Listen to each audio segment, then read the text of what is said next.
ahead of my time. Y'all niggas should've left for my nine. Bust a shot, hit the cop, and that's a federal crime. But before I go to jail and do the federal time, eat my wife's pussy, incredible edible dime. Petro said, fuck it, you can do it again.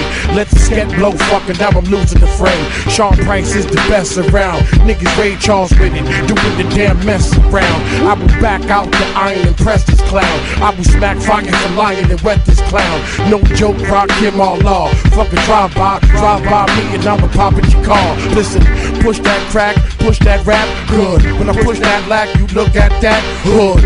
Wanna know who the fuck I'm signed to? What difference do it make, bitch? Listen to the tape dick. Bitch, I give a fuck what you're thinking. Fuck your thoughts. I'm God, and bitch you now. Yeah, and bitch you now. Listen, I'll be that insane nigga from the psycho ward. Insane nigga from the psycho ward. Be that insane nigga from the psycho ward. Insane nigga, insane nigga. Be that insane nigga from the psycho ward. Insane nigga from the psycho ward. Be that insane nigga from the psycho ward. Insane nigga, insane. I'll be that insane nigga from the psycho ward. Insane nigga from the psycho ward. Be that insane nigga from the psycho ward. Insane nigga, insane nigga. Be that insane nigga from the psycho ward. Insane nigga from the psycho ward. Be that insane nigga from the psycho ward. Insane nigga, insane nigga.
for the third time. Might just run off on it for the third time. Might just run off on it for the third time. Might just run off on it for the third time. Might just run off on him for the third time. Might just run off on him for the third time. Might just run off on him for the third time. Might just run off on him for the third time. Might just run off on him for the third time. Might just run off on him for the third time. Might just run off on him for the third time. Might just run off on him for the third time. Y'all niggas softer than some baby shit. Delete you out my phone if you can't take the D. Ain't the type to see your threats, I pull up with the stick. The richest nigga in the city, there ain't no argument. I done left about the bank, I done leveled up. He said he got 30 for the feet, I told that ain't enough. Nigga asked me, homie, what set you claim? Told him ain't no blood or crip, I'm in the money gang. Might just run off on him for the third time. Might just run off on him for the third time. Might just run off on him for the third time. Might just run off on him for the third time. Might just run off on him for the third time. Might just run off on him for the third time. Might just run off on him for the third time. Might just run off on him for the third time. Told my bitch if she cheat, I'm fine her on sight. I go in the Gucci store so much they greet me with the Balenciaga flip-flops, I got expensive pay. I told 100 for the ports, I don't negotiate. Let the streets tell the couple niggas want me dead. Better be ready to go to war, cause I got big bread. Told the police, motherfucker, I'm a millionaire. Everything bulletproof, you can't shoot in here. Got a bitch who can't talk, she from Punta Cana. Every time she wanna fuck, she go to rubbing on me. Fell asleep, count money, I was tired, bitch. To the feds, if you're listening, I'm retired, bitch. Might just run off on him for the third time. Might just run off on him for the third time. Might just run off on him for the third time. Might just run off on him for the third time. Might just run off on him for the third time. Might just run off on him for the third time. Might just run off on him for the third time. Might just run off on him for the third time. Try the gang, we gon' leave your ass Swiss cheese. What's the size of them titties? She said double D. 50 grand, all hundreds in some envelopes. Only nigga with a Draco with a telescope. Paid $1 grand to make your bitch take her panties off.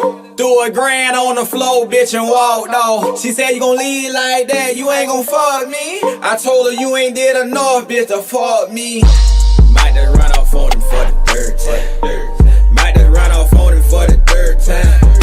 Might just run off on him for the third time. Might just run off on him for the third time. Might just run off on him for the third time. Might just run off on him for the third time. Might just run off on him for the third time. Might just run off on him for the third time.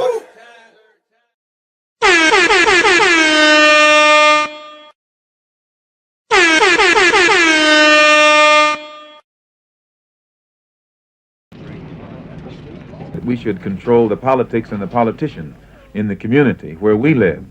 We should control the businesses and create employment opportunities for ourselves. And the social philosophy of black nationalism only means that we should do something to uplift the standard and the level of our own society and put it on par with others. We want black power. How can you tell black people to be nonviolently and at the same time condone the sending of white killers into the black communities? It's something wrong. We are going to control our communities by any means necessary. It's the midweek madness, here the news unfold. Political tactics to sell me BS, but none sold. The cycle hits hard and the system has dumb old. When he speak it gets heated, so we gotta come cold. Soldiers going through life with stories untold. Introspective journeys begins after the sun rose. Good tales of the city echo through one soul. Strapped with knowledge, so watch black power unload. Logic and reason breaking through a door. Speak truth, the power that we can't ignore anymore. Streaming like rivers with the baddest flow. Screaming black power, ready to change the status quo. Black power in his veins. No gods or masters for breaking heaven's chains. Break city born, but conscious thoughts collide. Speaking black empowerment, the truth he never hides. straighten out crooked because he never been honest. In the summit keeps it 100 just like 10 dimes. Psycho echoed the ancestors who thought this was the end times. Revolution won't be televised but written in rhymes. Logic and reason breaking through the door. Speak truth, the power that we can't ignore anymore. Streaming like rivers with the baddest flow. Screaming black power, ready to change the status quo. Logic and reason breaking through the door. Speak truth, the power that we can't ignore anymore. Streaming like rivers with the baddest flow. Screaming black power, ready to change the status quo.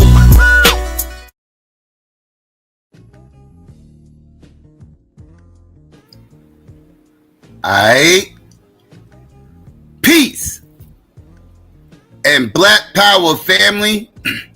It's your boy Psychopath Black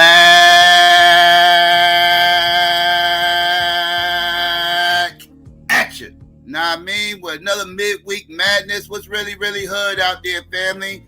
Let me get some ones out there. Let's make sure everybody can hear me clearly before I get into all this. Let me see. Let me get some shout outs while I'm waiting. Let me see. Shout out to Yessie, was good. Shout out to New Kim, what's going on with you?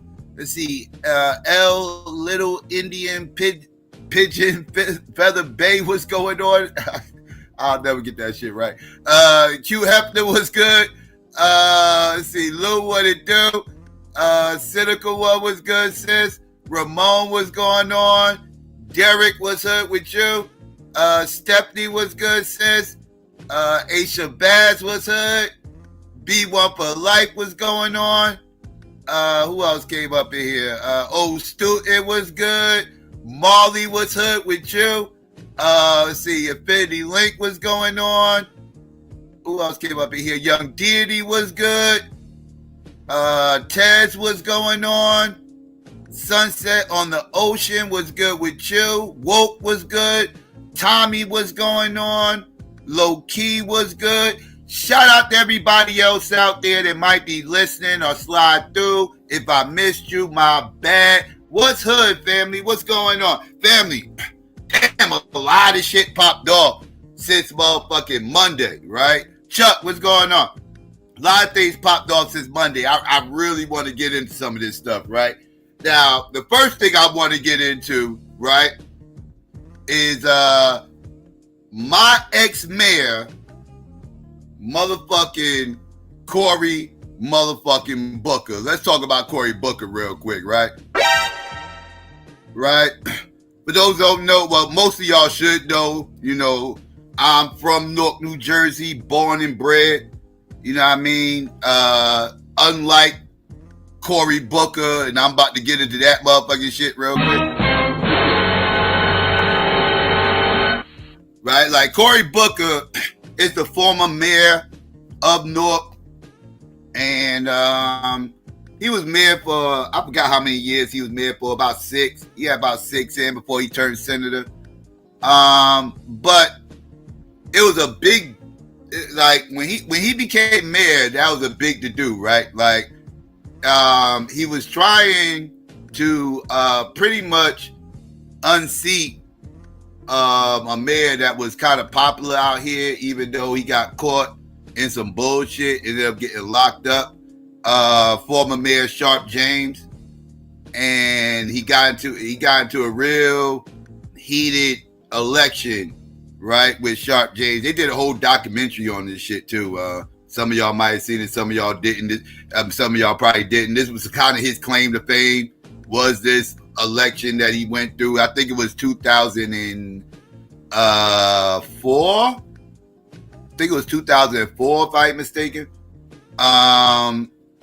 And, you know, he was groomed at a real early age, right? He's not from Newark.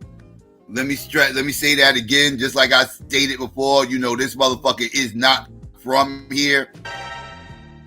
He was the mayor of this town, but he is not from this town. This motherfucker is from the upper suburbs of motherfucking New Jersey and shit. And he wasn't raised in the hood. He's not a hood dude, even though he would try to use his Newark mayor run to try to solidify his quote unquote blackness, even though he really ain't that. You know, he's about as black as Patrick Mahomes. I'm gonna keep it a fucking stack with you. He's about as black as Patrick Mahomes, and I ain't even talking about genetically either. I'm just saying because he's actually a blue vein. You know, he's not biracial. He's actually a blue vein. Both of his parents are mixed or biracial or whatever. You know, so he's a blue vein motherfucker. But he's still about as black as fucking Patrick Mahomes culturally, right? Like he really ain't that, right? Just keep it in a buck. But Obama has supported this motherfucker. You know, Obama threw his support behind him. He actually brought Obama out here one year. I think it was 2012. I think it was 2012. I could be getting these years a little bit sketchy. It was a 2012 run that Obama was having, I believe, when he brought Obama out here. He was running for re-election mayor. Obama was going for re-election and president. And this is one of the stops Obama made. This motherfucker, they tried to make this motherfucker date Gayle King, you know, because he had some gay rumors surrounding this motherfucker, right? He had some gay rumors surrounding him, and they tried to make it. They tried to push Gayle King off on him, and that didn't work out. So, to my knowledge, he still ain't married, but he had them gay rumors surrounding him before. I wouldn't be surprised if it comes out later the motherfucker is a fruitcake, because, yeah, I just believe the motherfucker's a goddamn fruitcake. That's just me. But anyways, I digress. I do want to get into this motherfucking shit that happened the other day. What was that? Monday, right? On Monday at around 7, I think they said on Monday, this motherfucker, Cory Booker, stood up on the Senate floor and was given his time to speak, and this motherfucker spoke for 25 straight hours. 25 straight hours just popping off about motherfucking Donald Trump, right? All about Donald Trump, popping off, doing what he do, right? Okay, cool. Right? Like, yeah, I got opinions about what happened and everything else, but he broke the record that was in place, and the former record holder for giving a speech on the Senate floor was, I think it was 24 hours and like 8 minutes or some shit like that. And this happened, I believe they said it was 1957, if I ain't mistaken.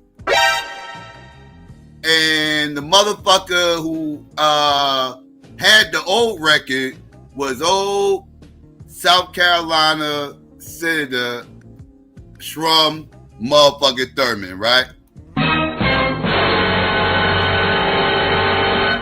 Now, Strom Thurmond is a whole white supremacist.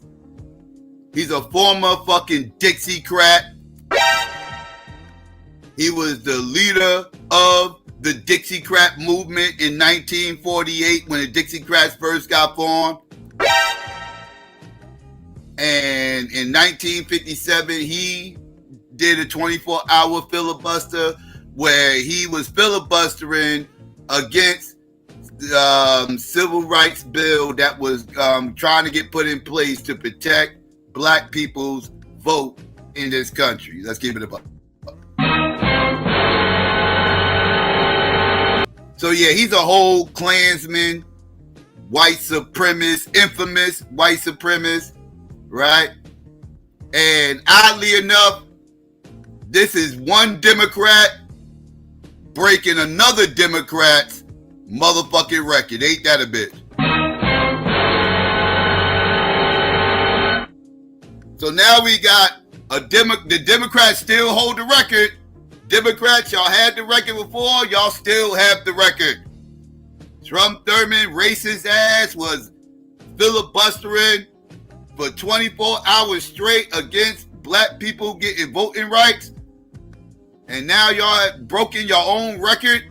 And now y'all got the 25-hour record filibustering against Donald Trump and all types of shit. Yeah, I don't even know. I can't even just lay it on one thing. Pause.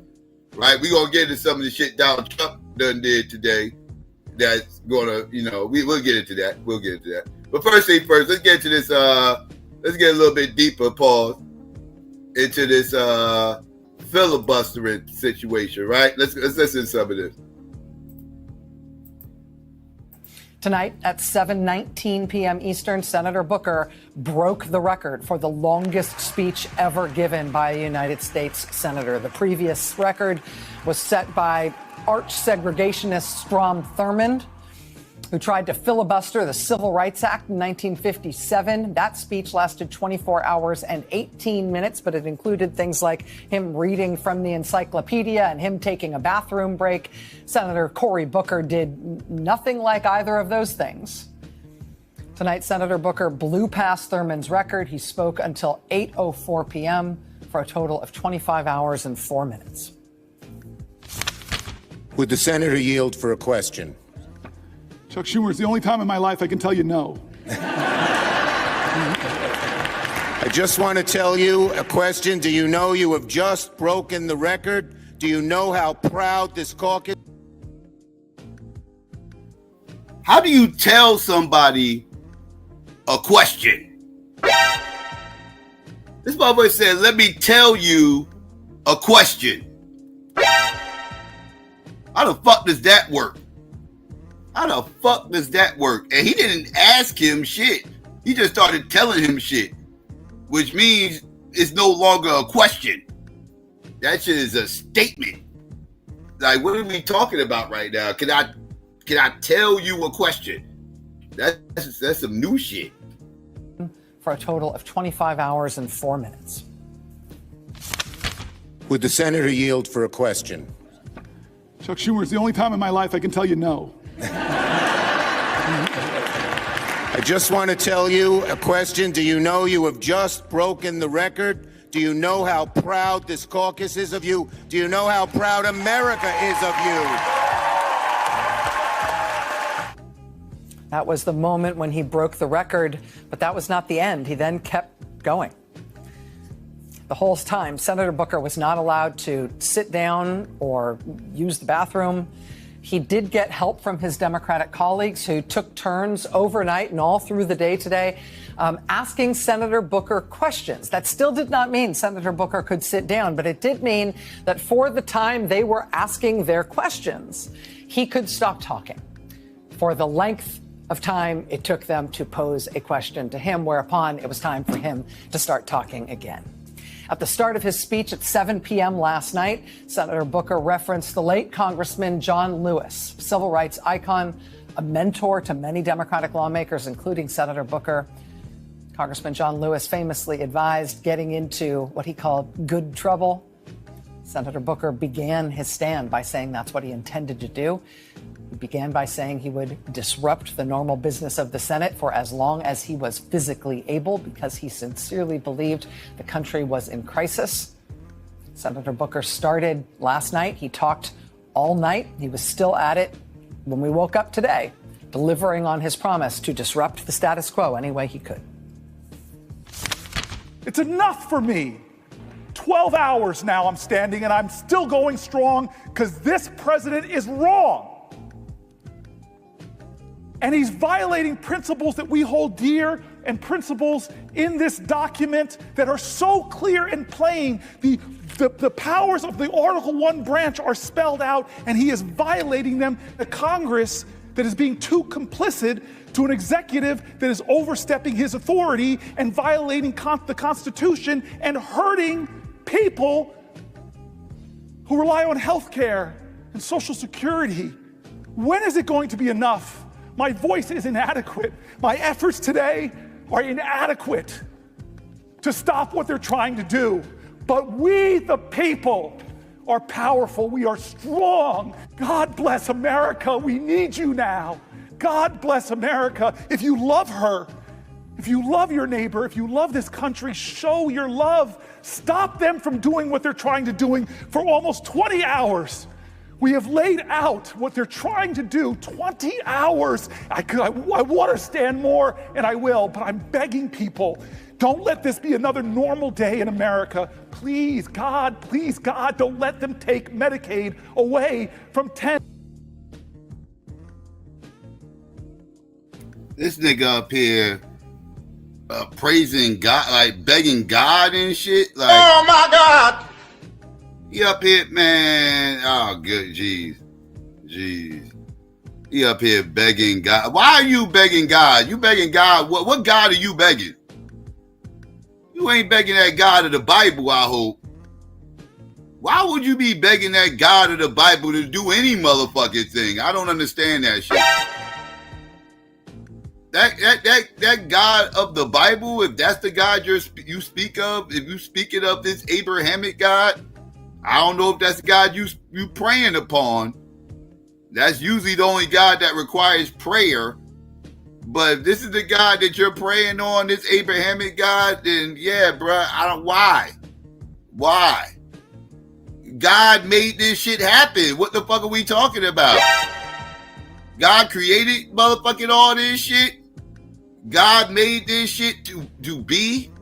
He knew this shit was going to happen. He mapped all this shit out. What the fuck are you praying about? Are you praying for God to change his plan? Are you saying God can change his mind? What are we doing? I never understood prayer. Prayer is an oxymoron. That shit makes absolutely no sense to pray for anything. I don't care if you believe in this shit or not. It makes no sense. And I will, but I'm begging people, don't let this be another normal day in America. Please, God, don't let them take Medicaid away from 10, 20, 30, or 40 million Americans. Don't let them do it. This is our moral moment. This is when the most precious ideas of our country are being tested, where the Constitution, and the question is being called, where does the Constitution live? On paper or in our hearts? It is time to heed the words of the man I began this whole thing with, John Lewis. I beg folks to take his example of his early days, where he made himself determined to show his love for his country at a time the country didn't love him, to love this country so much, to be such a patriot that he endured beatings savagely on the Edmund Pettus Bridge, at lunch counters, on freedom rides. He said he had to do something. We need that now from all Americans. This is a moral moment. It's not left or right, it's right or wrong.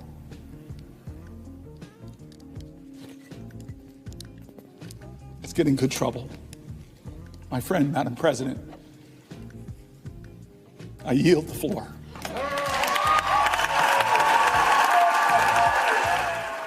Joining us now for his first TV interview since his record-breaking speech in the Senate, Senator Cory Booker of New Jersey, the new record holder for the Senate's longest ever speech.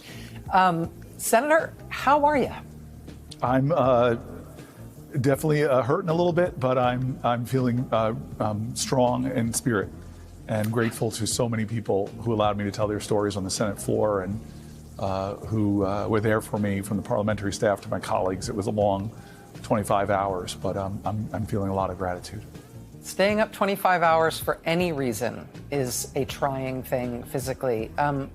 What was different about the experience of it than what you anticipated? I mean, you stood by your fellow Senator Chris Murphy 9 years ago when he did 15 hours. He described that today as a solidarity or a sympathy filibuster, in that you stood with him during that time. So you've experienced some of the pain of this before, but A, you're 9 years older than you were then, and B, this was a lot longer. How was it different, and how much were you prepared for? I was grateful to Chris. He and I talked about it before, and I at the end tonight, I said, our balance sheet's not equal. I now owe you 10 more hours. I stood with him, and I really wanted to see if I could stand for as long as he and I were going to go. And he was successful that day in getting concessions from Mitch McConnell to have votes on the Senate floor around gun safety. Unfortunately, even common sense gun safety then failed. But for me, it was an experience that stuck in my mind. I could do 15 hours without going to the bathroom, even though my legs really hurt over those 15 hours. Both of us talked about how our feet hurt. And so when my team and I decided to do this, we just said, this nigga had to have a diaper on. You had to have a fucking man diaper on, motherfucker. You had to. You ain't take a bathroom break 25 hours, motherfucker, straight standing up, and you ain't have to use the bathroom once? Not one time? I'm calling cap. I'm calling cap. Soon as this shit was over, your ass ran to that bathroom. You did what you had to do up in that motherfucker. Then you took a shower, motherfucker. Then you got dressed and you came back out and started doing interviews. Let's keep it a fucking stack. You had on a fucking diaper. You had to. I don't believe you. You need more people. I don't believe you, dog. Nah, son. 25 hours, no bathroom? For 25 hours? Fuck that. That's motherfucking lying. I don't care if you went right before you motherfucking started your filibuster. But 25 hours, I'm calling cap. I'm calling cap. Even common sense gun safety then failed, but for me, it was an experience that stuck in my mind. I could do 15 hours without going to the bathroom, even though my legs really hurt over those 15 hours. Both of us talked about how our feet hurt. And so when my team and I decided to do this, we just said, let's take some risks. Let's go out there and see how long we can last. And to be candid, Strom Thurmond's record always kind of just really irked me, that he would be the longest speech, that the longest speech on our great Senate floor was someone who was trying to stop people like me from being in the Senate. So to surpass that was something I didn't know if we could do, but it was something that was really, as we got closer, became more and more important to me. You used that phrase, take risks. You said repeatedly over the course of this filibuster, this speech, that you're motivated to do this by your constituents essentially challenging you to come up with something, to do something more than you thought you comfortably could do. Can you tell us a little bit about the decision-making process that you went through about deciding to do this? Obviously, you kind of kept it under wraps. You prepared with your staff, but no. I'm not shocked that they picked Cory Booker to do this on a bunch of different levels. One, he's really good and mastered the art of nigger babble, right? This is a nigger babbling ass motherfucker right here, boy. This motherfucker will nigger babble you to death. I mean, just look at him at the DNC. Go back to the DNC when this motherfucker was emceeing that shit. He was nigger babbling for hours. For hours. Just nigger babble. Just not saying too much or nothing, but talking constantly, like for hours. So he was perfect for this task, right? Because he's good at nigger babble. He will nigger babble you to death. And that's what he was able to do.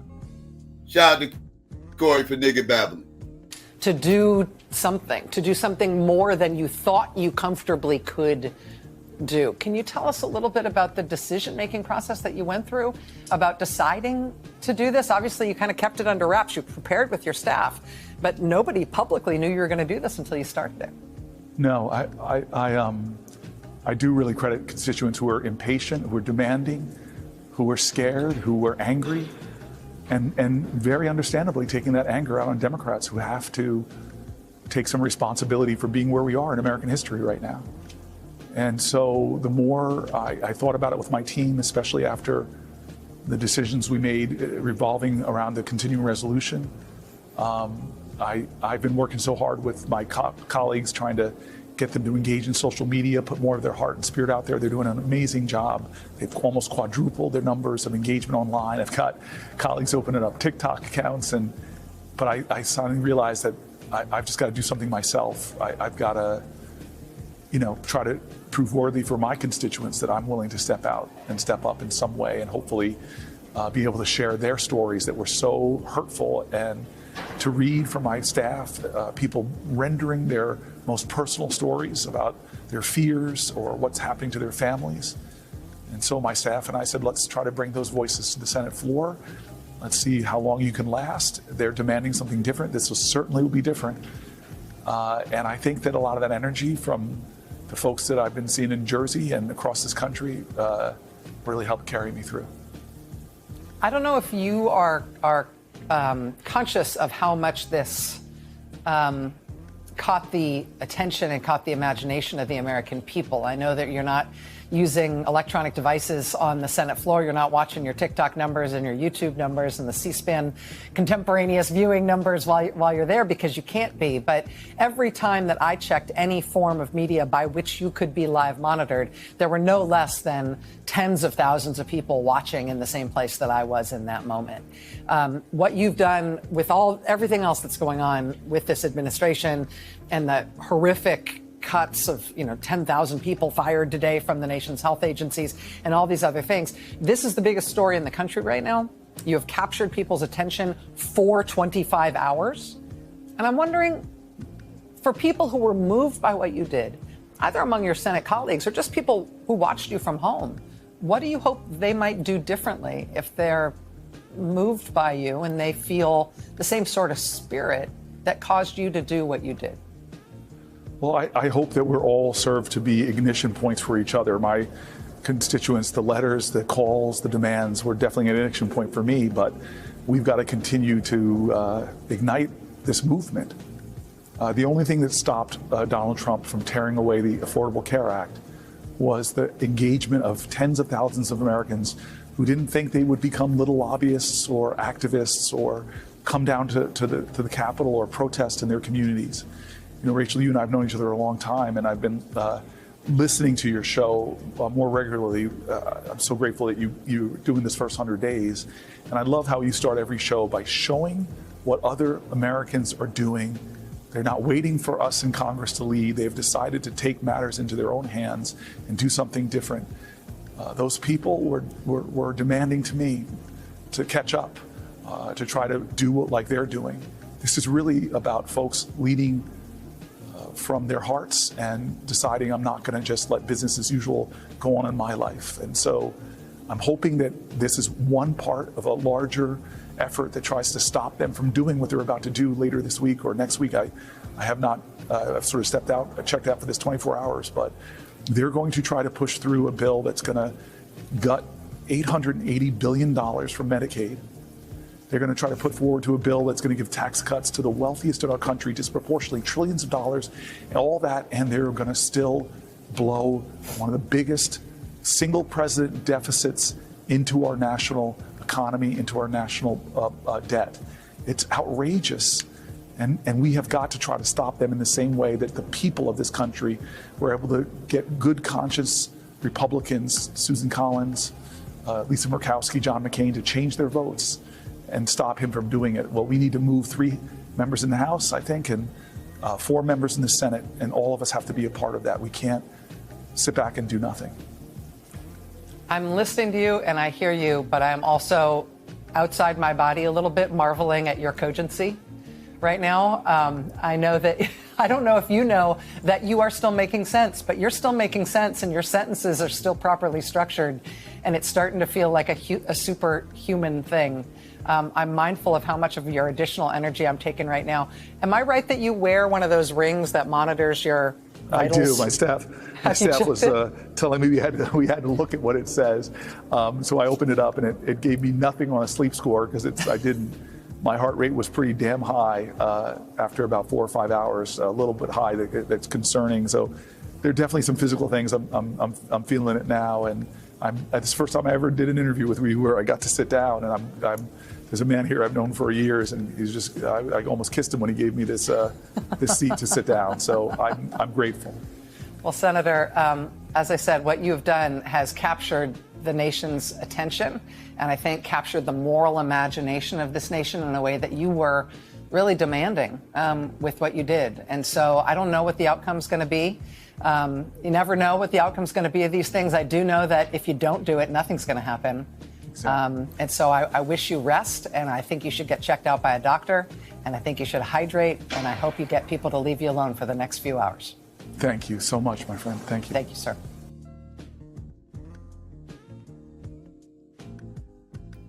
All right, there you go, family.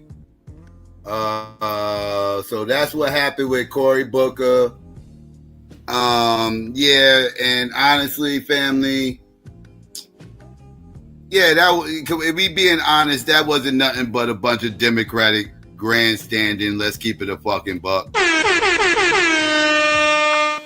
I mean, more symbolic bullshit. I mean, it does nothing in the grander scheme of things. I mean, it brings attention to himself. It highlights that the Democrats aren't happy with what Donald Trump's doing. And outside of that, this is a big fucking nothing burger. Let's keep it a fucking stack. It's a big nothing burger. This has nothing to do with nothing. It's like, yeah, this shit yeah. Yeah, it's just a bunch of grandstanding. That's all it pretty much was. Right? So, it was something for people to talk about. He broke the record. Okay, cool. I guess. Strom Thurmond being the all-time filibuster speech holder, I don't think that was really having people pressed, every day. Most people didn't even know this information. So, but again, it meant something to him, I guess. So, guess to get a golf clap, I guess. I don't know. I mean, what do you like? How do we? I don't know what people are supposed to do. People are supposed to be like proud, and if so, why? Why? Because like I said, the grander scheme of things, this changed nothing. No legislation got changed because of this. At all. None of these movements that Donald Trump has done is going to stop because of this. So again, basically just grandstanding, just letting people in the party know, look, we're doing something. We not taking this lying down. We doing something. So I mean, I guess they need to do this. So the Democrats would, and I'm talking about the base, would kind of just not be just sitting around wondering what the fuck the Democrats are doing and why they not doing nothing. At least now it looks like they're doing something, even though in the grander scheme of things, this ain't doing shit. What happened out in Wisconsin was way more significant than Cory Booker's grandstanding for 25 fucking hours, right? Them motherfuckers winning that election out in Wisconsin yesterday, or was that today? I think it was yesterday. That right there made way more bigger impact in the grander scheme of things than that goddamn Cory Booker speech would ever make.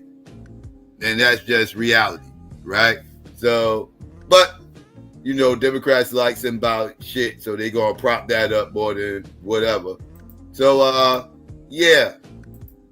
So let's get over to this next story real quick. I just wanted to touch on that real quick and get that out the fucking way. And yeah, family. What should I touch on first? Let's touch on this real quick, because this shit right here needs to be addressed, right? Because this right here is fascinating shit, right? Now, a lot of this shit we already knew. I know I did. I knew a lot of this shit already. At least I called a lot of this shit, right? I didn't have confirmation that a lot of this shit was going on, but I kind of knew that this shit was totally going the fuck on, right? So let's get into this book, this tell-all book that came out about the presidential election run by the Democrats this past fucking election.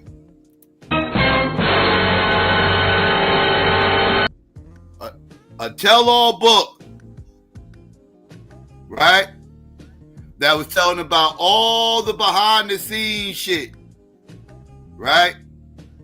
that motherfuckers really didn't, that motherfuckers was kind of denying. I kind of saw, and I was calling this shit out in real time and was like, yo, it seems like this is going on, and it seemed like that's going on, and you can kind of tell this is what's going on.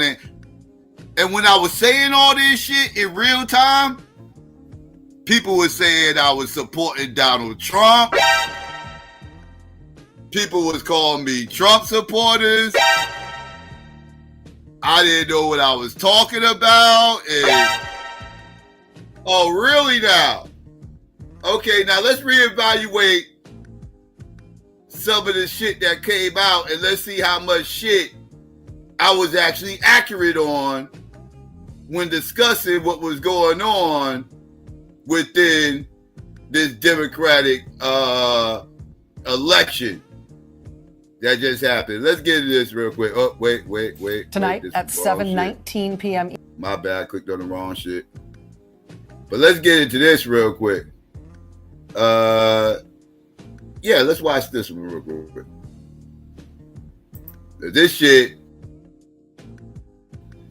Oh, motherfuckers go. Yeah, let's get into this real quick. Let's listen to these motherfuckers rat themselves out. All right, so let's get into this real quick, family. On the 2024 presidential election, which is taking readers behind the scenes of one of the most consequential races in American history.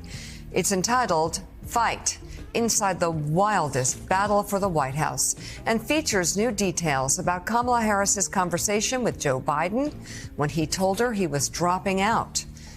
Joining us now, the book's co-author, senior political reporter for NBC News, Jonathan Allen, and senior political correspondent for The Hill, Amy Parnes. Good to have you both with us. Thank you all so much for being with us. There are so many revelations in this book. One of them is that our own Jonathan Lemire was responsible for Joe Biden getting out of the race after asking Nancy Pelosi that question on Morning Joe. But we'll get to that in a minute. Something that really jumps out here is that Barack Obama didn't think that Joe Biden should continue, and he initially didn't think Kamala Harris should replace him. Jonathan, tell us about that. Yeah, absolutely, Joe. And just to point out, I think everyone there on set features in this book. Jonathan Lemire features prominently. Reverend Sharpton does. Joe, you and Mika do. Except Willie. I'm sorry, Willie. We love you. We love you. I'll shoot for your next book, 2028. What are you writing about? I'm going to work myself into the story. That means he's the undisclosed source. You're lucky. Look at Reverend Al up there with his agent ass. Whole motherfucking agent up here. Working for motherfucking MSNBC trying to speak for fucking black people. You can't write this shit. Whole fucking agent. Use an agent. Use an agent. Use an agent.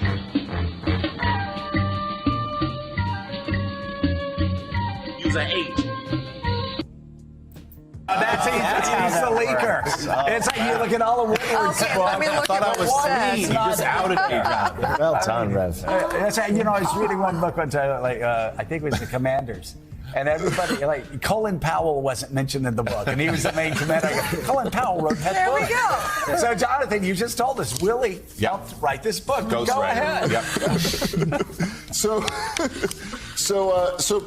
President Obama absolutely did not think that Joe Biden should continue, according to our sources close to President Obama. And he also didn't want Kamala Harris to be the replacement for Biden. He didn't think that she was the best choice for Democrats.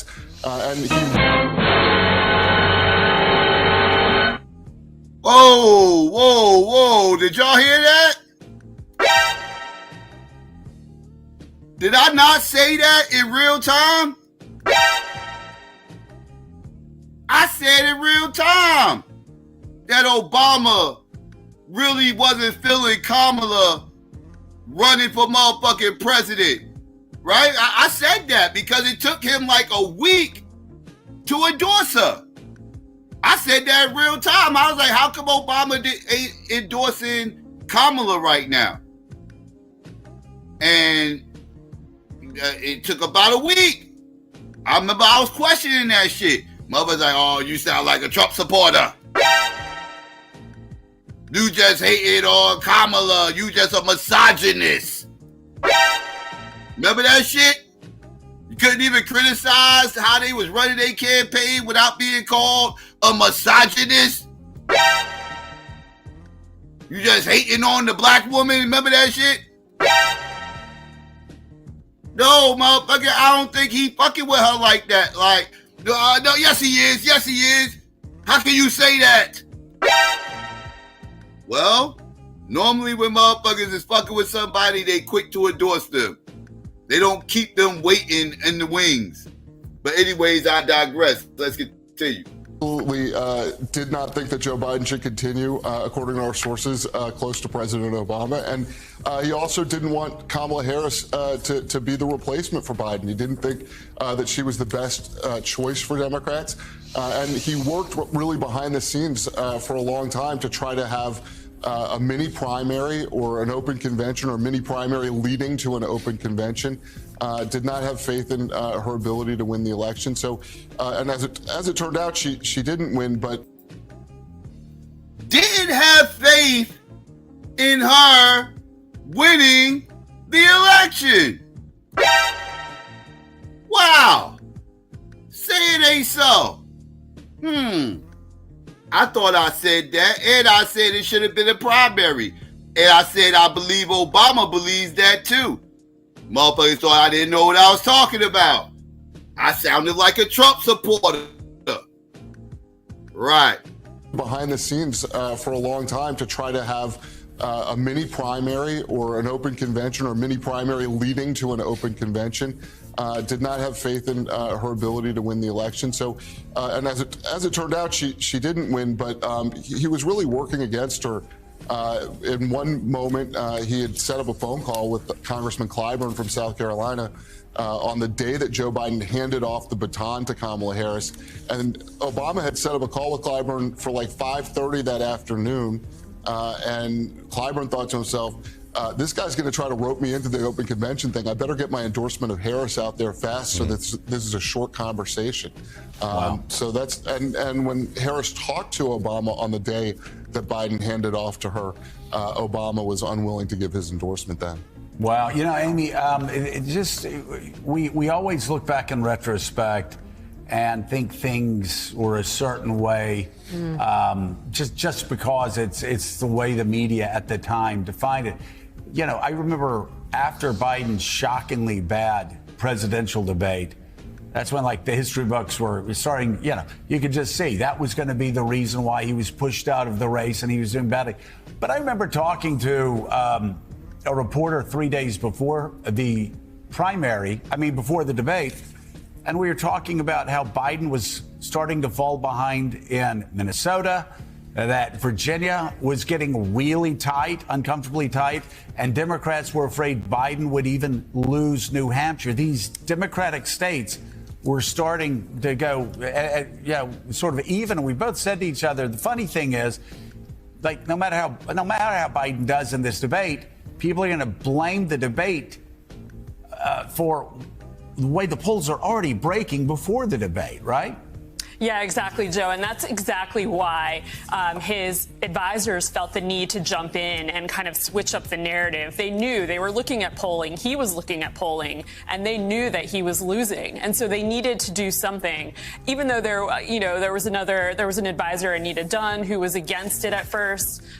Nancy Pelosi went to Biden and said, you don't need to debate him. Why would you sink to Trump's level and debate him? So there were people who didn't want to debate him. And then, of course, they felt the need to. So there he was. But, we take you inside the book And what's fascinating is that none of these leaders are gathered together. We have Nancy Pelosi sitting in her living room alone watching. We have Jim Clyburn, who John just mentioned, sitting alone having a drink. And meanwhile, as the debate is unfolding, their phones are blowing up. And that is when everything unfolds and unravels from there, and the 24 days continue. And so, Jonathan, in some ways, the debate that night spilled out into the open the concerns that a lot of Democrats had had privately about Joe Biden and his ability to carry out another term, and that he was slipping, and all the other things that became apparent at the debate. So there has been reporting in the last several months from a lot of people and saying, I told you so, and Democrats in January of 2023 privately talking about encouraging him not to run for re-election. What did you find? How serious were those challenges internally among Democrats? And was it because they thought he was simply too old? Damn, so now the Democrats lying too? So the Republicans are lying on everybody and the Democrats are lying on everybody. I mean, I'm confused. What are we doing right now? This is MSNBC. This is not Fox News that is reporting this. This is MSNBC. They are in front of Al Sharpton, who they said is also in the book. They are in front of the Morning Joe crew, who they said is also in the book. These are all Democrats who wrote the fucking book. But now this book ain't credible either and shit. They just a bunch of Trump supporters. These are a bunch of Trump supporters that's just making shit up. They not really Democrats. They pseudo-Democrats. They agents to the party.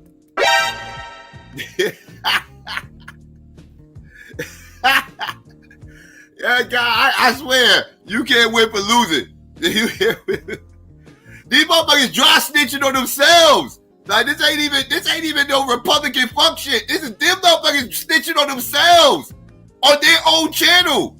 This ain't some kooky ass Alex Jones, Joe Rogan shit that I'm showing you. This is literally MSNBC.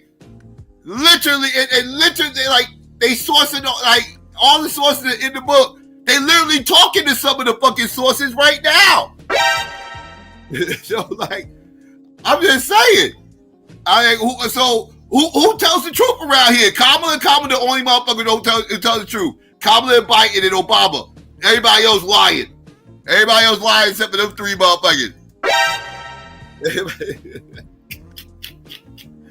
Get right this shit. In the last several months from a lot of people and saying, I told you so, and Democrats in January of 2023 privately talking about encouraging him not to run for re-election. What did you find? How serious were those challenges internally among Democrats? And was it because they thought he was simply too old? So the challenges were not articulated that much. There was some of that, right? The Biden White House got polling from Steve Shale down in Florida that basically said the age issue is almost insurmountable for Biden, and Shale's a longtime Biden supporter. Somebody tried to get him into the race in 2016. It was, that was out of love, not out of spite. But I think, I would just say, in addition to that, people thought this was a five-alarm fire. Some of the people thought this was a five-alarm fire. Most voters, most donors did. For some of the leadership of the Democratic Party, the debate was an opportunity to try to move Joe Biden out, which they'd wanted to do. And just one last thing I would say. In this book, I think what Democrats are going to find, what independents are going to find, and what some Republicans are going to find is what the next election looks like, what 2028 looks like, what they need to look for in their leaders, and what they need to demand from politicians in order to get an honest assessment of what's going on. I think most voters didn't know where that race stood when the debate happened, and they were told over and over and over again that Kamala Harris was poised to win at the end, and they were shocked when that wasn't the case. So, Amy, let's indeed move to the general election, and two moments take us behind the scenes on them that I think were inflection points. One, when Vice President Harris went on The View and said that she wouldn't do anything different than President Biden. I know the Trump team was celebratory about that. And then also you got some new reporting from Bill Clinton, the former president, talking about what he shorthanded as the trans ad, which we have discussed here was very harmful to Democrats and played in Pennsylvania and other swing states. Talk to us about what he had to say. Well, Bill Clinton is sitting there watching football games on Sunday, seeing this trans ad appear again and again and again. At the same time, he's working rope lines. He's talking to voters. He's trying to find out, take the temperature, as Bill Clinton does. And he's hearing from people that they are not happy with what is happening. They want the campaign to respond to the trans ad. It is going unresponded, and he picks up the phone and is trying to call everyone he can, and he calls Jen O'Malley Dillon in one scene that we have in the book. He's sitting in a hotel room in California, and he dials her up and he says, listen, I'm hearing this, you guys need to fix this, and he's got a good finger on the pulse. Usually this is something Bill Clinton does. I mean, goddamn, it wasn't that hard to tell that ad was killing her. So Bill Clinton is such a good judge of character. It really has his ear to the ground and know the pulse of the room, and he's so good at that. And come on, dog, what are we talking about? Like what? Anybody, like an idiot, can see that shit was fucking killing her. That ad was problematic. Like, what are we talking about right now? Like Bill Clinton is so good at this. Know the fuck he ate? How hard is it to go on motherfucking line and see like 9,000 motherfucking videos and streams on your timeline saying Kamala supports all this tranny shit and they're gonna try to use our tax money to give these prisoners fucking sex changes? Like it ain't that hard to tell. I mean, shit, it's just called open up Twitter, motherfucker.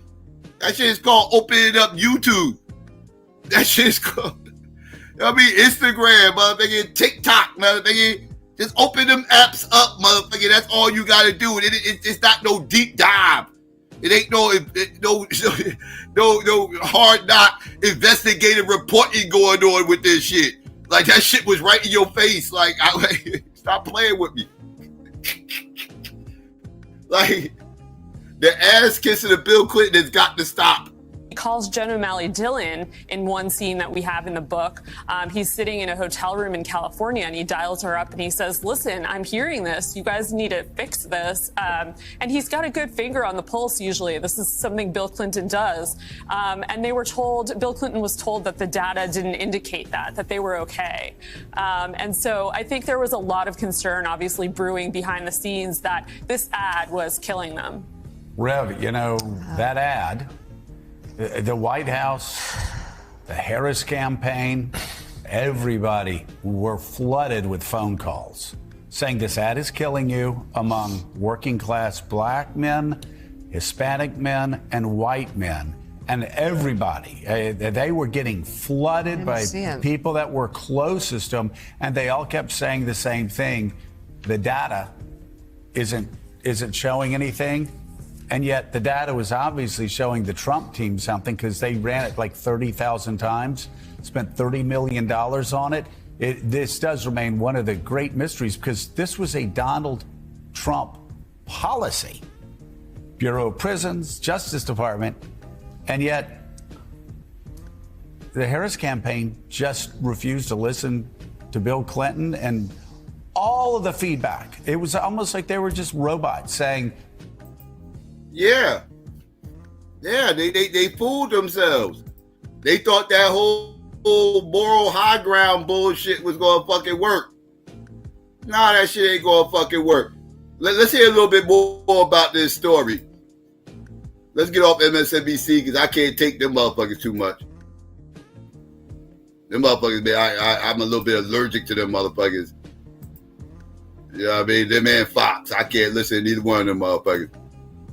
But let's listen to a little bit more of this story. When Democrats were furious with Republicans for saying that Biden's cognitive abilities were not up to snuff, well, it was much worse as top aides feared he could actually die in office, and they started prepping for a replacement as early as 2023.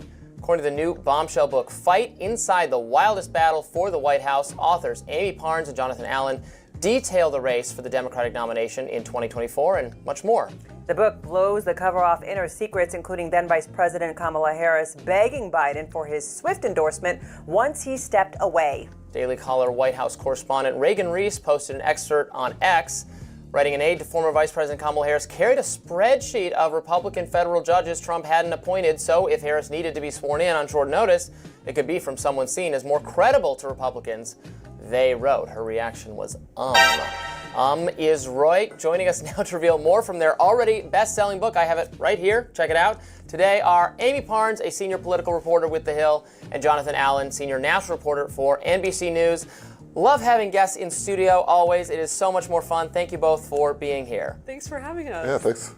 All right, let's start with the big, one of the scoops I saw from your book being discussed on social media, that Democrats were seriously preparing a what-if scenario if Biden, couldn't make it to the finish line? Yeah, the DNC was preparing for the inevitability of what if this happened. As we just noted, Jamal Simmons, who was Kamala Harris's communications director, carried a spreadsheet with him every time he traveled.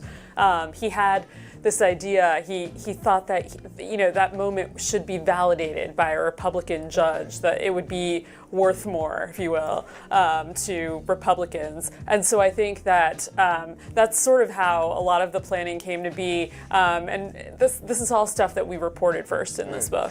Jonathan, I think one of the biggest questions, not just among the media commentary class, but just the American people, is who knew, at what level did you have to be? Clearly the press secretary and the vice president had to have some knowledge of Biden not being as capable of answering questions or knowing where he was or whatever it is. How far down the list of Democratic officials does that go? Were you able to get insights into how senior he had to be to know? Because, all those people even deny that they kind of knew anything, right? That's the... you're absolutely right. Who knew what when? The age-old question. And we do get some answers here.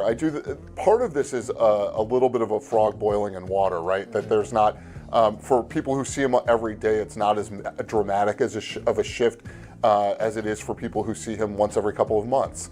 But there was a cocoon around him of top people who really didn't allow anybody else in. The First Lady, the White House Chief of Staff, Jeff Zients, the senior advisors to Biden, Tom Donilon and Mike Ricchetti. Those guys, Steve Ricchetti, those guys kept him from view of even a lot of other White House officials. What Amy and I report in this book for the first time is a number of episodes where people who were the second tier out or the third tier out started to notice serious problems with Biden. Eric Swalwell, the congressman from California who had run against Biden in the 2020 Democratic primary, goes to the White House in the summer of 2023, and he's talking to the president, and it becomes clear the president doesn't recognize him.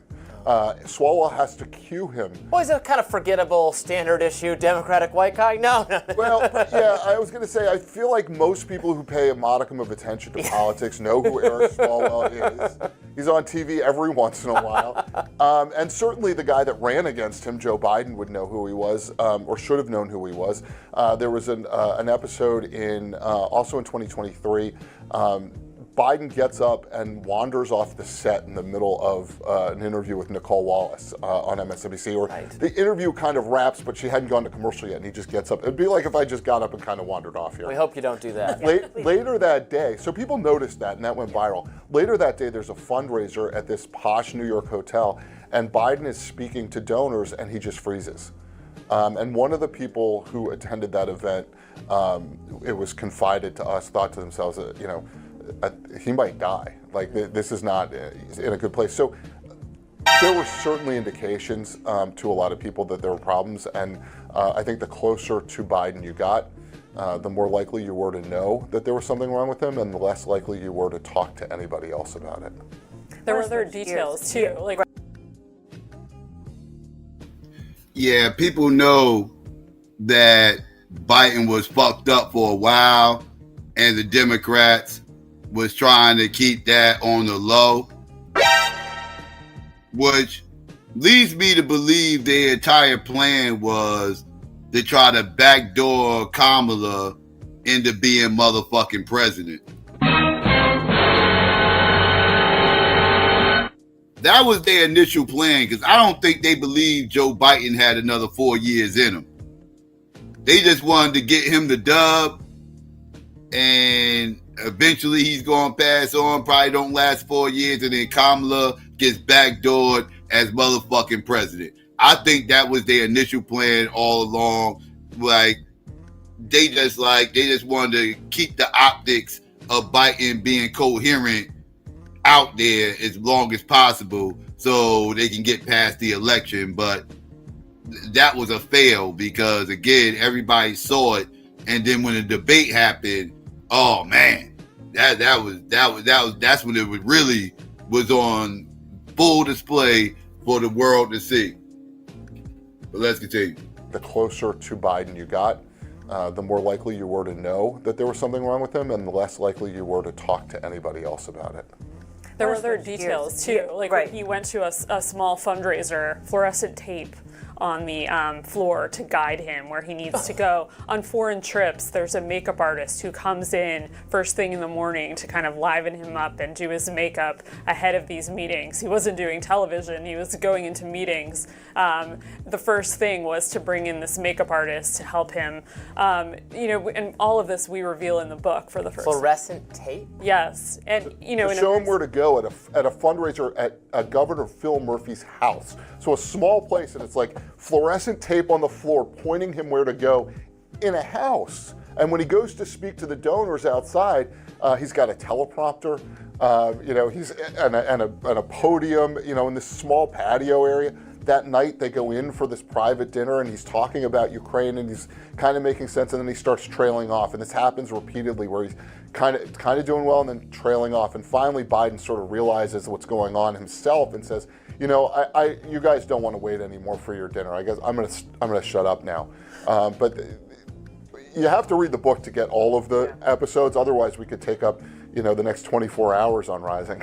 How early, I'm curious, did that fluorescent tape type of instance, how early was that? Were we talking about 2 years ago? When did that type of, because I sense a lot of fear and anxiety from his team and from those close to him when I was reading that, and I thought there was a whole groundswell of what is going to happen if, and that's a lot of pressure on the team themselves. Yeah, and we report in this book it was happening much earlier. In 2022, for example, there was an instance where he's guiding a group around the White House, and he's showing them into like weird, obscure places like the locker room, and he's asking, do you want to go outside? And Jill Biden's like, no, they don't want to go outside.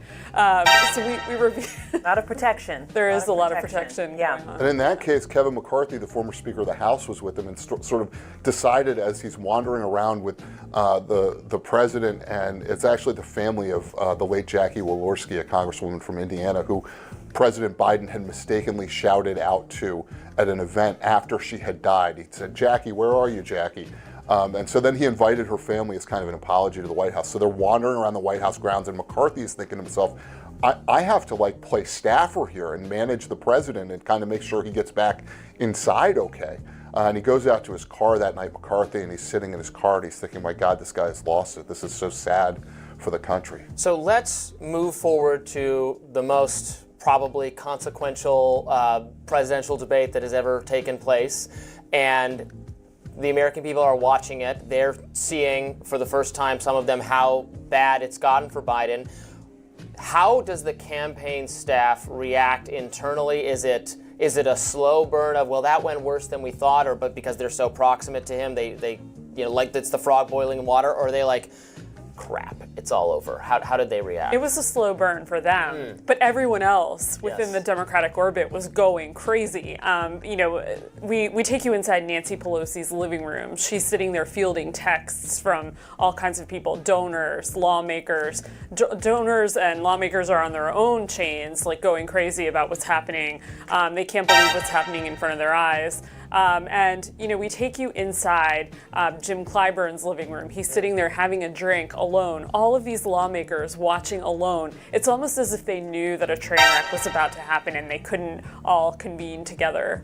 Because normally they would be at a debate watch party, right? But all of these senior Democrats are just sitting at home watching alone. They can't bear the thought of being in a public place where they're going to have to defend whatever comes out. And then Joe Biden comes out, and it's much worse than they even thought it might be. Yeah. As far as his campaign staff, I mean, I think they were in denial. They're all getting hit with the same kinds of text messages, just people freaking out. And their job, as it has been all along, is to protect Joe Biden. And so they go out there with their talking points. Pretending that something normal had just happened, or it was a bad night. It's the kind of thing they said. He had a cold. I mean, we all watched that debate. Joe Biden was not capable of debating or engaging in a coherent way with President Trump.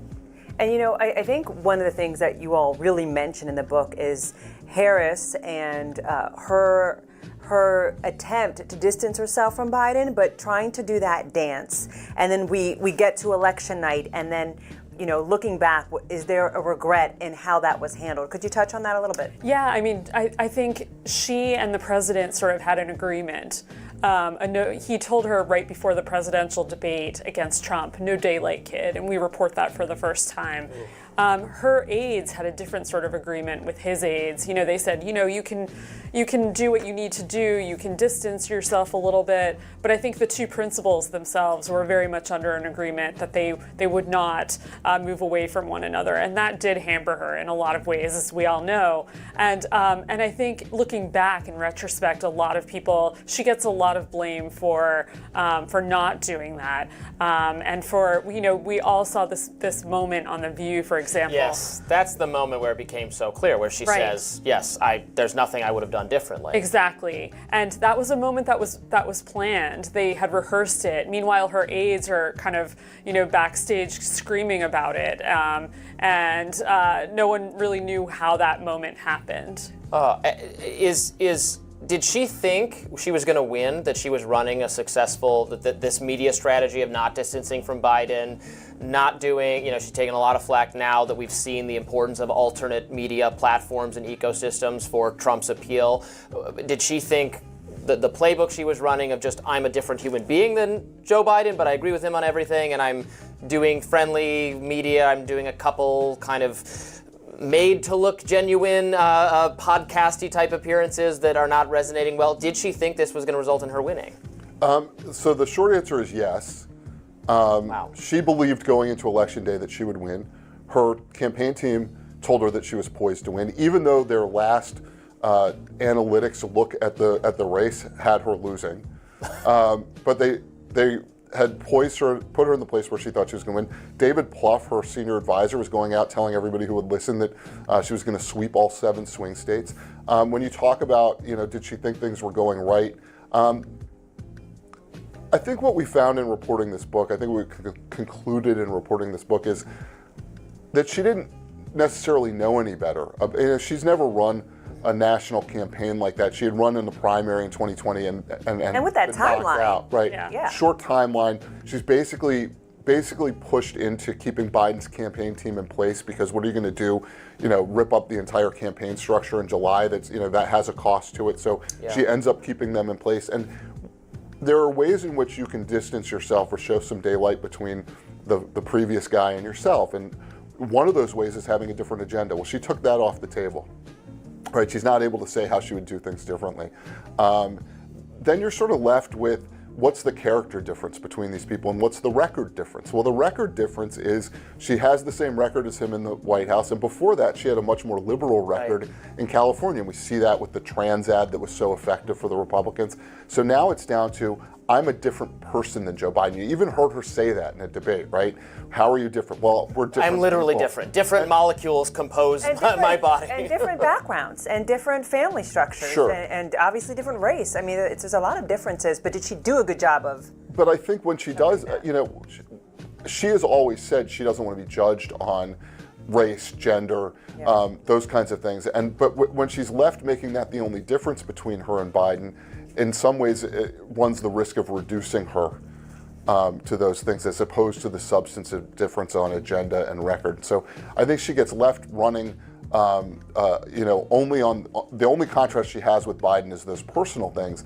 And I don't think that was right for the moment where so many Americans were worried about their pocketbooks, right? Or in my case, a wallet, and in the kid's case, a paper clip holding together a couple cards and $1 or $2. Let's talk a little bit about the Trump side of all of this. It seemed like they were kind of upset initially when they're like, I thought we were running against Biden. They swapped him out. They can't do that. That's not fair. We were ready to beat him.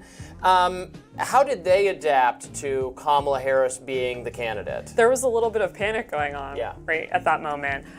Because you're right, they were winning. The reason why they had that debate earlier, the Biden-Trump debate, was to change the trajectory because Trump was winning in polls. Turns out they're not winning anymore. It feels like it has shifted in Kamala's favor. And so he is wondering if he needs to start shaking things up, if they've gotten too comfortable. And so we report a lot about that in the book. There is a chapter with a curse word, which I won't mention on air. This is YouTube. You can say whatever you want. It's called Awesome. And we go into how there was on one side and on the other side. Yep.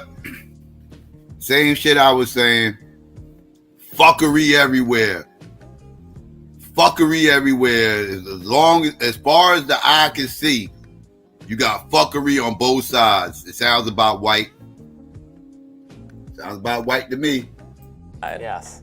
Whatever you want. It's called Awesome. And we go into how there was on one side and on the other side. Yes. Former President Barack Obama, you touch on the delayed really support for then Vice President Kamala Harris. Talk a little bit about what that meant and the time delay and how much of an impact that did have. So a couple different things here, right? One is certainly on Obama's part. She wants him once she's the Joe Biden picked candidate, once Biden gets out on that Sunday, she wants Barack Obama to come in behind her. She's got to lock down the delegates.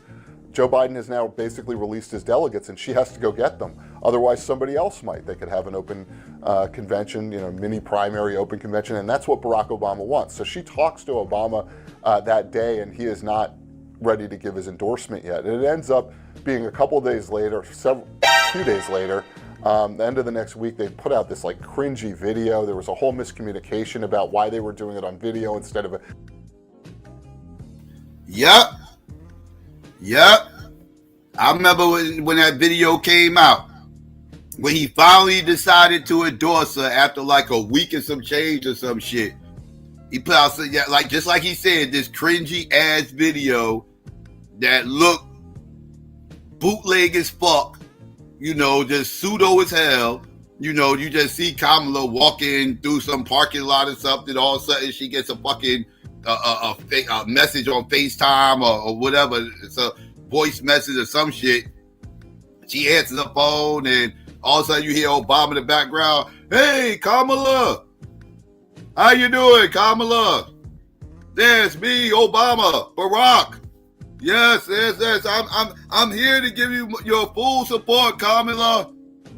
I think you're going to do a wonderful job. The country is ready for a strong, independent black woman. And if they're not, then they're just misogynists. That's what I got to say to the people. Kamala, I got your back, Kamala. It took me a week to figure it out, but I got your back, Kamala.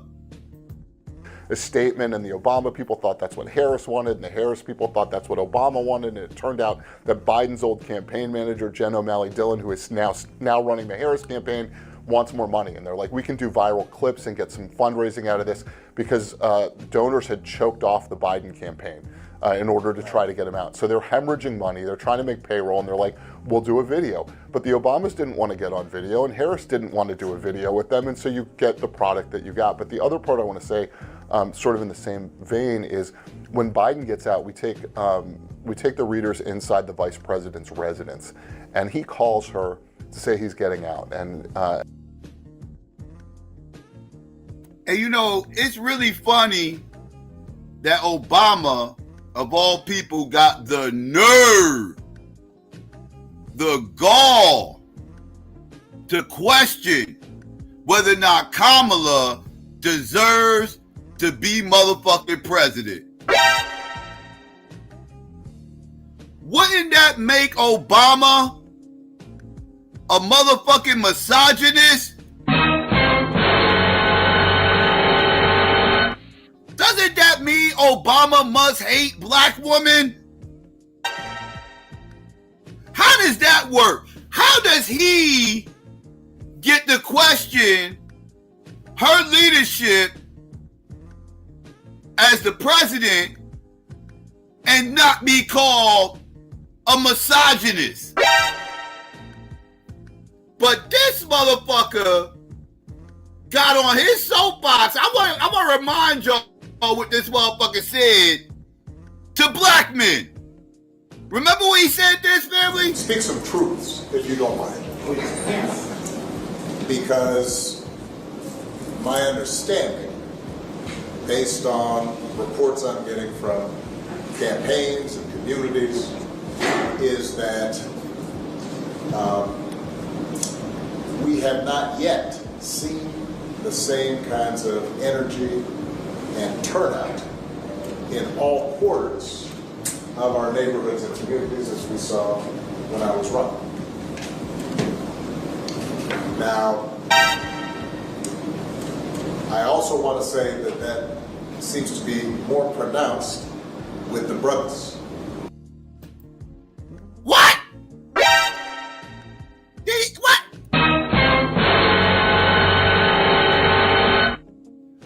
So you notice that this is more profound with the brothers, huh?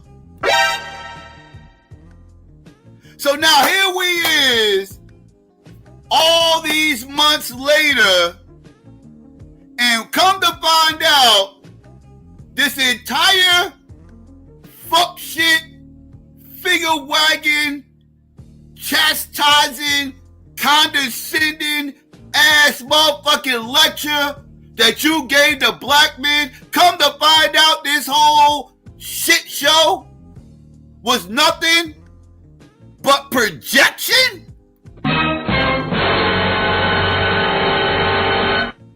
Nigga, you're the brother. My bad. You're the half brother that you're talking about. You are talking about yourself. It's more profound amongst the brothers. Yeah, you're right. You had more questions than Michelle did. Oh, and trust me, Michelle had questions too. I promise you she did. You just had a tad bit more than her.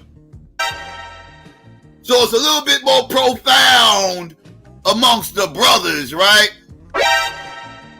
Bitch ass motherfucker. I cursed this motherfucker out in real time when this shit happened. Now I'm even more pissed, knowing what the fuck I know. Fuck out of here. Y'all heard this motherfucker? Now, I also want to say that that seems to be more pronounced with the brothers. I want to say that that seems to be more pronounced with the brothers. Say that that seems to be more pronounced with the brothers. And you see this sip ass nigga in the back? Sip ass nigga with the flat top in the back and shit? This motherfucker sitting up here nodding his head with Obama and shit. Like, yeah, these men are misogynists. Yeah, these misogynist men. Yup, this you misogynist men. You talking about Obama, motherfucker? You're looking at the misogynist. What are we talking about? Ain't none of these ain't none of these party first ass niggas gonna fix their mouth to call Obama a motherfucking misogynist. None of these motherfuckers. Ain't near none of these radical feminists who was wagging their finger, calling everybody misogynist because they didn't vote for Kamala. Ain't none of them motherfuckers gonna call Obama a motherfucking misogynist. None of them. None of them. All these motherfuckers full of shit. All of them. Hypocrites. All of them. As we saw when I was running. Now, I also want to say that that seems to be more pronounced with the brothers. So if you don't mind, just for a second, I'm going to speak to y'all directly and say that when you have a choice that is this clear, when on the one hand you have somebody who grew up like you, knows you, went to college with you, understands the struggles and pain and joy that comes from those experiences, who's had to work harder and do more and overcome and achieves the second highest office in the land and is putting forward concrete proposals to directly address the things that are vital in our neighborhoods and our communities, from housing to making sure that our mothers have things like education and entrepreneurship in our neighborhoods. And that's on one side. And on the other side, you have someone who has consistently shown disregard, not just for the communities, but for you as a person. And you're sound like you trying to convince yourself, not everybody else. This whole speech sound different to me now. But let's continue. Thinking about sitting down. I'm not. But, you know, Cousin Pookie might be. There he go with his Pookie shit again. There he go with your cousin Pookie. Yeah, but Pookie. Right? He the motherfucker that made that whole Pookie a slur. He's the motherfucker that made the whole term Pookie a fucking slur. It's him. Pookie and Ray, it's him. He did that. Oh, real quick. Shout out to Ron. I appreciate the Cash App. Shout out to you. Let me hit you up real quick. Pause. Donations.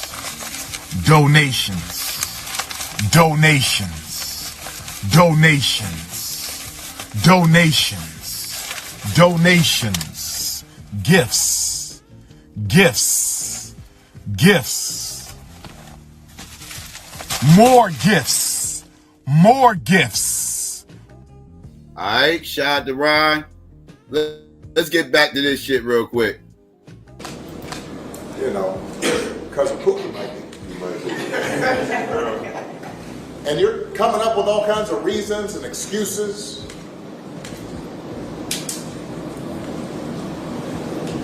I've got a problem with that. Because part of it makes me think, and I'm speaking to men directly now, part of it makes me think that, well, you just aren't feeling the idea of having a woman as president.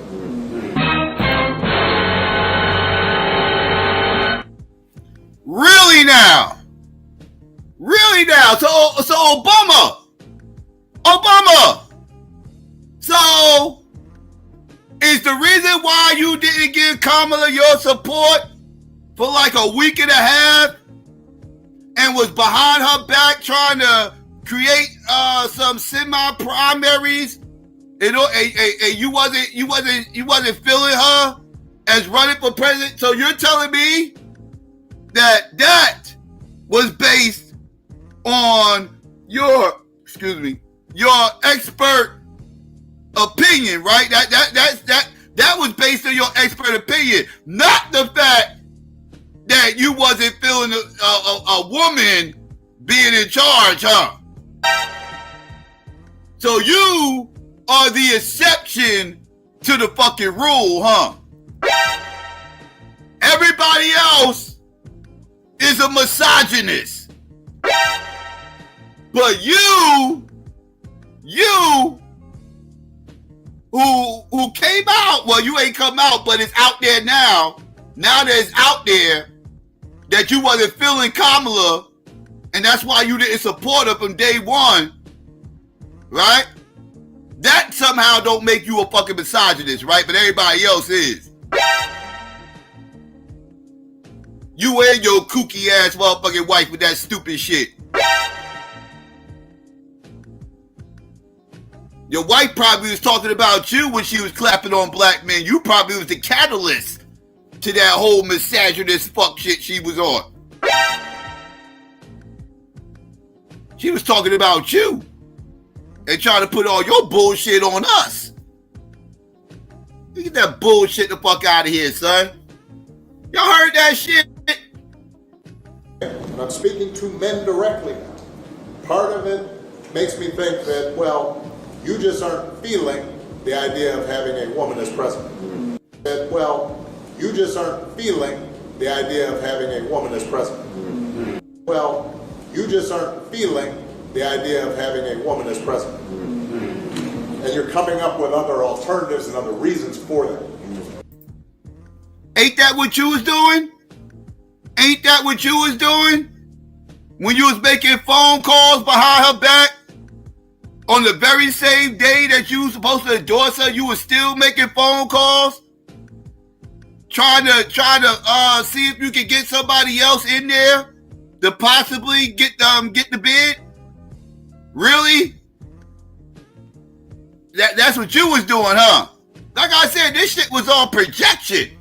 All of it. You think that, well, you just aren't feeling the idea of having a woman as president.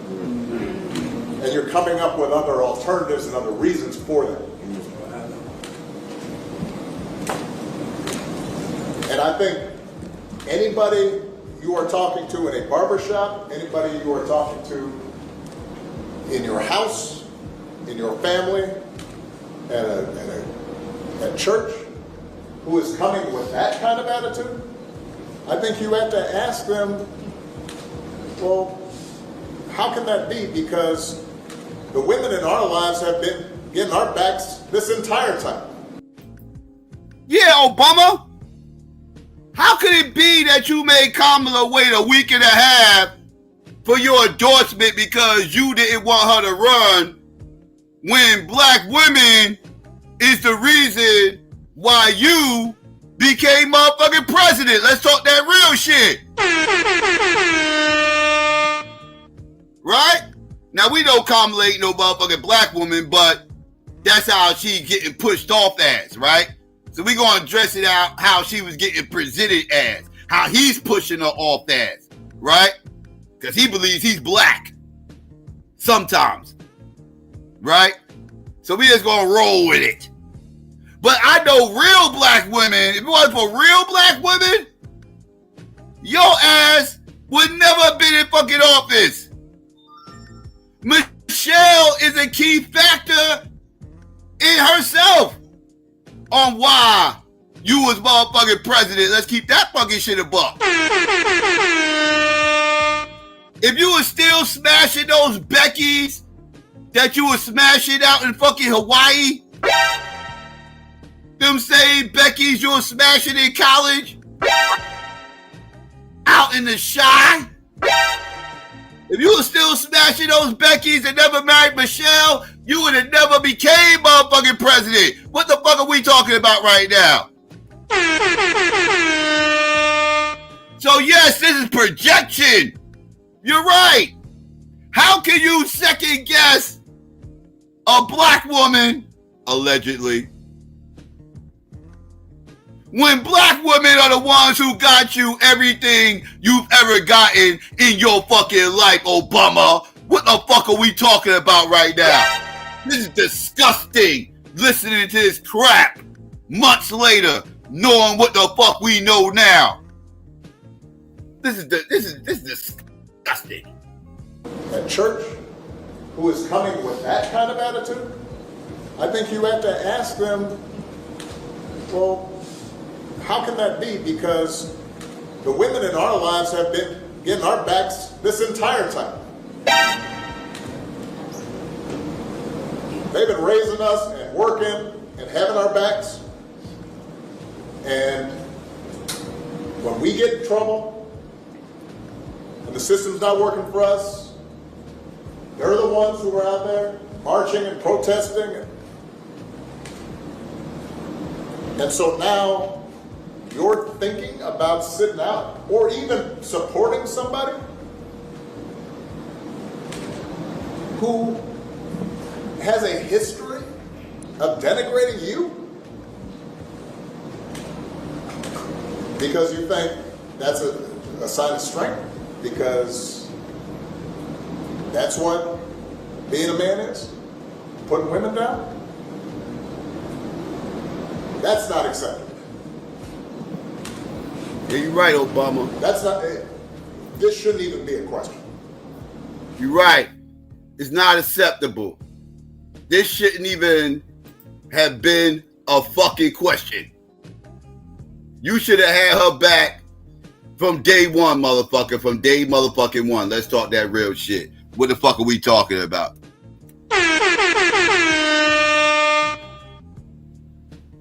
So, now that we've exposed Obama's misogyny and his hatred for women,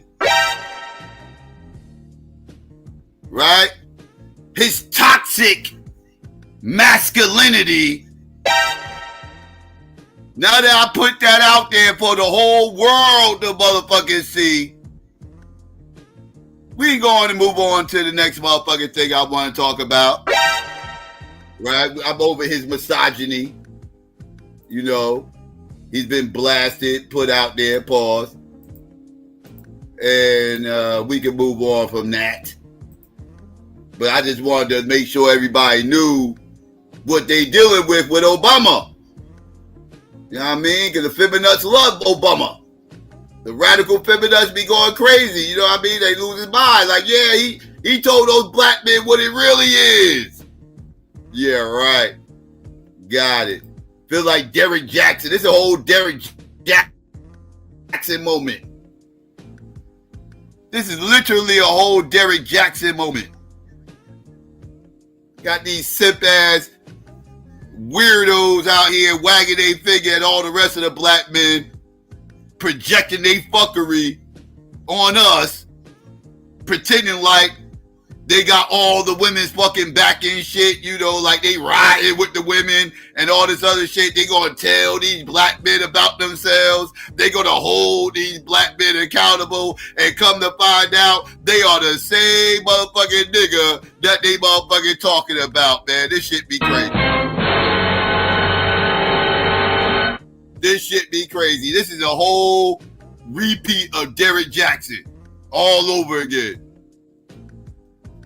This is crazy. Crazy. But let's get into this real quick. Donald Trump. After I get into Donald Trump, I'll drop the link. But let's get into Donald Trump real quick. Donald Trump has, you know, came up with Liberation Day today. You know, he did the whole thing with the he laid out tariffs on just about everybody. He pulled up the chart, said how much tariffs he was going to put on each country. Some countries are getting hit harder than others. Pause. Right? And I noticed he was going light on those European countries. Let's talk that motherfucker real quick. The EU, out of all the countries, out of all the spots, the EU is getting hit up the least at only like 20%. But they had other motherfuckers, those brown and black countries, them motherfuckers was getting hit up with like, and those yellow countries, they was getting hit up with like 30, 40, 50, 60% motherfucking on the tariffs and shit. They wasn't playing no motherfucking game. So yeah, so the economy's about to be in flux. Shit's about to be hectic. You know what I mean? So prepare for huge price hikes on a lot of different items. This shit is really crazy and weird. But I do want to address one other thing about Donald Trump. You know, this tariff shit, I'm sure we're gonna peel back the onion on that tonight. But I do want to get into this one little panicky ass shit that everybody been talking about. And people have been talking about this shit for months. And it's really starting to pick up even more steam now that this motherfucker's in office and he's made a couple of statements. And that is the possibility of Donald Trump running for a third motherfucking term.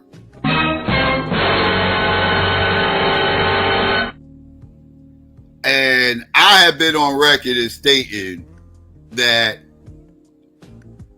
anybody who believes Donald Trump's going to be running for a third term, y'all are dangerously on the side of fucking delusion. I'm sorry. It's just not going to happen. It's just not going to happen. I have been on record as stating come February of 2029, Donald Trump will not be in the White House. I'm willing to put money on it, goddammit. I'm willing to take bets. I'm willing to take bets. That motherfucker is not going to be in. If I don't know nothing else, I know this motherfucking much.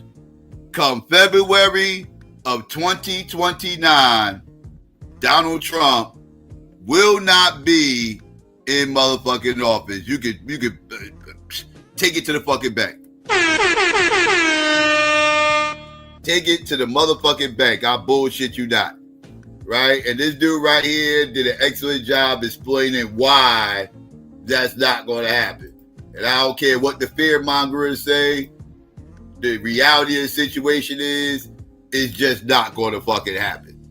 Well, let's get into why it's not going to happen. 2 terms. There are no exceptions. None. In the United States, presidents are only allowed 2 terms. There are no exceptions. None. Pursuing a third term is illegal. It is unconstitutional. Indeed, I can just tell you up front, before I get to what Donald Trump is claiming, that an American president who might even try to pursue a third term would be barred from the ballot by the courts under precedent. So,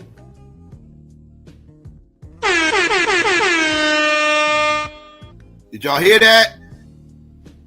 Anybody who even attempts to run for a third term will be removed from the ballot from the fucking court. Removed from the ballot. Debate over. What are we even talking about? But let's continue, because it doesn't stop there.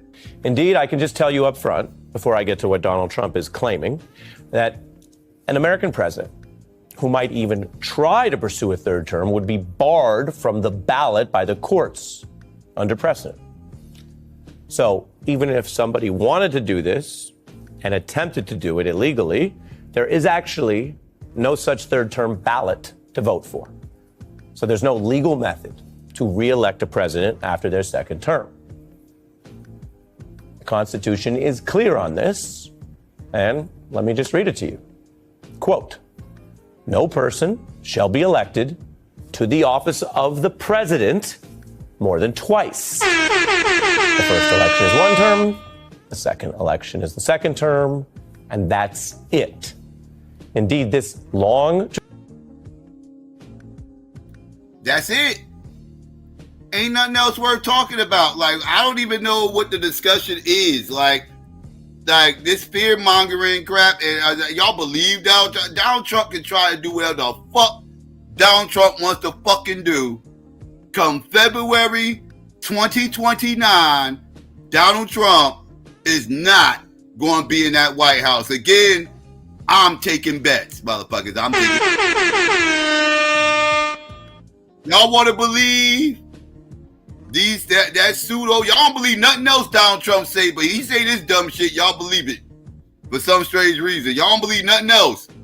But Donald Trump play around with this dumb shit. Y'all believe that. Well, I tell you what, I'm willing to put my money where my mouth is. And I'm telling you, that son of a bitch right there getting the fuck out of office come February 2029. I don't give a fuck what happens in the next 4 years. I know his ass won't be here afterwards. I know that. I told you, I don't know nothing else. I know that. More than twice. The first election is one term, the second election is the second term, and that's it. Indeed, this long tradition began as a kind of norm with our first president, George Washington, choosing to stop ruling after 2 terms. Correct. George Washington was anti, 3-4 terms and shit like that. So he did his 2, and he said that's enough. Anything after that, I'd be more like, like a monarchy, and they was trying to get away from a monarchy. So he decided 2 terms is enough, and it's time to pass the baton. And it became an unspoken rule, right? George Washington was also against 2-party system too, by the way. Just thought I'd throw that out there. George Washington thought a 2-party system would be problematic. And he was Nostradamus because he's correct. Because now look what we got. Complete shit shows. But anyways, I digress. Let's continue. George Washington choosing to stop ruling after 2 terms. And that tradition was to stave off king-like bids to hold on to power forever, to die in office, something that our founding leaders were so concerned about from what they viewed as quite corrupt kingdoms. It was later formalized in the Constitution in the 22nd Amendment. I'll say more about that in a second, but what that means is there are no 3rd terms under law. And the Constitution, as you might recall, is much stronger than, say, a federal law, because a Congress could pass a law and revoke it, but the Constitution cannot be easily or quickly changed. That's on purpose. Indeed, if you want to get into hypotheticals, it would take a supermajority in Congress, which Republicans don't have, and a supermajority in the states, which Republicans don't have, in order to amend the Constitution, that amendment or any other. So keep that in mind, because the news is that President Trump is openly talking up an illegal 3rd term. He isn't declaring he's going to do it yet, but he is talking it up for a reason. Bottom line, he's admitting a kind of illegal intent. And he's saying he would either just break the Constitution or find some methods for serving a 3rd term. And he says a lot of people want him to do it, which is irrelevant when it comes to law. He also stressed, quote, "I'm not joking, but it's also far too early to think about it." Now, we may live in an era where a lot of things that used to be completely off the books, over the line, non-starters, scandals, now are sort of discussed. And you can often find a large chunk of MAGA supporters who say, well, does Trump want it? If he wants it, I'm for it. And if he doesn't, I guess I'm against it. And that's how we live. So this is a big deal, even though it is completely unconstitutional and illegal. And the courts wouldn't put that name on the ballot of any president, any party for 3rd term. But it's obviously getting traction in the conversation. And this is what Trump's telling reporters. I don't want to talk about a 3rd term now because no matter how you look at it, we got a long time to go. We have a long time. We have almost 4 years to go. and that's a long time. But despite that, so many people are saying, you've got to run again.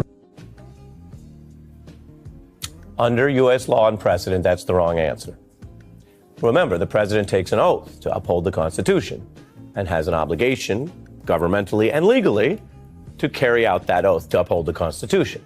So saying it's kind of okay and you're open to it and you're looking at methods, but talk about it later, is itself the wrong answer for any president. It is just sort of throwing your oath out the window. Yeah, totally the wrong answer.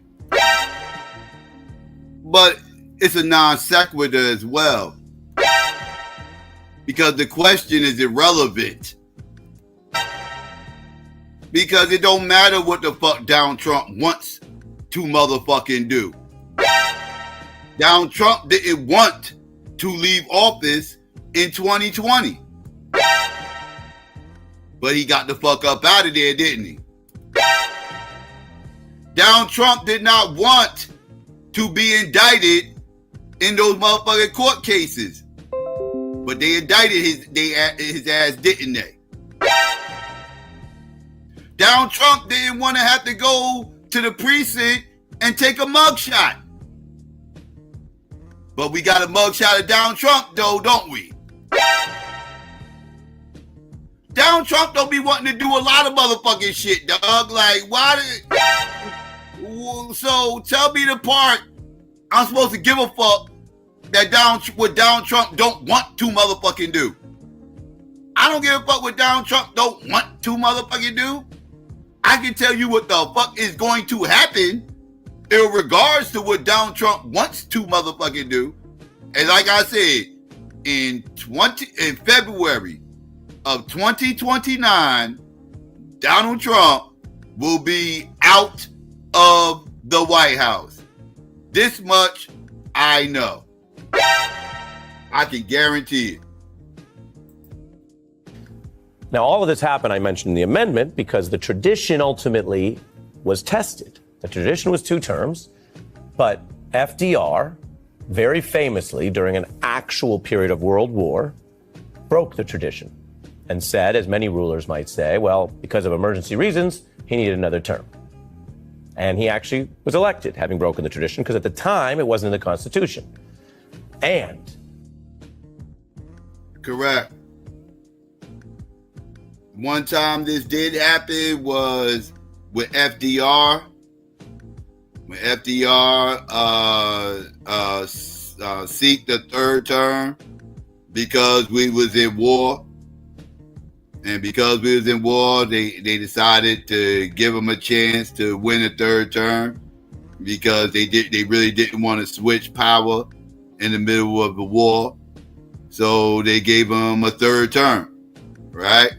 But after this, the Republicans lost their shit and was losing their minds. So they was like, okay, this is some fuck shit.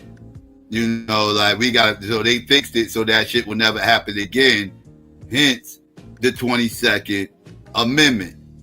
And that's why you haven't seen motherfuckers do it since FDR. And you're not going to see it happen again. It's not going to happen. I'd say, well, because of emergency reasons, he needed another term.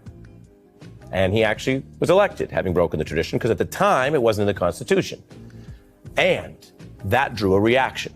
Republicans were among the groups leading the charge and saying a term limit would safeguard the U.S. from a dictatorship. Remember, we were fighting dictatorships at the time, but then we had our own leader use war and other emergency reasons to get extra terms. So that was passed and overwhelmingly affirmed across the country, which is why it became the amendment. Trump ally and former campaign chair Steve Bannon has been pushing this, trying to launder it, trying to normalize it. And he says they want to keep Trump in office past 29. President Trump will run and win again in 2028. How do you think he gets another term? We're working on it. I think we'll have a couple of alternatives. Let's say that. We'll see. We'll see what the definition. We'll see what the definition of term. We'll see what the definition of term limit is. Sometimes some of the Trump aides and veterans seem like they're just freestyling, freelancing. This one, and this is a warning based on the evidence we have, looks like something they're trying to launder and normalize. And they know that the courts are supposed to uphold the Constitution, and I read it to you. So how would you even do a third term? Well, our colleague here, Kristen Welker, asked about scenarios where you would have someone else technically be president, but then, say, J.D. Vance could do that, and Trump would effectively still be president. And Trump said, well, that's one method. There are others, too. Again, we're talking about something that's flatly unconstitutional, and he's just musing about ways to do it or get around it. And if the idea of swapping in people so that the word president satisfies a legal obligation, but the real leader would still be ex-President Trump in some capacity, well, we've actually seen this dictatorial blueprint. In 2020, Russian President Vladimir Putin got extra power and did swapping out of roles, which drew, even at the time, revolts. Russian Prime Minister Dmitry Medvedev has just announced that he and the entire Russian government will resign. Everyone but Vladimir Putin. A massive shakeup in the government, a massive shakeup possibly also in the power structure here as well. But of course, Vladimir Putin's still very much in the driver's seat. Whatever position Putin means for himself would enable him to be in control, to be the ultimate arbiter. He's been in charge since 2000, longer than any Russian or Soviet leader since Stalin ruled for 29 years. Passing those Stalin numbers, we can show you the reporting on this. The whole scheme was basically swapping different roles out with Medvedev and then changing the Constitution. Those power grabs have allowed Vladimir Putin to remain in power. Now, Putin was not president, so they changed the wording. And he had a prime minister in that country's system where basically, by swapping positions, they moved what were supposed to be term-limited spots into long-term rule, topping Stalin. Now, experts say they can't do that through the vice presidency in the United States. Quote, Trump is constitutionally ineligible to serve a third term. That is what makes the U.S. different. There are supposed to be these systems. Keep in mind, though, they are saying out loud what they want to do, and they're saying it's not a joke. And it's up to our country, not just the judges, but also everyone who lives here, to defend this Constitution.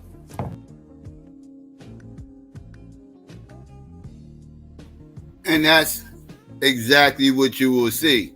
Because like I said before, if you really want to see this country pop off, let Donald Trump try to run for motherfucking a third term and actually even win that motherfucker. And watch the problems you motherfuckers see in this country. I'm talking about turn up. The turn up will be real. They don't want that civil war going on in this country. They don't want that kind of smoke. They don't want to go against that goddamn Constitution. You're going to have white wingers who going to be pissed off. If you got a lot of constitutionalists over there on that white wing, them motherfuckers, they'll flip the script on you motherfuckers over there and turn up. I'm just telling you. Like that, it's not going to happen. It's not going to happen. Again, he would even have to win the election. And that's to say he would even win another election if he was on the fucking ballot. And then so now that he's not on the ballot, how does he win? What are you going? All these people going to write it in? Good luck with that. Good luck with that. Ain't nobody ever won a president with only write-in votes. That ain't going to happen. That's not going to happen. So yeah, so y'all could just dead that. You know, unless they like he was saying, talking his backdoor shit and everything else. I mean, no, they're not going to be able to backdoor his way into that shit. That shit ain't happening. But let me get ready to drop this link. I've been running my mouth enough. I could have got deep in with the tariffs and everything else, but the other stories ran a little long. So I'm gonna go ahead and get ready to drop the link. I'm gonna go ahead and get ready to drop this in a second. Let me see. 1 second, family, getting stuff together. All right. So I'm about to get ready to drop this link, family. And well, first things first, I'm gonna do this commercial real quick, drop the link, and I'll be right back, family. All right, so I'll be right back. I'm probably a psycho.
All right, links out there, family. Come one, come all. First come, first serve.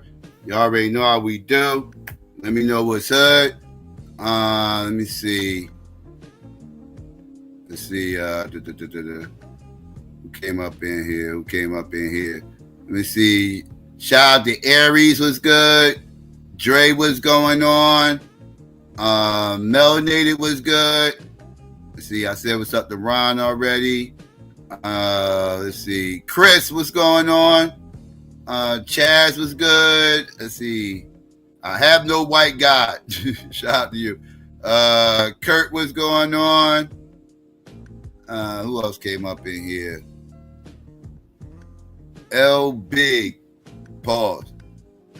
Yeah. Let's see. Let's see. I said I'm sunken already. Peace to you. J Cal was good. Let's see.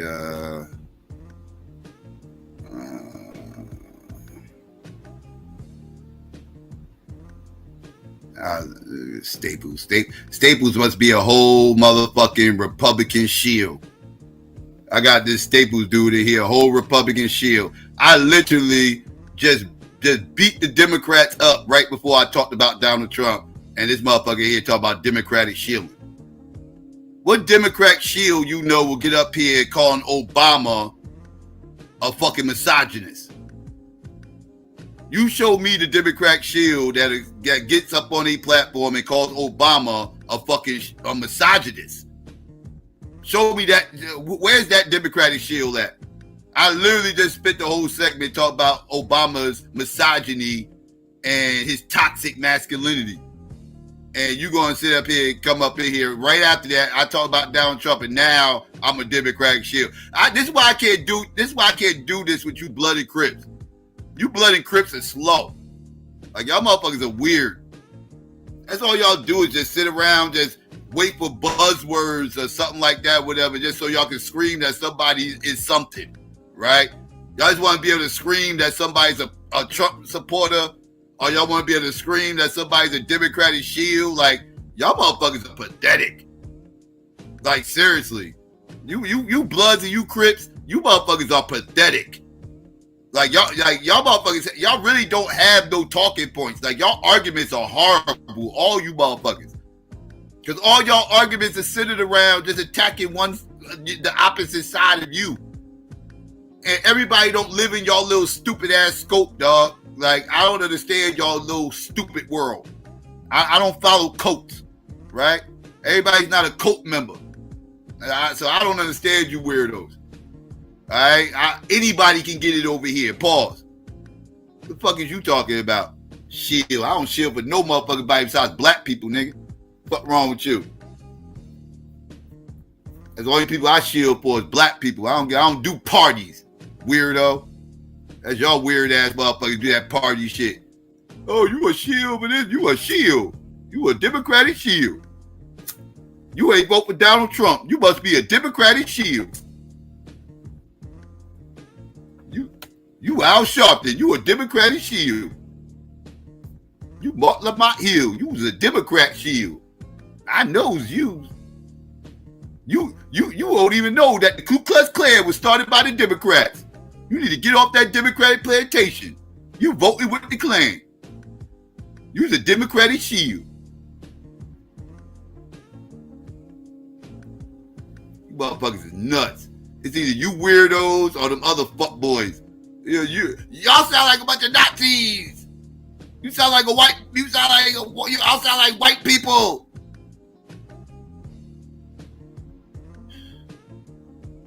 Sound like Trump supporters. I can't do it with you bloody Crips, dog. Y'all motherfuckers just all weird, dog. Y'all weird. Like I could never live like you motherfuckers, dog. Like y'all motherfuckers live in fear, dog. I can't do this shit with you motherfuckers. Like y'all motherfuckers can't even get nothing really done. None of you fuckers. Cause all y'all do, y'all can't see the world past y'all little dumbass motherfucking ideologies and shit. Like, y'all can't see the world outside of that. Y'all don't understand there's people that don't subscribe to y'all religion. Everybody don't fuck with y'all religion, dog. Understand this. Just because I don't fuck with your religion don't mean I'm Satan. You dumb motherfuckers. Some motherfuckers don't believe your shit. And they don't believe in your God, motherfuckers. That means they don't believe in your devil either. So stop trying to make me the devil because I don't believe in your God. All that shit's fake. Your God and your devil is fake. All of it. None of it's real. I know that might be hard for some of you motherfuckers to grasp, but I'm sorry. That's the reality of the situation, motherfucker. Everybody don't agree with that shit. So please stop trying to make me a Satanist because I'm not a part of your fucking cult. The Satanists are over there. Call the Satanists. Everybody that don't fuck with your party don't mean they a Satanist. What the fuck is wrong with you motherfuckers? That shit is weird, dog. That shit hella weird. I don't understand y'all weirdos. Like all these motherfuckers get dog. Nobody's safe over on this channel, motherfucker. Nobody's safe. Everybody get that work over here. What the fuck is wrong with you? Usually in the same show. Unless it's only one side that really did the dumb shit. Then I'm just gonna go in on that one side. But most of the time, it's usually both of you motherfuckers doing dumb shit, and I'm talking shit about both of you motherfuckers, because all y'all are weird. Y'all do a lot of weird shit for me to talk about. Y'all give me a lot of content. I couldn't even get through all the fucking stories today. I gotta wait to Saturday to cover the rest of this weird shit you motherfuckers be doing. Y'all motherfuckers always doing some weird shit. Y'all motherfuckers running around here y'all over here party banging. You dumb motherfuckers over here party banging. That shit makes for good theater. Cause all y'all dumb as fuck. That's my motherfucking mentality. Fuck both of you motherfuckers. You got the wrong motherfucker, dog. I'll talk shit about you, your party. I'll talk shit about the party you hate. Make you think you got a friend. Make you think you got a friend that turn around and beat your motherfucking party up right there and remind you ain't got no friends over here, dog. I ain't down with your party. What the fuck is wrong with you? Just because I'm bitch slapping this other party you don't like, motherfucker, don't think you got a friend, motherfucker, because your party next. They gonna get this work next, motherfucker. Fuck you. I fuck with black people, motherfucker. That's what I fuck with. I'm a third party motherfucker, independent motherfucker. I practice free thought. I am not bound to y'all silly ass cult mind. I don't do that. Fuck is wrong with y'all motherfuckers, man? That's why y'all end up defending bullshit. That's why weirdos be out here defending Kanye, looking like a bunch of coons, defending Kanye fuckery, because you motherfuckers party first ass niggas. You party first ass niggas defending coonery because you gotta defend your party. And you got these other motherfuckers over here defending fruitcake shit and dumbass feminine gender politics shit and all kinds of other weird shit because they gotta defend their party. Like, all y'all be defending bullshit, dog. All y'all be looking weird to me, son. When you ain't a part of none of that shit, you see the fuck shit everywhere, son. Yeah, that shit is crazy. That shit is crazy. Y'all should try it sometimes. Y'all should step outside of all this dumbass party shit and just see shit the way I see it. Just look at this shit independent of all that partisan shit. And you will see the fuck shit everywhere. All this shit reeks. All this shit reeks. All of it. The second y'all start doing that, maybe we can get shit done. Y'all motherfuckers be too wrapped up in parties and shit. I want to argue with party motherfuckers. I'll get y'all asses out of here, that party begging shit. That shit corny.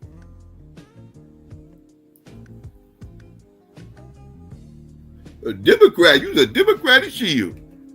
You's a shield. You sound like a shield over here. Sound like you still on the plantation. You's a Democratic shield.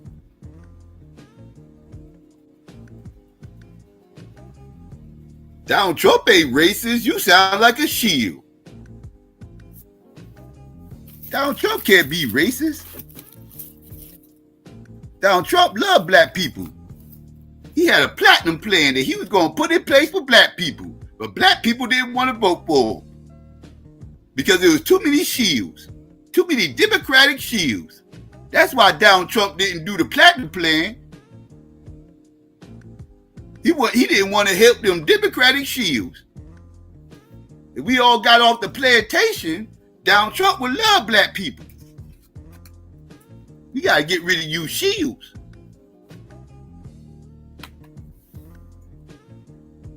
Fuck wrong with these motherfuckers, man. All y'all be sounding crazy. All y'all motherfuckers be sounding crazy. This is why I can't rep none of you motherfuckers, dog. I can't rep none of these goddamn weird teams y'all motherfuckers be repping. I want me to rep these goddamn weird ass teams with all this fucked up ass general management and shit. Got these motherfuckers. These motherfuckers front offices suck. All these teams front office suck, and y'all want me to cheer for these motherfuckers. I'm not cheering for no team with no fucked up ass front office. Can't get shit straight. Making bad trades and shit. Horrible draft picks. Motherfuckers can't hire the right coaches and shit. And you want me to cheer for these bums? Man, get that shit the fuck out of here. I ain't cheering for none of this shit. In fact, I don't even like this league, dog. This whole league sucks. I'm about to go watch a different sport. What is this? Crap. Fuck out of here. I'm about to go watch college. This shit. I ain't cheering for these fucked up ass teams, all this fucked up ass off, man. They front office suck. Your team front office suck, motherfucker. Yeah, you. Yeah, you Democratic shield. Yeah, I'm talking to you. Yeah, you cool ass Trump supporter. I'm talking about you too. Both of you motherfucking teams, y'all upper management sucks. Y'all motherfuckers can't do shit right. That's why y'all motherfuckers don't win no goddamn championships. Y'all just the best players on bad teams. Get them shits and put these bums out on the goddamn field. Get me started. Start cooking you motherfuckers, man. I don't give a fuck about none of that shit.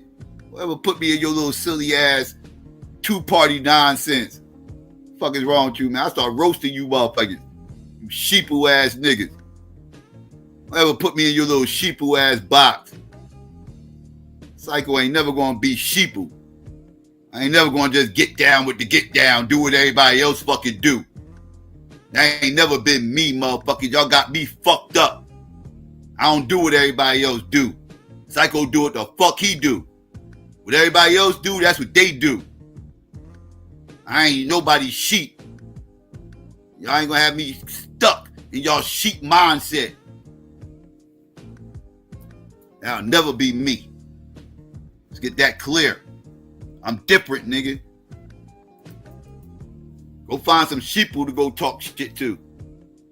They'll play that game with you. They'll play Bloods and Crips with you, motherfucker.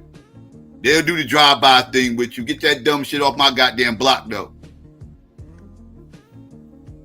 Don't bring that shit on my block, motherfucker. Take that shit somewhere else.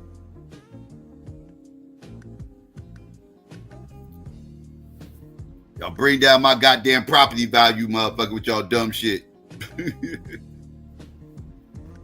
Crime rate starting to rise and everything else, man. Keep that dumb shit away from me, dog. Silly ass, stupid ass fights. I sit back, just shake my head when I listen to y'all motherfuckers arguing. Like, man, look at what are y'all doing? Y'all arguing over white people shit. White people shit. It's rare that when I listen to this blood and crip beef shit, it's rare it's ever about black people. It's usually always about some other motherfuckers. They ain't got shit to do with us. Y'all up here party banging with for other motherfuckers and shit. The fuck? Man, y'all get that bullshit out of here, man.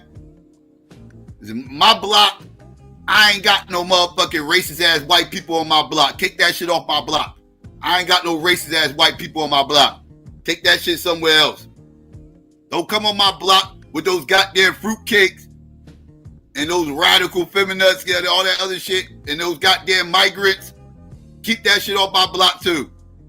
I don't need none of that crazy ass shit on my block, man. All that, no. I don't want none of that shit on my block. Get all that shit off my block. Take that shit over there. Y'all go bang over there. Beat each other the fuck up. I ain't got nothing to do with all that shit.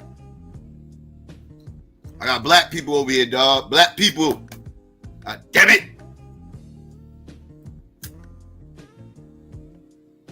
You playing no games, these motherfuckers, man.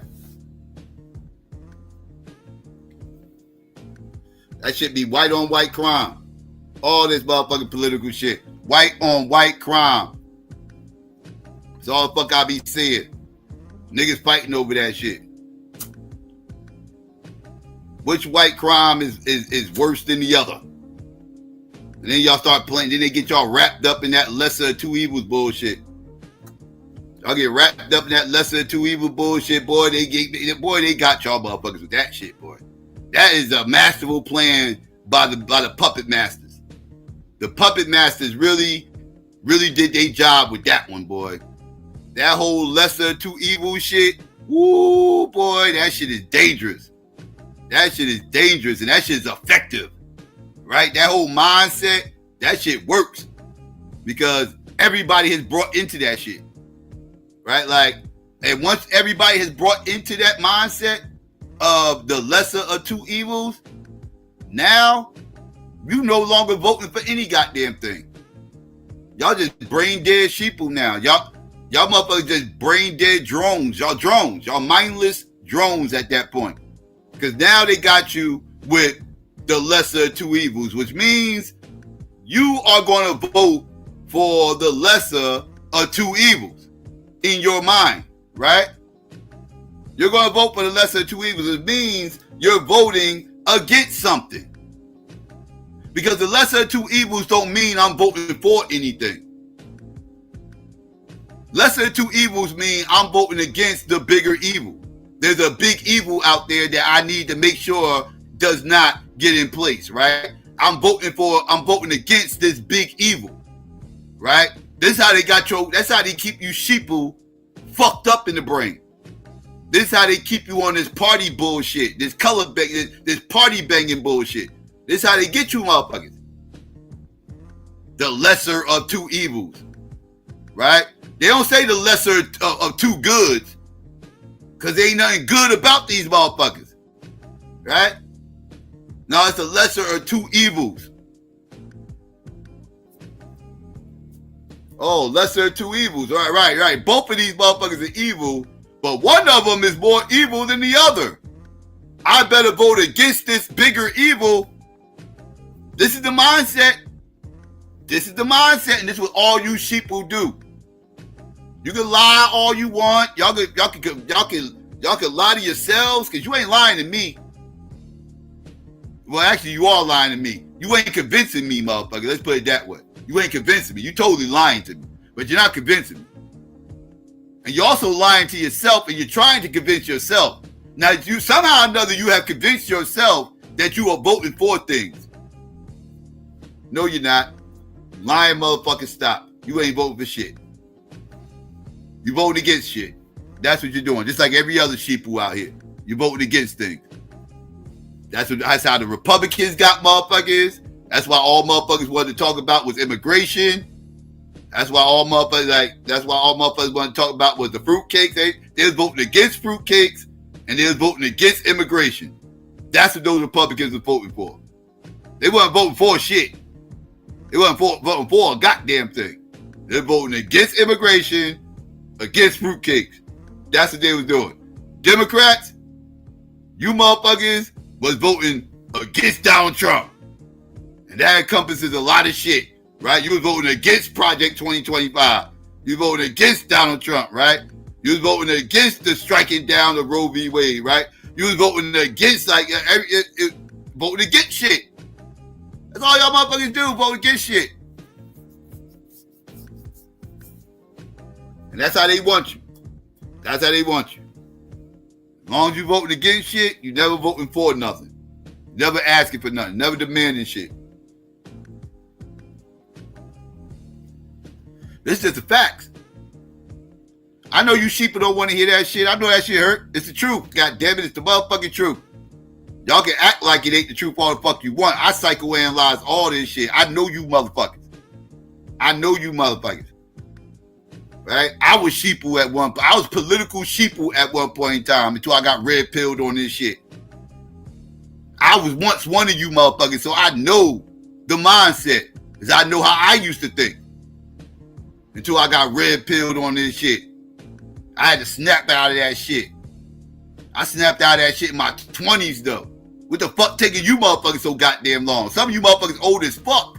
The hell taking y'all so long to get red pilled on this shit? The fuck? I better red pill on this motherfucker. I better take this red pill, see this shit for what the fuck this shit really is, start strategically mapping shit out correctly, maneuvering properly in this motherfucker. Y'all just drones, man. Y'all just do whatever the fuck these motherfuckers tell you what the fuck to do. They tell you this. Oh, yeah. He said he was going to do this. That sounds good to me. Yeah, I know. Them tariffs sound real good before. Holler back at me in a month about those tariffs that y'all thought was so great before. Y'all ain't voting for shit. Y'all wait for that motherfucker to tell y'all what the fuck he was going to do for his economy. That shit never sounded good. That tariff shit never sounded good. I never was doing that tariff shit. Told y'all motherfuckers about that shit when he was talking that shit. Like, I don't know about this tariff shit. That usually don't end well. I know the history of tariffs in this goddamn country, and that shit don't usually end well. Now y'all singing the song and dance. Tariffs. All right, you got it. I ain't gonna argue with motherfuckers. You know what I mean? My party, ain't my party, but the person I voted for, I knew they wasn't gonna win. So y'all go on and fight that shit out, man. Well, win. I don't give a fuck. I don't give a fuck about it. Fuck both of these goddamn parties. Either way, I'm gonna try to find a silver lining in whoever won. Donald Trump won. I found the silver lining, and goddamn it, it's starting to work. It's going to start to work. The silver lining of Donald Trump winning is it could force black people to wake the fuck up and actually stop being these little silly ass Negro-pean mindset and understand what the fuck is really going on around here. Because like I said, black people in this country need some old-fashioned, old-school racism. They need that shit, dog. And every little silly ass scandal that pops off from week to week to week only further solidifies why I say what I say when I say that. I mean, just look at Kanye. Look no further than Kanye and look at the Negroes out there that was defending that crap. Yeah, the fact that there's Negroes out here that will not only put on a fucking Klan outfit and think that shit is cool, but the fact that that motherfucker actually got supporters out here, black supporters out here, explaining away that crazy ass behavior, that right there only leads me to believe that, yeah, I was correct in my assessment. Black people in this country need some old-fashioned, old-school racism to wake their asses the fuck up, because Negroes in this country is too motherfucking comfortable. I maintain that shit. I'm sorry. Some of y'all motherfuckers need some old-fashioned racism, so y'all can stop with the nonsense. Wake you motherfuckers the fuck up, because y'all are in a deep slumber. That shit is crazy to me.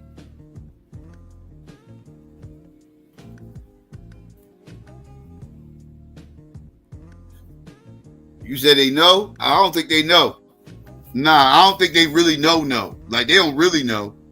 Like, let's put it this way. They know as far as like the history, but they don't know really like what, like, kind of like war, right? Like, I know about war, right? Like, I know about wars. Like, I study wars, right?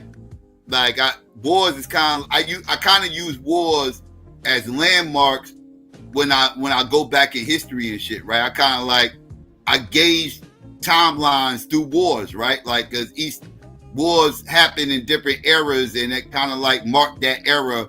And so I kind of like center my history, a lot of it around the wars that happened around that time, right? That's kind of how a good way for me to keep up and keep track of what happened in chronological order.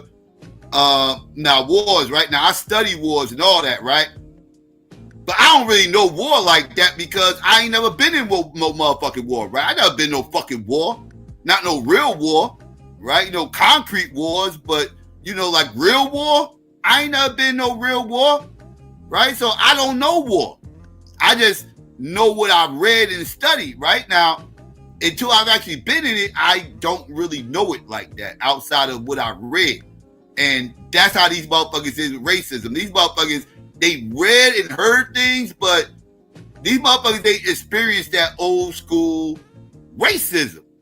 So like they you know, they kind of like, and they think it's old, they think it's over, right? Like they think that type of racism never coming back. And yeah, some of these motherfuckers need a wake-up call. Some of these motherfuckers need a wake-up call. Yeah. Because this shit is pathetic. It's really sad.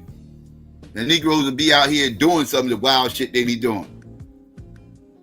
Like at some point, man, like, I don't know. I just don't be seeing a lot of pride in niggas nowadays, dog. I just don't. I just don't be seeing the pride in motherfuckers, man. Like, where's y'all pride at, son? Where's y'all pride, son? Where's the pride of just being you, dog? Being you and motherfuckers who look like you. Motherfuckers who grew up around you. When you motherfuckers gonna start being proud of this shit, dog? Y'all motherfuckers is ashamed of where y'all grew up at. I be hearing motherfuckers disdain for the hood and all this other shit and everything else, and I'm like, and these be motherfuckers who grew up in the hood, right? And I'm like, so when y'all think of the hood, y'all just think of disdain? Y'all think of nothing y'all think all the fucked up shit and everything else, nothing good happened to you in the hood? Nothing? You ain't got no friends there? You ain't never had no friends there? Y'all ain't never had fun there? Like, nothing? Like, it was all bad, motherfucker? Like, I don't know. Like, I don't, that's not my experience, right? You know, like, yeah, I had some bad things happen to me in the fucking hood. I had a lot of good things happen to me in the fucking hood, right? Like, the hood is what it is, right? Like, you gonna get the good, you gonna get the bad, right? You try to minimize the bad and you know, try to have a whole lot of good. And that's just what it is, right? That's hood life, right? But I like, especially like hoods that y'all came up in, that y'all grew up in, you would think y'all would have a special connection there, because y'all grew up in those hoods. But I don't be hearing that, dog. I be hearing motherfuckers having nothing but disdain and angst for the motherfucking hood that they grew up in. Like they disgusted by it and ashamed of it, and they happy as hell they left that motherfucker and they'll never go back and fuck the hood and this, that, and the hood need to be burnt down and all of a sudden, like, wait, whoa, what are we talking about? Right? Like, that shit be sounding crazy. That shit be sounding crazy to me. And it's like, yo, I don't know, man. That's just not me, son. I don't know, man. I can't relate, son. I just can't relate to some of these stories I be hearing for some of these niggas, dog. I just can't relate to that shit. I can't, bruh. I don't know, man. I'm empathetic. I don't know. And I'm not even a motherfucker who like I'm not a motherfucker who grew up on food stamps, right? Like I'm not trying to shame motherfuckers who did. You know what I mean? Like, you know, motherfucker, you know, it is what it is. A lot of my friends did grow up on food stamps, right? And that's when I started realizing like social class and shit like that, right? Like I didn't even realize that there were people that were lower class. Like, to me and my friends, we was all the same class of people, right? Even though we wasn't. In my mind, we was, because I didn't give a fuck about no goddamn class. These are my, you know what I mean? Like, as far as class system, you know, we little kids, right? But, you know, as I'm getting older, and, you know, you start realizing certain things. You start realizing that, you know, like, you're paying for lunch and all your friends is getting free lunch. You start to realize, you know, you got, you know, you start realizing, you know, like, your Christmases might be a little bit better than the next motherfucker and shit like that, you know, and, you know, your friends kind of be coming over to eat sometimes and shit like everything. Like, you start realizing things as you're getting older, right? Like, but like at the end of the day, like these my niggas. Like, I don't know, man. I ain't never been that class motherfucker that like looking down on motherfuckers and shit like that because they doing worse than you and shit like. That's why I fight against that whole that bourgeoisie shit and everything else, man. I don't like that shit, dog. Like, who the fuck is you, son? Like, get your bitch ass. Like, no, like, yeah. I'm sorry, son. I'm sorry. I just can't relate to some people's mindsets on here, son. Like, I just can't relate. I mean, I know a lot of that shit is indoctrination. I know where that shit's coming from, right? I know where that shit come from. All right, these Negroes been indoctrinated with fuck shit. Right? And they brought into it. When I never brought into the bullshit. Like all that anti-hood shit and everything else motherfuckers used to do, man. I used to fight back against that shit, man. That's one of the things that made me such a heavy hip-hop head. One of the things that made me such a huge hip-hop head that I am, outside of the fact that I did just love the music and the culture and everything else. But one of the reasons why I love the culture and the music was because it was a rebellious movement. Hip-hop is not rebellious today, right? Hip-hop is just a normal part of life today, right? It's just an industry thing, right? That's why everybody talk about hip-hop. They immediately go to the industry, right? They immediately go to record sales and all this other monetary shit, right? They talk about concerts, record sales, favorite albums, shit like that, right? And that's why, and hip-hop, that's not hip-hop to me, right? And I confuse people with that. And they don't understand because, again, either I don't know, either you just didn't study this stuff or you just didn't live through it. And I don't know, because like hip hop was a rebellious movement, right? Like I said, it's a culture, right? The culture in itself was all about being rebellious, right? So I was always a rebellious motherfucker, right? Especially against like the older way of thinking. Right at that time, you know, that would be like the boomers, silent generation, you know, this, that, how they did things, you know, everything, you know, cool and all that. But this our shit right here, you know, like hip hop, right? Like that was our shit, right? You know, like y'all got y'all shit, you know, y'all do over here, you know, y'all, you know, the church and, you know, the whole, you know what I mean? R&B, Temptations, you know, Cadillac, all that's cool and all that. You know, I ain't even shitting on.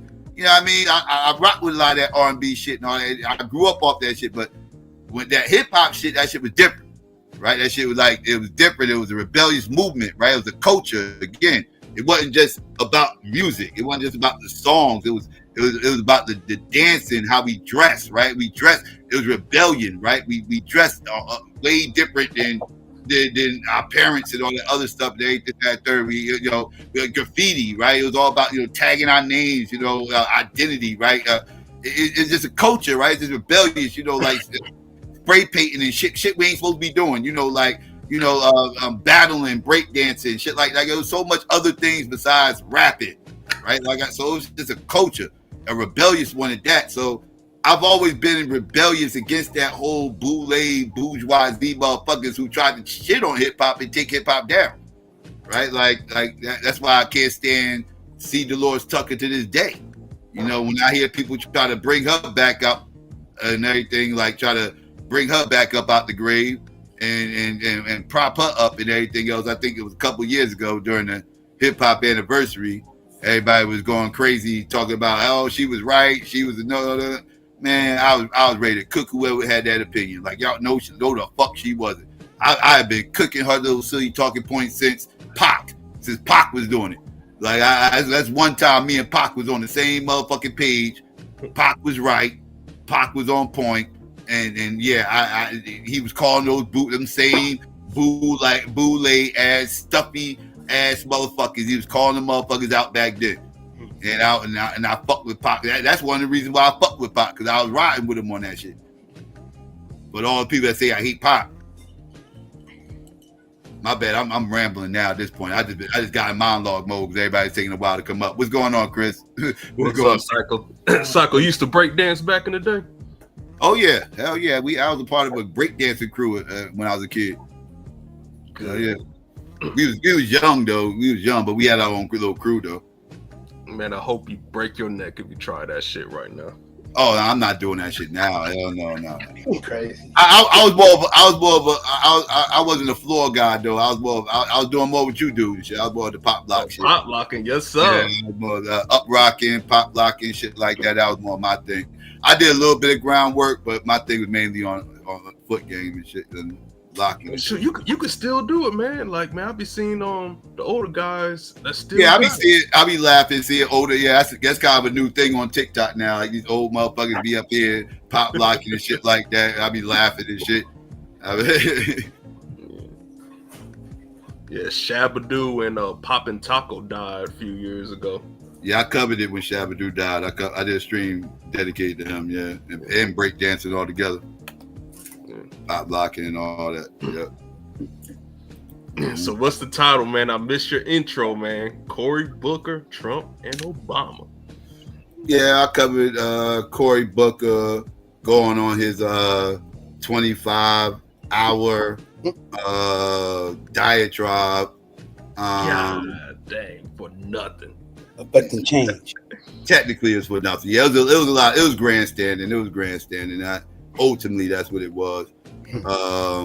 Yeah, because ain't nothing come from it outside of a feel good story for the Democrats, I guess. But they looking for something, man. They desperately looking for a W. They're desperately looking for a W. So I guess it's the closest thing to a W they can get. They did knock Trump's Thurman's record down, so I guess that's something they can hang their hat on, I guess. But more symbolism though, this symbolic victory. Yeah, did you hear about the Democrats in Georgia? How they with Democrats in Georgia? All right, so Georgia legislation, they just passed a bill that they not paying, like if a transgender gets locked up in jail, that the state government is not paying for their surgery. They passed a law for that, and the Democrats got mad. And guess how many transgenders that are locked up who want that surgery? 5. I was just about to say probably about 3 or 4. You said 5. Yeah. I said, what the fuck? And this is what everybody losing their mind over, huh? 5 in the whole state. Yes, currently, right now, as of today. 5. Yeah, in the whole goddamn state. That's like that's not even 1 per county. What are we talking about? Like, this is bad. It's bad. They fight harder for these motherfuckers than they do black people. And these motherfuckers, they less than 10%. They less than 1. I think they less than 5% of the fucking population. Yeah, less than 2%. Yeah, like that's what I'm saying. Like, what are we talking about right now? We gotta make all these bathrooms. Why we gotta break our neck for these mentally ill motherfuckers? They mentally ill. It's crazy. Like, they got money, man. Crazy. The one thing, and the what, like I said, and the Democrats, they so twisted. They propping this whole Cory Booker thing up and everything else, this, that, and the third. When that's not what the fuck they should have been propping up. They should have been propping up what happened in Wisconsin. That's the W. What happened in Wisconsin? That's the W.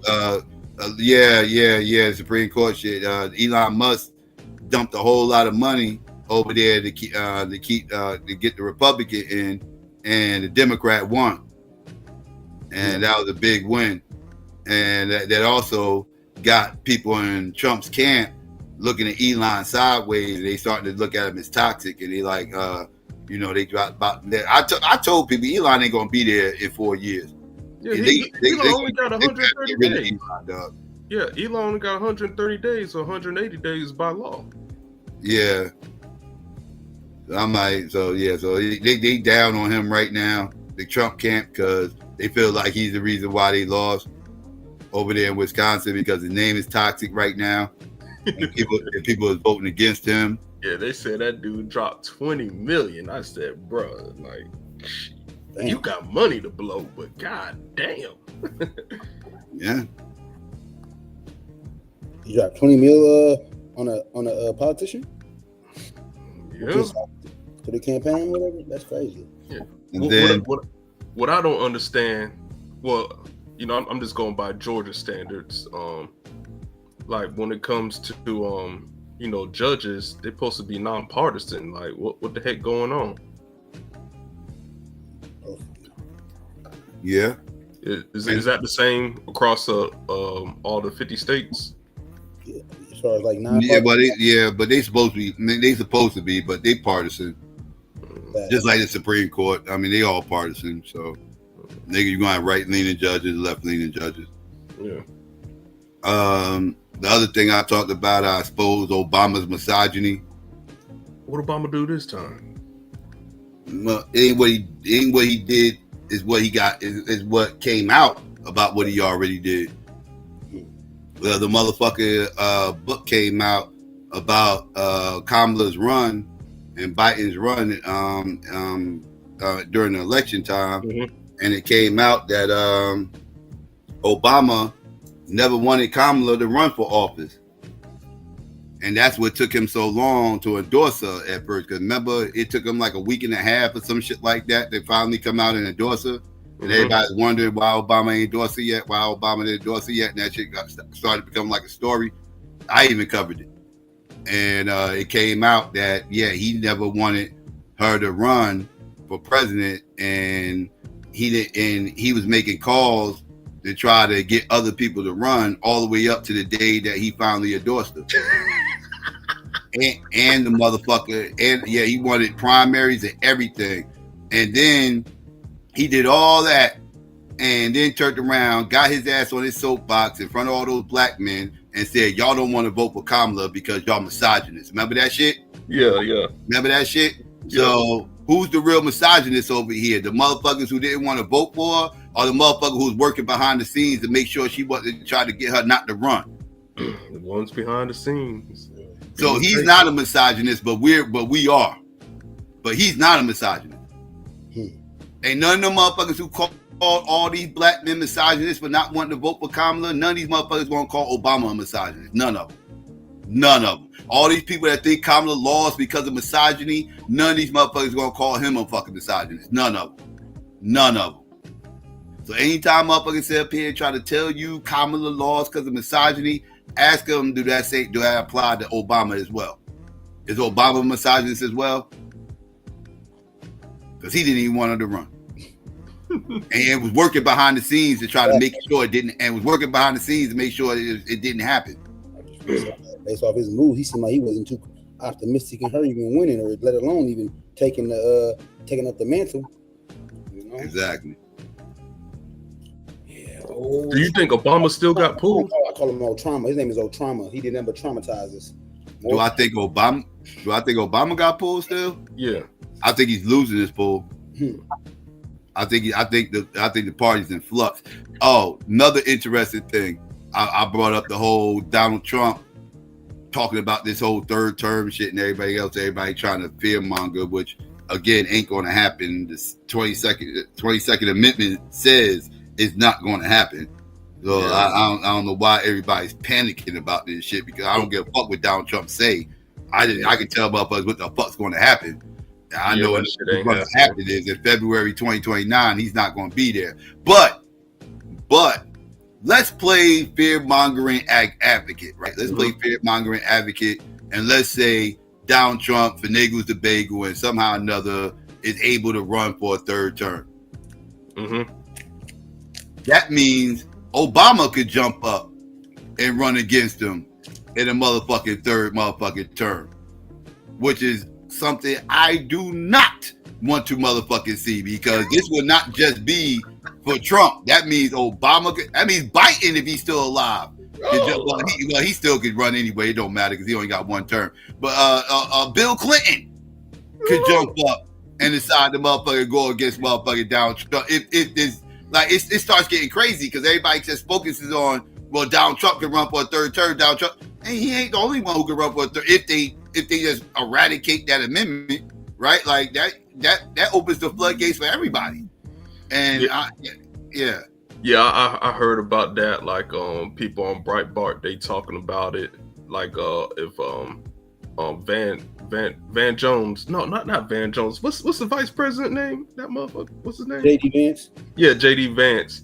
JD Vance wins, and then he'd be like, "Fuck it," give it to Trump. Like, yeah, you could do that. That'd be stupid. That I don't think JD Vance. JD Vance would be an idiot for doing that. Like, I don't see nobody going through a whole election just to hand it to fucking Donald Trump afterwards. That's coke leadership right there. That's some other shit. Like, yeah, I feel like it'll just go on to the Speaker of the House because Trump term limited. Like, that shit ain't gonna work. He wouldn't even be on the ballot. He wouldn't even be on the ballot. He'd be banned from being on the ballot. If he won, it'll have to be on write-ins. They have to. All these people have to write his name in. Ain't nobody gonna win a presidency off all write-ins. Nobody. You're done. If you're not on the ballot, you're done. Yep. I didn't even think about the ballots, but yep, that's right there. Like, yeah, that's what I'm saying. So, like, that's what I'm saying. So all this is it's not going to happen. You know what I mean? Like, I guess you could say it's cute banter or whatever. It's good fear mongering tactics, but it's not going to happen. It's just not going. It's just talk. That's all it is. Like I said, if I don't know nothing else, I know one motherfucking thing. Donald Trump is not going to be in office in February of 2029. That much I know. I don't know too much else. I don't know if his term is going to be horrible, bad, okay, mid. I don't know if it's going to be good. I don't know none of that. What I do know is I got suspicions on what it's going to be. But one thing I know for sure, that motherfucker going to be gone February 2029. I know that.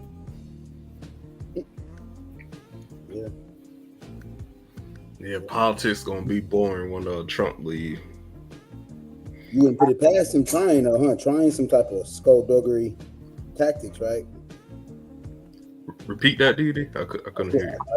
I said, you basically, or do you think we shouldn't put it past him that he's not what's the word? He's not, he's prone to doing, to being spontaneous, to being impulsive. So basically, I'm not putting them past them to try anything. I mean, yeah. Now, as far as trying, now I'm not. Let me go on record and say I'm not saying he won't try to do anything, right? Like trying to do something and actually being able to do it is two different things. He's going to try. He's going to try just like he tried to stay in office in 2020. He didn't want to leave then. He was like I said, he left kicking and screaming, but he got the fuck up out of there. You know what I mean? So, like, yeah, he's going to try. He'll try to do some things, but it ain't going to work. His ass going to end up getting the fuck up out of office. That's what the fuck's going to happen. He's going to try, though. I wouldn't be shocked if he tried. But, again, he's not going to succeed. People, his own base will turn on him. You know how many people that are Trumpists that are constitutionalists? Them motherfuckers, they'll be divided. Them constitutionalists, because they gonna struggle with that. Like, you know what I mean? So like you gonna have a large portion of them that's gonna turn on them. Like they gonna mean as far as like they're I mean not whiteness, but yeah, I hear what you're saying. You're saying that you got people in this party that are so they believe in that, yeah, constitutions. Yeah, they live and die. Yeah, they live and die by the Constitution. Yeah. So, like Like the motherfuckers, like a lot of these motherfuckers, like they kind of like libertarians and shit, but they right leaning, so they fuck with Trump because they right leaning libertarians. But yeah, those type motherfuckers, yeah, they'll turn on Trump because then he's practicing authoritarianism, and they don't like that shit.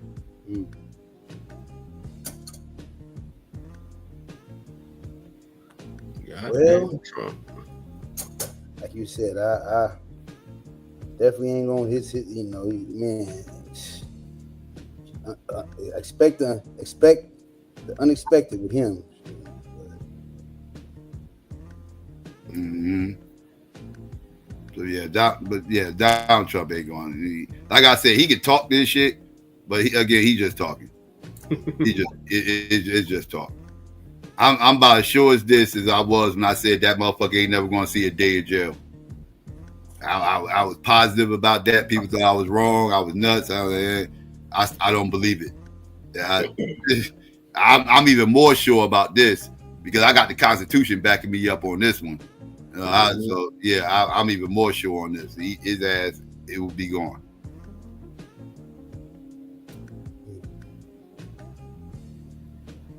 I do not see them changing the Constitution for Trump. Yeah, they're gonna have to go through some shit to change that. Yeah, shit they're not gonna be able to do. Like I said, his own party won't be cool with that shit. You got some of his party that'll rock with him just because they that much into the coke, but he ain't gonna have enough Republicans rocking with him on that shit. They gonna and plus so many Republicans want to get away from this Donald Trump shit. They just want to get away from the Trump shit. They over the Trump shit, like because Trump is flipping shit upside down for everybody, not just the Democrats. Yeah. He's flipping shit upside down for Republicans too. A lot of people want to get. They ain't gonna want to deal with another 4 years of Donald Trump. They gonna get his ass fuck up out of there. The real stock market, flipping everything upside down ever since he got in office. It went up. Oh yeah, stock market. How's that going? How's that looking after all this tariff shit? Hey, you know I like it. I welcome it. Oh shit. But what's happening though? That boy, if you liking it, that means it's crashing. It's nah. You see, like, the mainstream media, up, just basics. Up is good, down is bad. I say it's things in the red. Up is both good, and down is both good as well. Yeah, but it's things in the red though. Hell yeah, I didn't know. Shit's in the red. The motherfucking market didn't drop. Shit. That's what I'm saying. Yeah, that's what I'm saying. Yeah, that's what I said. When Chris say things are good, I'm like, that means the market is going bad. It's reverse with him. Like, I gotta think reverse psychology with him. Like, so boom, I got it. Yeah, like, all right, so the market is doing bad. That's what I wanted to know. And that's the flip side to that though is that it's been what I've lost been profit. So I ain't lost. Well, like how you put money in and then you didn't lose your principal. Yeah, I ain't losing my principal. I'm just been losing profit. Still, it's like it's like hold on now, nigga. Y'all need to flip, for you to get the cutting into my principal. But nah, we everything gonna be all right. Man, I don't know. What goes up must come down, though. Yeah. About the tariffs thing. Yeah, we can get. I'm more not concerned because his speech he was talking about reciprocal tariffs, but if it drags out. Nah. Wait. Let's get into that. The reciprocal tariffs. Yeah. Because that motherfucker was hitting shit to bite. He hit up about. When he whipped out that chart, the chart I saw, I don't even know if that was all the countries, but it had about 20 countries on there. Yeah. And all these countries, this ain't reciprocal. Like this is like. Oh, they're all not reciprocal? Nah, not all these joints. Nah, like the candidate shit is bullshit. The candidate shit is bullshit. Like I got like it is what like because you understand what's going on with the candidate shit, right? Man, it's a flip flop from the Canada stuff. Like I'm out the loop. I was there. Now the Canada shit, right? Now it's like Canada has a quota how much dairy products that they allow to get exported in, right? And I didn't know that. I didn't know anything about that. They got a quota right now. It's no tariffs initially on the exports, right? That's coming in, right? They initially don't hit people up with no tariffs, but it's a quota there. Now, that quota was there with the USMCA, right? I believe so. I believe. Don't quote me. I believe so. I know. Canada had the quota that only X amount of dairy could come in. Now, if they go over the quota, that's when they get hit with the tariffs. Right? I didn't know that. Right. So they don't get hit with these because he always talking about all these crazy tariffs that Canada's hitting them with, like 200%, 250% tariffs that Canada's hitting them with. But he's leaving, which isn't true because on so many levels. Because, like I said, first you got the quota thing, right? Like as long as they don't pass the quota, they don't get hit with tariffs. Now, with that being said, guess how many U.S. companies is paying that 250% tariff? Probably about 3. None. None. Nobody. Matter of fact, nobody has been hit with these tariffs ever because they never exceeded the quota. America has never exceeded the quota to ever get hit with these 200% and 250% tariffs that he keeps complaining and screaming about. So they never got penalized with the tariffs because they never went over the quota. Okay. So yeah, so like I said, so this isn't reciprocal, right? Like this is aggressive. This is aggressive maneuvers on his part, and he was very specific on which countries he was hitting up with and how much they was getting hit up with. I saw the EU only was getting hit up with 20%, and they was the lowest out the ones that I saw. Everybody else was getting hit up with like 35 and better, 35, 40, 50, 61, I think was the highest I saw. So the whole reciprocal stuff, that was just bullshit. Yeah, it's all cap, man. It's all cap. Oh, it's all cap, man. This is now I will say some of the countries. Now I will say some of the countries. I'm not going to say all. Some of the countries, you can say it's reciprocal with some of the countries, because there is some countries out there that we are getting taxed pretty heavy. I will say that. So I'm not going to say it's all bullshit. I'm gonna say it's some bullshit up in there, and Canada being one of them. Yeah, the Canada thing, I didn't even know. I didn't even know that. I didn't even hear the media say that. Like, why won't the media just cover it? You know how, what you just said. Yeah, the Canada one is definitely bullshit. Yeah, I was looking all into that, and yeah, that shit is all cap. Like it's not cap about, like I said, when he said, like I said, he tells half truths. He give you little pieces of a truth, and then attach a whole bunch of bullshit behind, just like any other pseudo. He's pseudo, just like any other pseudo. He'll just take a little bit of truth and just start attaching shit onto it, right? Like the truth was, Canada got things in place to hit America up with 200 and 250% tariffs.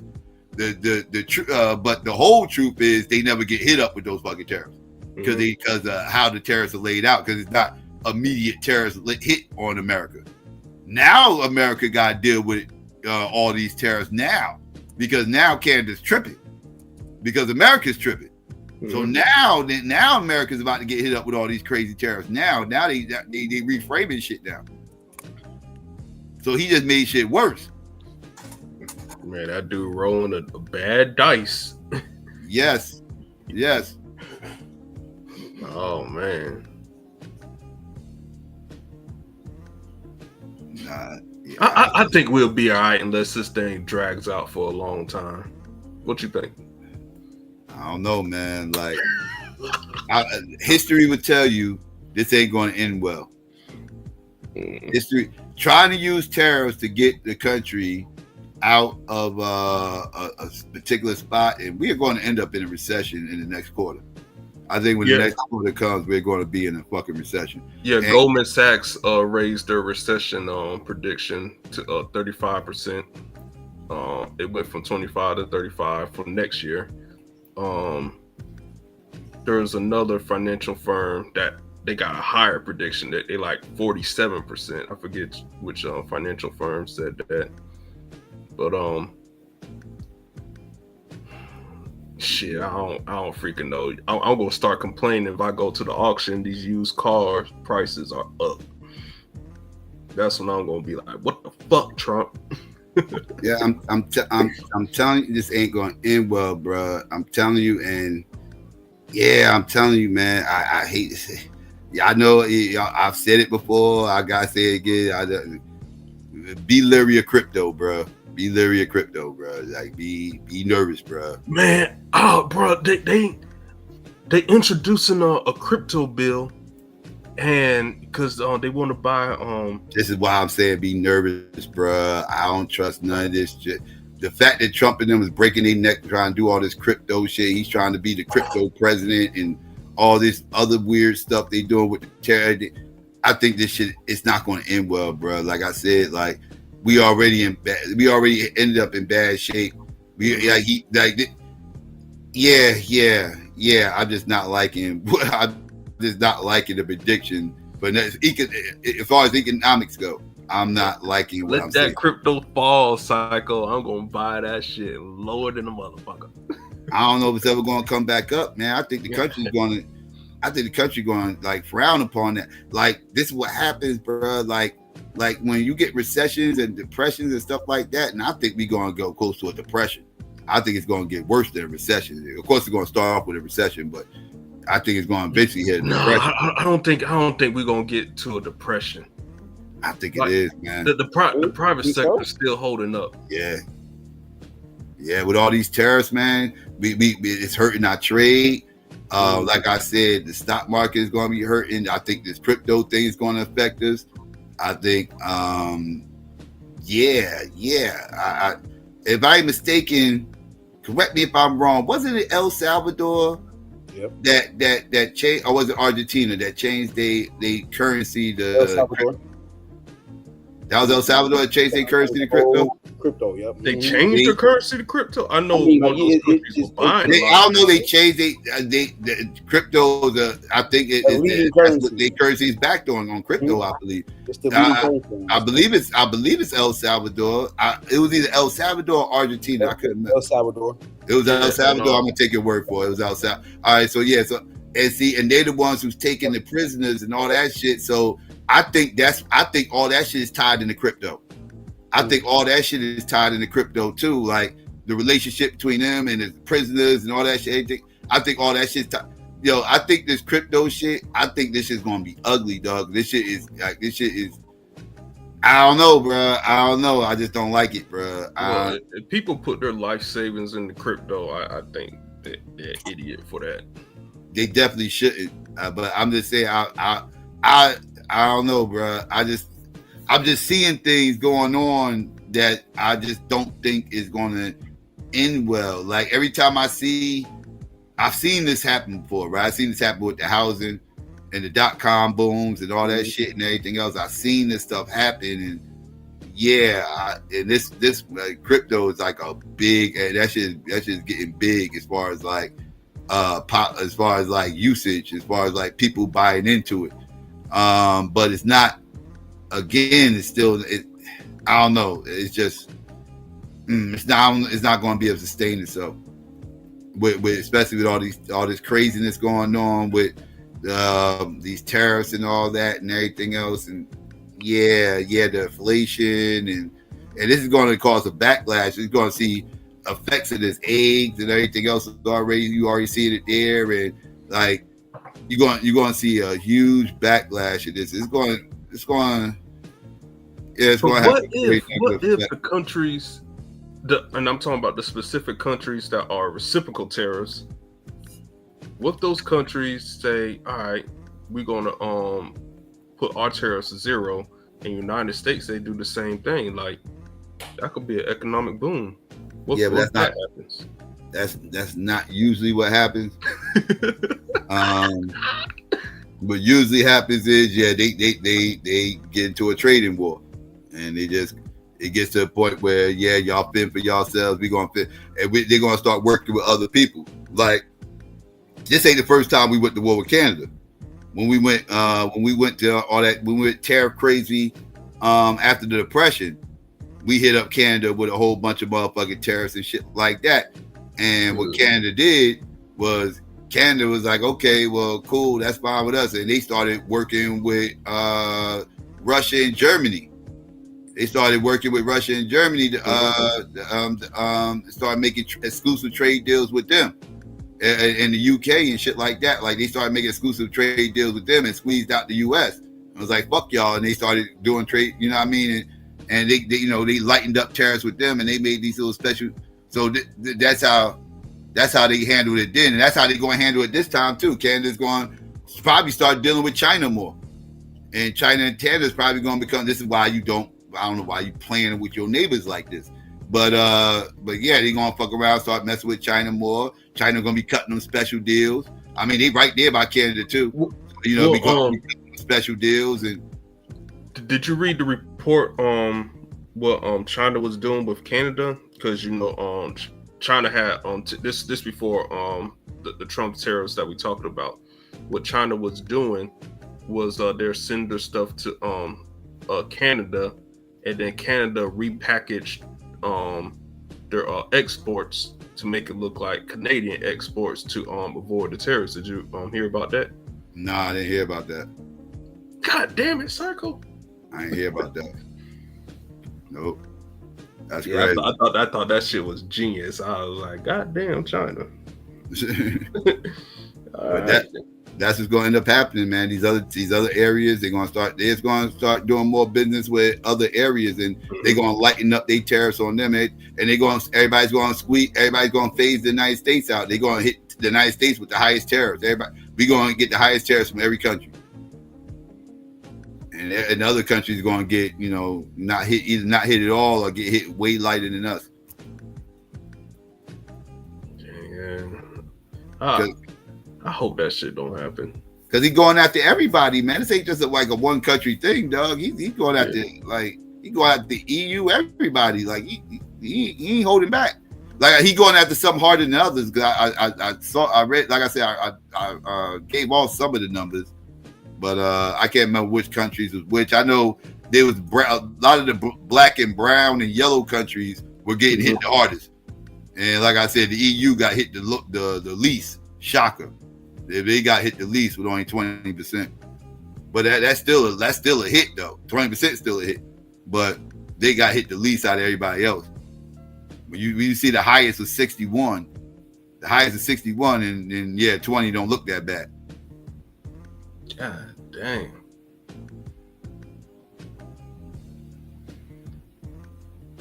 Well, all I can say is buy the dip.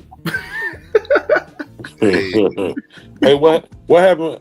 Hey, what's up, Psych? I missed the dialogue. I missed your what happened with Cory Booker? You know, he did UNC. He did the 25-hour filibuster speech. Okay. You heard about that? Yeah, that dude had a piss cup. Yeah, I was just saying he last night at like 10:50, I got a text from Cory Booker, and he was saying that he had, and now it makes sense when you said the filibuster, because I didn't know what he was talking about. I didn't know. I really didn't know what he was talking about. But when he text messaged last night, I guess it was, you know, a mass text he sent out to registered voters or whatever. So what time was it? It was at 10. He did it. He ended it like around 8 o'clock last night, 8 or 9 o'clock last night. He had ended it. He started 7 o'clock Monday, 7 p.m. Eastern Standard Time Monday, and it ended like 8 p.m. yesterday. 8 something p.m. yesterday. He was up there for 25 hours and like 4 minutes, and he broke the record. The record was 24 hours and 8 minutes, and it was from Strom Thurmond. Okay. Trump Thurman had the record. He did it in 1957. 1957, he was protesting against some civil rights bills that was in place. I believe one of them was voting protection, whatever. And he was and he got up there for 24 hours filibustering straight to fight against. Because he's a Dixiecrat. So okay, yeah, because I got the text at 10:56 p.m. And it makes sense when you say he did, because I didn't know what he was talking. It just came out like a random text. It was it said Quentin. It's Cory Booker. I just walked off the Senate floor. I may be tired and a little hoarse, but as I said again and again, this is a moment where we cannot afford to be silent. We must speak up.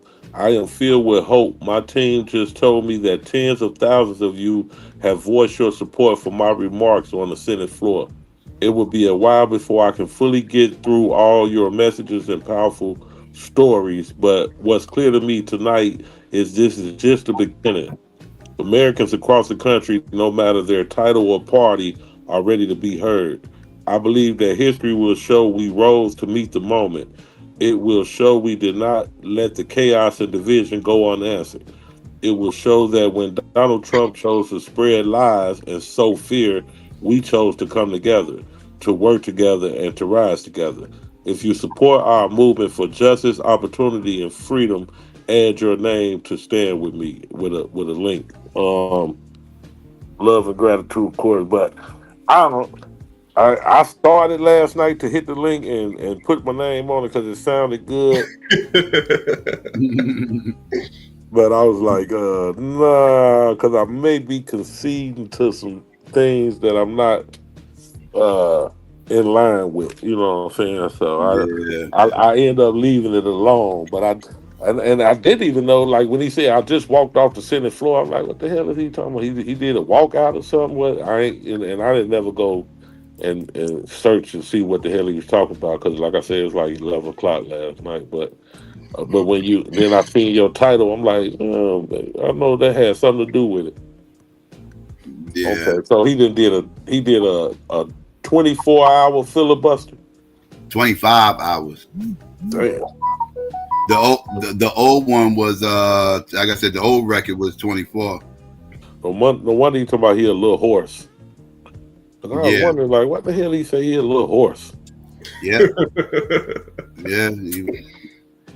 25 straight hours, but it was all grandstanding for the most part, because ultimately it didn't do anything outside of something to talk about. Strom Thurman is no longer the record holder. I guess that's one thing, but he broke a record, huh? Yeah, but again, symbolism though. That's pretty much all it was. No bills or anything got passed from it or whatever. Just more. And like I said, the Democrats are thirsty for a W. They want a W real bad. He look like he got a white daddy or something, granddaddy or some shit too. But he both. I think he a blue vein, but both his parents was biracial. Both of them biracial. Mm-hmm. Yeah, blue vein. Yeah. I ain't heard that. So boy say he. What did he say? I may be tired and a little hoarse, but he did the big filibuster, huh? Mm-hmm. Yep. Yeah, people was helping about and everything else, get them like asking them really long 15-minute questions to give them a break or whatever. Okay, yeah. They had all this planned and everything else. That's how you run. They picked the right person to do it too, because that motherfucker, he's the master at nigga babble. That is a nigga babbling ass motherfucker. Like, do you remember him at the DNC? Do you remember him at the DNC when he was the MC that one night? And that motherfucker, oh man, he was nigga babbling the whole fucking night. I was like, God damn, Cory, shut the fuck up. He just nigga babble. He ran out of shit to say, but he had to kill time, so he just started. I'm like, yeah, they got the right motherfucker, boy. He will sit there and he'll find something to just start babbling about. He got no problem with it. Yeah, the motherfucker. I know all about that motherfucker, boy. He was when Nancy left, they let him be the minority chair or something, didn't he? He moved up the ladder. They like him in the party. I mean, he been playing ball since as long as I known this motherfucker when he first fucking became mayor. He been playing ball for over 20 years. Like basketball? I'm talking within the party. Also, that's y'all boy. He come from Jersey, huh? He was a Newark mayor. Yeah, and the motherfucker he beat out the second black mayor that the city had and shit, Sharp James and shit. He was real big in the city and shit. Like, you know, people love him and shit out here. And he grew Sharp James is a Newark dude, right? Like he grew up out here and everything else. So he know the city, you know, he got people out here, you know, a lot of support out here. And here comes this motherfucker named Cory Booker, who ain't from Newark. You know, he from up North Jersey, some motherfucker way out in the fucking mountains and shit. Bring his ass out there. He gonna fix Newark and everything else because Newark is this and Newark is that, and he's gonna fix Newark, which means gentrification, coded language gentrification. So you know, he went and challenged Sharp James. It was a big deal. Sharp James got in trouble. He ended up getting locked up and everything else, money laundering, all types of shit. This, that, and third. And yeah, Cory Booker ended up winning, and then Sharp James came back and tried to run against him. And he wasn't able to get the seat back though. But he was big. He was big. He was under Obama. He was under Obama. Obama came out here, and what was that? 2012. Obama came out here. It was because Booker was running for mayor and he was running for re-election, so they had a big thing out here. Like so he up under Obama, so he's one of Obama people. But yeah, he's been groomed. He another groomed ass Democrat nigga. He did some fuck shit out here too. Like I said, he got gentrification cracking, and the motherfucker fucked up our water. Everybody loves talking about Flint and everything else. But around that, not too long after that, our water got fucked up. Our water got fucked up, and it was because of him. Motherfuckers out there was he brought some fucking fucked up ass pipes on the pipe. The pipeline was getting fixed, and he brought some old used pipes to use on the pipeline instead of getting brand new pipes, and those shits corroded the water. So he's not heavily raved or relished. Come to the grassroots. I don't know about the not in the city. No, not like that. Okay. People like the mayor that's there now, but the people was kind of cool on him. Damn. The Democrats like him though. He won a senator. He's senator now. Like Democrats like him. People outside of Newark like him, but people inside the city, they don't really fuck with him like that. He's not the black people. I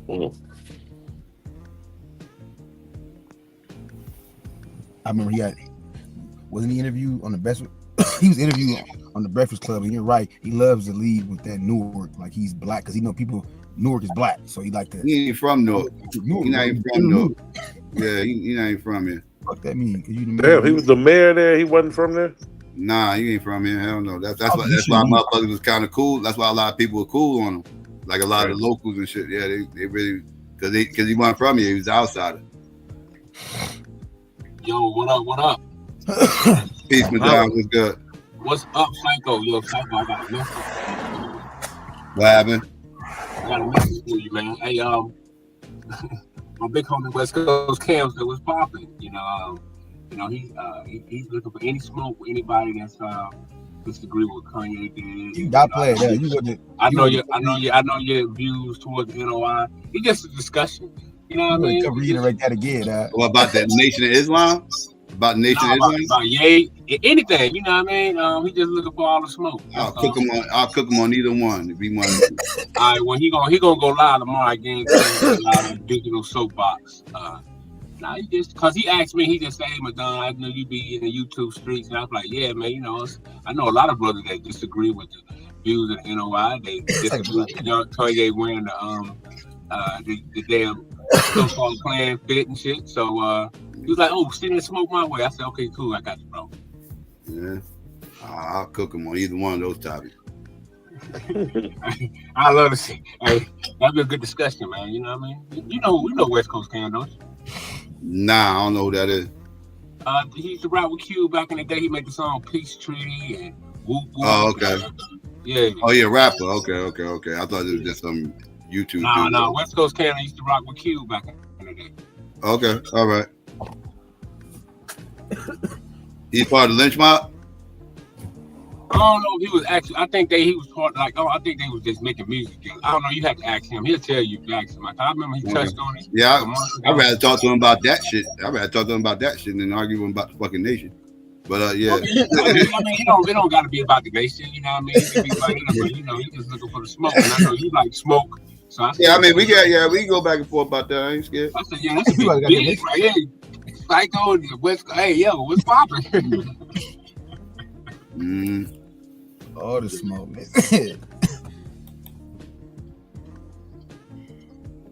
Tell him he that confident. Tell him put that bread up. Sound like he ultra confident. Put the bread up and then have some official judges. You know. Well, he dropped the link. Anybody can get on the panel. That's just like just like Psycho dropped the link and ask people like, what's your take on this and that. That's all it is. Same thing, in a sense. No doubt. Drop a link to his channel. I'll check him out. Mm-hmm. You got Rich over here, don't you, Madonna? You got Rich over here, Madonna? You know what you're doing that. I got a Rich. There's a lot of niggas I'll be timing out. No, I'm just playing. I'm just playing. But a Rich can't top a Rich out, though. You can't. I hate that, bro. Man. Makes sense though. Man, tell you, boy. We know how to twerk that wrench. Pause. Oh, speaking of that, I gotta do an oil change. It's time for an oil change on my car. So his famous to turn him Muslim and get on banging. Okay. All right. I'd rather talk to him about Kanye. I mean, I'll cook him on the nation if he really want to cook on that. I'll cook him, but Oh yeah. I know you disagree. I'll cook him on Kanye though. I'd rather argue about Kanye than the nation because I don't like religious people get really like worked up and shit. And I ain't trying to get motherfuckers all worked up. If he want to cook on it, I ain't scared. I'll cook him. What happened? Was that Lance? Better not say shit about my Jesus. See, Psycho, do you think Kanye has like some type of like mental issue? I think absolutely. Anybody on in here still got their mama? As far as like their mom still, I know GQ lost. Yeah, my mom's still alive. Yeah, my mom alive. Okay. My mom only survey. years old. Two out of 2 out of 6 people on the panel, unfortunately, have lost. You mean fortunately? Unfortunately. Well, I mean, unfortunately, but energy does. Energy can't beat it. Okay. Energy, according to science, energy can't beat it. Energy can't be. Y'all know what I'm saying? Energy cannot be created or destroyed. Not spooky. So me and young God ain't got our mama no more. I think energy can be. I know what you mean, bro. No, I thank God I still got my mom. My dad passed when I was 15, and I stopped going to funerals after that. I don't give a fuck. They fuck with me. Like, I don't go to funerals, bro, and I be trying to go. I just be purposely not going, like getting up late, not trying to take off work. Like, I just like the fact that when people pass away, if you don't see them in that casket, it's not finalized. In my mind, it's not finalized. You know what I'm saying? Like, I had to remember one of my homeboys was dead because I didn't see the nigga dead. I had to get reminded by one of my other homeboys. Yeah, I remember I had nightmares when I saw my homie gonna be dead when I was young, bro. Saw him in the casket like that, man. That haunted me for a long time when I was young. Yeah, I can't. What the heck wrong with your mic? Oh, something wrong with my mic again, man. Hey, GQ, what you think about this debate against me and Inyame, bro? Bro, you know I'm rolling with the greatest man, bro. Hold on, wait a minute. Think about it first. Did white people write the Constitution? Yes. You saying that they didn't? Hell yeah, I'm saying that they didn't. They didn't. God Y'all niggas, damn, Lance, you make it Bro. hard to ride with you, bro. No. When you see where they got the articles of they got the Constitution from the Iroquois and the Moor shit, bro. They didn't write the shit. They literally hold on. So everything you coming from the perspective of that they plagiarized it. Yes, Almost. they literally plagiarized it. It wasn't no white people that, and even the people that wrote it, like, I mean, even they got mixed heritage. They not white people. They got Moorish and fucking Sephardi Jewish ancestry. It's impossible for them to be white. Fuck those pictures and those fucking paintings. You talking about the goddamn founders, the founder fathers? Yes, You trying to say that they wasn't fake, crackers? bro. They not crackers. Them niggas. No, fuck that. Hell no. All right, come on, bro. Y'all God get your damn. money together. Get your money up. I ain't gonna bet against your greatest mind, but goddamn, you're making it rough, bro. Come on, bro. Get this money. Lance, I want to see you go against Buddha, man. I want to see y'all. That nigga ain't no fucking debater, nigga. That nigga's not no debater. I'm ready. After I bust this nigga Inyame ass, I'm gonna bust Chris Harris ass. Finally, was the ancient Israelites black? It's a rap, nigga. I'm running through this shit, bro. I need that 2 bands. Hey, yo, man. Check this out, man. Check this You out, always, man. you always want your battles to be uphill, huh, bro? Yeah, check this out, Lance. In my opinion, Psycho, I don't know if you're listening, but Psycho, you get 50 to 300 plus people watching your stream. In my opinion, since Lance and Buddha, that reaction, you know, people like to hear y'all go back and forth because it's entertaining. I guarantee you, at least 50 people will pay $10 to watch y'all debate because it's so entertaining. That's 500, and y'all can split. It ain't no glory behind beating Buddha. He ain't nobody, bro. Nobody know who the Man, fuck. people want to see that though, Lance. What you think, Psycho? You think that's good? Back to the nation real quick though. I know you be hard on the nation, Psycho, but I'm just glad that day a couple days ago you did concede that when it came to Muhammad Ali, you know, when it came to them protecting him, and you did concede to that, and that right there was enough for me, like, you know, because I had, like I said, I had my criticism, my strong criticism of the nation, of how Farrakhan castigated and alienated and treated the brother R.I.P. Dr. Khaled like a pariah via the media. You feel me? Oh, I did not like that. I didn't like that. I did not like that at all. That rubbed me the wrong way. That was not camaraderie. That was not unity. We can get the way he did to Malcolm. We can get the way he did to Malcolm way before. Hey, what the fuck is the matter with your mic, Madon? Yeah, your mic is fucked up, Madon. Yeah. Hey, I'll pay $10 to watch Lance and Buddha debate. Nah. I think you can get at least 50 people. You won't debate me, bro. Listen, man, I'm the most feared nigga. You understand? I'm the most feared nigga, bro. These niggas, I've been here. Why am I still here? You don't hear that nigga, the GOAT? That nigga won't even say shit bad about me. That nigga done ran through everybody. Who you talking about, Taz? Yeah, your topics don't be within the realm of what Taz, I can debate. white people write the Constitution? Yeah, I'm gonna say no. There we no. go. You're Right, gonna have nigga, that's what I'm talking about. That's what I'm talking. No, they didn't.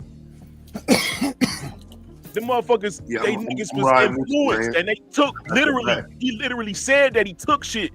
He literally said where he got the shit from. John Jay and all them, Madison, Franklin, they got the shit from their friends. They was part of the niggas that was fucking, like, y'all don't know this, bro. They literally, they got it from their friends. yeah, they made friends with the Moors and the Huguenots, and they was all they got similar. Yeah, so you making an argument that the Constitution came from the Moors? They came from the Articles of Confederation, the Iroquois and the Moors, and not only that, I'm arguing that the people that actually, the framers themselves, the ones that got it, even though they got it from that's why I disagree. Confederation, they mixed blood. There is no white people in America at that time per se, pure whites. These are all mixed blood people. God. Yeah, that's why I disagree with you. This is why they're fleeing persecution, bro. It's not just that they're not Catholics. It's that they're people of the book. They're people of the Jews and Muslims. This is who's being persecuted. Those people are not white at the time. I'm trying to tell you. I roll with you. I roll with you that they didn't write the Constitution though. I seen that. I either read it or seen it somewhere where it show where most of the information in the Constitution came from. But as far as them, the motherfucking founder fathers not being white boys, I don't know about that. That I can't write. That's made up, bro. They got last names of people. Their surnames come from black families, bro. Their surnames come from black European families. It's impossible, bro. They're not white. Fuck what America talk about. I'm getting all my information from Europe. Fuck America's information.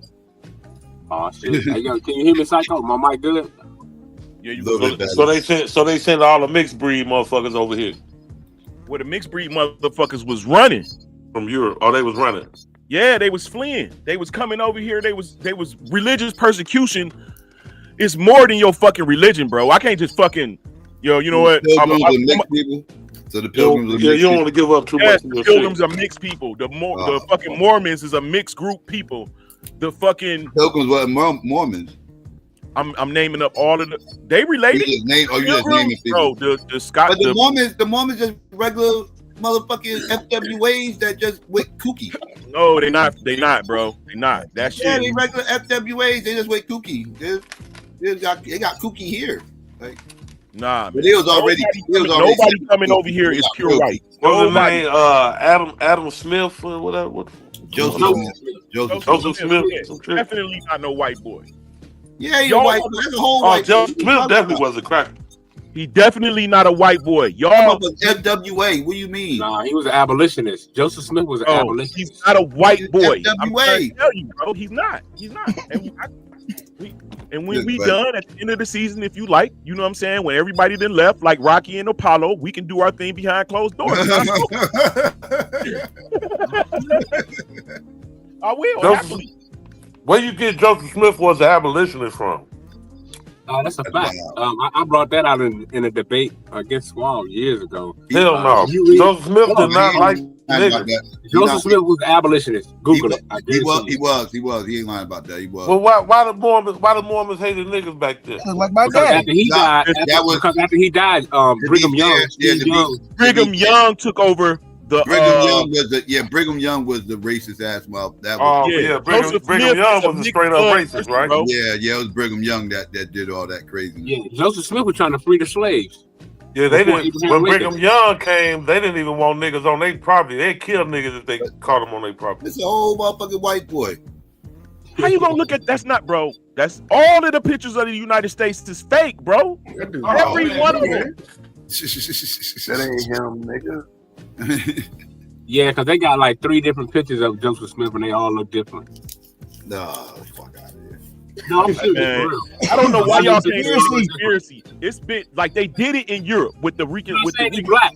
I'm just saying the picture. I'm not saying the picture of black Joseph Smith. Don, you agree with that? You think I'm saying today y'all would call him. No, I'm not saying he was black. I'm just saying the pictures I've seen, it was 3 different people. It's 3 different white dudes. Every time I seen different white dudes, same goddamn white dude. The same goddamn white dude. All right, so listen, the drawings are different that I've seen. They're by different artists. They're made by different artists. So yeah, I mean, Superman ain't gonna look the same by each artist, but it's still Superman. That's funny as hell, bro. Once you study the places where they come from and see who inhabited those areas, you're gonna know that they cannot be white people, bro. Y'all can't start with American history when the motherfuckers coming from Europe. And why would Joseph Smith try to free the slaves before Abraham Lincoln? We talking about 1835ish. He tried to free the slaves. So abolitionists was already trying to free slaves before Abraham Lincoln. Like Abraham Lincoln wasn't the original slave freer, whatever. He wasn't even free. Don't even get me started on that. Huh? Hey, go. Why would you say? No abolitionists. Abraham Lincoln ain't fuck with us like that. We talking about Joseph Smith. Oh yeah. Well, I thought it was determined he was an abolitionist. Hey, when you look at Abraham's autobiography, that nigga says he about 6'3", 6'4", He got coarse black hair, gray eyes, and black skin. Show me a picture with that description. Sound like Donnie Simpson from the old TV show. Yeah, my nigga from Detroit, Donnie Simpson. Yeah, he got gray eyes, coarse black hair, black skin, and he's six. I think he said he's 6'3" or 6'4". Yeah, black skin. Yeah. Yeah, his own. Who? Abraham Lincoln. Oh fuck! You tell me Abraham Lincoln is black too, dog? Man, y'all niggas, bro. Bro, show me where it said he had black skin, bro. God damn. Yeah, I've seen that before. Lance ain't lying. I've seen that article or something. Black skin and black ancestry is different. He said all the crackers was white. Yeah, I want to see black. I mean, it was Everybody black, was though. black, yo. Everybody was black. But no all white the crackers was black. Black That shit's crazy. people came over here later. Yeah, that's what AI did. Remember AI figured all the I don't know nobody who's deeper into blackology than Lance, dog. Everybody's black, bro. Everybody's black. Remember, y'all remember when AI painted all of historical people black and news people was mad? Y'all remember that? Who? Remember the AI, like last year or a year before last, they asked AI to paint the founding fathers or certain people of America from back in the 1700s, and AI painted them all black. Y'all remember that? Y'all don't remember that? They swept that under the rug, though. Nah. Yeah. Yeah, I don't know what It still might be out there, though. It still might be out there. That's some bullshit. Nah. Hey, let me ask you this though, Taz. Why would you say they didn't? Was it based off of what I said? I mean, similar to what I said? Yeah, I'm waiting for your debate, bro. I'm assuming that you got something over there that supports some of what you're saying. So yeah, I don't actually know. Okay. I would actually, if I had to put some money on it, them some white boys. But yeah, we gonna see though. I'm right with you. He got you losing that debate from what I heard. You got me losing that debate. Yeah, I like nigga. I'm always get counted against, nigga. And guess what? I always come out on top.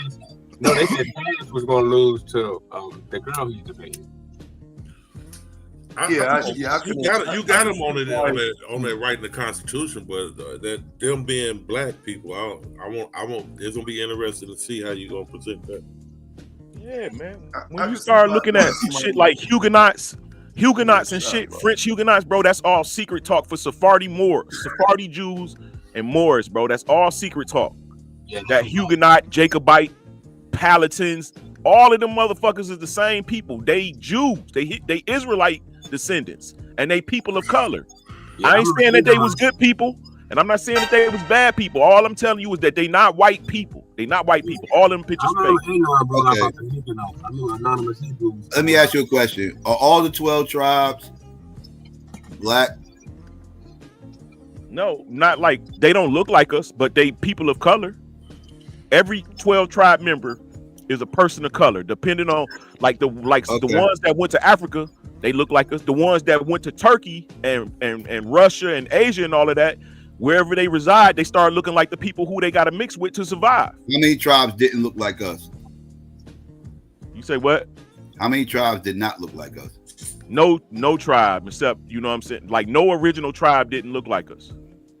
So all of them was black? All of them. So all the 12 tribes black. Okay, so according to the Bible, who was these foreign people in these foreign nations? Who are those people? Foreign nations.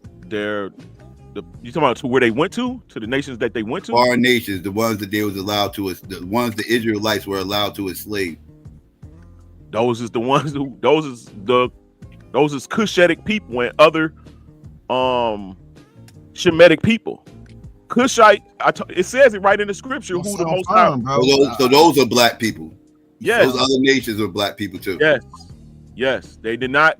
Everybody else who he was telling to kill, you gotta have a belief. I mean, you gotta have an understanding. So how do you know all these people, all these black people everywhere were all Israelites and not these foreign nations?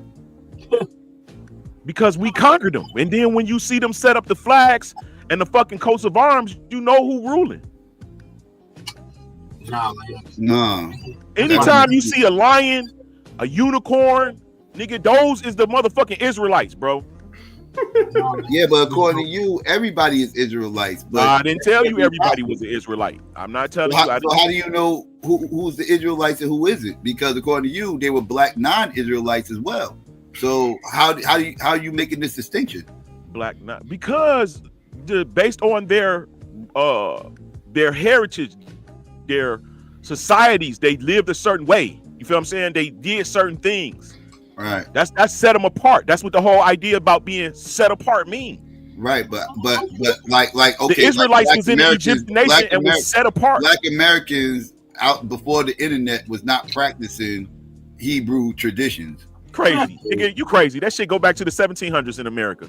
That, like, I'm talking not in mass. In mass, people are not in mass. The only no. The vast majority of black people are going to church on Sunday. They was not practicing the Sabbath. Psycho. The Israelites. Listen, bro. The average black person in this country was not practicing the Sabbath. That's cat.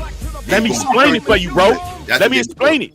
You don't understand that when the Catholics and the Inquisition was going forth, the people who were Israelites and was keeping the faith had to become crypto. And they became Protestants and Baptists, the shit that was closest to their religion, but not their religion. They went to church on Sunday. They barbecued pork on porches and shit in front of the people so they wouldn't be seen to be Israelites or Muslims, bro. Trust me. They hid their identity. They anglicized their surnames. Instead of the son of Robert is Robin's son. How do you know those ain't the foreign nations? Now that's a true story, but that wasn't because I'm in hindsight looking at it. I'm able to go back and read it for myself. What you're saying is true about them hiding it and practicing, regular white people doing that and all that shit. But that's not white people, bro. That was doing that. Talk about like those crypto Jews. You talking about crypto Jews? Talk about those white people, man. Yeah, them motherfuckers was the Jews that that's over there. That's how they was able to blend. The reason why they was able to do that because they was blending with white people. How black people gonna blend in with white people? Black people can just change their name and just blend in with white people. That shit don't work. Bro, that's what I want you to see. Turkey, in order, like, fucking Eurasia is not white people like y'all think. Eurasia is black people, people of color, brown skinned motherfuckers, right? Not white people. Eurasia. White people come from north of all of that shit. Yeah, man, I'm trying to tell you, bro. But you keep on riding that motherfucking. The math ain't mathing on that, brother. That's because y'all don't understand that the world fucking ends. And I hate to keep putting it to that caused people to migrate from the north into the south. That brought the white people into our portions. The Moors versus the wild men. It didn't just happen in Germany. What do you think? There's one group of white people with some fucking long ass nails and carrying trees. That didn't just happen in Germany. That was the story of that was our story worldwide. The real Craig. No, I'm just saying. The long nails and he has nails and shit. Dude, that's funny, bro. Yeah, Wolverine you see the wild man. Yeah, a bunch of Wolverines out there and shit. What the fuck are we talking about? They just represent wild people, uncivilized people. They had hair all over their body, meaning they wasn't cutting. They wasn't keeping up like we was. They wasn't civilized. They wasn't civilized. How you know they wasn't civilized? That's according to the man. You know how many books I read on this shit, bro? I can't even say certain shit. You got primaries on Neanderthal culture. You got primaries on that. I don't know if you can. I don't know if you can. Yeah, Lance, right. We had Neanderthal to the wild man, but ain't that what you was I thought you were talking about Neanderthals. Like you talking about like white people and like out in the mountains and shit. Like yeah, we had to teach white people about Neanderthals. We had to teach white people religion. I don't know what the middle age people, the middle men. You talking middle age? Wild men. Wait, white people was around way before the middle ages. What are we talking about? No, I'm saying no. You got two different groups. You got several different groups of black people. You got several different groups of white people. Some white people come from black people, literally, like directly from us, right? You got some white people that don't grow facial hair. They come from Africa. You got some white people that come from Africa. White people, how is white people coming directly from us? So you think they You think they got a separate lineage than us? It was grafting by grafting. That's how. Grafting. No. How You got some Yakub shit. You about to go take the Yakub route. Would you say? No, man. White skin. Not you. I was talking about Madame. Madame was about to go Yakub. Would you say though, Lex? White skin is a lack of melanin, right? And you have to practice that over a period of time to perfect that. It. Don't just happen overnight, bro. That's not something. Wait. Now, that's kind of a trick question when you say light skin. Like when you say light skin compared to what? Like, what do you mean? Because we know that black people is the original inhabitants of Earth, bro. You don't get white skin from nothing. It has to happen over time. You mean white skin? You mean white skin or light skin? You mean light brown skin? I'm talking about white skin. You don't get that overnight. Okay. Yes, no, you for a whole nation of people, thousands and thousands of motherfuckers to be white can't happen overnight. From a world where black people originate from. It's called evolution. You're right. It doesn't happen overnight. But we set it off. We call evolution to happen with the white man by separating and keeping them. No. Madonna, don't ride my bill. Bro, this is before you. Bro, the nation been teaching this before you was can't ride on this train. Bro, the nation been teaching this before you was even an idea. They may have, nigga, but your ass don't get on. Told you he was a Nation of Islam Hebrew. Yeah, Madonna's weird. Madonna's a Nation of Islam Hebrew Mormon. I'm not a bro. No, bro.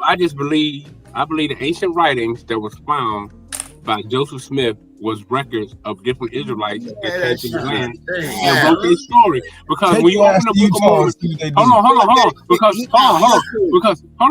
because when you open the Book of Mormon, when you open the Book of Mormon. Hold on, bro. Hold on, Lance. It started off with the Book of Alma, right? Inside the Book of Alma, it tells you how the descendants of Joseph, they was in the land, and King Hezekiah was the ruler at the time. It started off in Jerusalem. In the book, it does. It went to a head. They waited for a year. They built some ships. It tells you how they got here, bro. Yeah, I think Joseph Smith is a liar. Dog. All that shit with them, what was that, Egyptian shit and everything else, man. That motherfucker brought a fake ass. He brought some fake ass shit from some circus motherfuckers and everything else. They told this motherfucker this was some real Egyptian writings and all this shit and everything else. Motherfucker took that shit, said that shit was real Egyptian writings, said he could translate it and all this other shit with his little funny ass weird motherfucking little rocks and shit inside his motherfucking hat. Pause. And his motherfucker turned the lights off, stick his face up in it, and he got trying to this dude's a whole scammer, dog. What are we talking about? He created a whole religion off that shit. This dude's a whole scammer, dog. What are we? Man, y'all niggas need to read the book. He was the conscious community before the conscious community, dog. He wrote the playbook for the conscious community. What are we talking about right here? This dude was a whole scammer. You see, when you look at it, right, those were real facsimiles. Original scam. Those were real. I don't believe Joseph. It was registered in Ohio. What Joseph Smith got from that Tomb Raider. He got that shit in New York. The shit started in New York. But I'm saying it was registered. You talking about the shit I'm talking about? Yeah, that was Ohio. I think that was Ohio. Yeah, he got all that stuff was registered, and I forgot what part of Ohio. That was a circus performance, dog. He got that shit for some fucking circus performance. What are we talking about? It was a real Egyptian artifact. It was a prop. He brought some props. And made that shit sacred. What are we doing? That shit was even the Mormons themselves, the Mormons. They scholars and everything else. They reject that shit. They know that shit's fake. They came clean and said that shit's fake. They don't even rep that shit. I broke down that facsimile. I broke down the facsimile. I broke down the Pearl of Great Price, which is a part of the Book of Mormon. The Pearl of Great Price is dealing with the ancient history of the ancient Egyptians, and it's dealing with Moses when he was in ancient Egypt. Man, and if you look at this story, it just like the facsimile when Moses is sitting on the altar about to get sacrificed by the high priest, the Egyptian priest. Now, how did we know this? Now, different Egyptologists will tell you that this facsimile is copied from this or that. But when you look at it, there are thousands of facsimiles. Man, ain't nothing backing up. Nothing that motherfucker said. That motherfucker pseudo as hell. He's pseudo as hell. The language that he used, right? The language that Joseph Smith used about these different names of these pharaohs and all that, turns out was correct. Because when you look at the language that it was written. Man, that shit. Listen, everybody. What language? What language did he say? What like he couldn't decipher that shit. What are you talking about? He's wrong. A lot of the stuff was in Aramaic, and it was a Far East language. Like a Babylonian, I forgot the exact language. Is it Aramaic or something close to that? Your mic messed up. I heard something about Aramaic. They got a new movie on I think it's HBO called Heretic about that shit. They touch on that too. Oh yeah, that motherfucker. Yeah, that motherfucker was a piece of shit. Motherfucker was in the mess with those little girls and shit like that. That's why he died. Motherfucker, them boys got chased from New York all the way to fucking Utah on foot. They was strong in the West. Foot or in wagons. Like they ain't catch a flight. They ain't catch the metro. Them motherfuckers ain't catch the Greyhound. Them motherfuckers on feet and wagons. They chased them motherfuckers from New York all the way to fucking Utah with all the polygamy and PDF filing and all this other shit, this, that, and third, all that weird shit they was in. Motherfucker, man, listen, they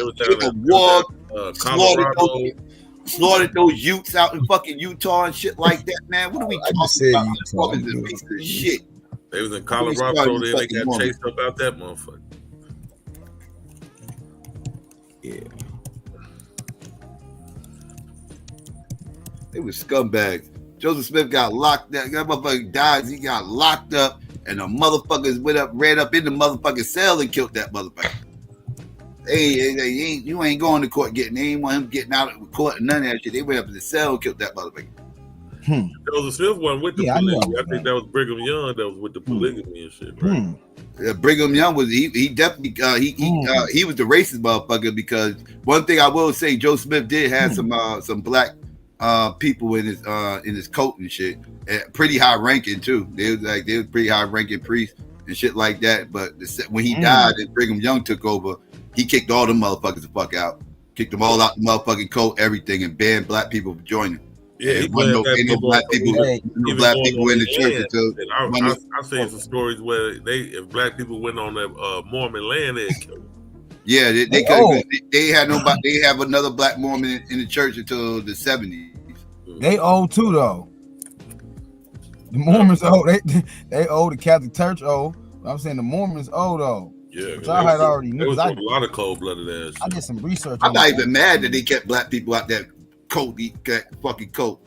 What I'm talking about, like if like black people were trying to cross their land to go. Yeah, now that's a problem. Yeah, now that's a problem. You trying to go to A to B and you had to go through Mormon land, they'd kill your ass. They didn't want no black people on their land. So just like black sharecroppers built Phoenix, black African slaves built, you feel me? Built Utah. It's crazy, which I already knew, because we was, Mormon that came up, and my brain started percolating, and man, I'm like, Mormon, black man talking about he Mormon. What are you talking about? You motherfuckers is emotional. You niggas don't read enough. That's the truth. No. How the fuck am I able to read it and you don't? These motherfuckers had to go to ignore the Mexican War. Mexico had a ban on slavery, nigga. They ignored it. These motherfuckers ignored the ban. Black people had black people in slavery. Even right now today, I can show you a video of a nigga going to the elders because he married to a slave woman, to a black motherfucker who keep whooping her. And he went to the elders to get him to stop. Nigga, he said, I own that whole family. Nigga, don't tell me. They still doing it.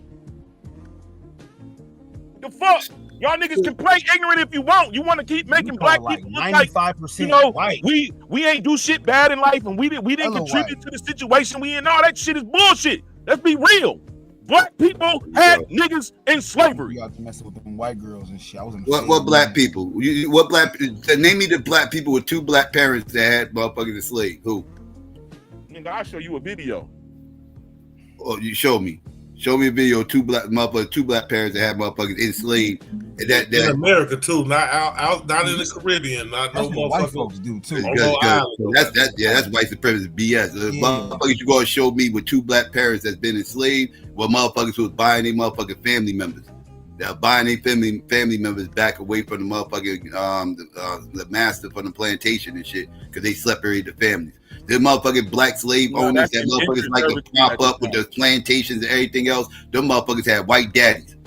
Them motherfuckers had white daddies. That was a family business passed down to them motherfuckers. That shit ain't these motherfuckers didn't have two black parents. Bro.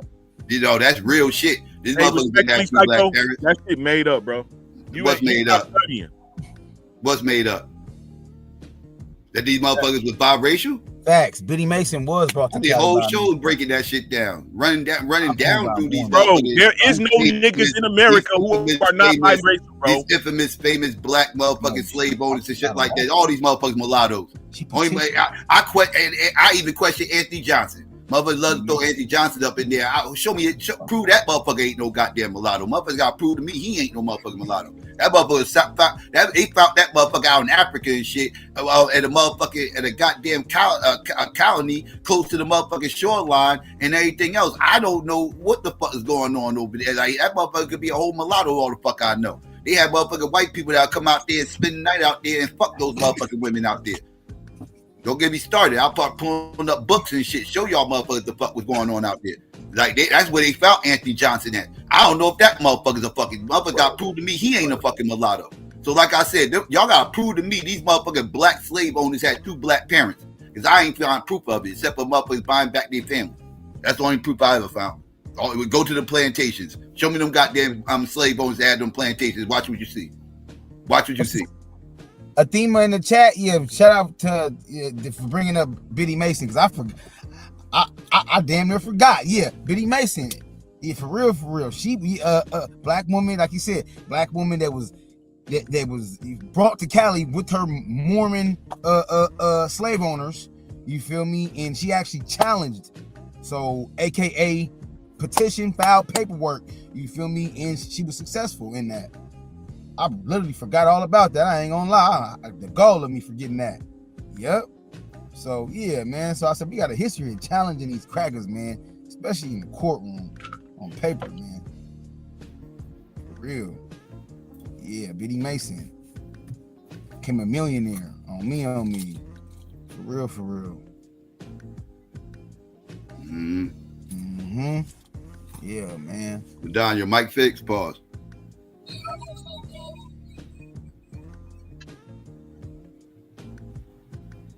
I'm gonna take that as a no.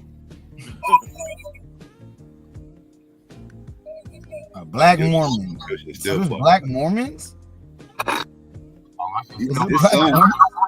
Bro, you don't listen to what you're saying. More men.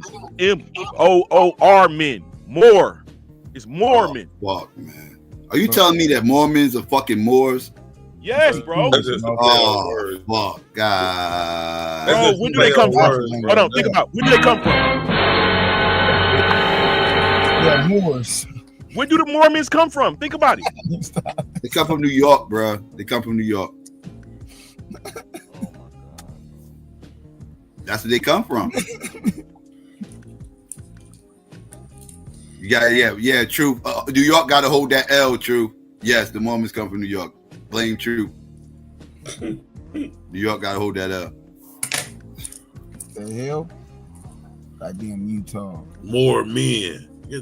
That's a new one right there, boy. The Mormons. I ain't never heard that one. That's a new one. I told you, Lance is the biggest blackologist I have ever heard in my motherfucking life. Like, I never heard nobody blackwash the globe the way Lance does. Like that's a skill, dog. Like that's literally a skill, bro. I gotta kind of give it up to him. Like that's a talent, bro. You got to, bro. That's the greatest man of our time. That nigga rough. Will stand his ground. That shit, he gonna blackwash some shit, boy. God damn. More men. You gotta parse the word, my brother. You gotta break the word down. The dichotomy of this shit. Oh man, that's hilarious. I want to cry a little bit for y'all, man, that y'all gonna live in this motherfucking world and never see it for what it really was. Don't shed no tears for us. That's almost like dying, living all your life believing Jesus was white and praising him, and then you don't even be here to find out that shit wasn't true. A lot of you gonna have that very same fate, man. Listen to the prophet the Most High has given you. Why y'all think I be having a desire to even go through here and get tomatoes thrown at me to bring out information? Why? You think I love that shit? I'm only here to bring the truth to the forefront for my people. If I say niggas was black, and black is a new social construct, it wasn't no such thing as black people or white people. But today, we understand it a certain way, so I communicate to you the way that you will understand it. Can you hear me, Psycho? Yeah, a little bit. A little bit. I can hear you. Let me get some change phones, man. Yeah, I don't know what the hell be going on. Brother, you sounded far away. Yeah, I was like, seriously. The brother, we just dissected that the brother lives in small town Alabama where there is no infrastructure, no high-speed internet, and no towers. During the day, they let it go, a little faster. At night, at nighttime, with more people at home, his internet connection he got one bar. One bar, huh? He got one bar. Buddha, what? Lance, you there? Lance, you there? Yo, I'm here. What's up? Buddha wanted me to ask you, is Peter Stuyvesant black? Tell Buddha to look up his big ass nose and teeth. Oh shit! God damn. So you saying that he's black? I'm not gonna say he's black, bro, but I'm telling you he's not white. The nigga's Dutch. Dutch people, not white people. Dutch people, not white people? No, Dutch people are not white people. I mean, back during his time, he like from the 1600s. So during his time, they wasn't white. No. Were they people that we would call white people today? Not that they call themselves white. Are they what we call white today? Does they fall into that category? No, Dutch people is planted. They Sephardic Jewish people planted. If you look up a picture of that motherfucker, you will see that nigga gonna have an Indianish type look, like an Indian look, like part Spanish type look. You know what I'm saying? I know he talking about the big nose motherfucker. Yeah, he talking. That's what we talking about. Yeah, that nigga.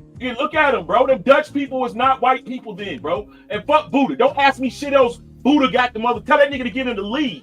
If he want to fucking debate me, I'm getting paid for this shit. Now I'm a professional. No, Truth asked that right now, Buddha. Nah, Buddha asked the question. That was Buddha. Yeah.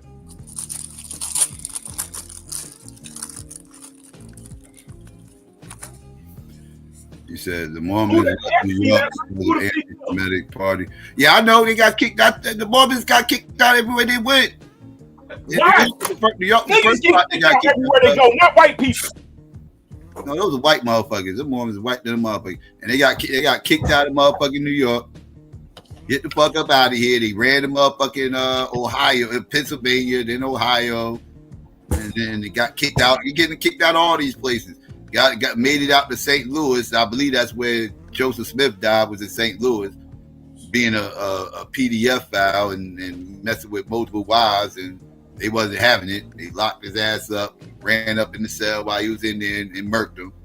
And then Brigham Young took over, and he got the fuck up out of St. Louis. They had to get the fuck up out of there, and they kept it pushing all the way out to fucking Utah.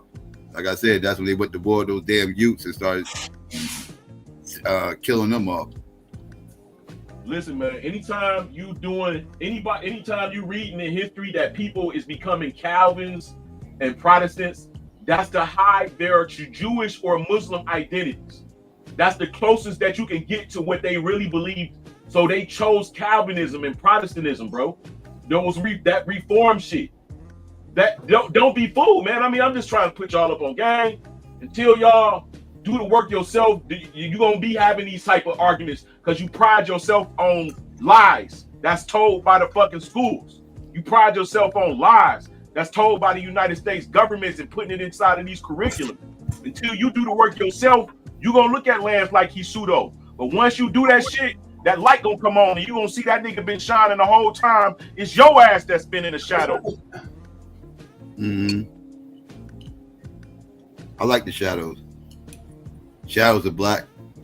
I love black.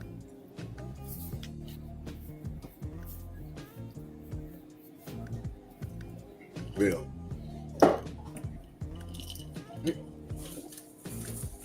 Real. So Lance. Yo. What was Bigfoot cool with black people?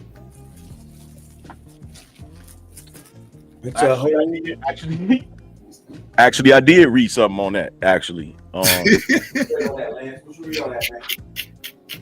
yeah, no lie. I and you have too, motherfucker. Nah, I ain't never heard about Bigfoot even associated with black people. That's a new one. Tell me about this one. It's new. Because I don't know about no Bigfoot claims in Africa. Africa's one spot I ain't never heard about Bigfoot. No, it's in America. Oh shit! So was it these Aboriginals? They black Aboriginals. The motherfuckers that was from Muskegon, Michigan. Not the dog man. You're not talking about dog man. Are you talking about Bigfoot? No, not the dog man. You talking about Bigfoot? Okay. His name is Oopnapishna Boy. Okay. That's what they call him, Oopnapishna Boy. Hold on, let me get it for you. Yeah, but these wasn't black people, I'm sure you talking about. What are you talking about, these black people? The Indians were black, bro. I'm sure it was some natives up there with their own Bigfoot story, but these wasn't black people though. Bro, it ain't no. Where are you going to get Mongol Indians in Michigan? What? Where you gonna get Muskegon, Michigan. Why wouldn't you have them in Michigan? Why wouldn't you? You tripping, bro? Mongol Indians, they stayed West Coast and went down to the South America. They didn't come to New York and nah, man, you tripping. That's conflation of the two type of Indians. They populated Alaska as far east as fucking Newfoundland. They populated Alaska as far south as motherfucking South America. They populated this whole shit, dog. Man, that's a conflation, bro, of separate nations, bro. That's a conflation. I told you, the Indians that come from Siberia, it stayed West Coast. The other motherfuckers that come from Canada, that went from Europe over here, from East Coast Indians out here that were Indians, dog. These wasn't no goddamn niggas. They don't come. The East Coast Indians is different than the motherfucking West Coast Indians, bro. They separate people. What's different than them? What's different about them? One come from Mongolia, Siberia.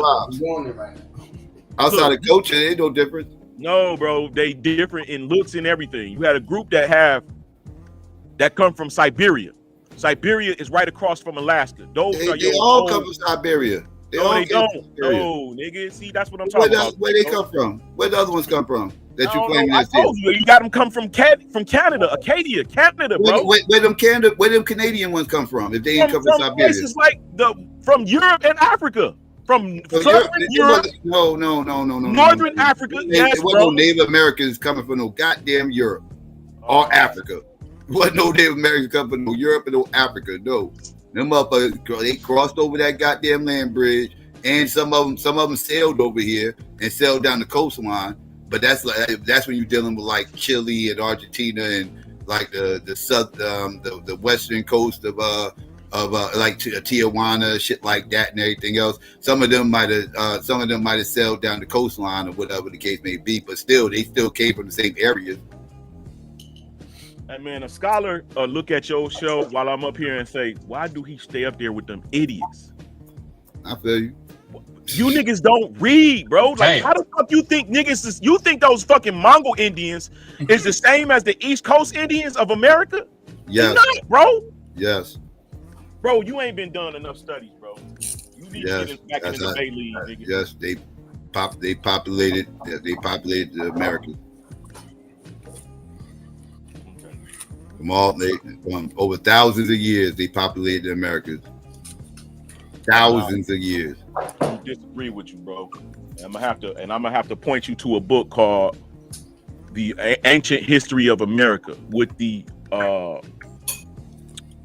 Aboriginals being Tyrians and Israelites. That's the name of the book, written in 16. Think about how many black people are in this country, all over this country, and including South America, Mexico. Everything. Think about all the black people that's only over the system. That's only since 1492, bro. That's only since 1492. Them motherfuckers was here for 10,000 plus years, bro. Closer to 15,000. Well, how you think they couldn't populate this motherfucker in 15,000 years? We ain't even been here, but half of that? A little bit over half of 1,000? A little bit over half of 1,000? Like, that's it. These motherfuckers been here for tens of thousands. What are we talking about? Yes, they populated this motherfucker. Absolutely.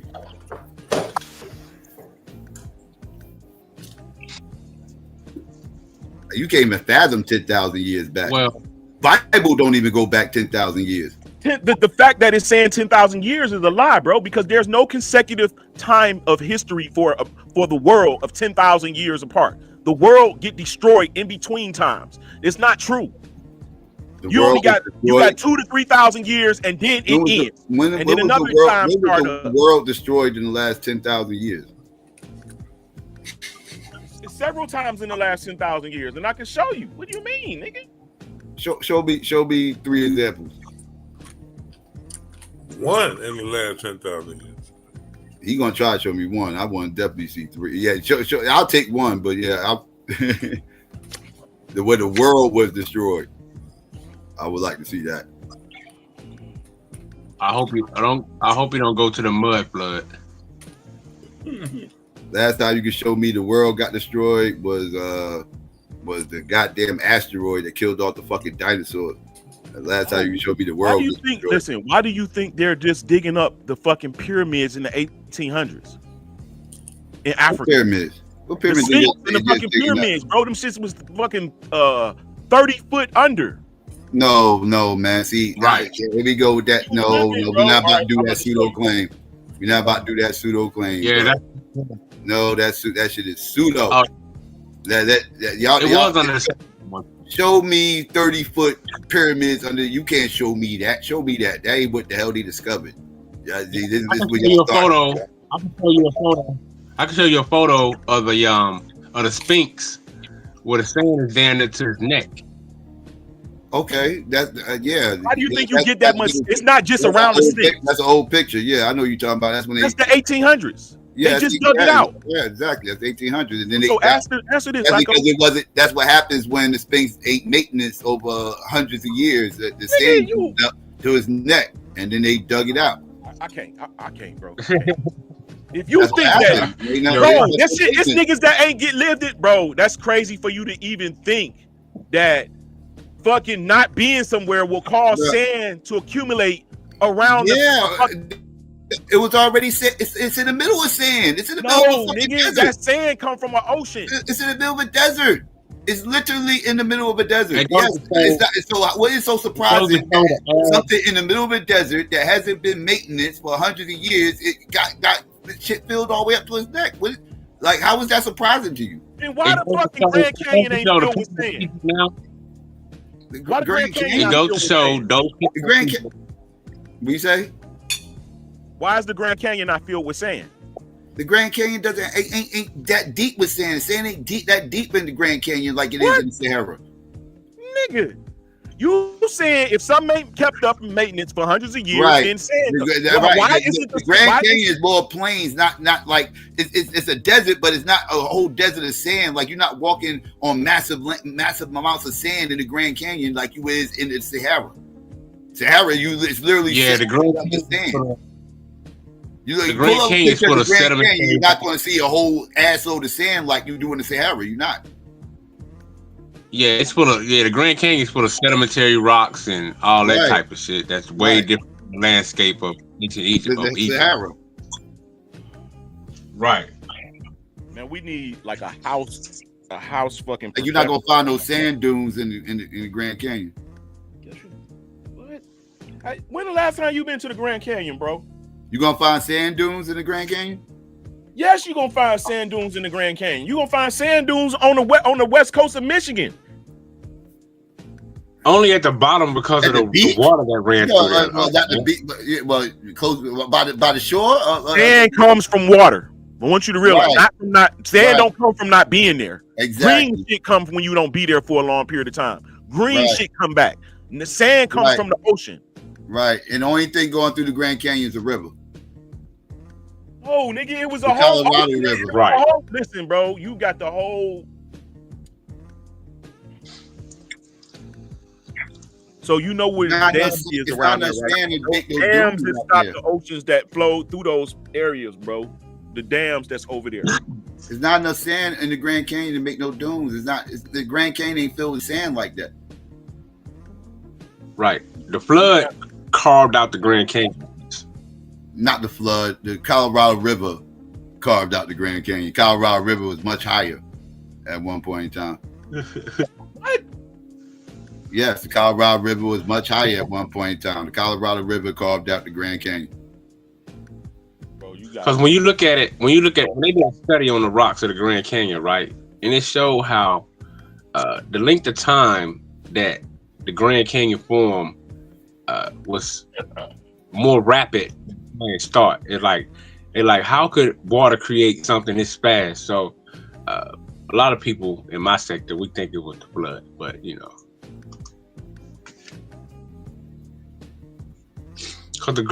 Because some say the Grand Canyon was carved out, seemed like in a matter of days. No. When they studied the different layers of the rock. I'm saying through certain I think geologists, I forgot the ones who studied the rocks and shit like that. But they were saying that when how the layers of Earth in that make up the Grand Canyon from the bottom, it seemed like it's too fast how it was carved out. Like the timeline don't add up when they study the layers of the rock from the bottom to the top. That's why you adding on floods. That's why you think floods did it and all this wild shit. Because it happened. They say it happened rapidly. Like, you know how sometimes it takes water thousands of years to carve out something like that. But the way I forgot what you call them people that study that, geologists. I forgot who studied the rocks. But from a couple of guys I saw, they were saying that it seemed like the Grand Canyon was carved out so fast because the layers of the rocks don't add up. You know what I'm saying? It's like, because you got different layers that shouldn't be there in rocks. Mm-hmm. Mm-hmm. But that's what they were saying now. How true? I don't know. Yeah. I'm not buying it had something to do with some great flood. I'm not buying that. It wasn't a flood. It was a whole ocean. Look, the same. It was a river. Nah, I'm gonna show you. I don't just talk, nigga. I'm trying to tell you, nigga. That's what it is. What I said it is what it is, bro, and I'm gonna show you. That's a bold statement, Lance. I'm a bold nigga. Hey, I feel you. 1 year older, 1 year older. All right, right here. Let's see this. You're about to show us now, Lance.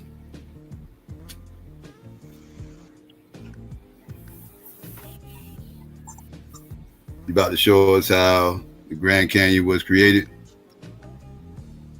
First, I'm gonna show you this. Yeah, I acknowledge this already. It's the 1800s. So this is not just the Sphinx, the surrounding Sphinx. This is the entire Egypt. So it can't be just the entire Egypt. It has to be entire region. That's not entire Egypt. That's that sector right there. That section. Bro, yeah. I don't think you understand the penatives, brother. You can't get sand in one area. It has to be regional. What do you mean you can't get sand in one area? What are you talking about? Right, here you go. Explain what you mean. You see this right here?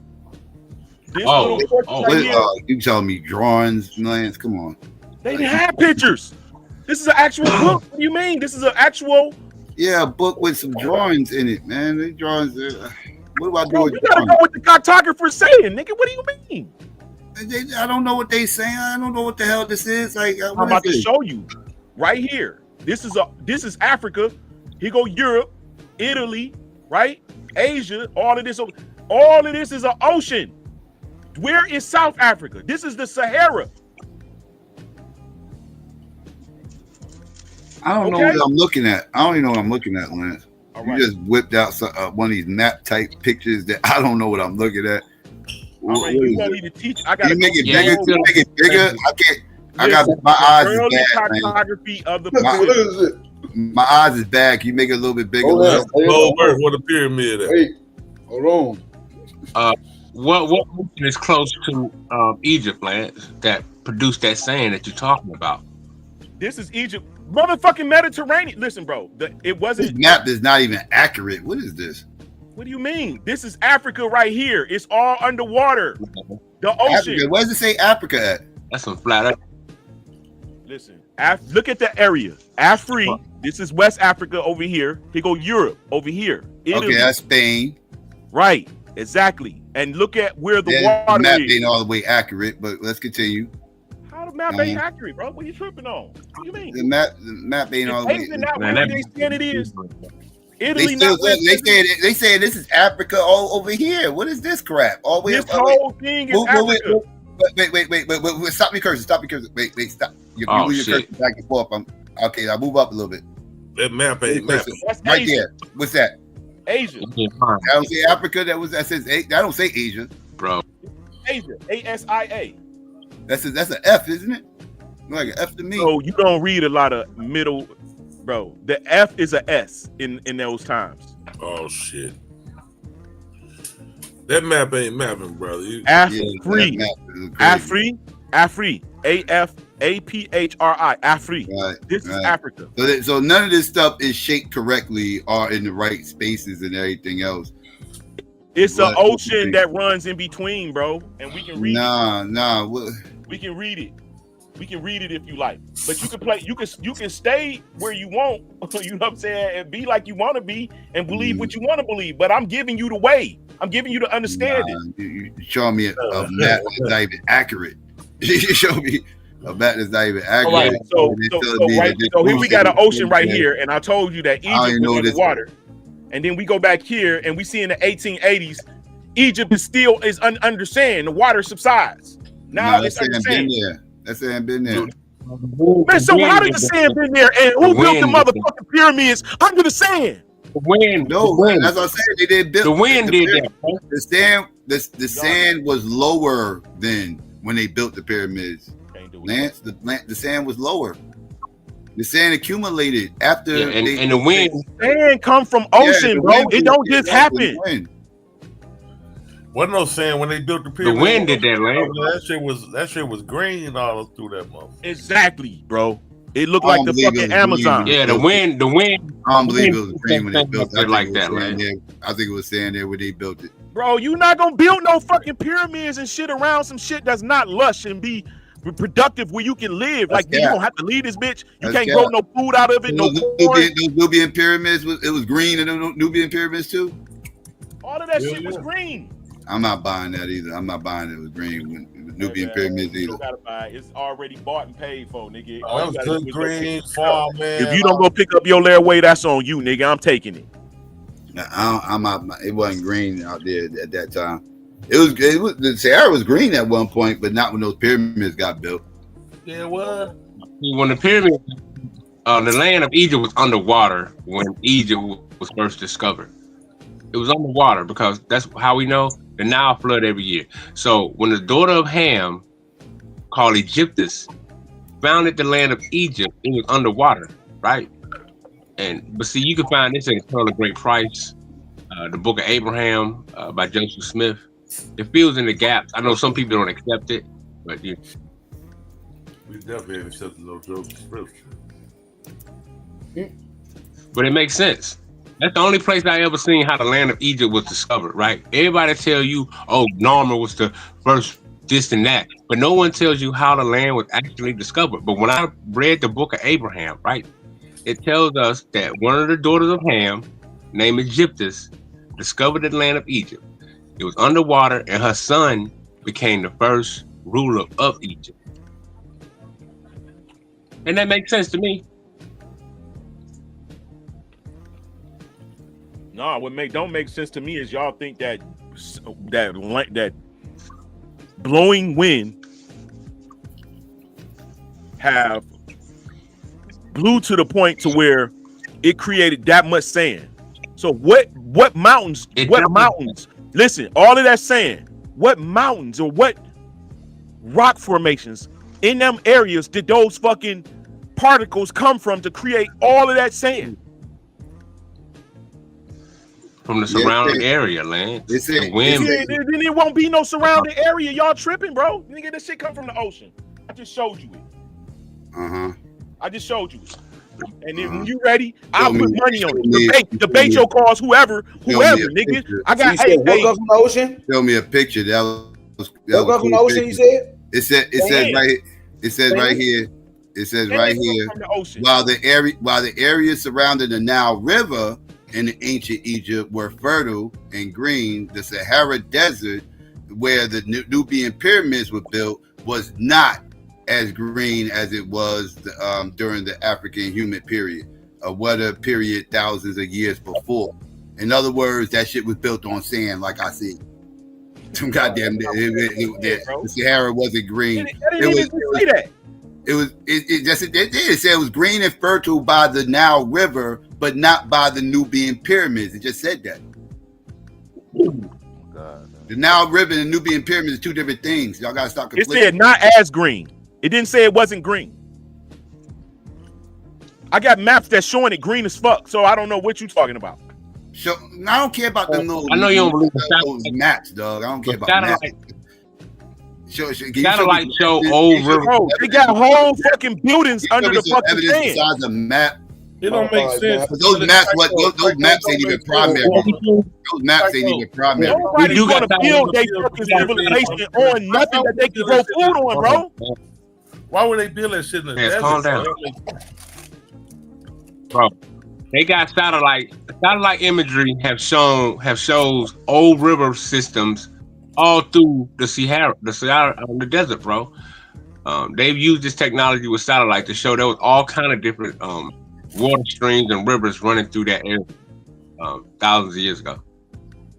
I believe it was green. It don't make sense for them to build all that nice, that beautiful shit out there in the desert, like where they couldn't grow food. Well, yeah, they couldn't fish and farm and do all the good shit. That's because that land area always flooded at one time, and they were able to use that as an opportunity, kind of like the AI said. You can use fertile land to build anything.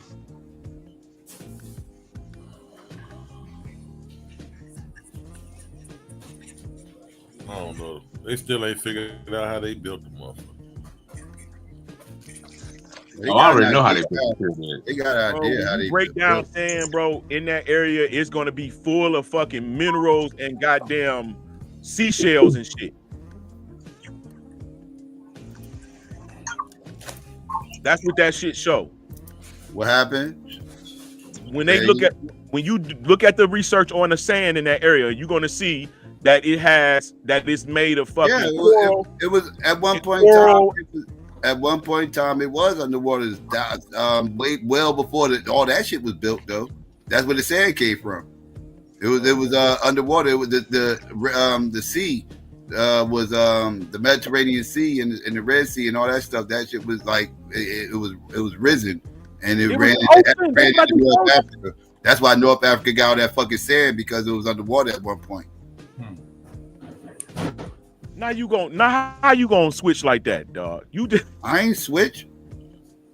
I acknowledge that the thing was that North Africa was underwater at one point. You're saying this happened after the pyramids. I'm saying no, this happened well before the pyramids. I got you. Yeah, no, definitely. But if it happened before the pyramids, then how was the pyramids underwater all the way up to that peak right there that you see? Pyramids was never underwater. That's what I'm saying. I'm saying like, that capstone that you see on the Giza pyramid, they have already found. They found oysters and clams and shit like that. See animals inside of the crevices, inside of the building itself. It's 100% fact that shit was under the ocean, bro. And so I'm trying to show you my whole point. My whole point of showing you that was to show you that the world ends and then it starts back up and then it ends and it starts back up. So I just said, you said show me one. So I showed you Africa. You can't get the fucking Giza pyramid that far under the fucking sand unless it was underwater. No. The sand. Man, who the fuck is gonna live in that area and walk around? The sand is there initially because of the water, but again, that sand was already there, and then they built the pyramids and the Sphinx and all that shit, and then eventually it got abandoned, and it was no maintenance, and the sand eventually built up and up to the neck. Oh, that don't make sense, Psycho. What niggas is not? So we just modern niggas just going up in there and fixing it up. Man, niggas been fixing Egypt up over and over again from day one. The people of Kemet ain't the same people that built the motherfucking pyramids. And the people that lived in the fucking 10th century BC ain't the same people as those other motherfuckers, bro. People, it says it in the scripture, the kings rebuildeth up the ruins of old. You not going for you to tell me that niggas didn't walk past Egypt thousands and thousands of years, bro, and seen the Sphinx head sticking out the motherfucker, and nobody decided to dig it out and live in those areas and the pyramid. That's bullshit. That means nobody was around that area. It was underwater. Muslims who thought a lot of that shit was. Well, then where did all the water go? Where did all the water go then? Then where did all the water go? If all that stuff was underwater, where did all the water go? That's where you get your Red Sea and your Mediterranean and your motherfucking underground rivers that's coming out of the ground right now. Why you think that? What was the Red Sea before before it was underwater? I'm confused. Like the Red Sea wasn't there before. The Red Sea is there because of a basin. It's a basin. It's a crater that causes the sea. The sea is not the ocean. It's surrounded by other land. That's a basin, like a bowl. Okay, wait. Okay, this is confusing. All right, wait. So you're saying Egypt was underwater? Yes. And when the water left, that's what made the Red Sea and the Mediterranean Sea? Yes. Okay, wait, stop right there. All right. Now, let's take it back to when Egypt's underwater. What was the Red Sea and the Mediterranean Sea? What was that then? Like, what was that? The ocean. What? We mean as a part of the ocean. I just told you the Macrobius map, bro. It's historical. You can get it in the archives right now. Wait. It's historical. That's a part of it. Wait. Again, I gotta add. Wait, hold up. Wait. So it was water there, and it was water in Egypt. The ocean is a circle, bro. It's not. It's a circle around. Yeah, but the area of, because you're saying the area of the Mediterranean and the area of the Red Sea didn't have water. You're saying the water came from Egypt. No, I'm telling you that means that didn't have water there. No, the Mediterranean and the Red Sea is part of the water that was there, bro. It's a part of the water that was there. So where did the water go? I told you, back inside of the earth. Back inside? How did it go back inside the earth and all the sand is still there? How did that happen? Was it a drain? Is there a big drain there? Somebody pulled the plug on the drain and it just went all down? Like, where did it go? Man, where did the water go that was in the... Oh my God, bro. Psycho, are you serious? No, oh my God. Yeah. I'm just saying, bro, it's just critical thinking. That's all. It's just a little critical That's why I'm asking the questions. When the water left, the sand stayed. That's what happens. Huh? When the water left, the sand stayed. Right, but I'm trying to figure out where the water went. I don't know, man.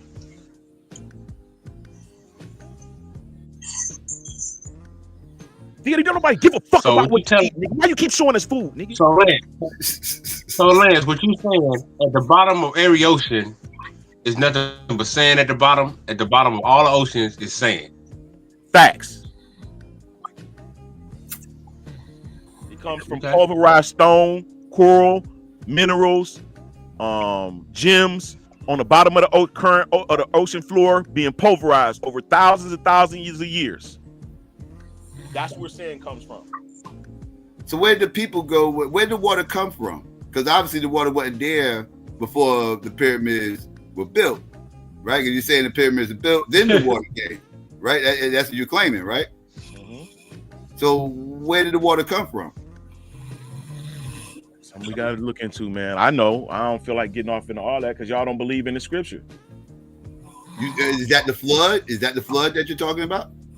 I don't know when the flood was. That's why I argue Noah's flood a lot. I don't believe that Noah's flood was far back as they say. Bro, that's what wiped out the ancient Egyptians. That's what wiped out the ancient Mayans. The flood wiped out all them ancient people, bro.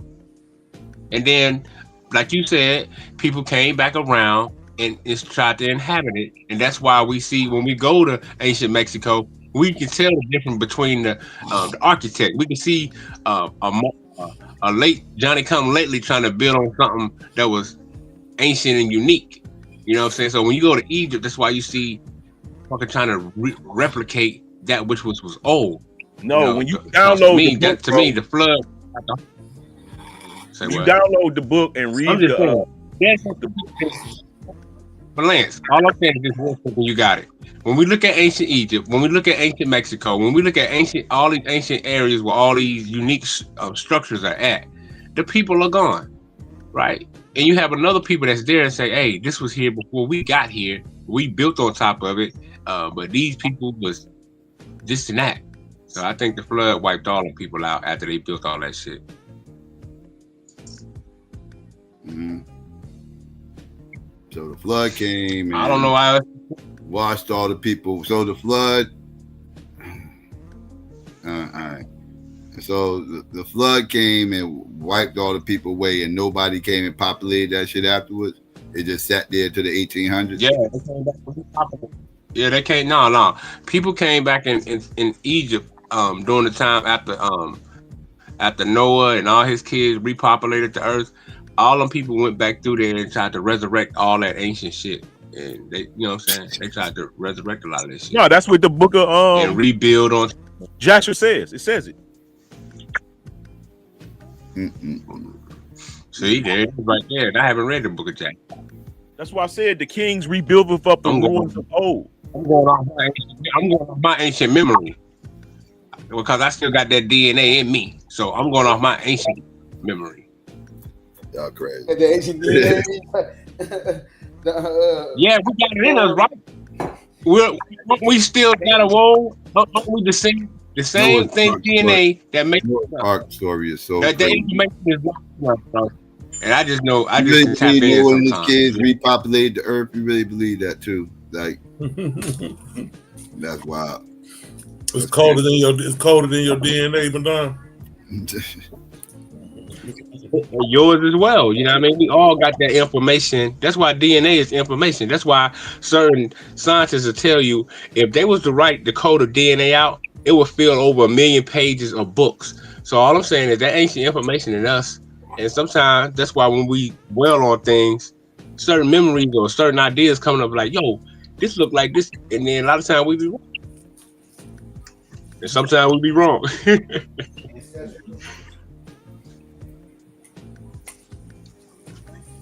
Yeah, man, I think that's what happened. But you know, it's my belief. You know, that's all. It's definitely your belief. It's definitely your belief. For sure. I won't do that. I wasn't there. You know, I wasn't there.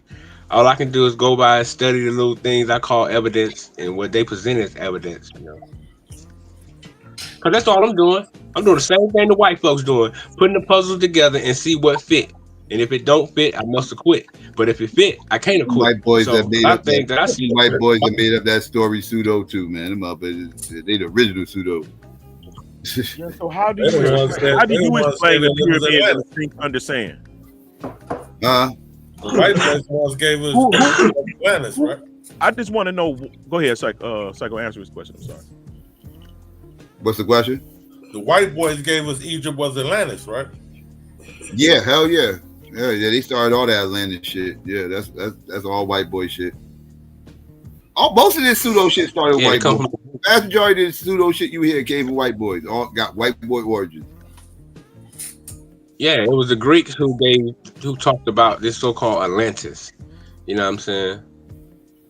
Yeah, they did. But see, I think they was getting Greeks white, man, was they black? Oh shit. Oh, it depends on what time period. Cause see, it's just like America. You see how America was a people of color, and then next thing you know, after some years, people came. It changed. The same thing that happened. The original Greeks and all these people were people of Africans. They were African descent. They were Africans in these areas, and these Europeans, just like they did everywhere else, they came in. We educated them, and they took over. So we taught them how to whoop our ass. We had to get the white man. We taught them how to whoop our ass. We gave the white man out of history. We taught them how to whoop our ass and write us out of history. We gave them a lot of our secrets. We gave them a lot of our secrets. Right, so they can write our asses out of history, huh? That's what we did. I did see what niggas went. Yeah, it backfired on us. Niggas did control. It backfired on us, bro. We showed them our techniques. We showed them a lot of our things, man, and they used it, which is only human. It's only human nature. You realize how dumb our ancestors gotta be to actually put any of this stuff that y'all be saying. It wasn't all our ancestors, you bro. realize how dumb our ancestors gotta fucking be to allow this shit to happen, to literally teach our enemies how to whoop our ass and allow them to evict us out of every place on the fucking planet with a pencil and paper that we taught them how to do. Like, this shit, like, we was trying to civilize the dumbest, gulliblest ancestors to ever fucking live. Like this don't make me feel good knowing that our ancestors were dumbasses. Because that's what y'all literally are breaking down to these are some dumbass motherfuckers. Like this is not intelligent. Hey, Psycho, no, you're looking at it wrong, bro. We was trying to civilize a beast, right? We was trying to civilize a beast. Y'all remember the movie Y'all remember the movie Big Man on Campus? Anybody remember that movie from the 80s? Mm-mm. With the man when he looked like the humpback of Notre Dame. His name was Bob Maluga. Everybody remember that movie? But they was trying to civilize the beast.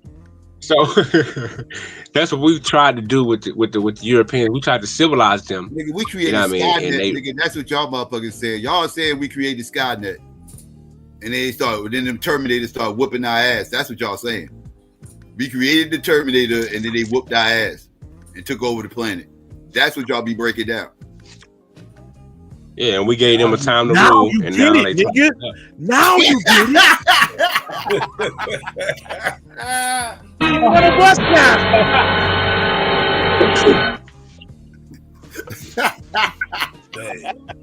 Yo. Hey, yo, Psycho, my son just dropped a video, bro. Can you spin it? Let me get y'all opinion. You drop the link, man. Is it you drop it? Is that it in the chat? Nice, that's crazy as hell. I got you 1 second. Yeah, man, we had to civilize. We tried to civilize this beast. That's why we gave them laws and all that, you know. We didn't need no law.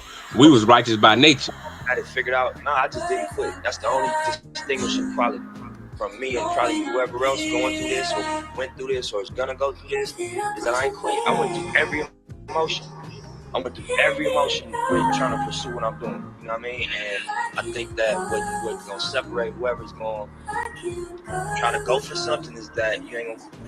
And that's, you're gonna really take the stance if I'm gonna die behind what I'm getting at, right? Yeah, I done took L's and doubted myself, now I see him as lessons. Had to stop blocking my blessings. When I look back like the fuck was I stressing? Too many hoes and not enough seconds. Too many songs and not enough sessions. Nobody told me the thrill of the chase when you get a little taste of a scary obsession. They're trying to live in the moment, but I can't help but looking up top side. And they say that it's yours if you want it. Why the fuck do they figure I'm outside? Told my mama I triple her house size. And my pops got to see this shit worldwide. Niggas know how I'm coming, we came from nothing. Step at A on that shit like it's road tide. But they know that I come from the D.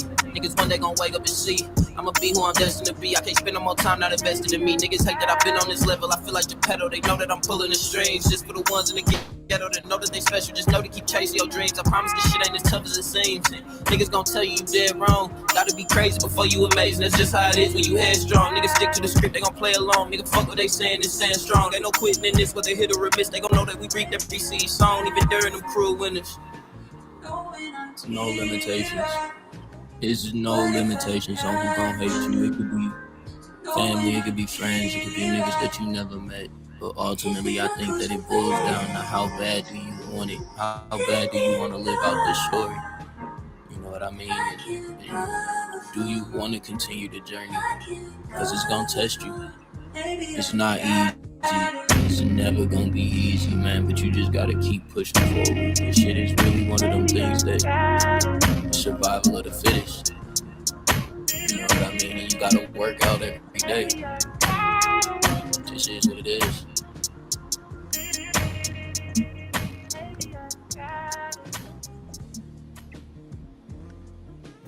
All right, how'd you see?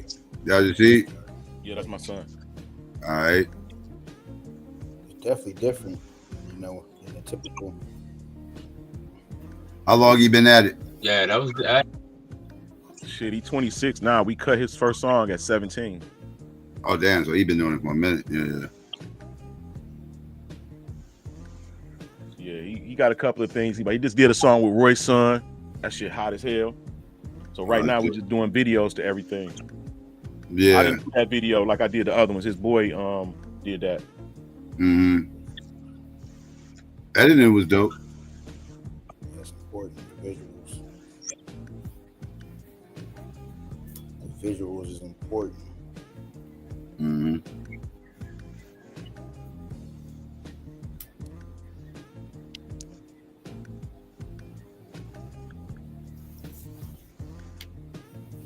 He shouted you out up in there too, I heard. Did he? Nah, yeah. Well, I guess it's pop or whatever. Yeah, he got a lot of songs. He always do that shit, bro. He always shout me out in his songs or whatnot. Mm-hmm. Yeah, man. He up next, man. He moving in Detroit, got a little movement going. His movement better than mine was. I was low key, like I'm the inside crowd nigga. Like, who's who know me? Like everybody know him though. Mm-hmm. Okay.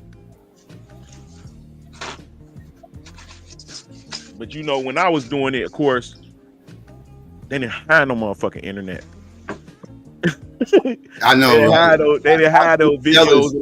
I'm jealous that they got the access that we didn't have. Like I didn't. Nigga, Casa not living my life. I couldn't my shit wouldn't have just stayed local. They shit just don't stay local. They should they should actually be bigger outside the area than in the area, which is crazy. But yeah, you actually can be with this internet shit. You can be bigger outside your area than your own area, and it wasn't like that back then. Back then, you had to pop in your area before anybody even outside your area even knew who the fuck you is. You got to pop in your area first. Yep. They ain't like that online. You gotta pass flyers, nigga. You gotta tag motherfucking police cars, everything. Man, you know what? I miss the grind though. Like that's something that they'll never appreciate, dog. Like we had to grind, bro. Like you just took me back. You know what I mean? Like street team shit. Going around putting your stickers up everywhere and hitting the block, selling out your trunk, all this other shit, everything else. It's just grinding, trying to hit all those open mics. Everything else, you had to break your neck just to be heard and seen back then. Like now, you ain't got to do all that, man. Just get online. Do a concert on top of your car at the park, nigga. Yeah, just make a fucking video and upload it, and you're there. Man, we had to put in work, nigga. We had to leg work for real. Nigga, every pole in that motherfucking city better have your motherfucking thing on it if you got a show coming up, bro. That's a real street team. Yep. Nigga, your whole motherfucking logo on the water tower. Now your street team is online. How the fuck did he get that on the water tower? Now your street team's just online and shit. Now you got online street teams now. Bots and shit. That's your goddamn street team now. Bots. But I miss the grind though, man. That grind, like that's an experience. Like the grind is an experience all in itself, man. Like that's something motherfuckers like. That's where like 30% of your connects came from your fucking grind. Yes. That's what I met most of. That's how I met people who knew people, right? You meet people who know people, right? And you do this through networking and shit, right? Like getting out there and shit. And that's where I think I failed at in a sense, because I always had a studio. Like my family, my mom and them, you know what I'm saying, did music. We had pianos and all that shit always. So when it came down to going to the studio like everybody else who didn't have recording equipment and shit, I missed that part.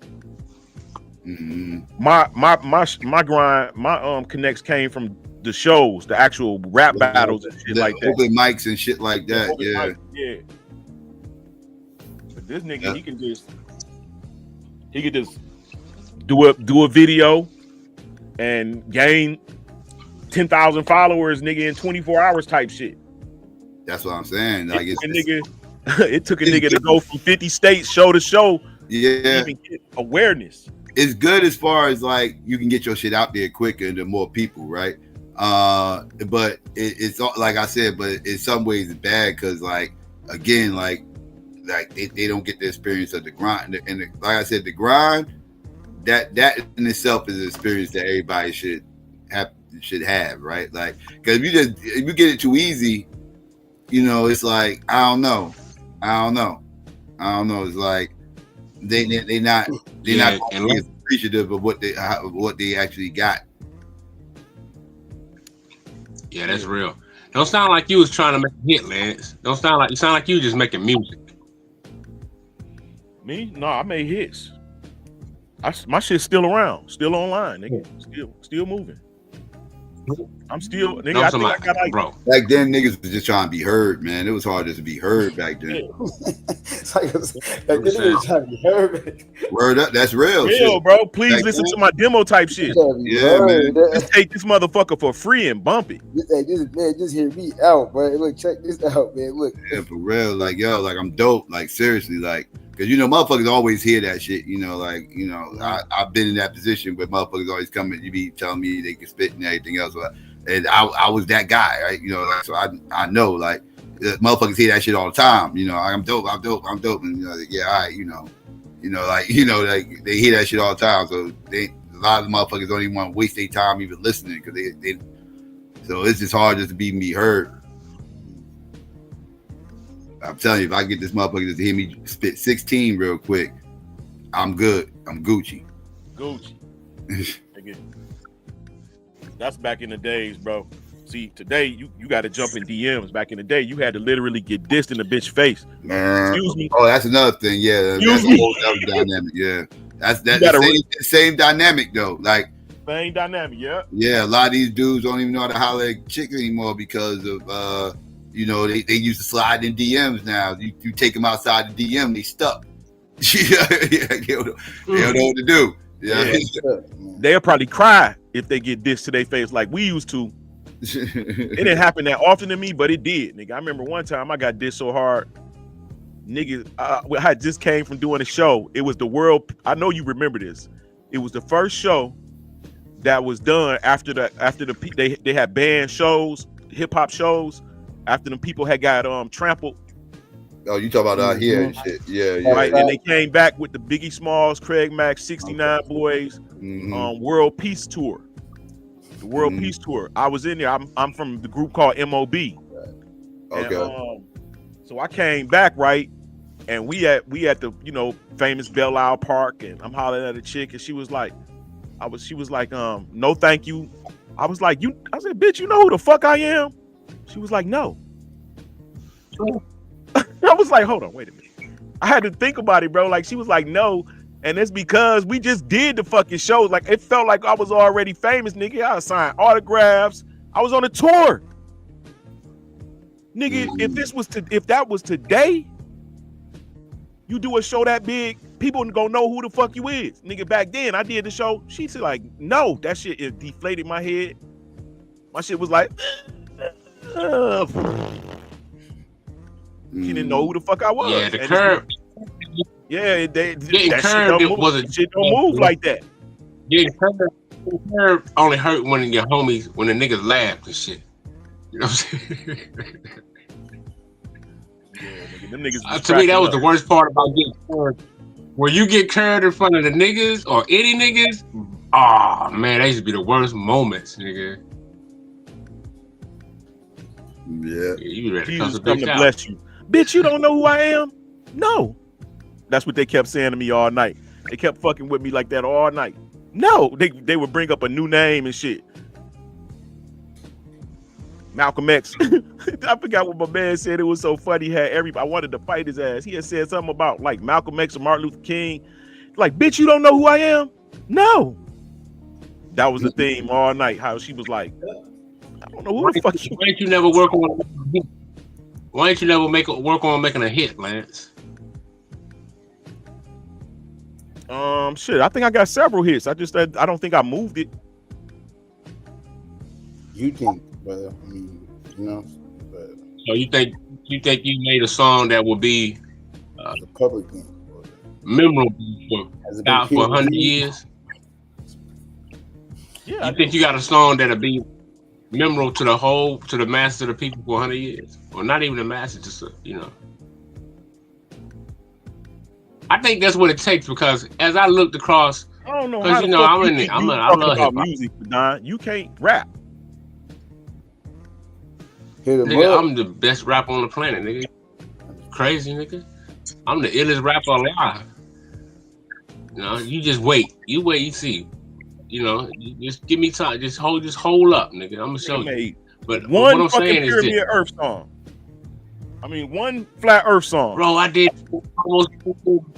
that in less than an hour. That was nothing. But what I'm saying is this, right? I ain't made a song. But what I'm saying is this, though.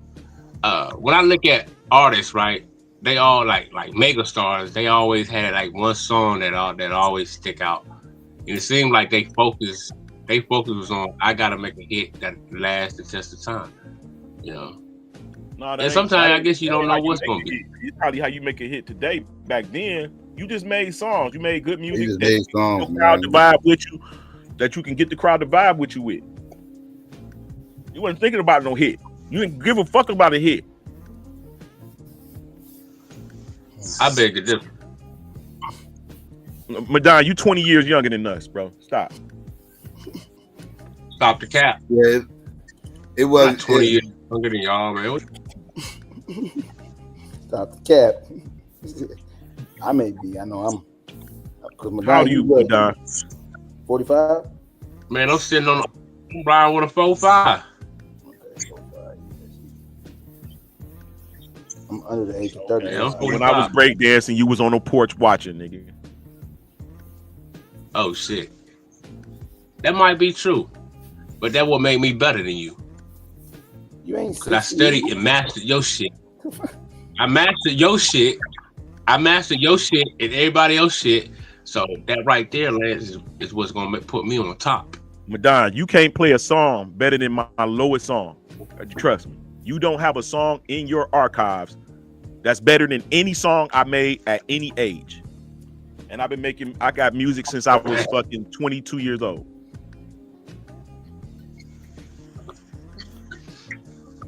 And that's a fact, bro. That's the challenge. I take that challenge. He said you come from a family of my new shit. My old shit, all my old shit was made in motherfucking 99, 2000. Shit you hear on YouTube, a lot of my shit old as fuck. That's why when you look at the dates on my YouTube videos, you see 15 years ago, 17 years ago. You know what I'm saying? So you wait till I got some new shit coming, man. Y'all, you know what I'm saying? I'm gonna show you, Lance. Hey, Psycho, give him a song, bro. Let him play one, bro. Huh? Let him play a song. Man, all my shit old. I don't want to hear my old shit. I want some new shit. He said, it's no, time to come old music is still good music, nigga. When I listen to motherfucking anything from the 90s, if it's hot then, it's still hot today to me. Yeah, I'm like that too. Oh, yeah, I made. Nigga, Electric Relaxation. Group. Tripping, man. Still feel That's me? a hit today, still. I still slap that to this day. That Jadakiss still feel me on me. To this day, I got them. Oh yeah, I'm stuck in the 90s. 90s shit Just still saying, I don't, resonates you know, today. I think 90s shit is the realest shit to me. 80s shit, you kind of had to be there for the 80s shit, but 90s shit still hit today. Oh, for sure. 90s shit is better than 100% of the shit out here, in my opinion. I can pull 5 songs from the 90s and put them against any 5-song hip-hop songs out right now and wipe them out. As far as, like, just... Like I said, like 90s shit, I can suggest 90s shit to younger motherfuckers, and they'll probably feel it if they listen to it. Like certain, like most of the songs I can pick out for the 90s, they'll feel it if that's their first time listening to it. 80s, I'll struggle with that shit though. If they told me like if I had to pick some 80s songs to get to some young motherfuckers that I know that they'll feel if they hear, I'll struggle with that because like a lot of 80s stuff don't resonate today with younger heads. Like you had to kind of be there. You had to be there to get it. Like, if you wasn't there, you wait. Like for instance, with you. Yeah, like for instance, what song like I can pull out? Pause. I can put up. Stop, drop, shut them down, open up shop. I can't name a song out right now that's better than that. If I just pull that one song, you know what I'm saying? I'm talking about beat wise, skills, how you wrote. Say what There's some now? artists out there with some it's artists like Ransom. It's artists out there. You gotta just know how to. It's artists out there. I'm saying like a hit. Like yeah, it's a lot of talent out here. I'm not knocking none of the young niggas. You know what I'm saying? I love all their music. As far as like them trying to express themselves, but as far as hit or anthem type shit, like that DMX shit, like that song there, like bro. But you know, I understand we get into timelines and generation gaps and you know. Now see, sucker MCs will hit with old heads will love it. Young heads ain't gonna feel sucker MCs though. They're not gonna get it. Yeah, they're not gonna get sucker MCs. Check out my melody. They might vibe with that. Maybe that's kind of hit and miss. Some might like it, some might not. It ain't gonna hit them the same way it'll hit us, right? Because we understand the meaning of that song and like what that song meant, the grander scheme of things, and the things he was saying at that time was like you know, it was before its time, and we get it. So that shit gonna hit us, but younger heads, they gonna judge that compared to like. So it ain't gonna hit them the same, but they'll probably like that better than the other one. Poetry, I don't think they're gonna get poetry either. I don't think they'll get it. Like you know, you had to give them some old too short. I don't know if they would.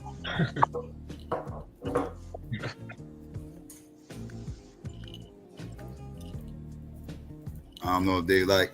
I mean, you know, like a lot of young motherfuckers, like I said, like the 80s bars. It's so vastly different from what they used to listening to, and the style of it. It's more party music type shit going on in the 80s. So, and you know, a lot of it, you know, a lot of drum beats, kind of like, you know, like Suck MCs is just a drum basically, right? Like so the beat ain't going to really like, they ain't going to go crazy over the beat, and the lyrics are kind of passe as far as the day's standards. For the 80s, it went hard. But as far as the day standards, it's kind of passe, so they're gonna, they ain't really gonna like it too much. You know what would make them like Suck MCs though? If Run DMC comes out with a movie. If Run DMC comes out with a movie, do the NWA joint type shit. Yeah, they make like a dope scene surrounding that song. Then they'll fuck with the song. Like, you know, that will make them resonate with the song a little bit more, because then they'll get because it'll kind of put them in the moment, right? Like, because like I said, you kind of had to be there to get that 80s shit, right? Like, you kind of got to be there. Now, they make a movie and they perform Suck MCs, and it's a dope scene where the young motherfuckers actually feel like they in that moment. Then they might, you know what I mean, gravitate to the song more. Then it'll hit them different. Yeah, that's true. About that. That's true, because they resurrected motherfucking NWA with just that fucking movie alone, bro. you gotta put them in that moment, right? They felt the moment. So yeah. That actually sounds like a great idea, don't it? Mm-hmm. Like when you wanna, I guess. But then think about this, bro. Like if people only had old movies to watch and was kept isolated, they would build a society based around those movies that they was watching of that era. Mm-hmm. Yeah. That's what we did. That's what the Nazis did, ain't it? Propaganda. They did that propaganda film and created those nuclear families and all of that shit to make a motherfucker think that this is how they supposed to live. Had all those fucking big ass commercials with the silver toaster ovens and the fucking futuristic refrigerators and shit like that. They created that. Them motherfuckers wanted to buy it. Mm-hmm. And they did the same thing with all the 80 movies, man. 80 movies. It was the movies from the 80s that made me want to go to college and all that shit, man. Whether it was from the white folks with all them crazy college movies when they running through the damn shit naked and all over. You like, damn, that's college? And then you had the black version of college, you know, when they came out with School Days and shit like that. Like learning, different world, yeah. So I think that helped us build. We built off that, you know what I mean? And we built that, made that future come to look. Yeah, I had college dreams at one point. Shit, low key, the different world and all that shit. And Cosby Show made me wanted to go to college. Yeah, me too. But I never. But it helped motivate me. Yeah, I ain't gonna lie, it did help motivate me. Like I had a scholarship to go to HBCU. Was about to go. So yeah, it definitely motivated me. My dad had died. Yeah, I was going, and my mom was stressed. So I didn't have a lot of people pushing me to go to college. Like, this is what you do. These is the steps you take. This is what you got to prepare for. These are the classes you should take. Like, I didn't have that in place. So I just went to the Army, which was a lot easier. They walk you through the whole step. Shit, I moved to Texas. I was gonna go to college. I said, shit. My sister said, hey, you want to come to Texas? I said, what? Never been. Fort Worth, where I go. Straight out of high school, man. You said you went to Fort Worth? Yeah. Yup, straight out of high school. Yup, straight to Fort Worth. They was calling it murder work. It was rough.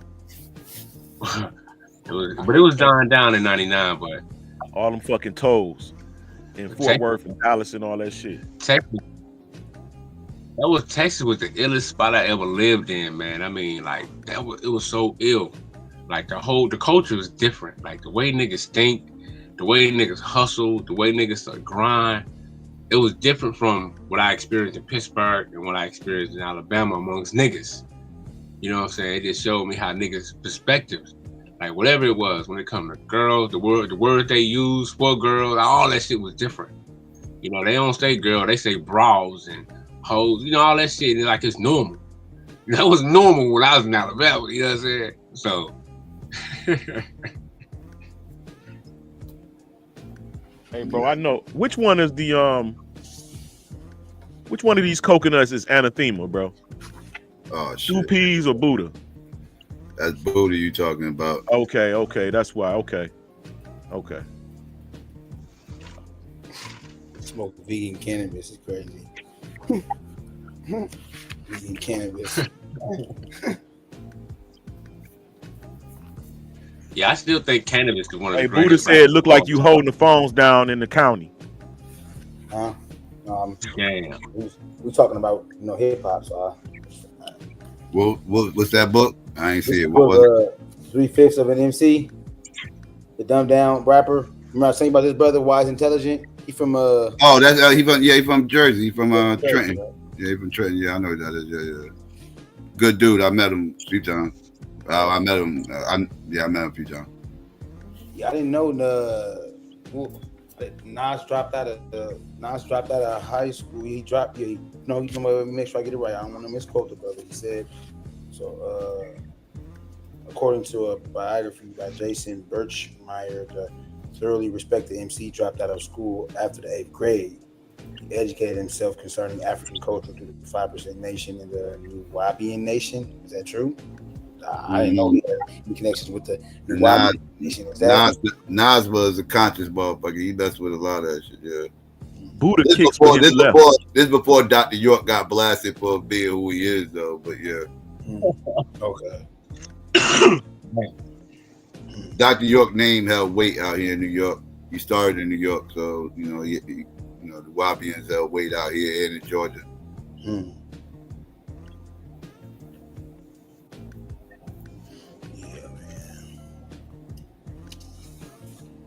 Yeah, Dr. York.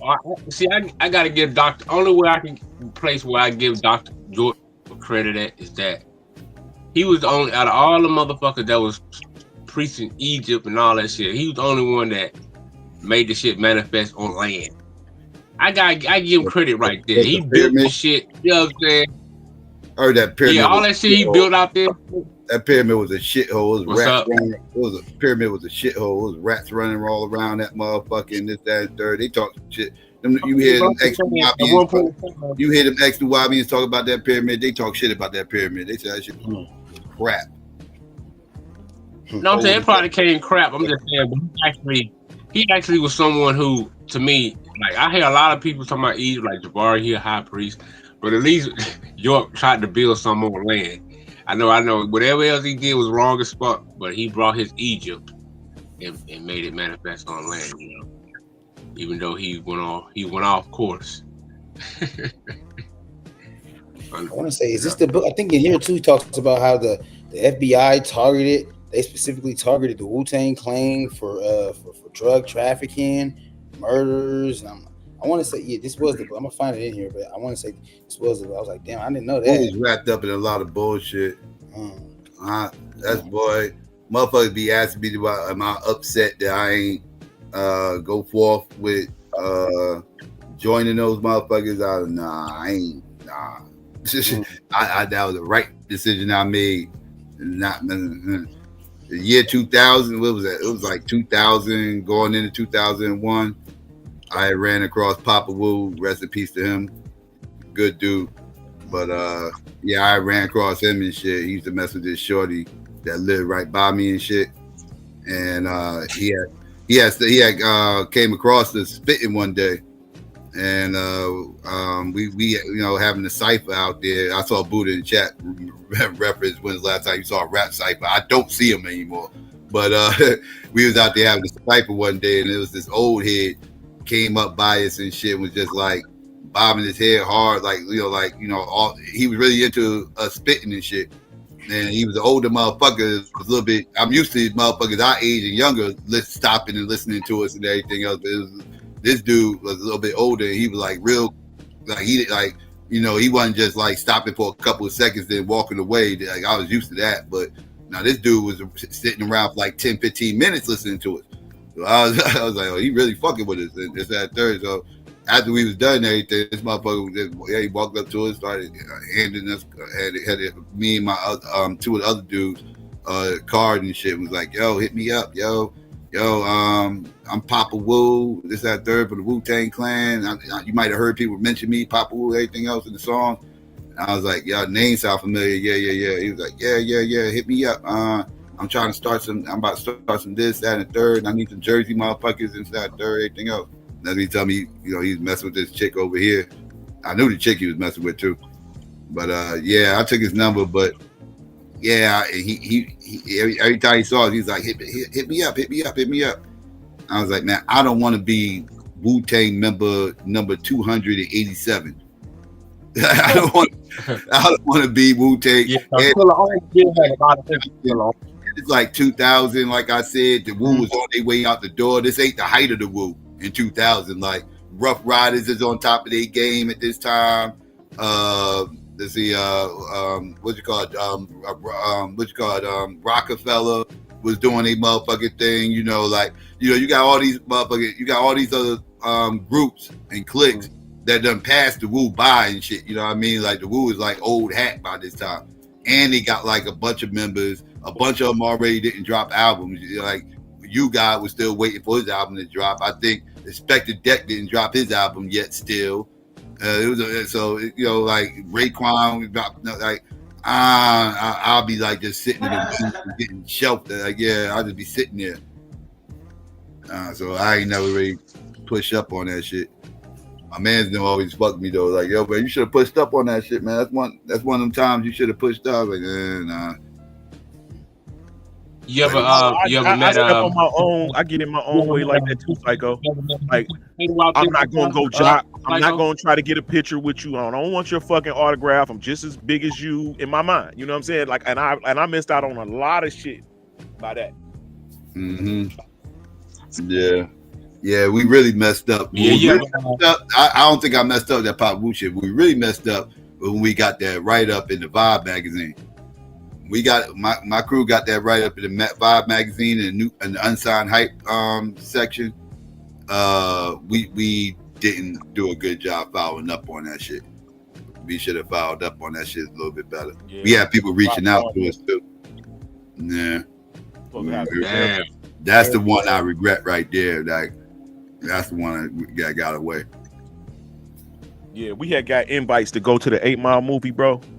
Me, Fuzz, and everybody, all them niggas in my basement. Stan, Swing Low, everybody at my house. And Bizarre hit us up, told us to come down for the shoot or whatever. And niggas felt like, shit, we just as big as these niggas. Like, I'm not about to go jock like that. Like, everybody running the jock was just kind of annoying. Right. Stayed in the basement to play Halo 1, bro. Didn't go to the. I kind of regret that shit. And I shouldn't even listen to Fuzz and them niggas because I was trying to go jock. Fuzz is real dope. I remember like because I had told you the first time I heard M and shit, right? Like I told you about that crazy, like my people's the outsiders and shit, and was down with them, and I had met that motherfucker before he had way before he had dropped and shit. Well, not way before he dropped, right? Before Dre and all them, like he was a dusty little white boy and shit, and everything else, sleeping on the fucking floor in the fucking studio and shit, literally sleeping on the floor in the studio. But I ran into, he sat through one of our sessions, everything else, got to a cipher with him, all that. This that third bone whoopie boop. But late, like as time went on, he he had dropped this first single, and that Slim Shady shit had just came out. That My Name Is shit had just came out. Mm-hmm. So what motherfuckers with the Outs did, they took a whole bunch of M's a whole bunch of M songs that they had, a bunch of his unreleased shit, and they just threw it all together and just like made like this little best of Slim Shady mixtape type bootleg shit or whatever, EP or whatever. Yeah, and put that out in the streets and shit. And I had a copy of that shit, and that was when I first heard Royce. I first heard Royce around this time, all that bad and evil shit and everything else, is that third. But it was a whole bunch of other shit that he had on there. When this is when I first heard D12, and then this is the first time I heard Fuzz. And No One's Iller Than Me. That No One's Ill. When I first heard that No One Iller Than Me song, I was like, who the fuck is that last motherfucker who was spitting? That motherfucker snapped. Like that shit, he had the dopest verse. Like, that's where Eminem got his style from, bro. Yeah, motherfuckers like, yo, M killed that shit. I was like, no, that last motherfucker killed that shit. Like, M shit was alright, but that last motherfucker was body and shit. You ain't heard what he was saying? That motherfucker was killing that shit. So yeah, I was big on Fuzz.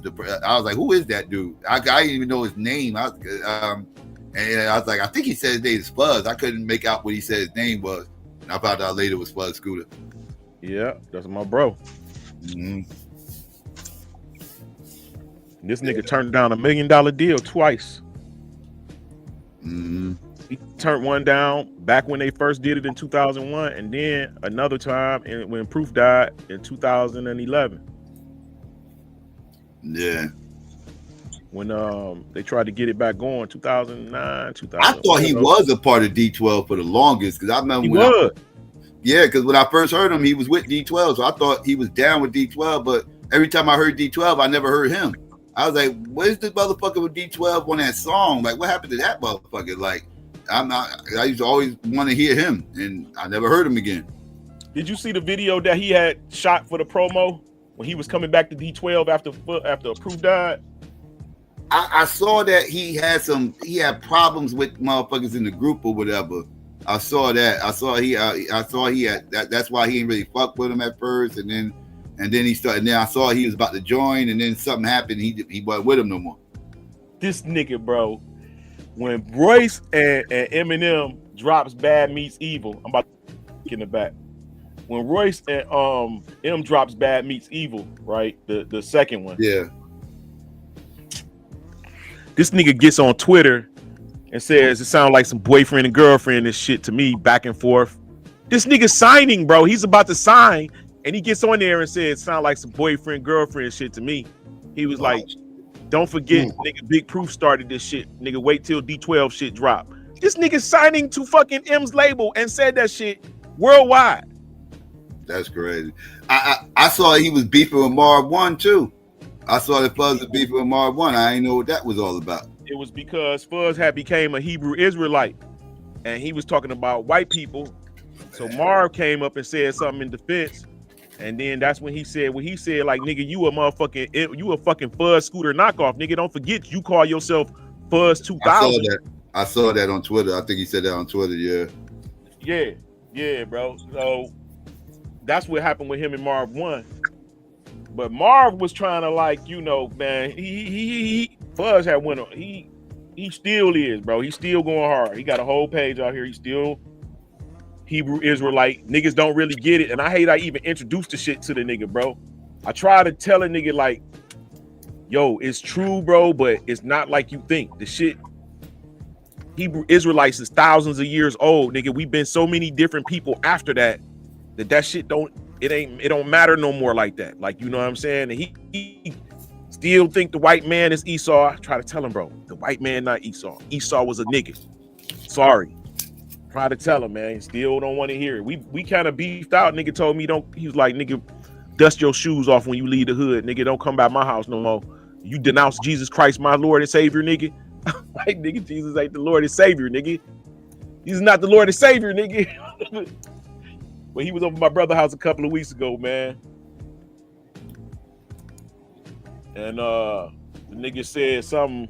He said something along the lines of motherfucker supposed to be Hebrews. Niggas out here selling weed or whatever, this, that, and the other. Like, niggas don't smoke it, nigga. That's not motherfucking legal to do here. What do you mean? And this nigga was drunk as hell.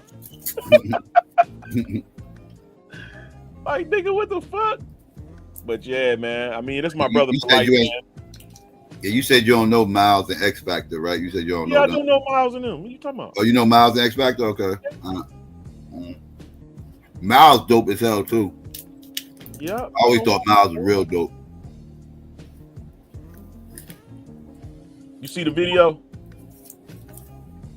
It's in the back chat. Look at that shit, bro. That nigga went so cold. This when he was about to come back. And this is just a promo.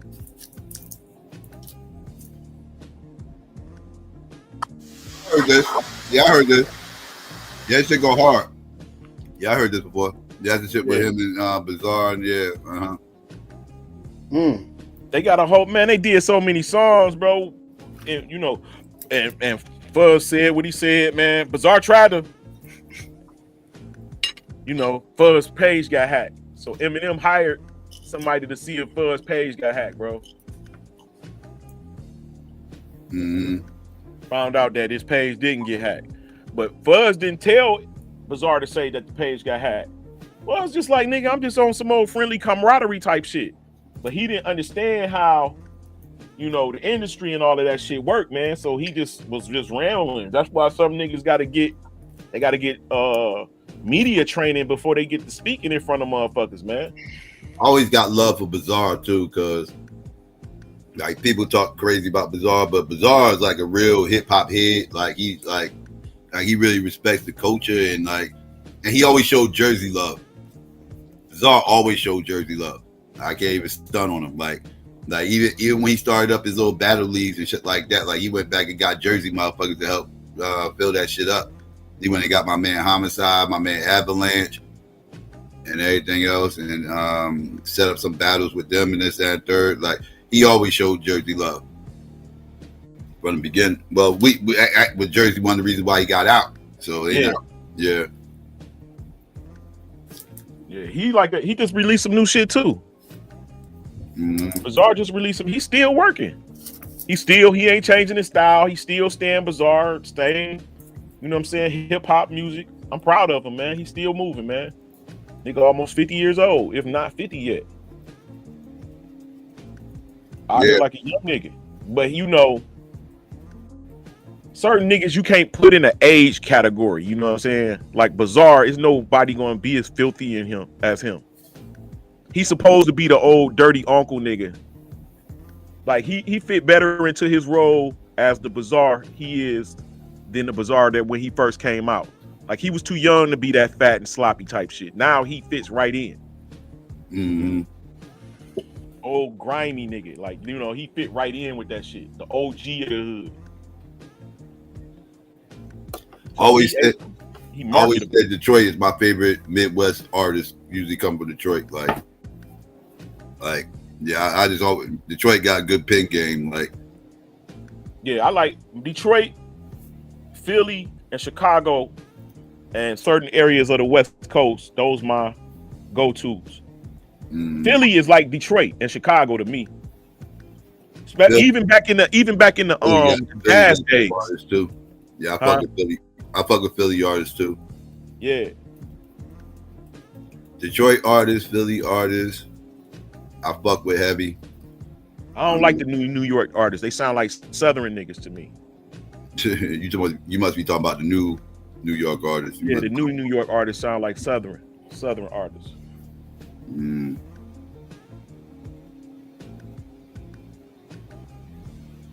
Yeah. Yup, Leroy, Gordy. Yeah, I fuck with Gordy too. I was on tour with them niggas, man. Them niggas was wild. They was the young niggas. We was the old niggas.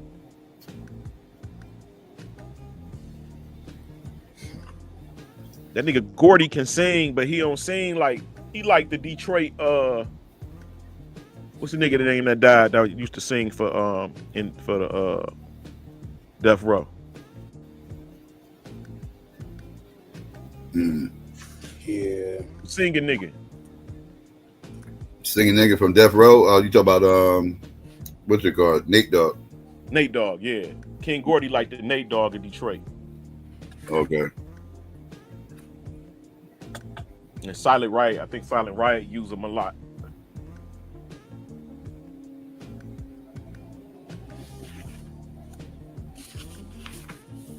Yeah, man.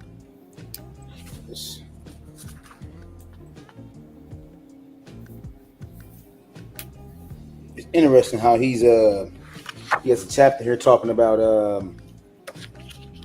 the information age, automation age, and he's basically illustrating how during each age how Black Americans, man and female, we were essentially, hold on, let me make sure as far as the job market, the labor market, like the jobs jobs disintegrated it, for case in point. So at the dawn of the information age, the economy shifted from an industrial economy to the technological or automated economy in which we live today. This shift was similar to that which occurred in the 1800s when the economy transitioned from agricultural to industrial. This shift to automation increased joblessness as tens of thousands of factory workers who were so essential to the industrial economy found they did not possess the education required to fill employment positions in the new automated or technological economy, when and where racism was not a factor, which was almost never. Sidney William in the Who Needs the Negro writing in 1971 had this to say of the economic shift. But yeah, bro, yeah, it's crazy. Like I said, even Philly, I'm gonna read that, but the brother came here, I know he's from Philly. He says one report says from the year 1967 to 1987, Philadelphia lost 64% of its industrial jobs, which had been traditionally occupied by blacks. New York lost 58%. In a well-known working class center, Detroit, more than 50%. More than 50%. Minority neighborhoods in the heart of most advanced capitalist country in the world begin to resemble their third world communities. According to the 1980 census, 58% of men and women 17 and older in Chicago's North Lawndale had no jobs. Jonathan Colzo says between 1960 and 1970, as the last white families left the neighborhood, North Lawndale had lost 3/4 of his businesses, one quarter of his jobs, and in the next 10 years, 80% of the remaining jobs in manufacturing were lost. At many of these lost industrial jobs, blacks held positions as managers and supervisors, positions gained during the World War. These black supervisors and managers would hire their sons, brothers, nephews, I know that's right, associates, as well as the children of good friends. By losing the industrial jobs, a generation of blacks were cut off from employment when the father could no longer provide food, clothing. Yeah, man. Just detailing how so this whole notion how immigration, and just not even just immigration, but just through, because he's talking about that too, but he's also talking about how just through the continuum of just automation, and when we transitioned from agriculture to industrials, it was like just this stripping of just black employment just stay, man. Right. I'm not, my articulation is not the best right now, but I just get, it's just like, I'm totally following you though. Like, you know what I'm trying to say though. Yeah, it's you can still see it in Philly. In North Philly, the factories are still here. They didn't tear them down. It's like, just dilapidated, buildings at this point. Yeah, and depleted like, buildings, yeah. And so I think, that's why I don't fuck with the political shit. You know what I'm saying? Because it's like, while we voting, these corporations are planning to outsource jobs, and that's nothing that, whoever I voted for was going to be able to stop. So why the fuck am I voting? You know what I'm saying? They say, well, more jobs, and they always give you these promises, but you could look at it in hindsight, what you was just reading. Obviously, it was a plan to outsource all these factory jobs out of all these major cities, Detroit, Philadelphia, New York City, and you just read the statistics and how it impacted black people. So while we steady voting, whether Democrat or Republican, they planning on outsourcing their industrial jobs. Real quick, brother, real quick, mom. So, like you said, Sidney Wilm, like he said, and who needs the Negro? Like you said, this was already premeditated, forethought into the future. Sidney Wilm, who needs the Negro, writing, had this to say of the economic shift: the Negro is caught in the jaws of a technological vice, operating in accord with economic and racist motives of white America. The technological trend implemented in terms of economic incentives and racism points to what seems to be an inevitable indispensability for the black race. Under pre-industrial technology, whites exploited the Negro as a commodity to be bought, sold, and traded in an agricultural economy. Under industrial technology, the Negro transformed into an economic serf, complementing the Pardon me. Under industrial technology, the Negro transformed into an economic serf, complementing the economic incentives of northern capitalists. In the past, it was incumbent upon white America to balance racial values against economic incentives. But with the introduction of automation, the necessity virtually disappears. Right. White America hopes the Negro will accept its design and passively accept the fate of total isolation in the ghetto. The ghetto is the equivalent of the Indian reservation, just as the people of one reservation were debauched with whiskey sold by white men, so the people of the other, so the people of this is the part I ain't gonna lie that kind of hit me, man. Me just think like, ooh, just everything, like weed, everything. So the people of the other are ravaged by drugs. Yeah. You know, Amos Wilson said that. Amos Wilson said that when the European doesn't need or see you as doesn't see you as a commodity anymore, he result into, you know, extermination. So you've seen that with the Native Americans, either them refusing to, you know, just be like chattel slaves, or, you know, them fighting back. You know, they felt that, you know, the objective was to exterminate them and then replace them with black slaves. And now that they don't need the black slave anymore, they called it, they had a whole term that they called it a Negro Problem. The Negro Problem. What book were you reading, brother? This is 3/5 of an MC, The Manufacturing of a Dumbed Down Rapper by Wise Intelligent. Oh, okay. Damn. I'm gonna get that book. Yeah, bro. Yeah, and it's open. All sources, man. I've been vetting them, and they've been thorough. Man, the brother seemed like he ain't got his bibliography in the back as far as the sources, but yeah, he's definitely been thorough, man, with what he been putting up in here, man. Like I said, that was from Who Needs the Negro writing. I don't know who this white man is. I'm assuming he's definitely white. Sidney Wilhelm. Yeah, like, so yeah, it's just little. Now, what you say the name of the book was again? 3/5 of an MC, the manufacturing of a dumbed down rapper, Wise Intelligent.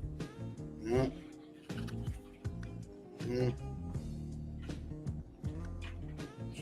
yeah, man.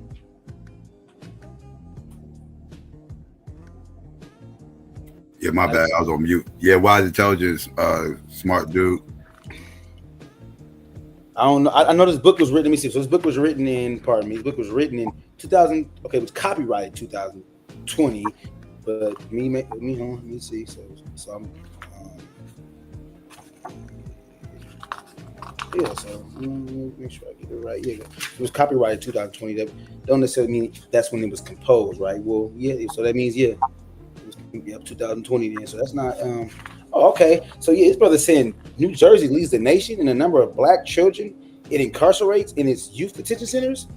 Damn, I'm gonna have to look that up. But yeah, he put that in here. Jersey is like the South up north. Is it? Yeah, man. Yep. And then like I said, he'll say that. Then he'll say in a June 12, 2008 Times report, stark race gap in youth detention. Jersey's 8-to-1 minority white ratio leads the nation despite overall decline. We learned that as of 2008, Jersey has the highest ratio of minority youths in detention. When he says black and he says minority, they kind of throw me off, but because he said black, so I'm assuming when he says minority, he's talking about black because he did say black in the beginning. But as far as Jersey leading the nation in the number of black children it incarcerates. Yeah, that's interesting. So, yeah, they called the whole thing the Negro Problem, and there's a book called The Negro Problem. I think Gunnar Myrdal is the book, and he talk about what they're gonna do with this population of people that are really no longer needed post-industrialization, and so these why these tactics begin to become what you were just reading, like they take out these factory jobs and they begin to outsource a lot of the labor. Then they put drugs into the community. This is all like an agenda to really exterminate. Now, the feminism.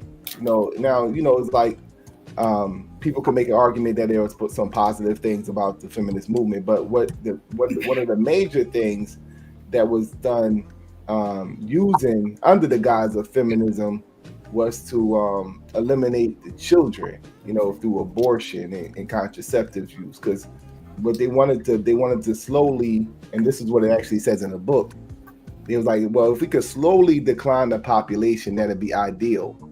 And so when you see in this and the mass influx of immigrants, that are not slave descendant, Because if you look at, like, for example, if you look at, for example, how the children began to decline over the years. Like, grandma had maybe like 11 children or whatever, and then it's like, the next generation probably had like 5.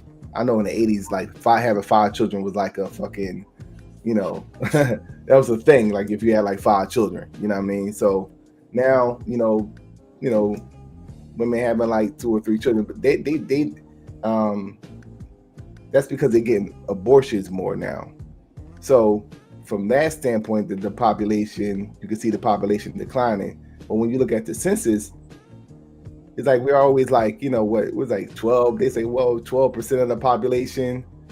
And I always thought, like, damn, like it's been like the last 40 years we stayed at like 12%. Like the fuck, like, you know what I mean? And so I never really believed the census. You know what I mean? So because what they do is, like, as they bring in African immigrants, as they bring in immigrants from the Caribbean, and this is not an FBA argument that I'm making, but I'm just like telling, like, the real, like, they bring in like different immigrants. They're classified as Black Americans. Once they get their citizenship, they will be under that label of Black American. So what it appears, to be going on is that, like, they're trying to lower the population slowly while bringing in other groups of people that's going to be like less rebellious. You know what I'm saying? Like, once they have like a base of immigrant Americans that look like us, they could begin to promote that. And that's kind of what you're seeing. Like, as the population of Blacks begin to decline, they are slowly replacing them. And, and I was saying this the other day, that when you look at going to the colleges and universities, you beginning to see that they are like the educated class, especially with the men. So while they're incarcerating the Black men in the inner cities, in the colleges and universities, to represent Black America, is like just an image or a Black face. It would be like, the African immigrant, the Caribbean immigrant. That's not to say that they're not racist to them, but it looks like they have some type of agenda going on, whereas though they're saying that, based off of the history that we had here, we developed a culture of rebellion, and like a culture of protest, a culture of standing against the system. And they want to eliminate that element, especially going into the next revolution, which would be this technocratic society. So like, the thing would be, you talk about like corporations, right? And corporations, under the 14th Amendment, they kind of replaced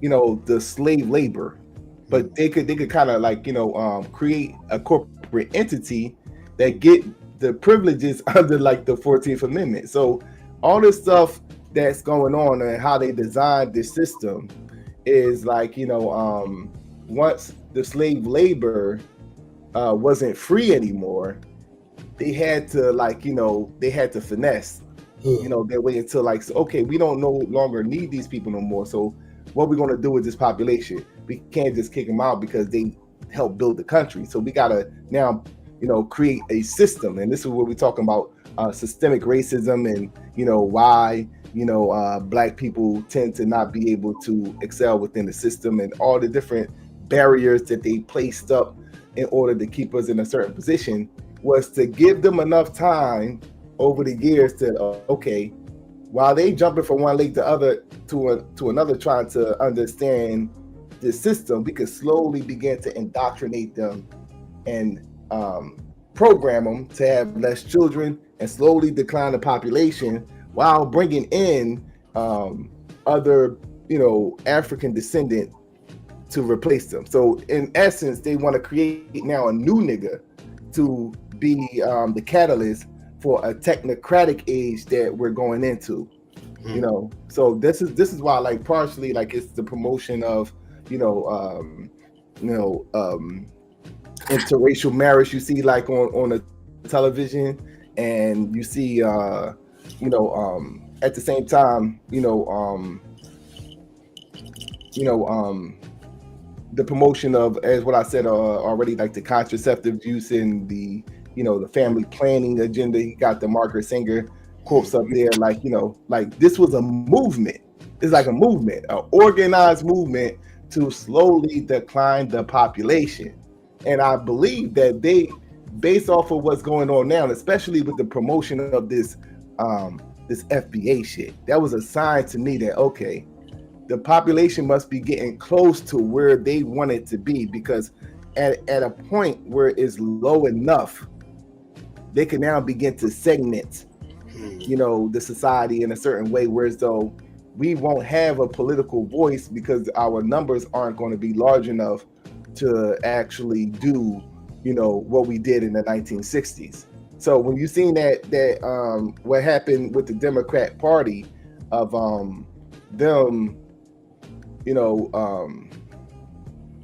just bringing immigrants into these major cities, that was like a power move. Those are signs. If you read, their agenda, you got to read the World Health Organization or the Club of Rome, those different books that specifically talk about population control, and how to handle the different populations. Because what you see in America now is them trying to tailor the population. So when they brought all those immigrants into into New York City and into Chicago, that was almost like a test run to see how the people were going to react. And you seen that they put them specifically in those black communities. You know what I'm saying? So I'm about to go in this elevator. Excuse me for a second, bro.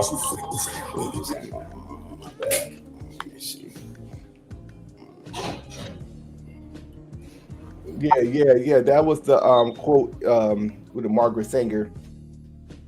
To promote the family planning. I want to make sure. Yeah, I want to make sure we highlight everything in this quote, though, because there's some key elements here.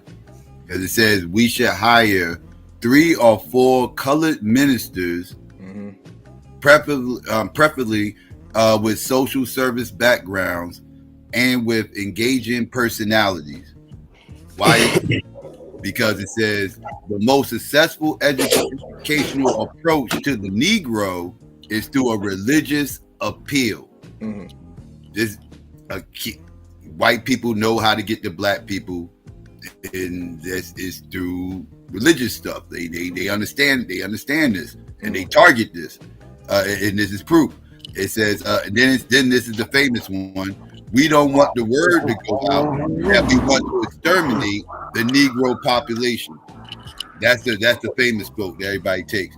And it also says, and the minister is the man who can straighten out the idea if it ever occurs to any of their more rebellious members. So so basically they're saying that we gotta find ourselves 3 or 4 coon ass pastors to push our garbage. And you know who they were, right? It was Adam Clayton Powell. It was W.E.B. Du Bois, and who was the other motherfucker? I forget who was the other motherfucker.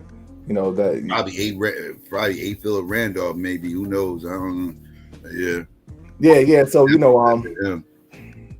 yeah. And you can read this right here, right? And it will be absolutely clear to you. I remember reading this very quote, somebody, I think I was in college or something like that. And they was like, well, it wasn't, when she said, we don't want word to get out that we want to exterminate the Negro population. They tried to finesse that statement by saying like, no, it wasn't like they was trying to exterminate, the Negro population. She said that because y'all remember now it was one of those it was one of these these young feminists on the campus because they got to be for abortion and all this. So she said no, when she said that we don't want word to get out that we want to exterminate the Negro population, she wasn't saying that because she wanted to exterminate the Negro population. She was saying that because she know that since she promoting abortion and all that, she don't want to come off like they're trying to exterminate the Negro population. Like, what I'm saying? Like, so I'm like, that's one hell of a finesse, that's one hell of a finesse. You read this in context, that's not what she's saying. That's not what she's saying. Exactly. But like what you said, the problem was the person that was out there just had, like you said, that was the popular quote. So they just had, we don't want that part to get out. Yeah. Right. So she had, I guess it was like a baby fetus or some crazy shit, and then it's just that one sitting. Yeah, this probably was a meme that just had the quote on it. Yeah. So when you read the context, it's like, and then when you read this was a letter, and this was a letter too. This was a letter to somebody. So this wasn't supposed to get out there. She was an oxymoron though. I mean, the lady had, multiple, miscarriages and, and babies, and for a woman that's trying to, this is crazy. Like, it's crazy. She was a eugenicist and a feminist. And that's what people don't want to, like, she was like hanging with the KKK and shit. She was a part of a lot of eugenic organizations. You know what I'm saying? Like, she was like, definitely like, had a agenda to exterminate a particular group of people. Like she's like when you look at the whole repertoire of Margaret Sanger, you'll see that like she's busting it up with the KKK over here. She's over here with the population control motherfuckers. She's chilling with the eugenic organizations of the time over here. Now she's into these sterilization programs. Like, so it's like, you got to put all that together. You can't just like, but yeah. She's interesting though. Just because as far as like her whole push, like not being successful in America, having to go over here and but ultimately still, being successful, but it's just her whole little backstory is just very Well, that's like what you call it, Roe from Roe v. Wade. Like she had a whole 360 years later and everything else, and started talking about how she's against abortion and everything else, this, that, and third, and all that after she had helped put that shit into place with her lies, lying on some imaginary black man raping her. And everything else, this, that, and third, in order to get Roe v. Wade passed. That was a whole lie. Roe v. Wade was centered on a whole lie. White Becky running around here talking about some black men in Georgia raped her. And everything else ended up in fucking Texas somewhere pregnant, and then end up going to court over that shit. Lying her ass off. She wasn't great. So she predated Susan Smith then, huh? Susan Smith that lied on the black man that she made up imaginary black men that said that black men killed her kids, or the Roe v. Wade is what got abortion legal in the 70s. Yeah, exactly. Yeah. So she was the first. So you got these like she's the first person that lied on a black man, but that lie is what got Roe v. Wade passed. She rode from the case. That's almost like traditional, like this lying on the black man shit. A lot of those lynchings that you see during the antebellum period was like, false accusations of rape and, things of that nature. So that's like almost like a traditional thing in American society, that was radical feminists too, by the way, that did that shit, because that Roe chick, she tried to get an abortion, didn't happen. She couldn't get the abortion. And then she ran to one of the radical feminists that was looking for a case that they could attach a case that they could attach their movement to, so they could ride it out and try to They were just looking for a case to take it to the Supreme Court. Right. They just wanted to be able to take it to the Supreme Court so they can get it federally legal to have abortions all over the nation. They did the same thing with Brown v. Board and everything else. They look Plexi v. Ferguson. They look for these little cases, these little staged cases. A lot of times it's staged or just some obscure case that they could take and try to push all the way to the Supreme Court so they could challenge the larger ruling. And that's what they did with Roe v. Wade. They put a battery in that chick back, told her to go ahead and run with the lie. They knew it was a lie, told her to run with it because the bigger picture is they need to get abortion legal. Legal. Yeah. And Anthema said that, as far as with the quote, he said that, it can be argued that that's what it means, Yeah, she tried to finagle it, because this was on a college campus, and then these are like educated people, so they understand sentence structure and like how things are worded. So she did finagle that, but like with me, like I know Margaret Sanger because I ain't just read that one quote. Like I said, I know that she was having meetings with the Ku Klux Klan, and she was in these population control organizations, and she was in racist organizations of population control as well. So all that you gotta put together in that context as well. So yeah, she tried to finagle that joint. Like nah, it wasn't like they was trying to exterminate. It was just that they didn't want us to think that we was trying to exterminate. Like, right, okay. So why she hanging with the KKK then? Explain that to me right there. Explain that why part. She over here with the chilling with these population Explain control that racist part. motherfuckers. You know what I mean? People have been quoted as saying she's racist as fuck that knew her. Yeah. So yeah, definitely. And she wasn't like, she was once again like the face of a movement at a point in time, because this was more of a negative eugenic agenda, because negative eugenics would be the elimination of those who they deem to be unfit. They seen that the positive eugenic agenda wasn't going to work because I guess for white women physiology, they don't produce more children than women of color. So they threw that in the trash. They tried to do the incest thing, and obviously they had like retarded births and things of that nature as a result of that. So they kind of threw the positive thing in the trash, and okay, we got to focus on this negative eugenic thing. So they actually kind of, that's when she began to be like more of a tool at that point. Like, how are we going to convince them? And this goes back to Frederick Osborne, who was the head of the Eugenics Society at the time. And this is post World War II when the term eugenic began to get the negative stigma because of what happened in Nazi Germany. So they had to have like a cosmetic change of terminology. So when you see when they talk about genetics today, when they use the term genetics, back then it would be eugenic. Eugenics. So he literally says in the Birth Control Review, in the Eugenic magazine, because they had like a magazine that they put out publications like every month. He said that we got to replace eugenic terms with genetic terms. Right.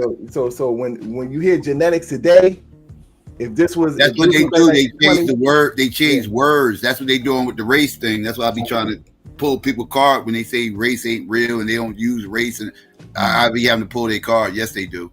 They just changed the verbiage. That's all they did. Now they say things like populations, locations, geographical locations. They talking about race, man. They playing fucking games. Right. And then if you look, like you mentioned before with the KKK and all this shit and anything else, she didn't give a fuck about none. All she cared about was sterilizing motherfucking everybody. In 1926, she spoke at a women's auxiliary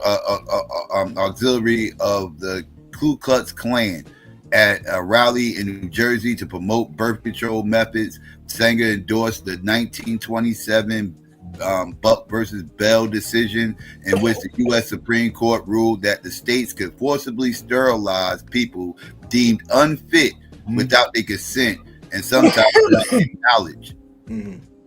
Like this type of shit she was on. And she rocked with the Klan. She ain't had no problem working with the Klan. Like, yeah. You always got to go to the funding. She's funded by the Rockefellers.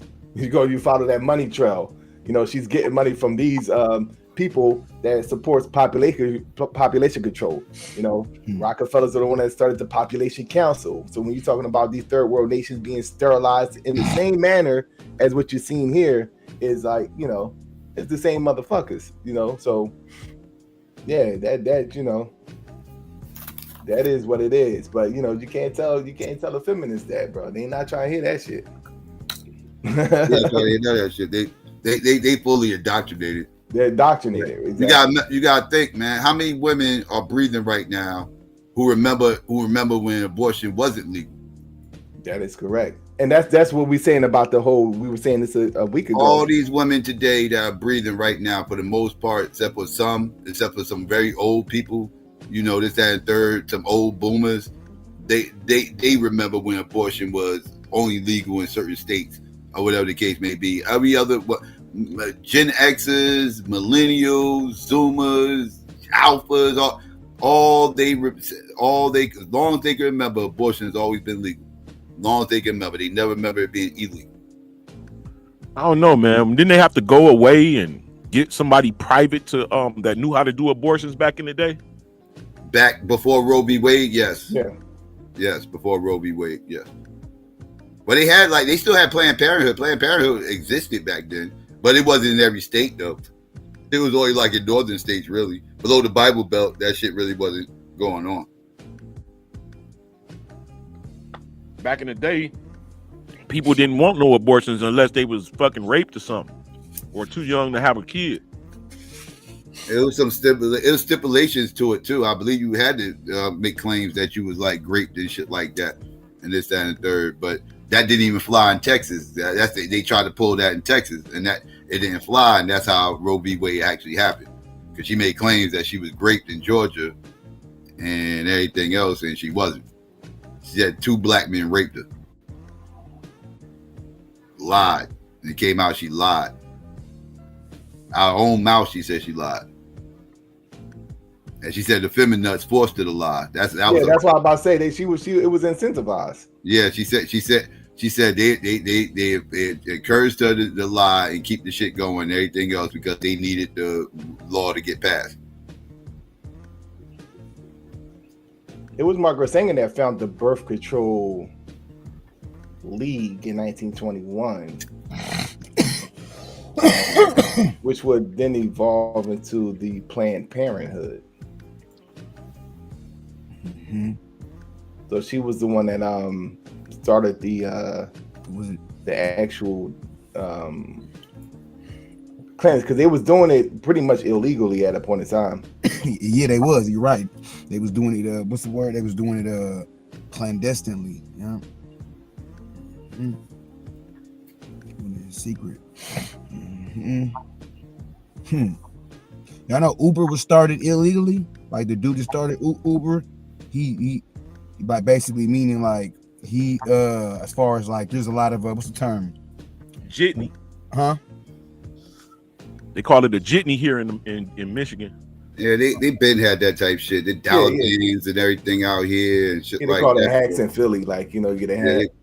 They've been doing that. They but before like the app and all that, like, you had motherfuckers be posted out by the supermarkets, and shit. Pick his number, call him when you need a ride, type shit. Mm-hmm. So they've been had that type shit illegally, by the way, because that shit wasn't legal, but Uber found a way to make it legal. Mm-hmm. But no, I'm saying like Uber, like there's information, but basically he evaded a whole bunch of like when it comes to like, because there's a lot of like not just licensing, but there's a lot of like when it comes to that type of taxi type of service, there's a lot of red tape you gotta go through. He avoided a lot of you're not supposed to go to airports. Yeah, he just got taxed in the end. Yeah. They hit him with a fee. Basically, no black man will be able to do what he did. Exactly. He made a lot of, and then just get taxed. No, they're shutting you down, nigga, and they're taking all your proceeds. And then we gonna do it ourselves. Exactly. fuck? Hey, Solo, I seen that Chris Harris video. You see that nigga kept his tongue when he come down the lands, nigga. That nigga know. yeah, he was talking shit. People not ain't no attacking lands, bro. Look up I'll put an article. I'll pull it up as far as like if somebody, as I see there's no law covering. I'll put it up. Like there's. I mean, that's why I say you know, like it's out there. Like he definitely was, dude. Yeah, Uber. No, I believe. No, I'm just. It makes a lot of sense because like what everybody said, they was already doing that. Like, you know, it would be a brother on the corner and like, hack ride, get your hack ride, and you know, you pay him and he just take you home. You know, back in the day it was probably like a good like a little 20 piece. You know, if you ain't got no car, you had the supermarket or something like that. Yeah. Get all your groceries, help put in the back and shit. Yeah. Jitney. Yeah, that was a little come up. You know what I'm saying? That was some people's careers. That was what people did. Yeah, I'm about to say that's what people did for a living, nigga. If they came out of jail, they had no job, nigga got a car, they can move you around. Especially like in the 80s, because a lot of women didn't have cars then. You know, that was a thing. Like, you know, and then, you know, they would just go get the hack ride, you know. There'd be brothers out there waiting outside of the supermarket. Yeah, but like, you know, going back to the Margaret Sanger thing, she was working with the dude Lothrop Stoddard, and he wrote the book The Rising Tide of Color in the World of White Supremacy. So these are like racist these are racist motherfuckers, like so you like you're busting it up, and you know what I mean, with all these racist people that wants to lower the population, you know what I'm saying? And so that's just you know, things you got to point out when, you know, a feminist try to just make it about just feminism. That ain't who she hanging with like that, you know what I'm saying? Yeah, she got her little feminist circle and all that, but you know, you could go down a whole rabbit hole of, you know, different organizations that she was involved in. She's kind of keying it up with like people that are into this weird form of population control where they want to segment it to race, you know. So she's busting it up with all these people as well, you know what I mean? Yeah. And you know the interesting thing about like the Democrat Party, right? They tie all this shit in, like, so like, in order for you to, this is how it's presented. Now I know some Democrats would probably say, no, you ain't gotta believe this in order to be a Democrat, but they tie it all in. If you're like, you know, a black Democrat, you gotta accept LGBTQ, you gotta accept you know, abortion, you gotta be pro-choice, you gotta be, you know what I'm saying? So that's a package deal, you know what I'm saying? You can't be like one and not the other, you know what I'm saying? So it's all a game. All that shit is a game to me. Like, they playing you. Black power, little flimsy black power hand, you know, the mixture of the LGBT. It's just a joke. Weak. The hand look weak. Like how that black power hand look weak. It's the new black power. You know.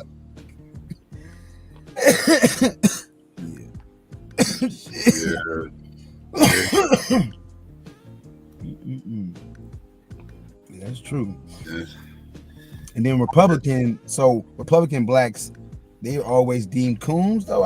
Are most Republican blacks typically coons? Like, is that a yeah, because the reason why is because it's like a lot of outward, you know, anti-black rhetoric within. You gotta drop your blackness to be a Republican. Yeah. You can't be a proud black man and be a black woman and be a fucking Republican. You'll get kicked out. You'll get kicked out. They'll disown you. Go up into a Republic. Go up around a bunch of white Republicans and start talking about reparations and see how they treat you. They would just. And you tell me if you could be a black Republican. The only way to be a black Republican is to drop all that black shit. You gotta drop all that black shit. You gotta strip yourself down and just be an American and bow down. Yep, you gotta bow down to them. If you ain't willing to bow down, you can't be a black Republican.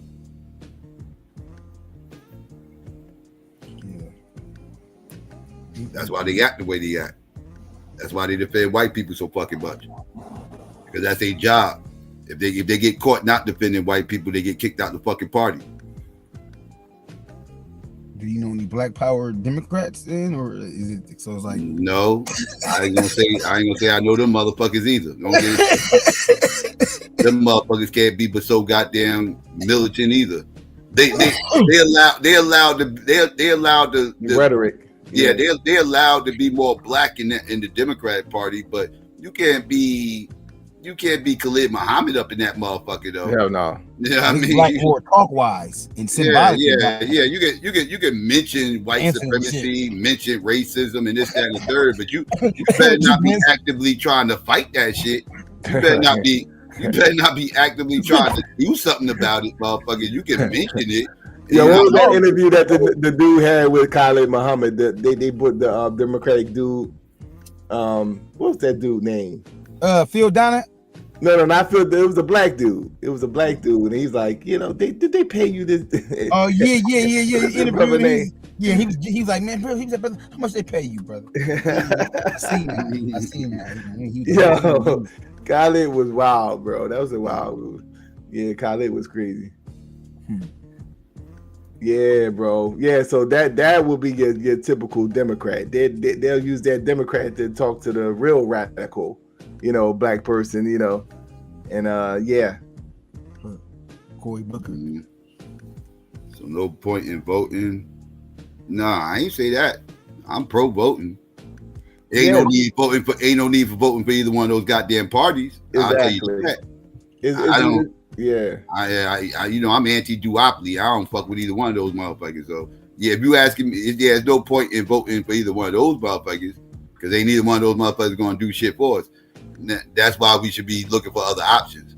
Now, I'm not saying don't vote, just look for other options outside those two parties. But people are scared to do that because that's stepping outside the norm, and they trained to be sheeple, and they trained to say, oh well, that'll never work because that person will never win.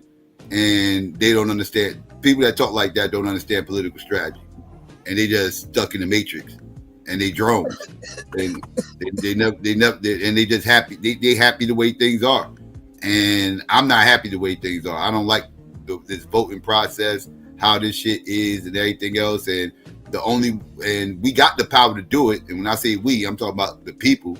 The people itself got the power to change it. All I keep hearing is everybody complaining about how they don't like the process. Republicans, Democrats, Independents, I hear the same shit from everybody, but nobody's willing to jump out the window and change it when we actually have the power to change it. It's really not that hard. Just weaponize your vote. But people are trained sheeple. So they're just going to just keep complaining about it and keep partaking in it at the same time. I told myself I was going to start doing this, the young dudes in the city, because even like the views are just like crazy. I want to take them and drive through a real upper middle class neighborhood, not a better neighborhood, because people be thinking like the white dude that's like in the city in like the better housing areas in the city. No, that's not upper middle class. You know what I mean? The upper middle class.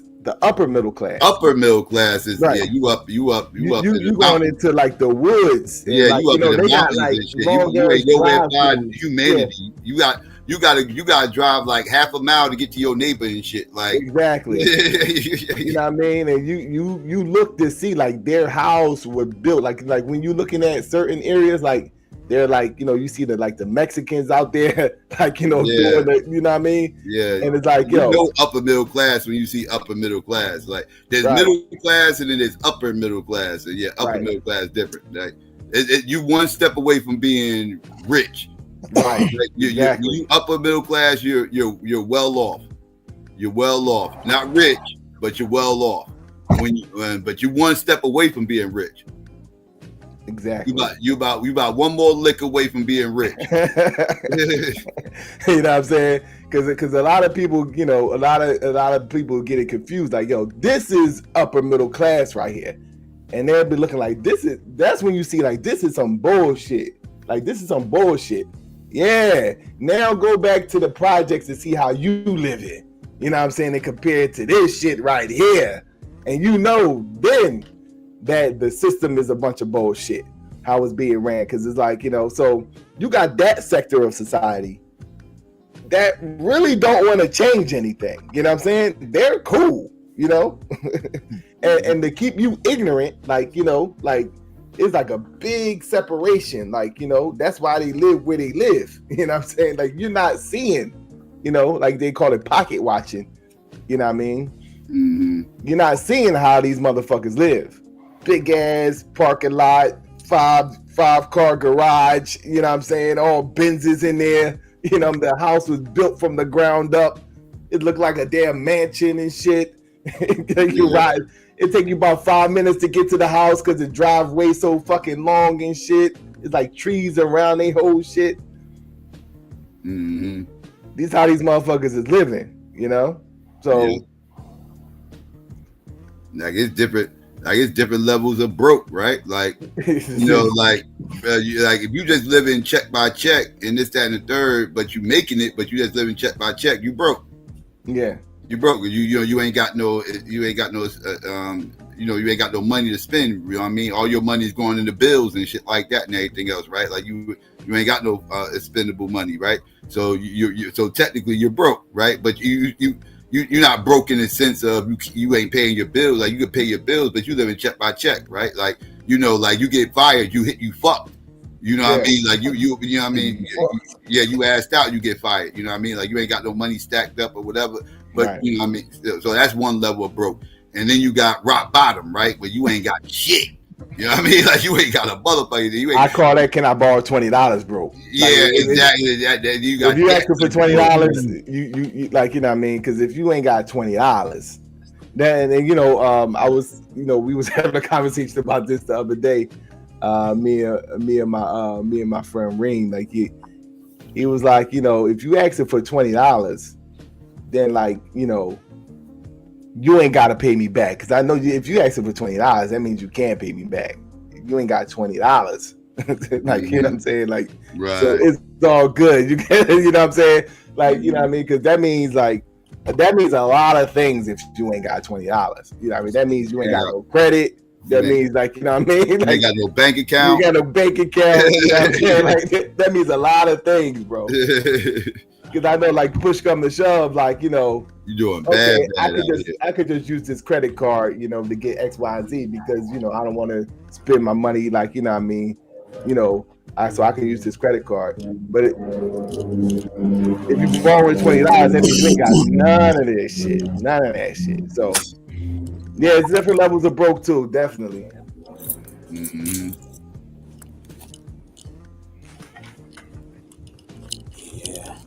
Yeah, it's different levels of broke, different levels of rich. Rich ain't wealthy. Rich ain't wealthy. Rich is rich. Like you can become rich and then get broke, right? You can go from rich to being broke. That happens all the time. That happens all the time. Yeah, you can go from rich. What you can't do is go from wealthy to broke. You can't go from wealthy to broke. That doesn't happen.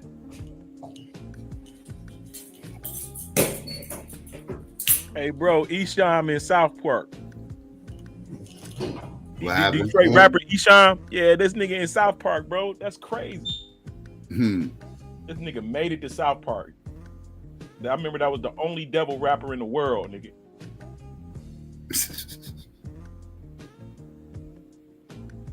Satan is rapper. Yo, Solo, who you think got this? I got Psycho opinion.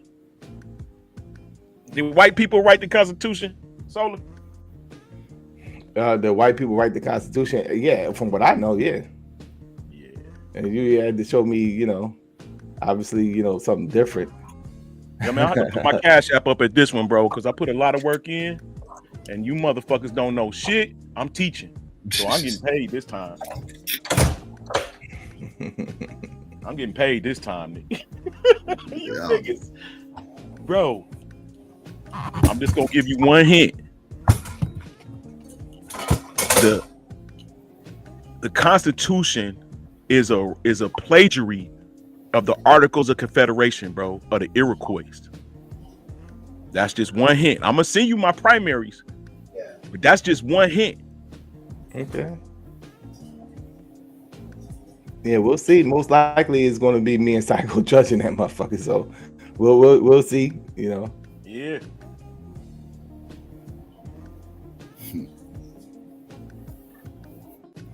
That's something. Yeah, mate, bro. And I get Chris next. And you know what I want from Chris. And it's just destined, bro. I gotta smoke Chris. He did a whole 3 years worth of the ancient Israelites was not black. They can't be black, as in complexion. All that shit, that's our debate. And Yame, that's my nigga, but I had to sit him down. And that's not even, I didn't come up with the title. He came up with the title of the debate.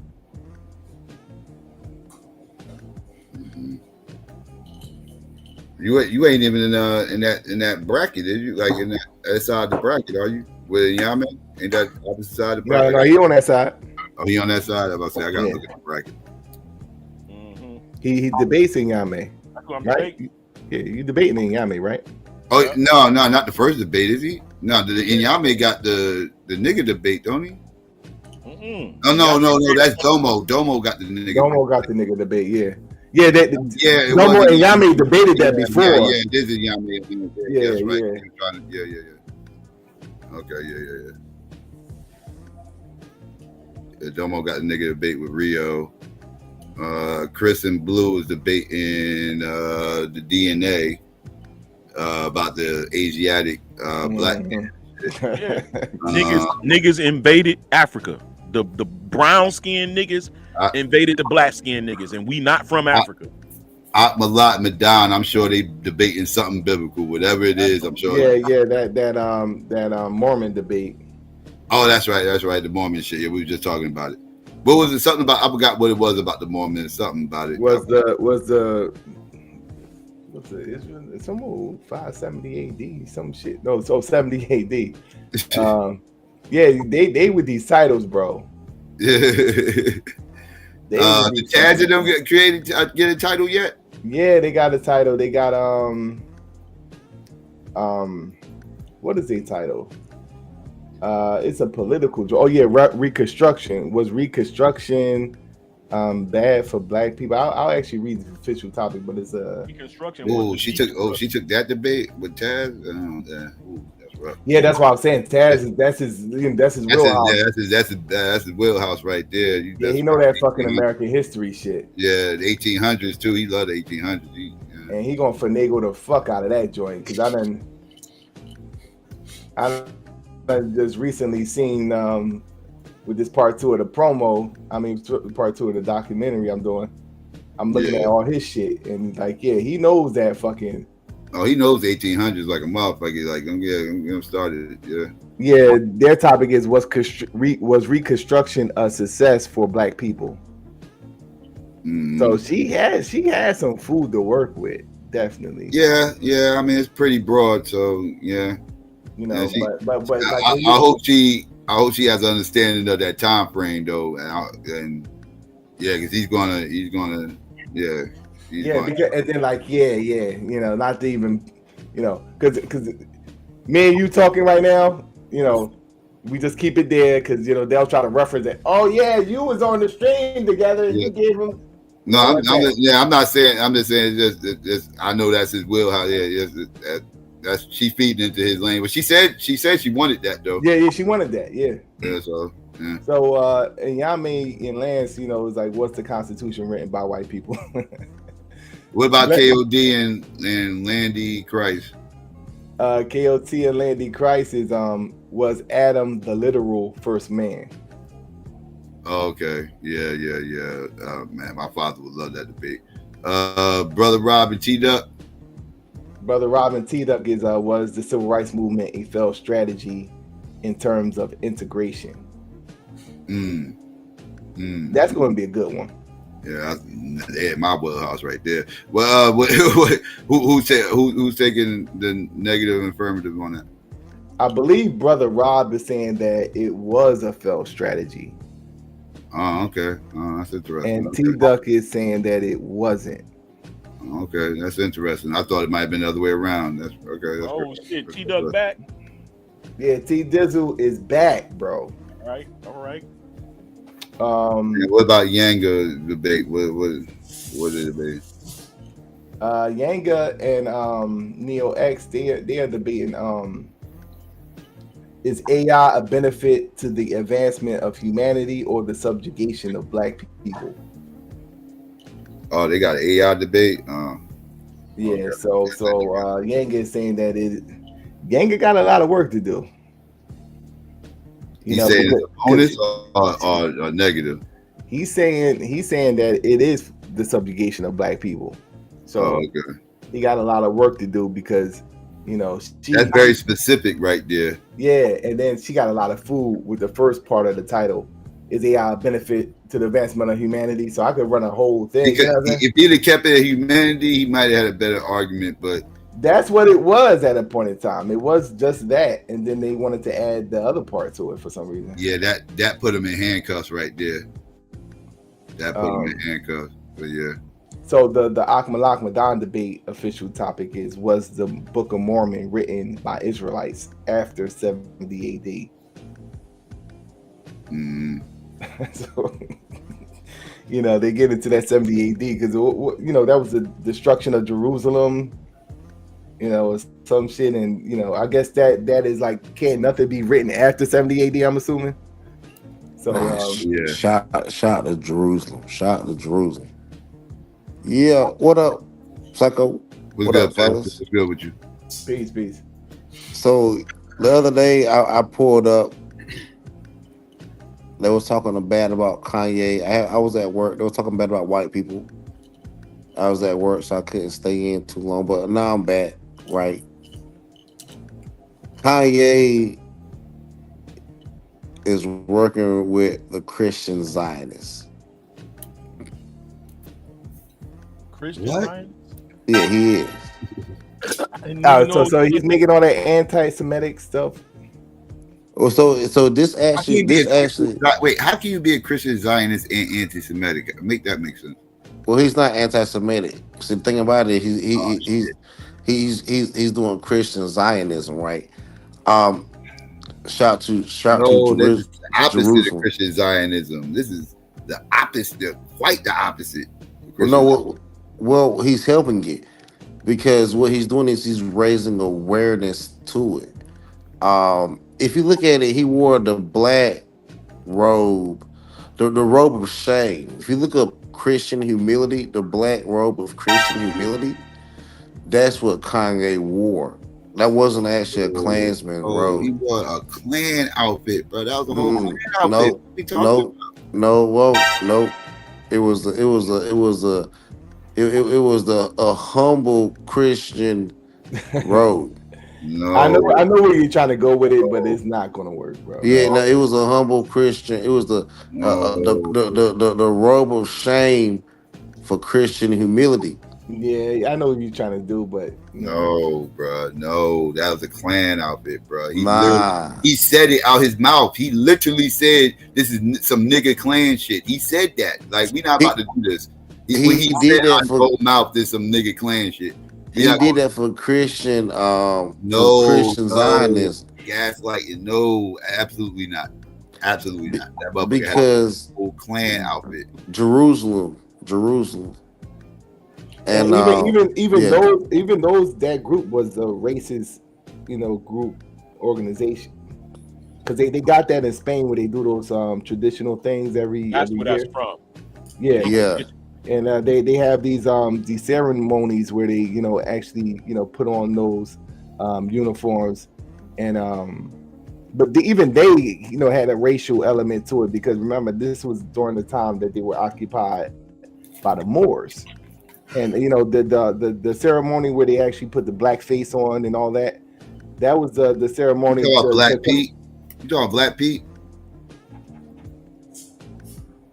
I forget what they call it. Out in the Netherlands and done out. No, this is like in Spain that they do it. I think it's in like annually during around this time of the year. It's around the springtime. They have like they put on the black face. Yeah, you talking about Pete. You talking about Pete. That's the Netherlands. That's you talking about, I believe. You mean in Dutch? The Dutch, yeah. That's Black Pete. I know what you're talking about. Yeah, that's different from the other ceremony that he's making reference to, with where they all put on like the clan outfits. I'll show you. It's not a clan outfit. It's Christian humility, bro. And that's what he was doing. It was Christian Zionism, Jerusalem. It's not for. This is what you're talking about, right? Yeah. Well, that's the one thing I was talking about, but the other one is what he's talking about with the So if you type in one Christian, in Spain is called it's like a Santa Claus type one in Spain. Yeah. So if you Google Christian robe of shame, the Kanye outfit will come up. Just Google it. It's all you do is Christian robe of shame. Shit. Why are we doing this, man? Christian robe of shame, and you will see the black robe come up. Psycho be hurting. He be acting like it hurt to learn. Like what are we doing right now? What are we doing? All right, I just looked. Bro, low key, I think he checking you about your information, bro. You just want me to be wrong. You just want me to be wrong, man. Here go the Christian robe of shame. What is this? This don't look like No, it ain't that. It ain't that. I can pull it up. This don't look nothing like what the hell he did. Right there, that one, the one right there. No, the one right there. No, this ain't what the hell he had on. Hell, this is he had a Christian robe of shame. No, that ain't no goddamn Christian robe, bastard. What are we doing right now? Yes, he did, dog. You see it. You keep seeing it. No. It's not Christian robe of shame. It's a goddamn. He should be shamed. He should be shamed. This goddamn KKK robe of shame. That's what the fuck it is. It's a Christian robe of shame. No. The Klan are Christian. The Klan are Christians. So if you want to say that, what are you saying, that the Klan got their robes from Christians, even though I know they didn't? But is that what you're saying? I mean, they are Christians. No, what I'm saying. This is the name of the cross is worn as a black robe. Exactly. All right, so here are some of the joints right here. You share your screen? Yeah, hold on a second. I can't find where they shit is even. Here are some of the joints right here. You see the black one over there. Wait up. We don't see nothing, Psycho. You don't see nothing? Now I see the words. We don't see what you see. I'm coming. Once I got to change it. I don't know for that reason it wouldn't let me just add this. There we go. All right, we see now. Yeah. So that one would be, the one that Kanye had on. I don't know, but nah. Yeah, I mean, shit. Exactly. I see what you trying to do, but even these motherfuckers was racist than the motherfucker. They was part of the the motherfuckers got that's a Celtic cross right there. There's a Celtic cross. These motherfuckers are white supremacists too. Yeah. So what Kanye West is doing is he's talking about is the black Christian he had the black Christian robe of humility and shame. No. Right? And let me tell you,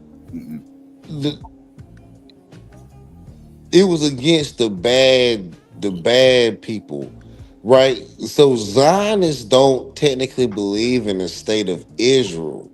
They believe in they believe in Jerusalem. They believe in the state of Israel, which is supposed to be Jerusalem. No. So that's just why Donald Trump moved to make the capital of Israel no longer Tel Aviv, but to make the capital of Israel Jerusalem. You remember that? Nah. What you say? You said it again. Say it again. So you know so what's the capital of Israel?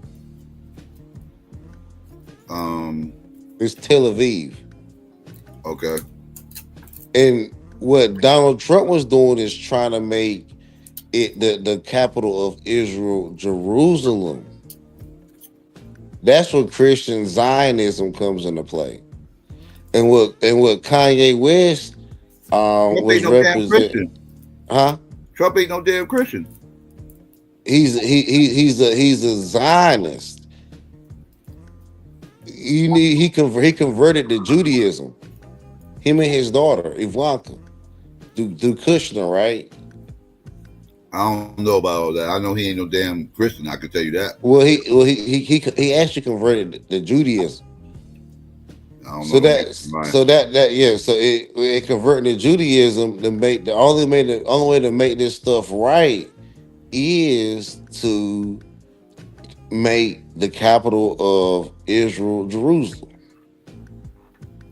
What proof you got that he turned to a goddamn small hat? I don't believe he's a small hat. You can look it up. He converted. I think in like 2000. You can Google when did Trump convert to Judaism. He converted. I've never heard this. Man, this is real shit, my nigga. I wouldn't even lie to you. Type it in, bro, and it already came up. Yeah, peace, Psycho. Peace to the panel. I never heard that one either. Peace. Yeah, Trump did convert to Judaism. Him and his daughter did. Ivanka also Trump converted converts, too. What is this? Yeah. Times of Israel says Trump converts. This is a new article too. Says Trump converts.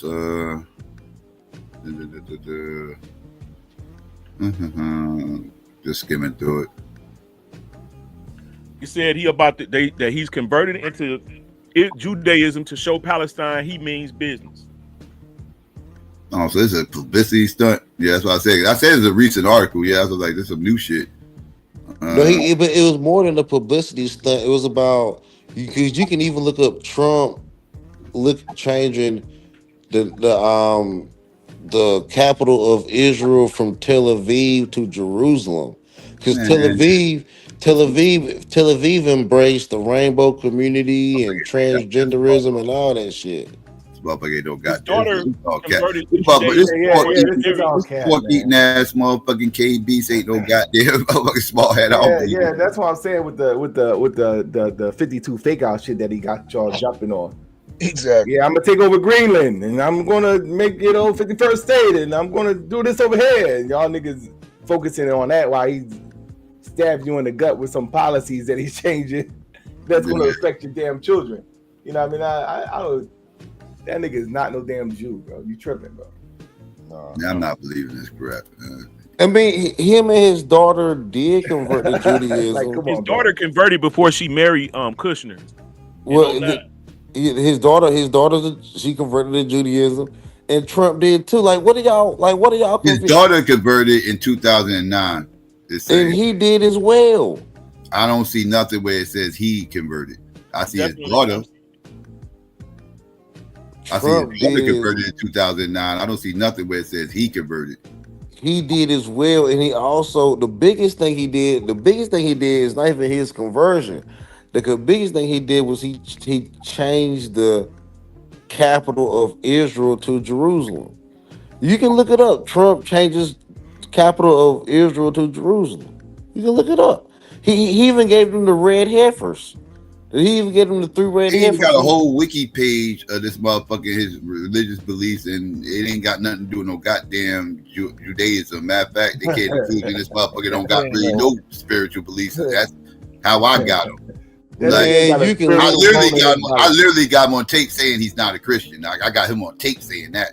So so I know he's not a Christian, and I don't see nothing that says anything about him being a small hat. Then somebody else found it just like I found it. I think you refuse to recognize this. I think y'all saw his daughter converting to Judaism, and y'all tried to make he got the him. little picture with the small hat on and all that shit, but all that shit is theatrical bullshit. Man, the censor said that he was gonna convert, bro. He converted. Lance, why? I got an article right here saying Mark Levin calls Trump the first Jewish president, and people in here saying no, he's not. He's not Jewish. Yes, he is. That's probably where that shit started, was from him. No, they say his son-in-law is Jewish, not him. No, Jared Kushner Right is. Yeah, Jared Kushner is, and also Ivanka Trump is, and also Donald Trump. Yes, he is. That's not what they saying right here. He's currently going through the Trump process is not of Jewish, converting. though his son-in-law Jared Kushner is Jewish. Trump's daughter Ivanka Trump converted to Jewish faith after marrying Kushner. It says nothing about Donald Trump converting. Yes, he is. Some do speculate He's going to die on that hill, bro. That they captured his daughter, though. Some do speculate that the Jews ran, that the Ashkenazis ran handsome Jewish guys past his daughter until they captured her. You know, that was a theory by Robert David Steele that endorsed Cynthia McKinney running with Donald Trump a few years ago. He was an open source, a retired CIA agent, but he put out the notion that his daughter was captured by Ashkenazis because they kept running handsome Jewish guys by her until they hit. You know, that's the theory that Robert David Steele put out. I can see that to a degree. theory, man. That's some bullshit a nigga made up.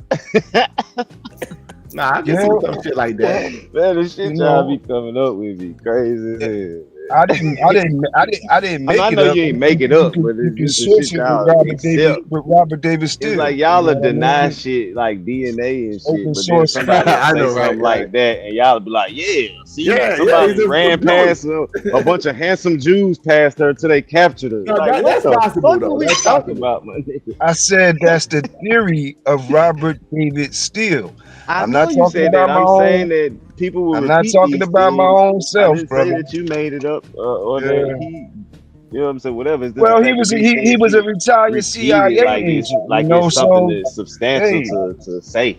Well, Fontaine, I'm just saying. which one would you rather believe, that Crazy. or that Donald Trump is a Jew? Interestingly enough, he was actually a retired CIA agent that endorsed Cynthia McKinney out of Atlanta, Georgia, as a running mate with Donald Trump.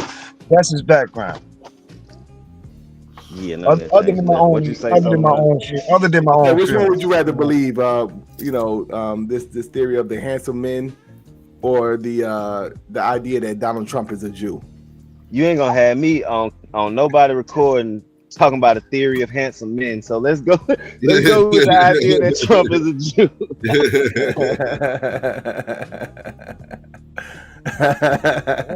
Bro, He was just quoting what the guy literally said. from the Jewish y'all press, niggas Daddy, be literally. tripping. Y'all niggas be tripping. I don't care.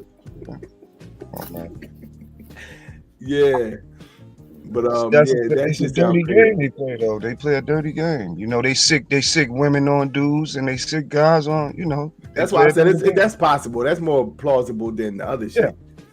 Yeah. If we read The Unseen Hand and books like that, we know that was always a tactic of Jews. You know, they speculate that Monica Lewinsky was put on to a Russian Jew, that she was put on to Bill Clinton. You know, it's different things, different plays. But Jews were always masters of that, putting women on you. Hey, it's in the back chat. This is from the Jewish press that Trump is converting into Judaism. That's where J. Edgar Hoover got his whole swag from. He was doing a lot of that. So Solomon, you find it less believable that Trump converted to a Jew than some handsome Jews who ran past a woman and she bit? You find that more believable? Yeah. I think it's much easier to believe a nigga like what he said. fake I think converted that into Judaism.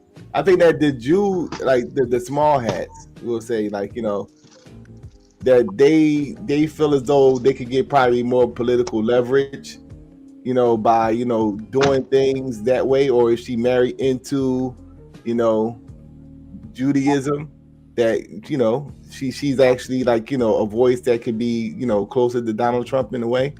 I could see that happening better than him converting to Judaism. I'm not buying that, you know. Like for me, when they say him converting, Now, I'll let you know that I don't show. believe I don't either think it's one. I don't real. believe either one. But if I had to choose, Yeah, I don't think he Probably, actually believes like he really feels. Oh, I'm a Jew. Da, da, da. I think he's doing it for the same reason they would want him to, just for the connections, just for the publicity, just for what it can do for him politically. I don't think he really believes. Yeah, they play in the public. You know, you know, a lot of this shit is like WWE shit. I really came up here because the nigga talking about the Kanye shit, and I was trying to say what Psycho was saying, that Kanye said himself that shit was a KKK outfit. He said he had like 2 other ones. Yeah, literally out his mouth. Like he wasn't ashamed about it or nothing. He wore it proud. That's one hell of a finagle my man tried to do. Yeah, he tried to finagle that shit. Motherfuckers keep trying to justify his fuckery. Why do people keep trying to justify Kanye fuckery, dog? I don't get Kanye's it. tripping right now, bro.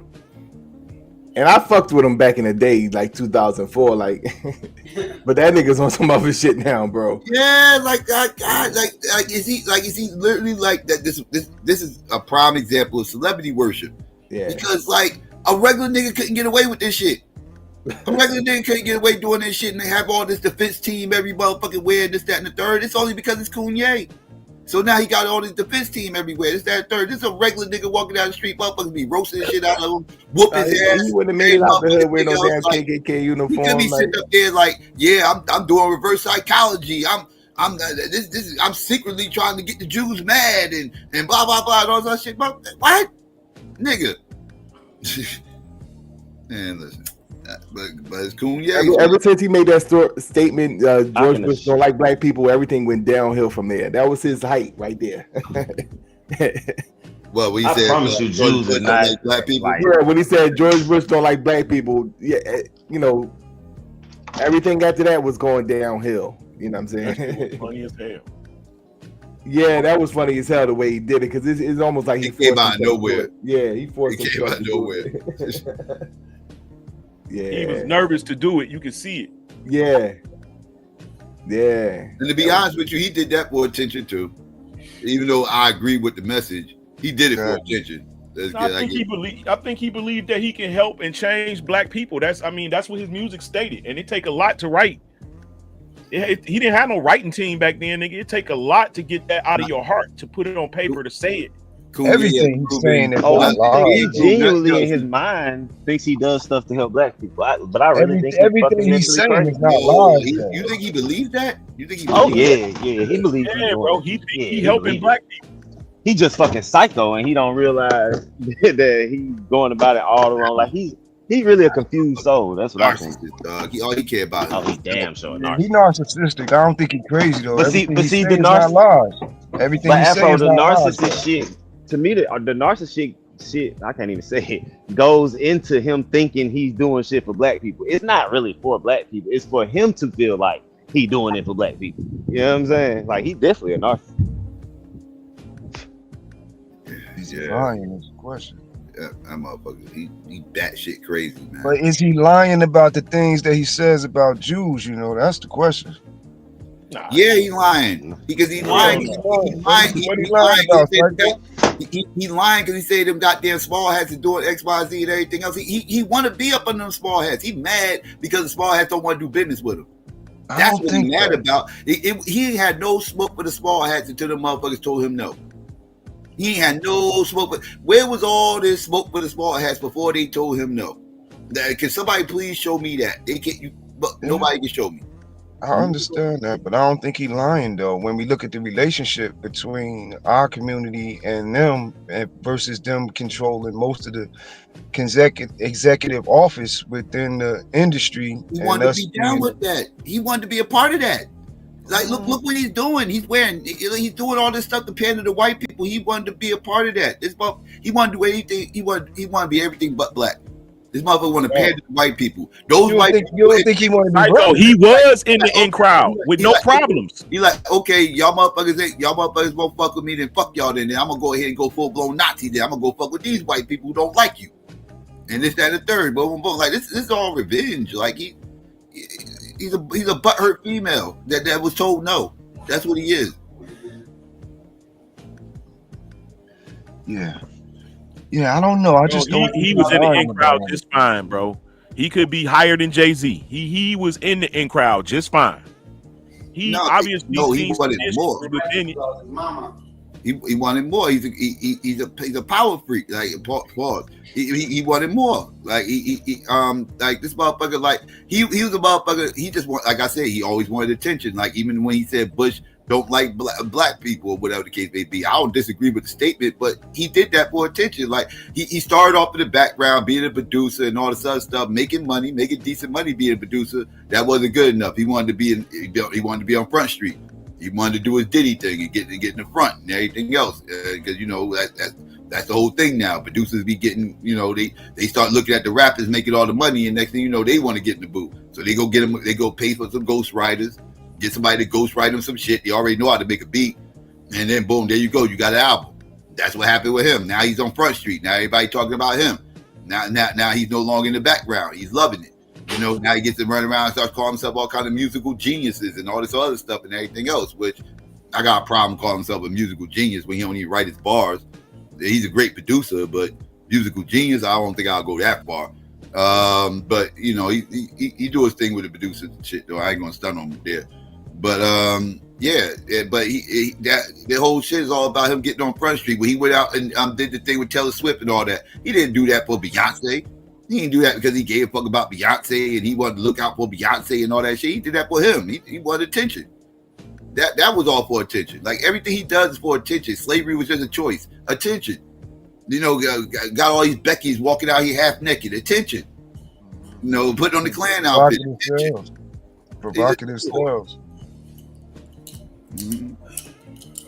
I think that it's just a lot of ignorance that he be privy to having information and he don't know how to say the shit because he just get the crooks of the information and put it out without all of the other shit that should accompany it. And so when niggas that don't know shit anyway hear him say that, they go against what he's saying. When slavery was a fucking choice, when you do the fucking history, slavery was a choice, nigga. You didn't have to be a slave. You could have checked out. What? Check out where? Where were they going to check out to? They were in the land they did not know. They were born into this system. Silly ass talking. That is a silly Bro, you didn't have to be no slave. You could, if you didn't like what the motherfuckers putting whip to your back and all that shit, you didn't have to be a slave, bro. You could have died. You are still a slave. When y'all say that silly stuff and y'all say, well, they could have chose to off themselves and blah blah blah and everything else. That's not making a choice. That's not. I'm not talking about that part. I'm talking about that has nothing to do with slavery being a choice and none of that shit. That's making a choice between life and death. That's not making a choice between slavery or not slavery. Because if you off yourself, you're still a slave. You just died a slave. You just a dead slave. You didn't stop being a slave. You just a dead slave now. You still was a slave. So slavery is not a choice. Living and dying is a choice. You can choose to off yourself, so that way you ain't got to live being a slave because you're not living. But you're not making a choice not being a slave. You're making a choice not to live. It's like a nigga killing himself in prison. Nigga, you still a prisoner. Yeah, you as a dead prisoner.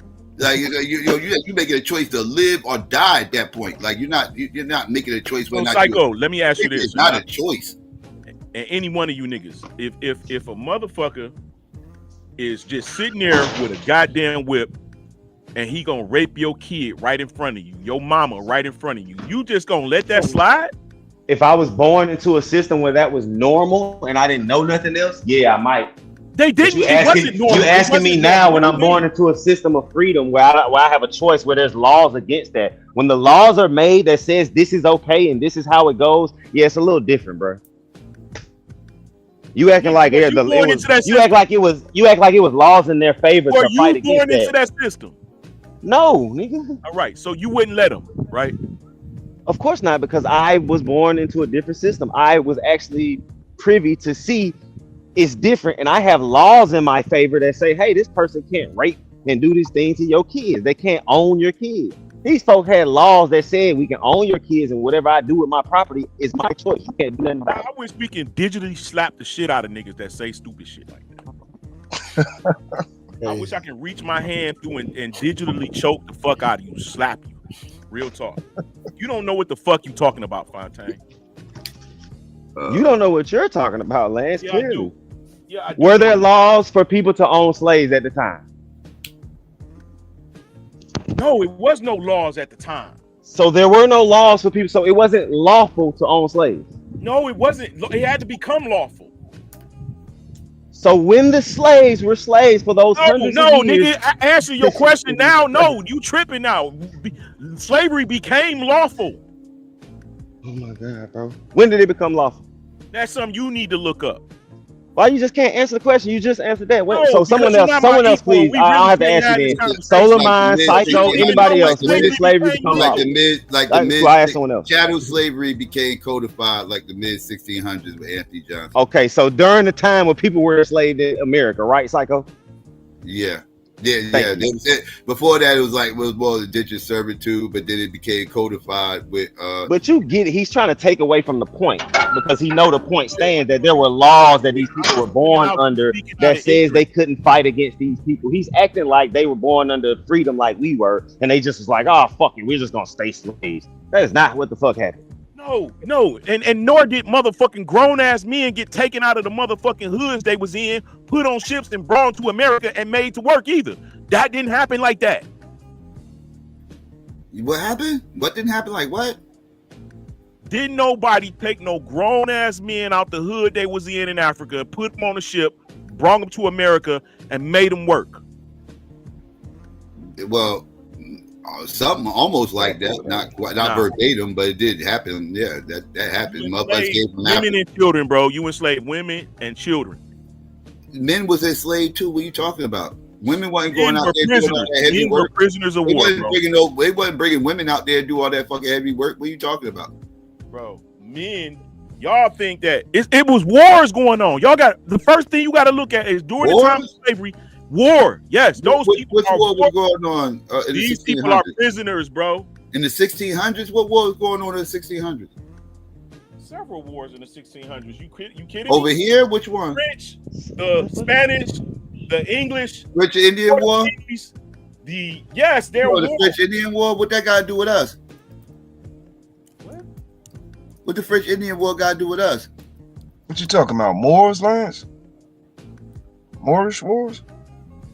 I'm talking about all of them wars is connected to America. The French Indian Wars in the 1700s. What you seeing is prisoners of war being brought to the colonies as indentured servants. Then later on, when Queen Anne died, King George III, he makes chattel slavery a thing. He makes it permanent. Before these people were born in America under slavery, it was permanent, right? So these people that you saying made a choice were born under a law that says they were lawfully detained and held as slaves. No, all right, bro. Listen. You just said it. No, what you don't realize is that these English wars, these French wars, all of them, Bishop wars and all that Russo-Polish wars, all of that shit is the same things, bro. They the same thing. And the results of prisoners being brought to colonies in the Caribbeans and America, those are prisoners. We not seeing that. You got to read the information to see that these are prisoners. They're not niggas that's just sitting in the hood, fucking peeling back crayfish, nigga. They prisoners. If we fight in a war and I capture you, then I take you back to my land and I say, hey, you have to do this, that, and the third. Then your children are born under you and I say, hey, you have to do this, that, and the third because this is the law when we capture prisoners. Are you not a slave? No, you under the impression that every nigga came to America through slavery. I'm not under that impression. You keep saying that. I know there were people that were not slaves that came to America. I don't disagree with that. Right. What are you These talking later about? slaves are actually descendants of prisoners of war. And they became slaves. That don't mean they had knowledge that these people were prisoners of war. You acting like they knew, oh, my dad and my uncle them was in a war and they lost and that's why we over here. No, bro. We in the hindsight can see what it was now. So why do y'all keep the narrative that motherfuckers was just taking out the jungle barefoot? Because hindsight is 20/20. It's easy to say when you look backwards what should have been or what could have been. That doesn't make it a choice, bro. That doesn't make it a choice, bro. That doesn't make it a choice. We wasn't taken. They didn't physically go in the jungle and take us. We were sold off at the shore.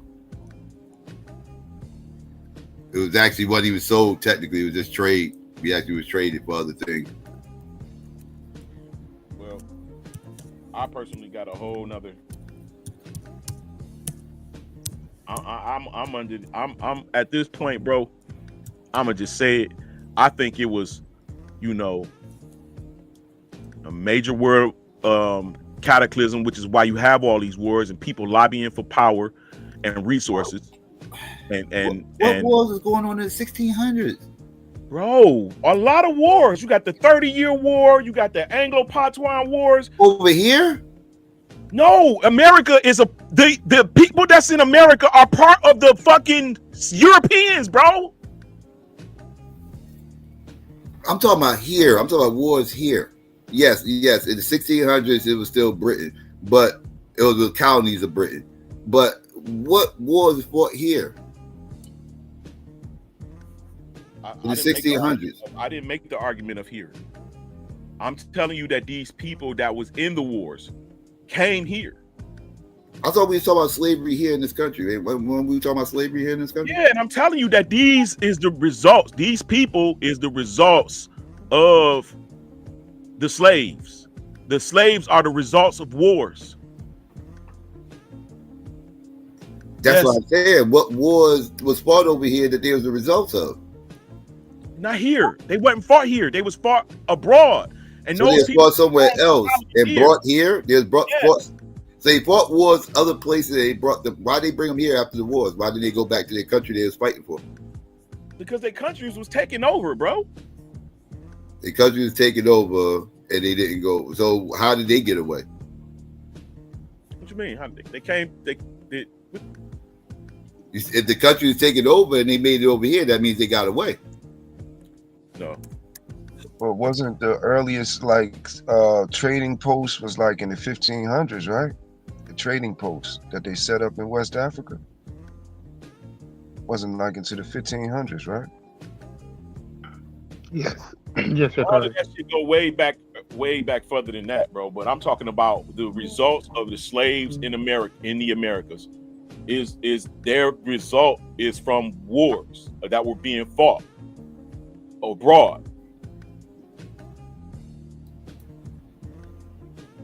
Yes, bro. Man, I just showed you all of them motherfuckers that came from Scotland was black and brown. I showed you that. That's 1600. That's 16, 1700. You attempted to show me that, man. I didn't agree with it, but you attempted to show I didn't show no pictures. I showed you the description. I said you attempted. Yeah, you attempted to prove it. Primary source accounts. You can't. All you can say is I don't believe it, but it's a primary source. You can't argue a primary.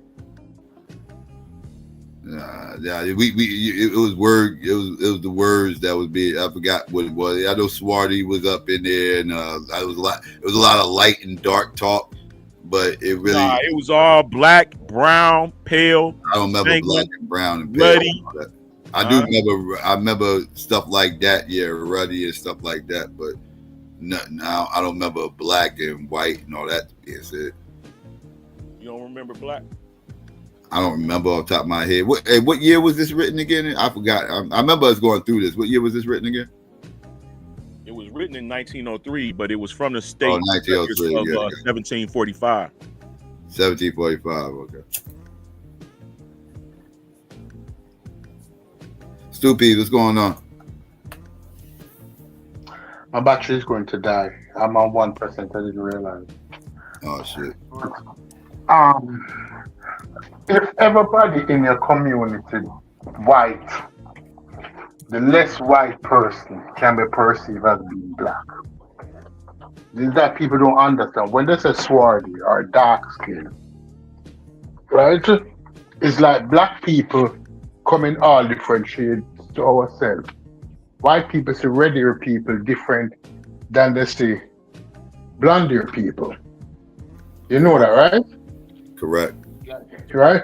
So the description for a red hair person to an outsider, they might not understand it. To say, or when they say Snow White was the fairest of the fair, To us, Snow About White how looks pale she was. yeah, but but to an outsider, Snow White just looked just as white as Cinderella. Right? She looked just as white as Cinderella. Right. But white people inside our culture, they have many different descriptions of themselves to differentiate themselves. Right? So Right. Just like when we call people light skinned, we not calling them white. Right? When we call them light skinned, we call them light skinned. When they call people dark skinned, they're not calling them black. They're saying that they're darker than the average white person. Same way when we call people light skinned, they're lighter than the average black person. Yeah, that's why when y'all say light and dark and try to use, I hate when people use dark synonymous with black and like, no, that's flawed logic. Dark means dark. It doesn't mean black. What? Hey man, yo, you shouldn't even fucking judge this year. You should just be a debater, nigga. Easy points. Dark. I'll take easy points. Dark. Go ahead all day. Dark. I can prove it. Dark just means dark. That's all. Man, that's all. White shit. That's the shit that white people made up to fucking explain the terminology and lingology, phraseology in the fucking books of old. Dark is not a color. Like you can't find me a crayon called dark. Show me the crayon labeled dark. I can show you dark colors in the crayon box, and that's not exclusive to black either. Nope. I can show you dark blues. I can show you dark greens. I can show you dark yellows. I can show you all that. So how much darker do a white person need to be called to be to what's the next shade? Because you know it's a shade thing, right? So what's the next shade from dark? So dark white is light black? No, dark is subjective. Dark is subjective, right? Dark it depends on what you're comparing it to, right? And when white people use dark, they're comparing it to the average white person. And it's just like when they say pale, right? When they say pale, they saying that this person is lighter than the average white person. They have like white people don't have a whole lot of melanin. When they say somebody's pale, they have next to no melanin, right? Like somebody like Irish, right? A lot of Irish people are extra pale, right? Like they get sunburned very easy. Right, like you know those extra pasty white people when you see them. We all know the extra pasty motherfuckers. Yeah, like those are light skinned white people. And then you got the darker skinned white people like the Italians. Right, Italians are darker than your Irish motherfucker that's pale and everything else with the red hair. Right? But in comparison to a white person, his son is actually dark. If we was to compare your son to a white person, he would be dark skinned. Hannibal darker admixed the Italians. What happened?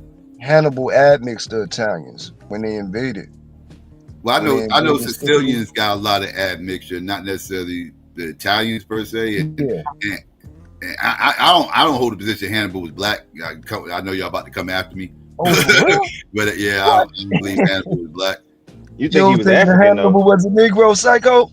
He was African. He was African, but he wasn't black though. I don't think he wasn't black. Oh, he definitely was African. I think we agreed in. Yeah, I believe Hannibal was a Negro. You know, I got primaries of Phoenicians on boats. It's kind of difficult to get up close on them. Well, not just myself. The primaries though are available of the Phoenicians. Period. You can find them out here, and you can zoom in on them. The phenotypes is like guys that favor probably LeBron James, Teddy Pendergrass type of features from the side features. When you look at them. I know a lot of people say lookership, but it's primaries. I like primaries. You said these Venetians. Yeah. Is it his phone breaking up, or is that my phone? Nah, they had large vessels too. They had big vessels. Yeah. I know. I Hannibal. I know he's infamous for the elephants and everything else rolling up in there. I heard those were actually was it African elephants though? I heard they was elephants from India. Oh, so it wasn't African elephants? Yeah, I heard they was from India. That's what I heard. I don't. Yeah. Yeah, I think they were supposed to be in there. Yeah. He did have a favorite elephant, though. He had a favorite elephant. I think it was Hanno. He called his favorite elephant. Mm-hmm. And it would make sense if there was Indian elephants too, because African elephants really don't be in North Africa, right? Like you see African elephants, they below the Sahara. You don't see African elephants. This is the debate we need, Psycho and Solar Mind. Y'all gotta find somebody to debate this word black, man, so we can figure out what the fuck is a black person. All you gotta do is take the English dictionary of that day and look up what they saw, what they mean by black. There's a whole bunch of different people there.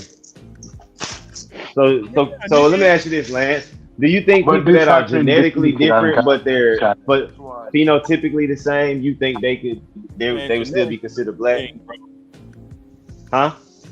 Genetics is a new thing. That's what I'm asking you. You're saying genetically they could be different, but phenotypically they still black. Is that what you're saying? I'm saying similarly, I'm saying that phenotypically today, if we saw them, we would put them in the black category. See, I don't disagree with that. Who? Which people? That phenotypically we would look at them and be like, yeah, them niggas. That's the part I agree with. Which people? When we talking about Psycho, would you? Yeah. Which people? Let's be honest. If we look at the modern day Ethiopia, if they were lighter skinned, just look at the modern day Ethiopians, the modern day Eritreans.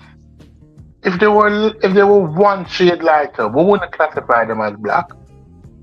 Because phenotypically, they don't look like West Africans. Everybody, hold on. West Africans are not the only phenotype within Africa. We gotta throw the notion out that the West African phenotype is the singular phenotype in Africa. That is false scientifically. No, but it's false. That is false. Historically, that is false. I don't think that's what anybody's saying. Can I say something? This is what I am saying about the West Africans. When the Portuguese first arrived at West Africa in the 14th century, or the 13th century, the Portuguese first arrived to West Africa. Because it was the Portuguese who first arrived from white people to West Africa. No. Who went to West Africa before the Portuguese? Show me history of Europeans going to West Africa before the Portuguese. The Spanish and the Portuguese were in West Africa, nigga. What are you talking about? When? I'll show you. The Portuguese got there first, and they went to Cape Verde. They went to Sao Tome. Man, y'all tripping, man. What are you talking about? If you're talking about North Africa, we would have Goths, Visigoths, Vandals. Remember what I just said. I didn't say North Africa, I said West Africa. I started with when the Portuguese arrived. The Portuguese were the first Europeans to arrive in West Africa. Prior to the Portuguese, you have writings of the Romans going to West Africa, but they didn't establish themselves in West Africa, the Romans. But the person who was to establish himself in West Africa is the Portuguese, right? Prior to them going to West Africa, Africans weren't called black; they were called Moors. Prior to interaction with West Africans, I want you to look up the terminology black or Negro, or any word for black, whether it's in Spanish or Portuguese, to define people from the African nation. No, they were described as Moors. We even find that today, that when Spanish people refer to black people, sometimes they call us Morenos, and that the root of that is basically Moor. It's two different people. No, it's two different people. Morenos is the same root as the word Moor, bro. Morenos, yes, and they do refer to us as Morenos. What I'm saying is that when before the interaction with West Africans, people from Africa were not referred to as black. They were referring to Ethiopian people with burned faces or Moors. If you follow history and timeline, black But you don't think more is synonymous with or interchangeable with the term black? No, because what happened is that the terminology black came on Negro or Negra or whether it's in Portuguese or Spanish or English black came into use and prominence after the transatlantic slave trade. Slaves from West Africa was never referred to as Moors. They don't refer to West Africans as Moors. Bro, I could show you Virginia slave codes where we are referred to as Moors, Negroes, Indians, Turks, in the Virginia slave codes. Nah, I think they separated all them people. I don't think they was all saying they refer to populations as Moors, Turks, and the Virginia slave codes, bro. Because what they're doing is that at one time, somebody used the argument to refer themselves as a Moor to receive their freedom. So afterwards, they start including everybody. I can't remember that law, that case where somebody said that they couldn't be a slave because they were a Moor. Because black people at that time was using the whole Moorish argument to get out of indentured slavery. So they included the law to say everybody, but they want to be more Turk, anything from a darker complexion, you are also included. Yeah, but stupid, why would we have Saint Maurice at 325 AD deep in Europe, black as fuck? Why would we have? Hold on, one second. Why would we have Saint? Why would we have Saint? Why would we have Saint Maurice? Saint Maurice in Europe, black as a motherfucker, on all of these different murals and statues, black as fuck, called a Moor, Maurice. Because Moorish people had dark skin. Yeah, exactly. Black, dark skin. You know what Saint Maurice look like? Why are you saying black, dark skin? Why are you doing that? Like, because he's black. He's black. No, because do you have black, dark skin, or do you just have which one do you have? No, I'm saying, what's the difference though? I'm asking you. So I'm a light skinned person. Do I have black, dark skin, or do I got light black? Okay, skin? yeah. It's the word more. It's the word more, and it's associated with depictions of dark skinned men. Okay, all right. I don't know what you. There we go. The word more that refers to dark skinned men. Refers to dark skinned men from a specific region.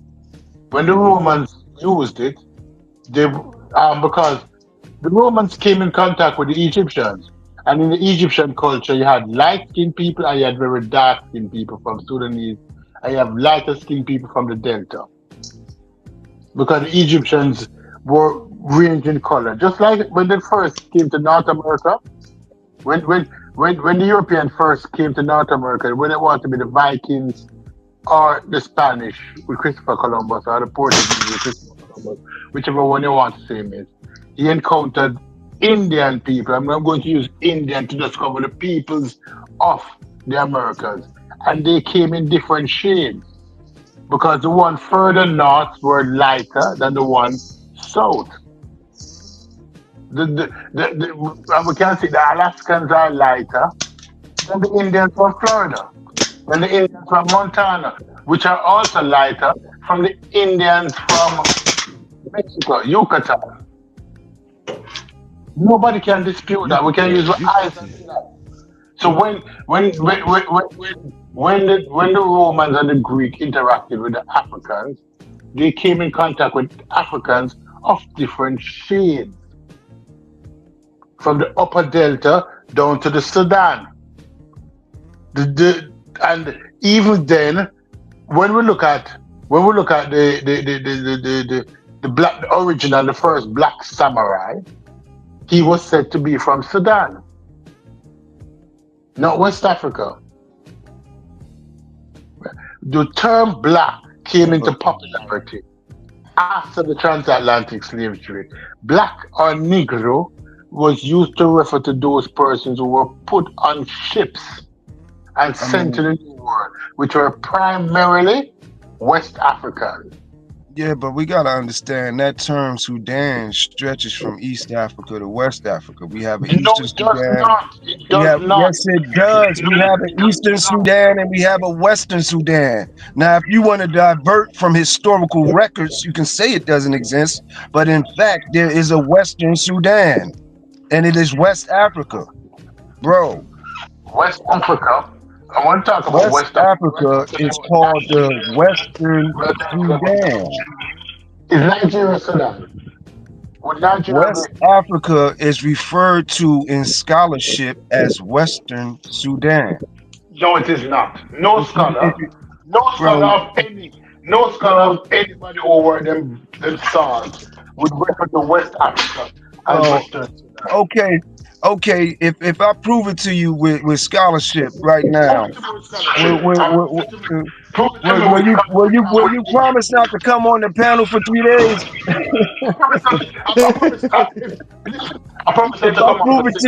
If I get off my laptop and prove it to you with scholarship, with doctor level scholarship right now, just promise not to come around for like 3 days. And if I win, because you need to sit down with your weak scholarship, man. Your scholarship is garbage. And if I win, you promise not to come on for 3 days? Hey, Psycho, can you bear witness to this deal? Can you bear witness to this deal, bro? If I win, I don't come on the panel for 3 days. If he win, he don't come on the panel for 3 days. I go jump on my laptop and we can knock this out. Find West Africa being referred to as Sudan. Find Nigeria. It's Western in doctor level scholarship right now. It is referred to as Western Sudan right now. Go ahead and show Western Sudan. And which country will be considered Western Sudan? You'll never catch no stupid that can beat me. No, you can't. Because West Africa Sudan was never part of West Africa. Yeah, it's the Western Sudan, though, stupid. We can quote Salam Faraji on that. Salam Faraji is a doctor of history who does a lot of work on the tumuli that stretches from Kerma, Sudan into West Africa that they call Western Sudan. They call it Western Sudan because there is a historical connection. Do you want to see the paper? No. You want to see the paper? You know why I'm doing No. You know why I'm doing Do you want the smoke? I don't want to see the paper. I can't justify why that would one. Do you want to see the paper? No, I don't want to see the paper. But if you want to show it, go ahead and show it. You don't want to see the paper because the paper refers to it as Western Sudan, bro. Oh, can I answer now? The Bilal al-Sudan. The Bilal al-Sudan is talking about Western Sudan, bro. You know, can I speak now? Because what happens is that, let's be honest, a lot of people, many persons, especially that gentleman you just mentioned, want to tie the West African with the Egyptians. And the only way you can do that is unless you extend Sudan into West Africa. Because we know that Sudan... What do you know about that, bro? No, because they want to establish a West African and Egyptians. Have you read any of that stuff? That's what you're doing. The problem, though. The problem is dudes don't even read. Let me ask you the question. You don't even read the stuff, bro. You don't know nothing. You don't know nothing about Dr. Salam Faraji. You don't know nothing about Dr. Salam Faraji. Not a goddamn thing. And you're gonna get up here and argue out of ignorance. And you don't know nothing about Dr. Salam Faraji. You haven't read any of his work. You haven't referred to any work. Just answer the question. I mean, refer me to some work other than your feelings, please. No, just answer the simple question. West Africa. No, please refer me to some work other than your feelings, bro. Because you cannot answer the question. Are West Africans related to the Egyptians?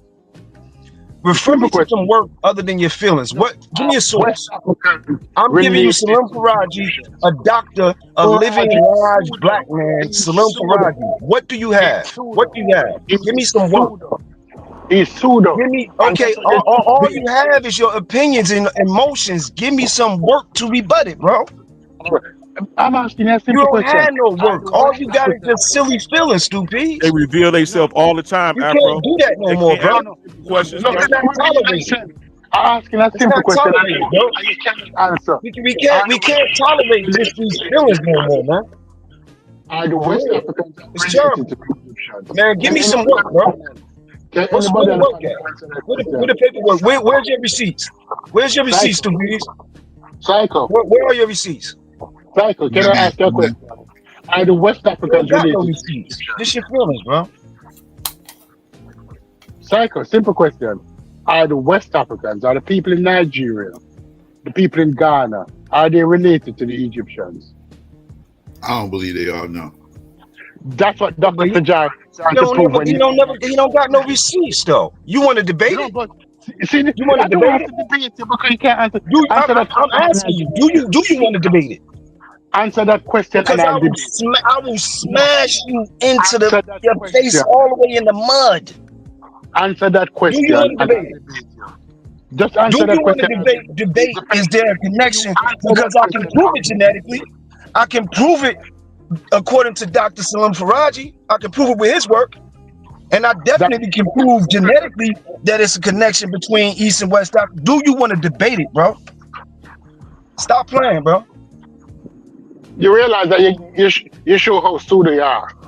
Because I know that that's what it's leading to. When people tell you that... Man, you can call me names, but you're not referring to no text, no papers, no journals, no books, nothing. Just your feelings. Get the fuck out of here with that weak shit.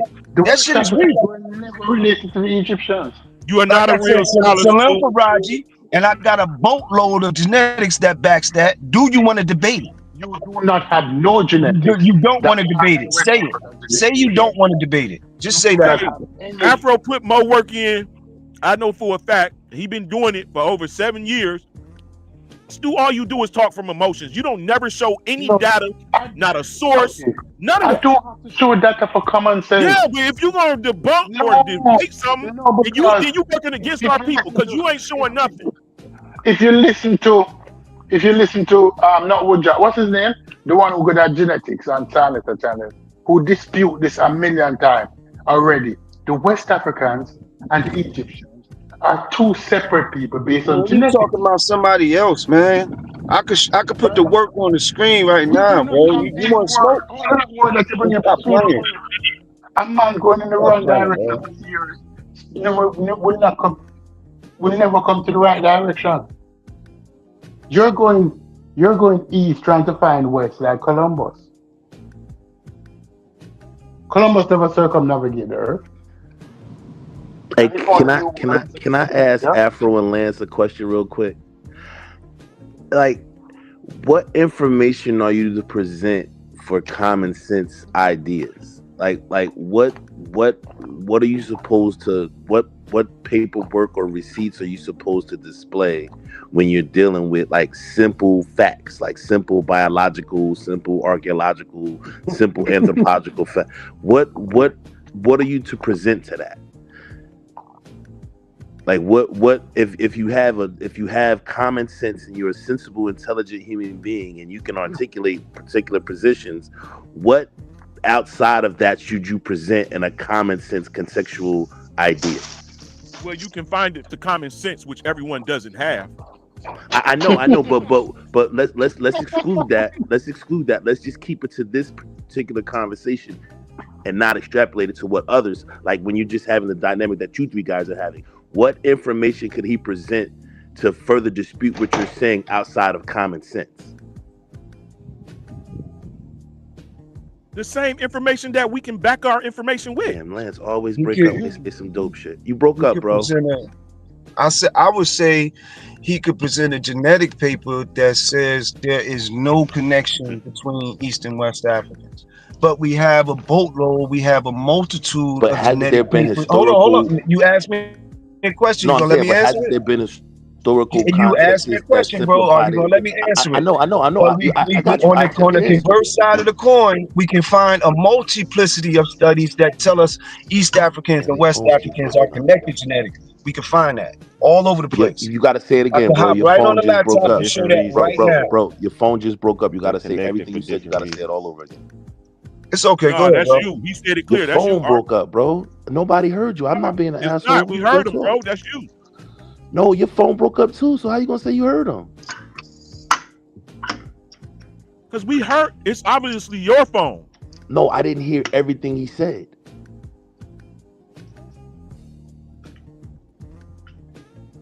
He asking you a question, Afro.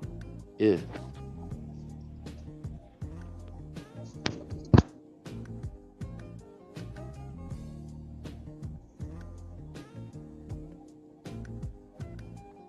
Oh, okay. I guess no need to answer. All right, my bad.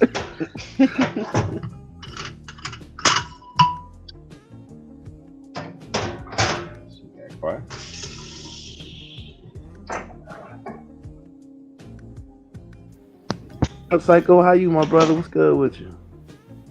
Colin.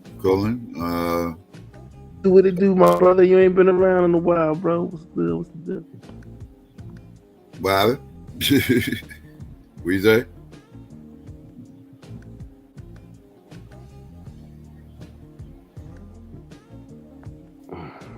Yeah, I was talking politics earlier, Arthur.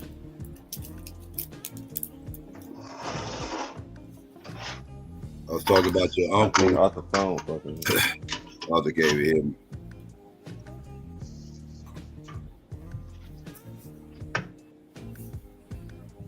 Yeah, I was talking about Cory Booker, Arthur's uncle. 25-hour speech. If that's what you want to call it.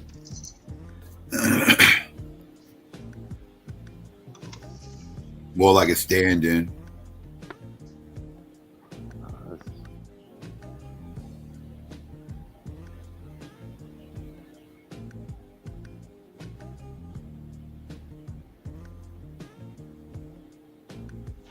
Yeah, my bad. I had left the joint. What y'all on, Psycho? Y'all switch topics? Oh, y'all got quiet for a second, so I just started running my mouth about. Yeah. No. Guess what? When you look at many persons, many black people, I'm saying that Egypt is in Africa. I have no problem with that. Egypt is just one leg of the greatest of Africa. But West Africans were also great people. And many of those histories have been deleted. But many persons want to tie the West Africans to the Egyptians. So they're going to extend the Sudan all the way to Nigeria, which is not true. And even if we look at the early ancient Egyptian genetic markers, which there is not much of, I will agree. There's not much marker. Egypt DNA tend not to survive. Ancient DNA tend not to survive in those conditions that existed in the place that we now refer to as Egypt and Sudan. And I'm talking about ancient DNA. I'm going back 4,000 years to the rise of Egypt. But when they do encounter some of those markers, they're not related to the markers in West Africa. People What's crazy is you making that statement too, and you don't realize that the motherfucking West Africans came from the fucking East and the Caucasus. That's what the problem is. You don't even know that. They I mean, we could look at Wangara and Ganawa empires. West Africans definitely were moving back and forth from East to West Africa. Wangara, Soninke, Ganawa empires. Ghana is Ganawa. These empires demonstrate that to us. Stop making stuff up. I'm not saying that, but they won't move. Where is true story? These empires demonstrate that to us clearly. Clear. True story, not going to agree with you on that. Wangara and Soninke traverse the Sahara. Oh, gosh. They have been traversing the Sahara. Let's come back. See, the problem is dudes don't know history and they think Africans was dumb. But Negroes that don't know history think Africans were dumb. because Negroes don't know history. This is not about whether we think they're dumb or not, bro. Negroes don't know history. That's the problem. All right, check it out. You don't read If you say for traverse the yourself. Sahara, right? We do know history. You We don't know history. We read. speak about history just as much as you Traverse do. don't mean you went all the Do way not across. read. Listen. Why nobody mentioned the Wangara or the Ganawa? It's when not those about. are It's clearly not about mentioning. empires that stretch It's not about back and mentioning forth specific. from It's not about mentioning Kerma specific. to It's not about mentioning West specific Africa. empires, because you're right. There are Clearly. empires that traverse the Sahara, but you have to think about what you're saying, right? You're talking about Sahara and contrasting them to sub-Saharan groups. I'm not contrasting them. I'm You saying are, that they're because you're saying I'm not most Western contrasting them. I'm African saying groups are that not. they are Most connected. Western African civilizations are not considered Saharan civilizations. They're considered sub-Saharan civilizations. Who said that? That's not true. That's what Sue Peas is saying. But, but that's not true. What Central African and like Saharan countries are like Chad, Mali, right? Like they're not necessarily considered Western African countries. Well, maybe Mali, but they're not really considered Western African. They're more Central African countries or Saharan Mali is African West countries. Africa, Central West Africa. Right. So they're more Saharan countries than they're more sub-Saharan countries, right?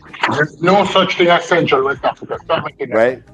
So they don't really have There that is a same such thing as connotation of Central West Western African. Africanness Many as of like us have Guinea, Central West Ghana, African or DNA. Senegal, or right, like a Togo, right, a Bikini, a Benin, rather, right. I'm just asking. I don't know. Think about I'm that. asking. People tend not to look Bro, at my geography. African side come When you from study Kenya. history, when you study history, you have to study history with geography. And you have to look at timeline. When we go back to the heights of Egypt, when Egypt was just being formed, and we go back 4,000 or 5,000 years, people weren't traversing back and forth. You know how expensive that venture would be? It's like asking the Aztecs if they came to Florida to meet the How long Indians. it's gonna take? Yo, that's sad, man.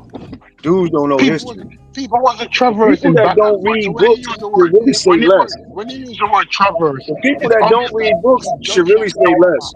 But what are we saying wrong? he's saying that West Africa No, I'm saying to traverse. Afro. What are we let him saying say wrong? If we're so off base, what are we People saying never wrong? bring up a map and a mile. I'll take that back though, man. I ain't trying to disrespect nobody. It's all right. No, I'm saying no. I don't take what you said disrespectful, bro. I'm asking a genuine question. What are we saying wrong that you're disputing, or what are we saying wrong that doesn't align with history?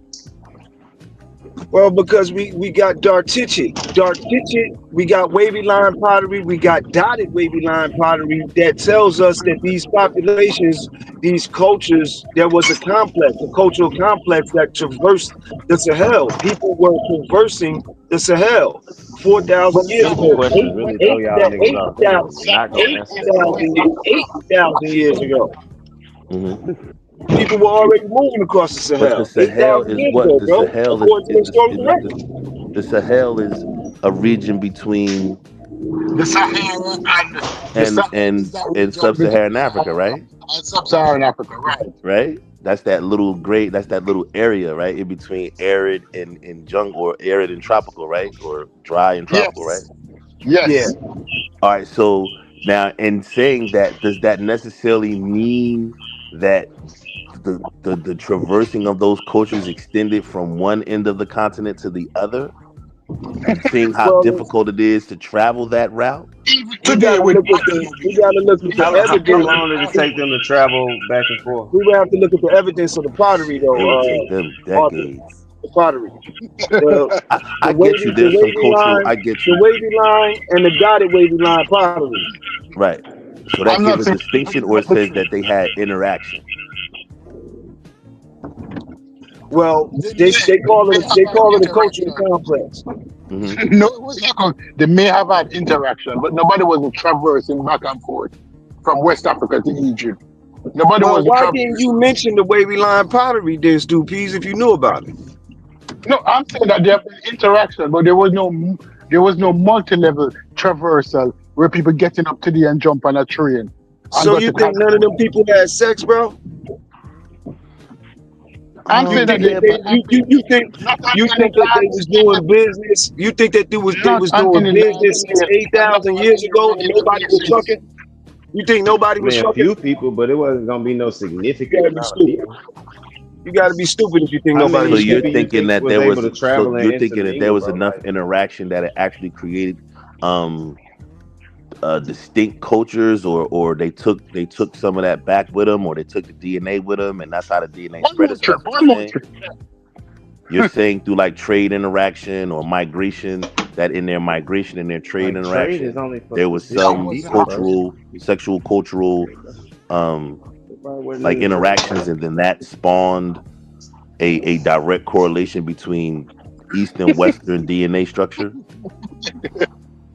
You realize Yeah, how stupid it sounds? definitely are. That's exactly what genetics tells us. The genetics actually That's tells us not that what it was a genetics says. sex-biased migration, that it was a male-dominated biased migration that stretches across Africa. It's male-dominated and it's dominated by certain groups, and it stretches across In what Africa. direction? The In what direction? males come in, they dominate the other males, and they take the females. That's what the fuck In happened. what direction? All right, we In got you, what but direction? but From did east that to west have or an the west to east? extrapolation to where you can pinpoint and actually say that there was a cross DNA reference or crossbreeding, DNA crossbreeding based on Eastern Western African populations, right? Their haplogroup, their, you know what I'm saying? So you can show where there's a correlation between migration and like I guess you would say early interaction, early historical interaction that can give you. It's in the DNA, Art. That's not true. It's a lot of arguments within the genetic papers that state In other exactly words, that. no, he can't show you that. There's a lot of arguments in the genetic papers Scientists. that say In the last exactly that. 2,000 years, maybe, Exactly that, but bro. not in the last 4,000 when Egypt attacked Pride. Exactly. In the last 2,000 years, maybe. The tumuli that they had was already there. It's pre-dynastic. It's pre-dynastic Egypt. It's That's not before true. Egypt was even birthed.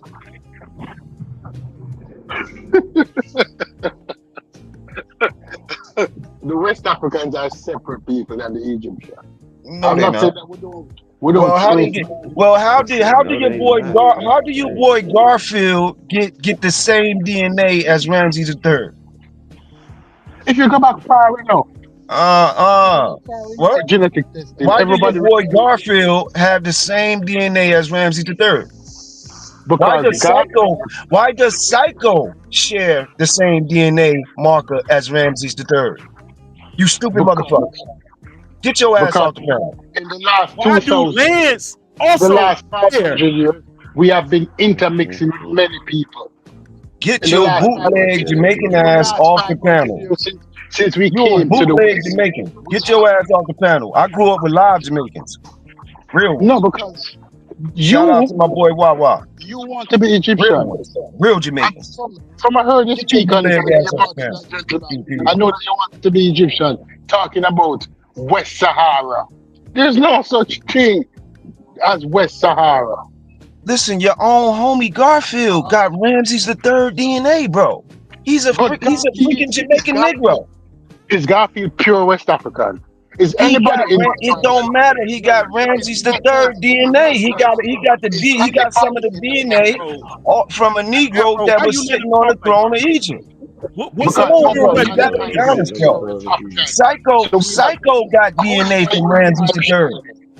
Psycho got DNA from Ramses the Third, bro. Are Psycho and What are you Garfield talking related? about, son? Psycho, you and Garfield related. How is it that you have Irish or European DNA? Does that make you a European? Because you have Irish or European DNA, nobody will claim to be a European. Listen, And science everybody say that it's connected, bro. So you Everybody connected to Europeans. Right. You're a European. Based on that. In the last 500 years, You're actually you're closer related to Europeans than you would be to a Ramses or that. Yeah. No, we're not. We're closely related to sub-Saharan Africans. The dominant haplogroups of African Americans are E markers.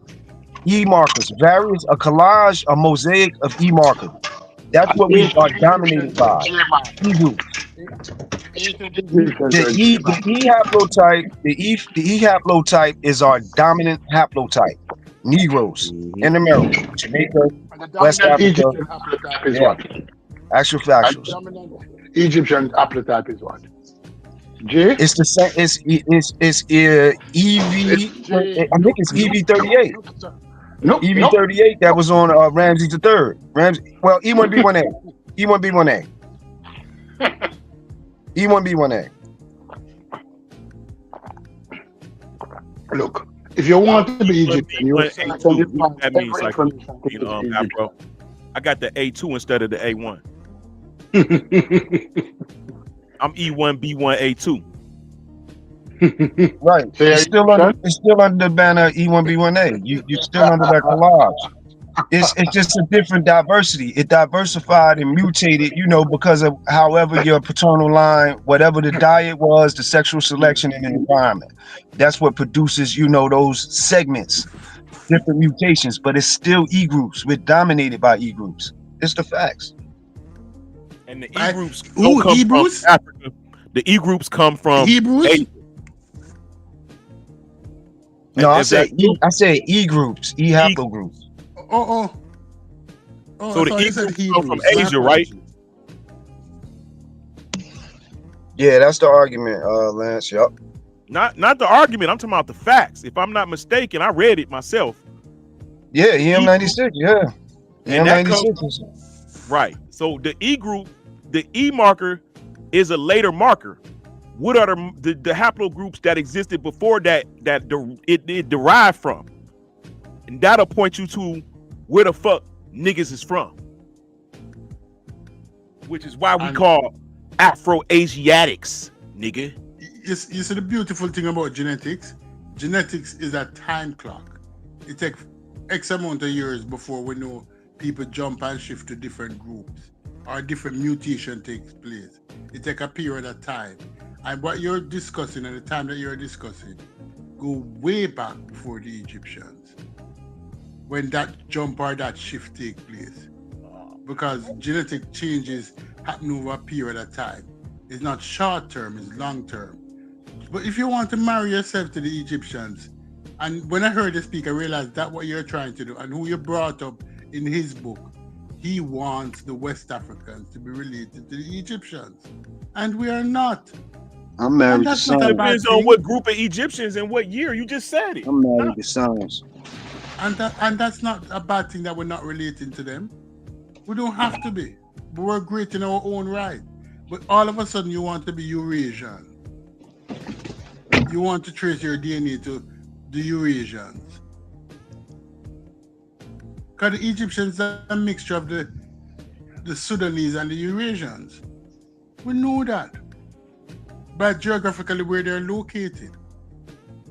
But if you want to be Egyptians, you can search all you want, and you can find sprinkling to say, oh, the West Africa used the Sahel and they were moving back and forth. No, they were not. No, I want to be scientifically sound more than anything in history. I don't care about a narrative. Look at geography and look at the distance to be traversed. No, they were not. When you study history, you need a map, and you need a clock, and you need a calendar. And you need to imagine what the world would look like 4,000 years ago. When you're making your own path. We really think Africans was dumb. I did not say that. Nobody said that. That's the excuse that a lot of people use. You're saying that, no, but Africans were not dumb, yo. Africans weren't dumb, yo. Africans knew about East Africa. They knew about South Africa. They were traversing the Sahel. They were traveling. They were not static, sitting in one place. I'm not saying that people might not have gone. But the regularity of what you're proposing did not. They were getting salt from Lake Easy in East Africa to preserve their food all throughout the Sahel. They were salting beef, goat, fish. They were salting their food with salt from Lake Issy in East Africa all over. They used it to preserve food because there were no refrigerators. East Africa But was the only place that salt was. That's a bad argument to use. The main spot for salt was Lake Issy in East Africa. The West Africans were going there trading gold for salt to preserve their food. Salt was valuable, bro. That's nonsensical. Salt was valuable in a climate where you needed to preserve your food and you didn't have a freaking refrigerator, bro. Do you understand? I'm not disagreeing with that, but the amount of salt that you need. Where was the dominant salt trade coming from then? Lake Issy in East Africa, bro. To where? Where they were tracing this? Where were they trading the salt? All over West Africa, bro. So they were getting salt from Lake Issy to preserve their food and their meat and their fish. Okay. If, and I'm using the word if, let's use common sense here. If there was established salt trade routes, similar to the trade routes of the Silk Road, because there's a Silk Road in another part of the world, and we understand those established trade routes. If salt was being traded at that volume, would there not be an established trade route for that salt? Yes, because that's what the Wangara, the Soninke, the Kunta, they were all. You're making that up again. Stop making, because there's no established trade route for the salt that you said was traded at that volume. If salt is being traded at that volume to satisfy food preservation for millions of people, there would be an established salt trade. Yes, there was an established salt trade. Yes. And where was this route now? Let's look in history. Find that route for me. No, you can't say across it. There would have been established places where these people stopped and settled and stayed, and it would show direction of where they traverse. There'll be established towns, and even if those towns don't exist anymore, there'll be remnants of those towns from that trade route. Just like any other trade route that has been established in antiquity.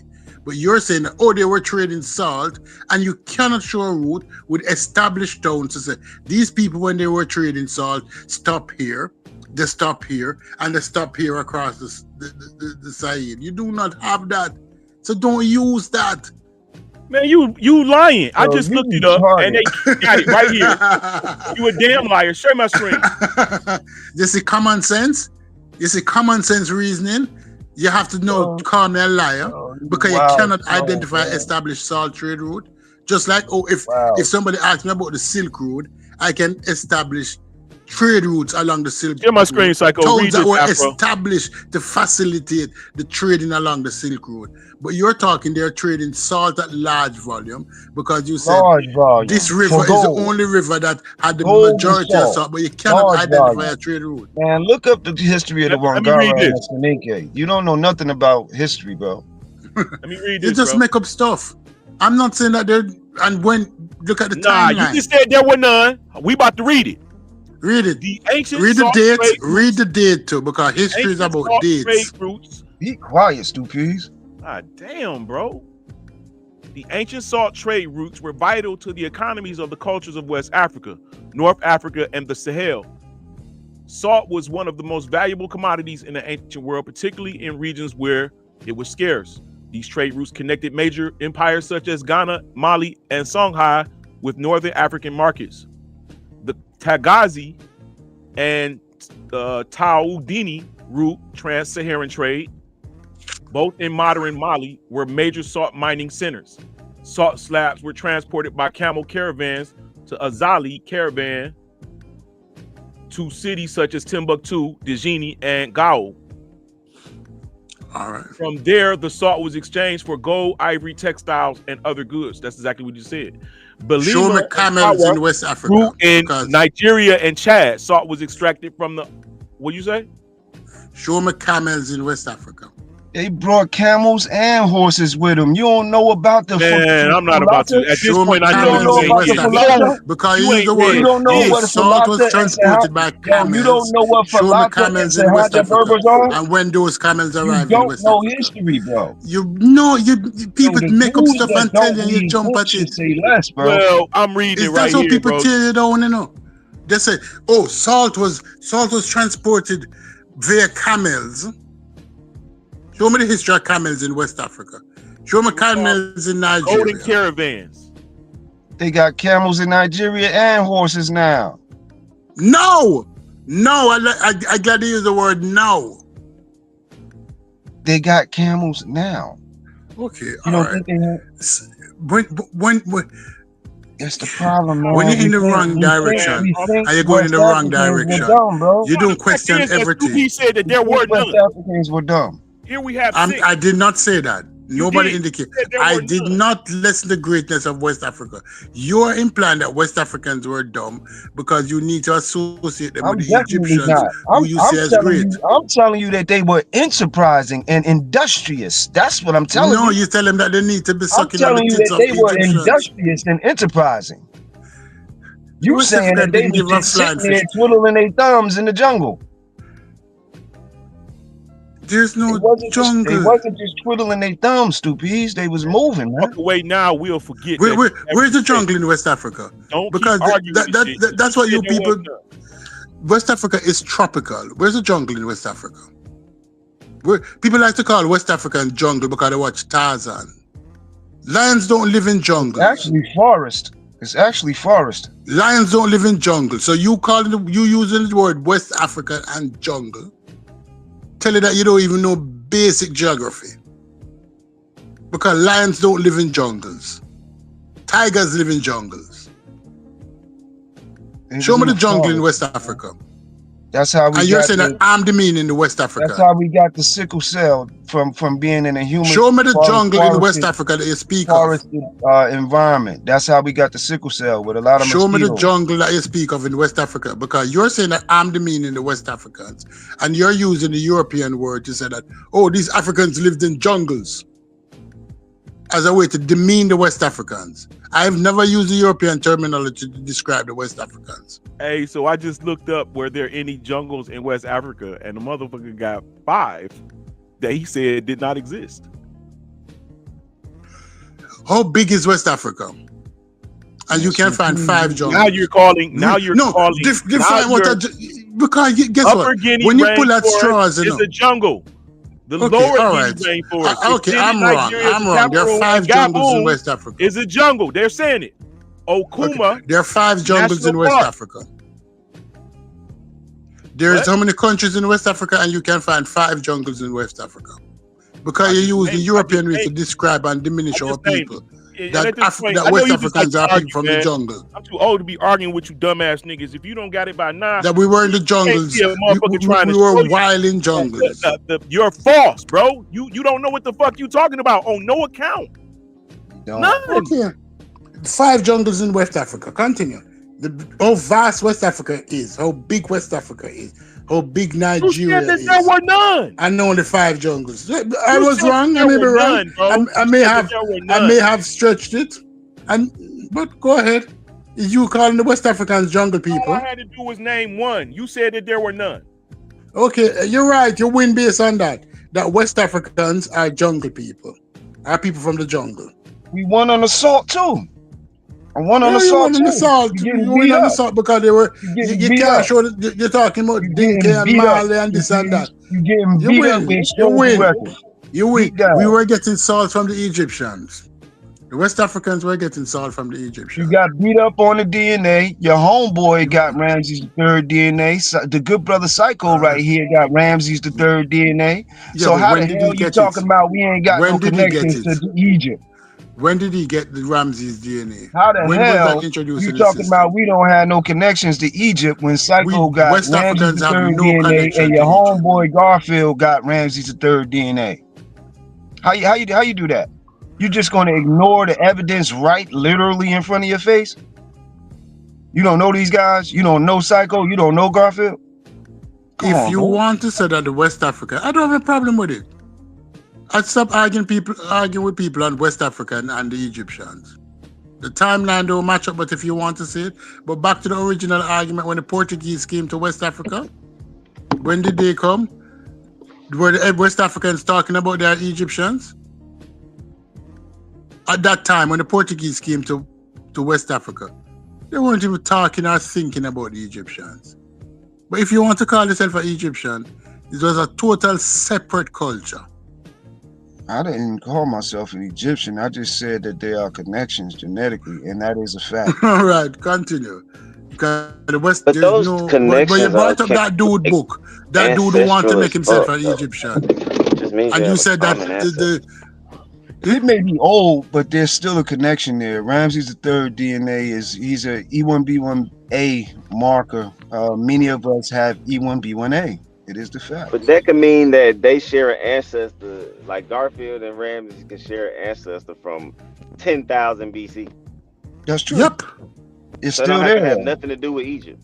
That has nothing to do with Egypt. Still the facts, though. Kind of misrepresenting, though. That a pharaoh is documented as having the same haplogroup.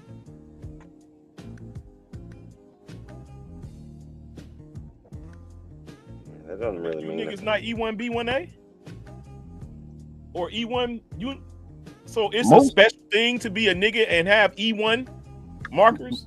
Most of us are E1 are E groups. Most of us.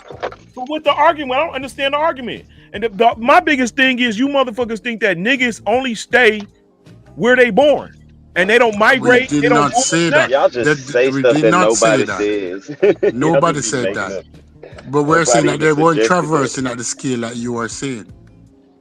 I'm not saying that people didn't. Marco Polo walked thousands of miles into China. So if Marco Polo could do it, a weak white man, black people have been doing it for 100 years, but that journey was never one that was being taken casually. It was too many miles and too many dangers to traverse. That's an expedition. People have always gone on expeditions. But don't say because you can identify expedition, that means it was a trade route. Africans were industrious, bro. They were not static, sitting there stupid, like people saying. You mean they were nomadic? You saying it, not people saying it. You implying it. By basically even saying that you're implying it. We have not implied that. We're saying that people have gone on expeditions. But what makes us think that Africans would just sit there for thousands of years and not do nothing, not explore, not move, not when we know that climate events make people move, changes. That's what I was about to say. That's what makes them move. You saying explore? We wasn't really an exploration type people like that. We moved for reasons. They weren't just exploring the world to see what's on the other side of a mountain. Climate and they things of that nature. They followed the animals and the plant. They followed the animals and the plant. Exploration. People explore, bro. Africans wasn't dumb. It's not about being dumb. You have to have a reason to explore. Why do you have to have a reason? What do you mean? Because people wouldn't just leave where they knew their food and livable ways were when they don't know what's on the other side of the mountain. Why would they just leave thinking the grass is greener on the other side when they know they have food? They not gonna send the whole fucking team, bro. They gonna send a few people. And Lance, those people leave and sometimes never come back, and sometimes those people come back, but they don't always travel far either. It took a long time for people to travel. Like people didn't have planes and jets and shit. Niggas didn't have cars. With it. You know what I'm saying? We talking about. No, we're just honest with it, bro. We talking about being honest with it. Y'all like to romanticize the shit and try to make it seem like something is not, instead of just being honest. I just showed you a whole map from the fucking 400 AD of fucking Africa underwater. It's North Africa. What changed the game? What changed the game with trade in the Sahara is the camel. Once they got a hold of the camel, it was on. Once they got a hold of the camel, it was on and popping because the camel was able to handle the desert and handle the loads. So the camel became and when did they get a hold of the camel? An instrument that was conducive to trade. At what time period did they get a hold of the camel? The domestication of the camel goes back, I think, 10,000 years. Man, it don't matter. He don't know They the answer. domesticated the camel a long time ago, bro. In the Arabian 10,000 Peninsula. years ago. In the We Arabian give you Peninsula. 10,000 years for the domestication of the camel. They had a hold of the camel, you know, and were making good use of it because it didn't need a lot of water, and it was strong. It could move heavy loads, you know. So the caravans it was popping for our people. Hey, can I say this? Y'all kind of saying the same thing though, but y'all just saying it in a different way. If you listen to your conversation, as I stepped away from the conversation, just was listening, you guys are kind of saying the same thing. Because I don't think Stu P's totally disagree with y'all, but I don't think he's saying it is as massive as y'all saying it is. Now, and I forward to what Lance said when he was like, well, no, they didn't send everybody. So it kind of goes with Stu P's point of saying expeditions, right? So Lance is saying, yeah, they didn't send everybody, they sent expedition forces. Now, I also can hear what Fa's saying is, well, like, yo, if we got food, and because migration is literally caused by elements, food, starvation, you know what I'm saying, competition, right? Like there's dynamics to migration. You're just not gonna jump up and migrate, like Fi said, right? But if someone comes back and say, hey, there's gold over them hills, the whole civilization ain't gonna pick up and go chase the gold. But there will be expedition forces to chase the gold. And salt at that time might have been seen as gold. So you guys are kind of saying the same thing, but I just think Stu P is saying it's not as massive as you guys are saying, and then I think you guys are saying it was massive and it changed genealogically and I kind of think it kind of falls, just my personal opinion and just me reading history, it kind of falls in the middle, right? It kind of falls in the middle, and it's really hard to when we look at Africa, it's such a massive continent, right? And it would be kind of hard to traverse that fucking desert in those earlier tribes. Not to say that they wasn't smart, not to say that they wasn't innovative and industrious, but you had to have a plan. You just wasn't walking through that sand or trying to get from one side to the other. And it talks about how, and I think the point that Stu Peace was trying to make to you earlier, Afro, was tell us the trading posts, right? Because when you're dealing with trade and you're dealing with things like that, where's the trading post cities? Yes, there's the cities that were the port cities, but where's the trading posts? Where's the little stop-offs to get water, refill on goods and services, refill on, what would they say, provisions for the rest of the trip, you know what I'm saying? So where's the little trade post, I guess that's the question. It's off the coast. They got it off the coast of Lake Chad in Nigeria. It's a plateau. The plateau off the coast of Lake Chad in Nigeria. One of the sites that they find what they call the dafuna, the dugout canoes, where they find the 8,000-year-old evidence of the dugout canoes off the coast of Lake Chad. It's a plateau.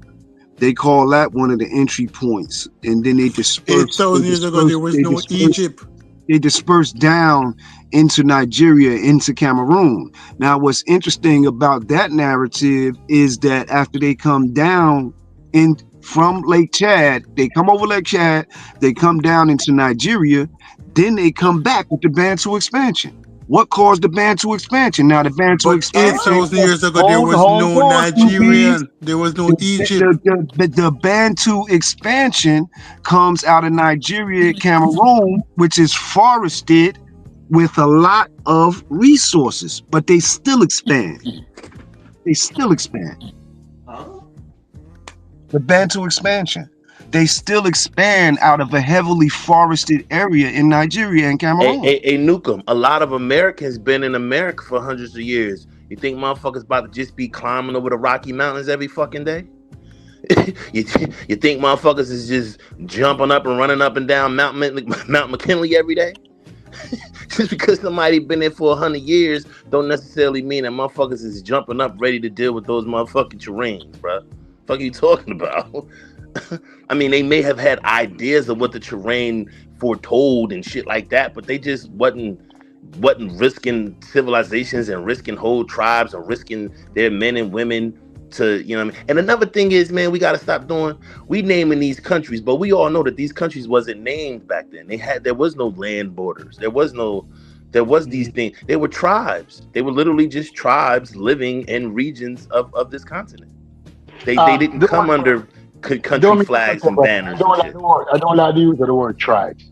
Because Come tribe. on, don't do that. They're tribe. What else would they be? Tribal is not bad. We all but come from a tribe, Stupid. No, I know that. But I mean, if you want to say civilizations, kingdoms, I don't know, but at yeah, the end of the day, it's still a tribe. When the white man use the word tribe, and diminishing the. I'm not white, Stupid. I know, but I just think that I'm light skinned, but I ain't white. it's not for you, it's for people in general listening. When he's using the word tribe, he's not diminishing the impact or the population of those people, because those populations could be large populations. Because we know that the population in certain places in Ghana and Nigeria was far faster than those in London. But they like to use the word tribe to diminish people. But as long as we understand that when we use the word tribe, we're not diminishing those people, I'm good. Respect, brother. I'm using a simplified nomenclature because we're just having a discussion about, groups. And we're having a discussion about early men, right? And early men didn't necessarily have, borders. Yeah, you're right. That's all I'm saying. They didn't necessarily have follow borders. And I respect your clarification on what I'm saying. I'm not saying that expedition forces never go out. But they never go out they never traverse back and forth. The distance too vast. The amount of resources that is required is too much. Even if you look at it now, culturally, it might not be so defined, but culturally, a West Coast African American is slightly culturally different than an East Coast African American. And they have access to airplane, cars, truck, bus, plane, all the highway.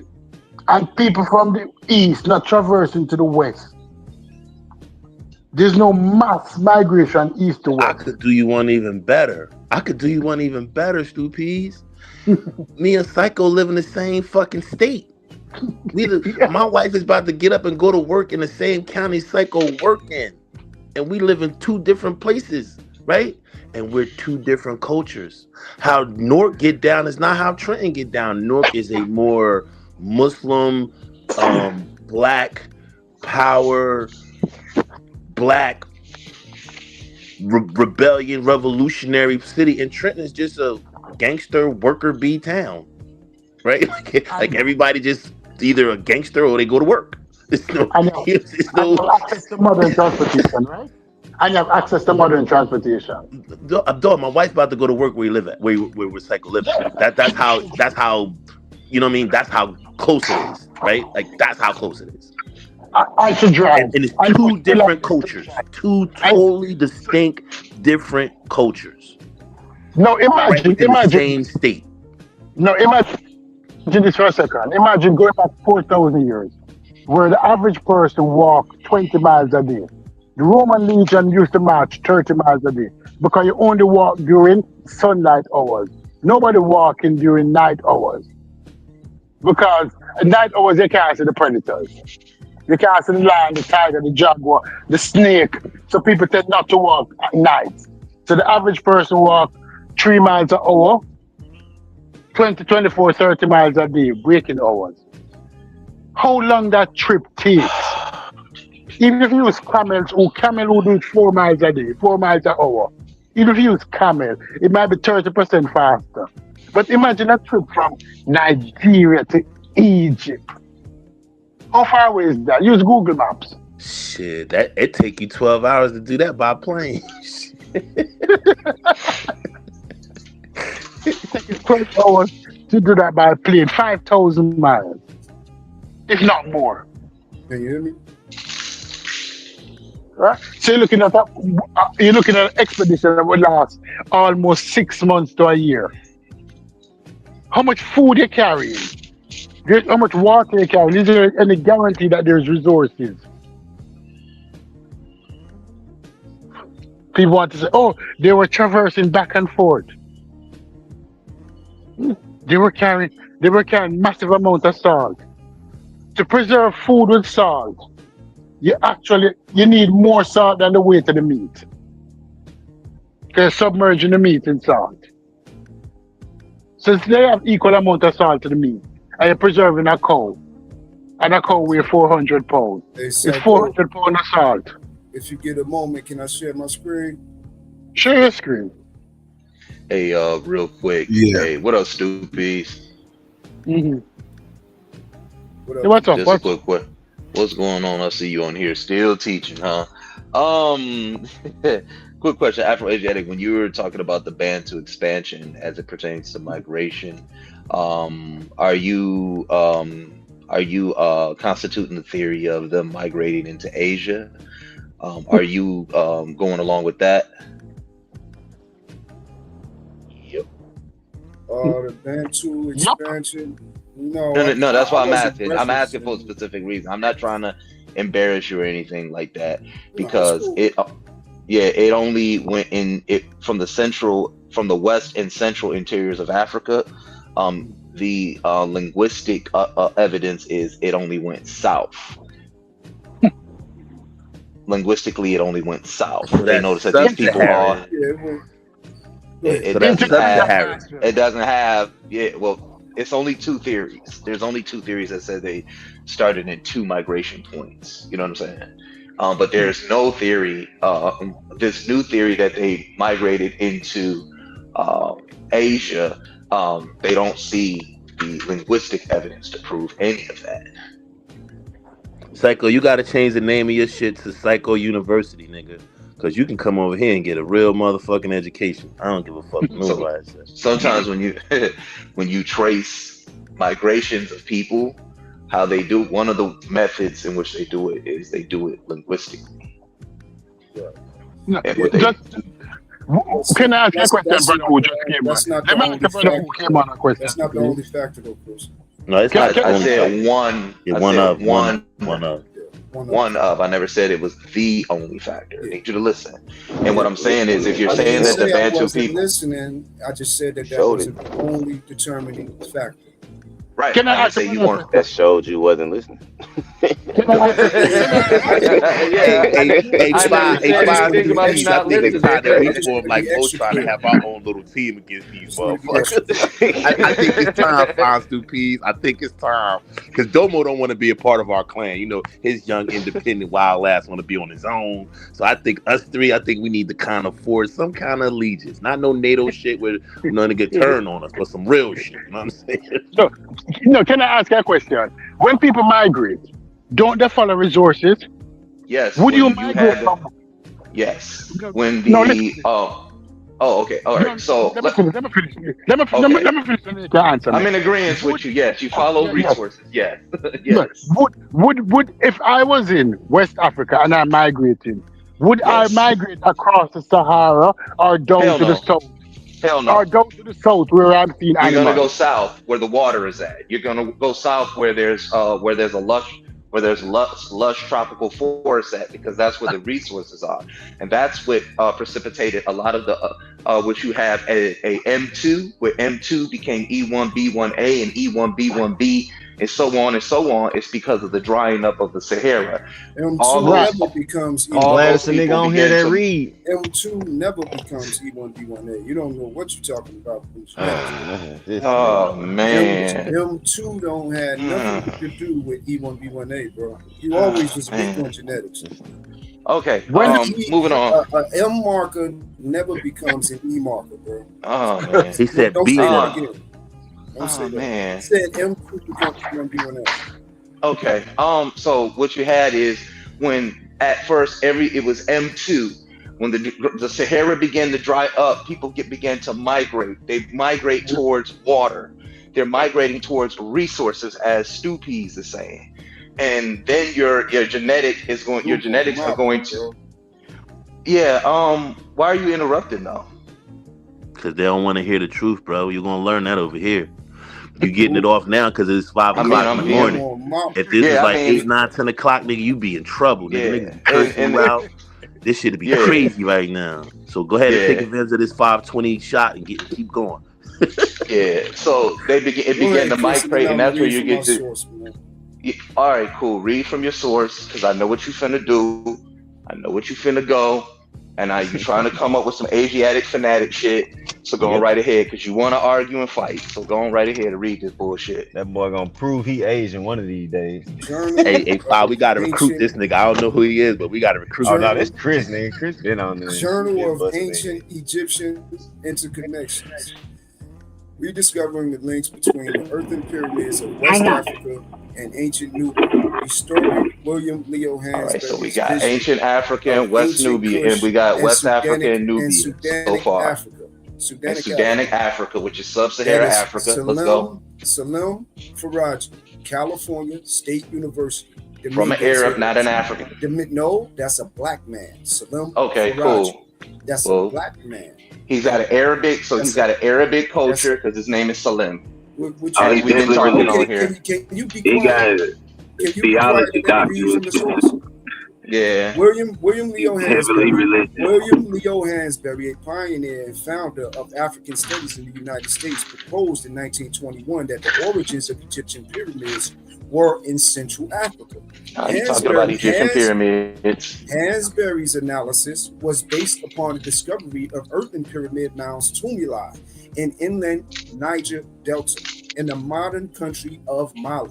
This paper provides an overview of key West African tumuli sites in a preliminary discussion for future research for scholars of advanced and new comparative approach, both archaeological and anthropological, for understanding the design, function, and purpose of tumuli in both West Africa and Middle Nile Valley. Hansberry's research presents a model for transdisciplinary engagement, which includes the disciplines of Nubiology, Egyptology, Africanist scholarship, and Africana studies. William Leo Hansberry, Earthen Pyramids in Kush and Western Sudan. William Leo Hansberry published an article, The Material Culture of Ancient Nigeria, in the Journal of Negro History in 1920. After studying ancient and medieval African and ethnology of Africa and African Egyptian archaeology at Harvard University for nearly 4 years under the mentorship of Dr. Ernest A. Houghton, curator, Peabody Museum of Archaeology and Ethnology. A year prior, in 1920, the 26-year-old Hansberry had begun his college teaching career at Straight College, now Dillard University. So this is not just Salim Faraji's postulation, which he adds to with the tumuli that he points out that is pre-dynastic. It's also backed up by the wavy line pottery, and we can go to genetics that also shows that East Africans and West Africans are actually officially connected genetically. We got the map right here. This is the map of some of the areas where they cite the tumuli. And this is what I'm talking about, your Asiatic. The square area. That's an improper methodology. That's talking about archaeology, and now you talking about genetics. That's a shoehorn fallacy, dog. Didn't he say it's multi? Go read the conclusion on this. He said it's multidisciplinary, right? Nah, it says it's interdisciplinary, right? Which means it follows a methodology. What are you talking about, I think this is why you're gonna debate old boy about Asiatic black man. I think you're the Chris that's gonna debate blue. Oh yeah, I can't wait. This ain't how. This is not how you. If you all you did was read to us the abstract. Why don't you go read the conclusion to us? What's wrong with reading? He never reads the conclusion. Because the abstract. Because when you're dealing with an abstract, it's only telling you what it's about, man. The abstract is now only you're trying to argue with me about you being wrong. This is talking about this is talking about archaeology, man. Now you shoehorned it. Hold on. Then you shoehorned it into genetics. This is what you call a smoke and mirrors argument, man. What are you doing? This is the map that he's giving. This is the map. Oh man, you raised this to try and make it look like he was answering the questions that you brought up and that you were proving what you brought up, man. That's a bad move, man. That's a bad move. I bet he won't read the conclusion. Hey, I'm about to tell Chris you either get down or lay down. Why don't you just read the conclusion? Why don't you just read the conclusion? It's gonna tell you everything you need to know. We need to know. More recently, Kevin McDonald has identified affinities between ancient Kerma tumuli and the Sahelian tumuli in West Africa. What is tumuli? I am aware of any research what is tumuli? in structures. I am aware That's a that great he studied them comparatively. What is tumuli, big guy? That's all we want to know real quick. Or viewed Say you them, don't know, nigga. or viewed them as a part of a That's crazy. Sahelian You doing too continuum. much. Tumuli are structures that are similar to pyramids. That's what tumuli is. Exactly. That's what tumuli is. Why are you trying to shoehorn this into genetics? Yeah, because this is more archaeology. This is more about cultural markers and cultural tools and goods and things of that they Yeah, traded. this is More than archaeology. this is Why are you about shoehorning genetics. this into? Yeah, this is That's all we about asking. Why are you shoehorning this? and you kind of showed us where you kind of showed us where the trading post was at. You kind of showed us the trading route. That doesn't necessarily create a genetic marker, more as it creates just a archaeological understanding of how these civilizations interacted. Well, it supports the connection between East and West Africa. I understand, but not to a genetic point. He's saying since they traded together, then all of them what we're saying to you is we understand And where's let me say something real quick. Y'all can have it. Yeah, go ahead. Real quick, y'all can have it. Afro, check it out. We understand what you're saying when you're connecting the anthropology and archaeological point, but what we're saying to you is you're trying to make this a greater genetic thing as well. And what we're saying is show us the genetic markers and not so much the cultural tools and cultural artifacts that they traded with each other, or showing the how they copy from each other, because that's basically what you're showing, that they took particular. The archaeology is one element. The genetics is another element. It's all corroborating evidence. But what it says here, more recently, Kevin McDonald's have identified affinities between ancient Kerma tumuli and the Sahel tumuli in West Africa. I know, but you're still speaking on, and when you say infinity, that means a love for it. That means an appreciation for it, right? So it's saying that they really liked it and appreciated it, and they mixed it into their culture and took some of it for their culture. That's what infinity. No, what this is saying is, because I've already pulled this article now, and I was reading a little bit of it. What it's saying in this article is that a lot of the structures or the burial mounds that they see in Egypt, they also find it in Nubia. But we all know that the culture and the archaeology came up the Nile. You know what I'm saying? Egypt is towards the end of the Nile, not at the beginning of the Nile, like people like archaeologists have taught. This has nothing to do with genetics. We're just asking you to show us genetics based on the things that you are saying. This is about archaeology and nothing more. And this is why it's a smoke and mirrors argument. Infinity and you literally came on here. Right. That's all it's saying is that these people have some of the same structures. Yeah, basically. This ain't got nothing to do with what we was talking about. That's a smoke and mirrors argument, man. It's about corroborating the normal Afro-Asiatic argument. Yeah, no, that's not. No, y'all got to start with the Afro-Asiatic. This ain't Afro-Asiatic. This is Afro. This is African. This is primarily African. This has no Asiatic biz. No, we talking about the mentality that the Afro-Asiatic just reads all this is the thing, and I'm glad that you wall. on here. I'm glad that you on here, right? Because I wanna kind of give you a little more understanding of you probably have your own because you seem like you're knowledgeable and you study or whatever. But I just want to kind of help you out in this debate a little bit, right? It's not a real thing. The idea of Afro-Asiatic is not a real thing. It's right? not. It was created by Jews. No. It was created by groups who wanted to highlight a different cultural idea of Africana.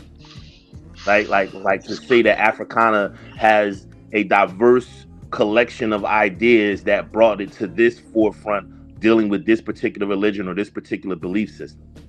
Right, so it's kind of it's symbolic in a sense, right? It's kind of a rallying point more than anything. The necessity of situating ancient Kush and Middle Nile within the historical and cultural development of Sudanic Africa has been recommended by Nubian. You gonna read all this, bro? By Nubian study scholars such as David Edwards, when he demonstrates that the Meroitic Kush's political development had more in common with the later Sudanic states during the medieval period than the ravine polity of ancient Egypt. You're just saying that they share ideas and philosophies, bro. That's still not genetic. Edwards highlights waste of breath. What he describes as material. Man, he gonna hijack the whole panel reading this between Meroitic Kush and Sudanic Africa. Still ain't mentioned nothing about no damn Asiatics. I didn't say nothing about Asiatics. Yeah, this ain't an I'm Asiatic talking- conversation, bro. I'm talking about Africans. He's saying that his preposition is that East Oh no, Africans. Arthur, it's always an Asiatic conversation. Nah, It's I'm saying, but all, you his, don't know this dude. I know this dude. assure you, it's Asiatic. no, I know Afro It's too. Asiatic. Yo, He like, trying come to on, this point nigga to it. We curse me know. out I know every what he's day. doing. Afro curses me out every day, y'all. Every single day. What are we talking about? No, I do not. I do not curse you out every day, bro. All right, every other day. You curse me out, we curse each other out. All right. I'm twice. I I'm do just saying, you respond, were but I'm talking not about the genetics, but initiator. now I you're don't talking initiate it, but I about. do My thing is respond. that you were talking about genetics, and now you're reading archaeology to us. Chris, That's you know called we a don't smoke know and mirrors about genetics, argument. bro. That's all I'm saying. Show us the Stop acting genetic like you evidence don't on what you were talking about. Yeah, I just wanted to demonstrate that the archaeology supports the notion that Oh Africa is man, interconnected. that's crazy. Bro, you know I got genetic sources, man. No, you Say don't, bro. genetic Like you be saying that shit. Your genetic sources don't say what you be saying, bro. This is crazy. This shit crazy. Every time you bring genetic sources, they don't say what you saying. You try to imply something that is not saying. They all do that shit, Fi. They all do that shit. And then when you like, well, that ain't what they say. They take it off the screen and start reading and taking words out of shit. Try to And then start telling you dumb, you a bitch ass nigga that that shit don't that had to be. read. Yo, Yeah, Fi, that's remember how that it week goes. when these niggas was telling me I was wrong every day, and then 2 minutes later proved me that I was right. That shit. You was in the chat lighting these niggas up. I was cracking up. Arthur, if I say the words Chat GPT, Afro gonna have a whole conniption fit in this motherfucker. This nigga hate Chat GPT.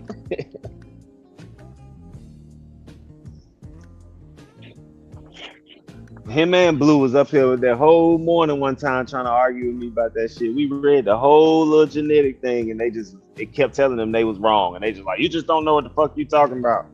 Like, all right, my nigga.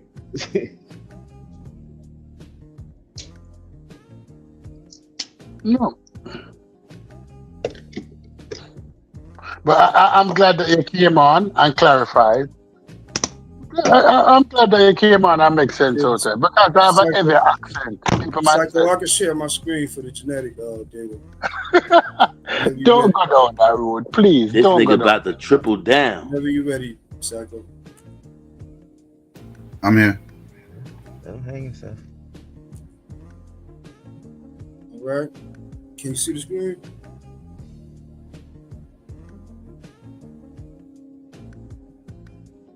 It's sharing. Okay. Let me see. This is let's go to the top so we get it clear. This is admixture. Facts, New Kim. This is all cousin Noble Drew Ali. This is admixture into and within sub-Saharan Africa. We have several doctors on the paper. As we can see, we got several doctors on the paper. We can go down right here real quick to read from this paragraph. We can start from genome-wide analysis of African populations are refined. Previous models of the continent's history and its impact on genetic diversity. One insight is the identification of clear but complex evidence for the movement of the Eurasian ancestry back into Africa to continue the continent as a result of admixture over a variety of timescales. They mentioned several doctors here that support that narrative. On a broad sample of 18 ethnic groups from 8 countries, the African Genome Variation Project recreated a previous analysis to identify recent Eurasian admixture within the last 1.5 thousand years, 1,500 years ago, in the Fulani of West Africa and several East African groups from Kenya. Older Eurasian ancestry, 2,000 to 5,000 years ago, in Ethiopian groups, consistent with previous studies of similar populations in the Yoruba of Central West Africa. In the Yoruba, and a novel signal of ancient 7.5 thousand-year-old Eurasian admixture in the Yoruba of Central West Africa. So the Yoruba of Central West Africa have these same signals At 7,000, they have a Eurasian signal at 7,000 years ago. The Yoruba, the modern Yoruba of West Africa, carry a Eurasian signal, meaning that they do have heritage that is Eurasian, that is from 7,000 years ago. No modern white people exist at this time, but they have Eurasian markers. These are Yoruba people. These are black people. These are people who are distinctly seen or viewed as sub-Saharan African, yet they have Eurasian admixture, Eurasian markers, and a heavy influx of Eurasian markers. Not only the Yoruba, we also have, just a quick search, we also have the Mosi of Burkina Faso, who also have a high Eurasian admixture. All right, so is the connection a Asian connection or an African connection? So the markers that make them have a genetic share is an Asian marker? This is the Mosi from Burkina Faso right here. They also have a 4,000-year-old signal. That's why I keep stressing to dudes the influx of this Afro-Eurasian DNA in modern Africa is massive. It is everywhere. It's the most successful. E-markers are the most successful group in Africa when it comes to migration patterns. They cut through Africa like a hot knife through butter. That's just the facts. We find it in the Yoruba, we find it in the Mosi, we find it all over Africa. We find it in the Beja in the east, but these are black people though. This is what the science is telling us. It originates in Africa. It travels out of Africa and goes back into Africa. It's freaking Africa.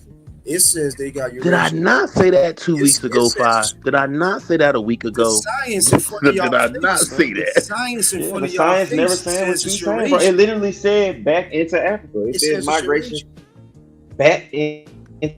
Why is it saying Eurasian though? Why is it saying Eurasian? It's an Afro-Eurasian. I'm just saying. I like to be scientifically sound, man. See, you know what else is But you know what else is funny with this, right?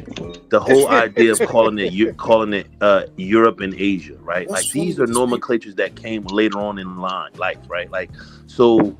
When we call it Euro-Asian, right, what are we really calling it? Or are we just calling them migrant groups that migrated out of Africa and went into other parts of the world and probably had sex with those people and came back admixture? That's not my nomenclature. I didn't Ancient. I didn't write the paper, bro. Admixture, so within actual. And I got more. If y'all want more, I got more that says the same thing. Now people criticize people, you call people names, but nobody come with no sources. I don't think we're disagreeing with you much as we're just trying to get you to understand that it was a re-migration. I know, but we're not disagreeing with you much as we're trying to explain to you that these were Africans that left, went somewhere else, found success, grew, and then came back home. This is like, don't you know that's what I've been telling people for years. But I said that 2 weeks ago, though. I said the same thing you're saying 2 weeks ago when we started talking about Africa. I said it was a sense of African groups went into other countries, developed, found in line with different cultures, and brought it back to Africa. I said that's what the whole symbolism of Asiatic African. That's what I've been saying for years, bro. But that was me explaining to you as a God body what Asiatic black men meant and the symbolism of it, and not to the extent of it was just early. It was just an early man's. You know migration. You know I know that. I was raised in the Nation of Islam.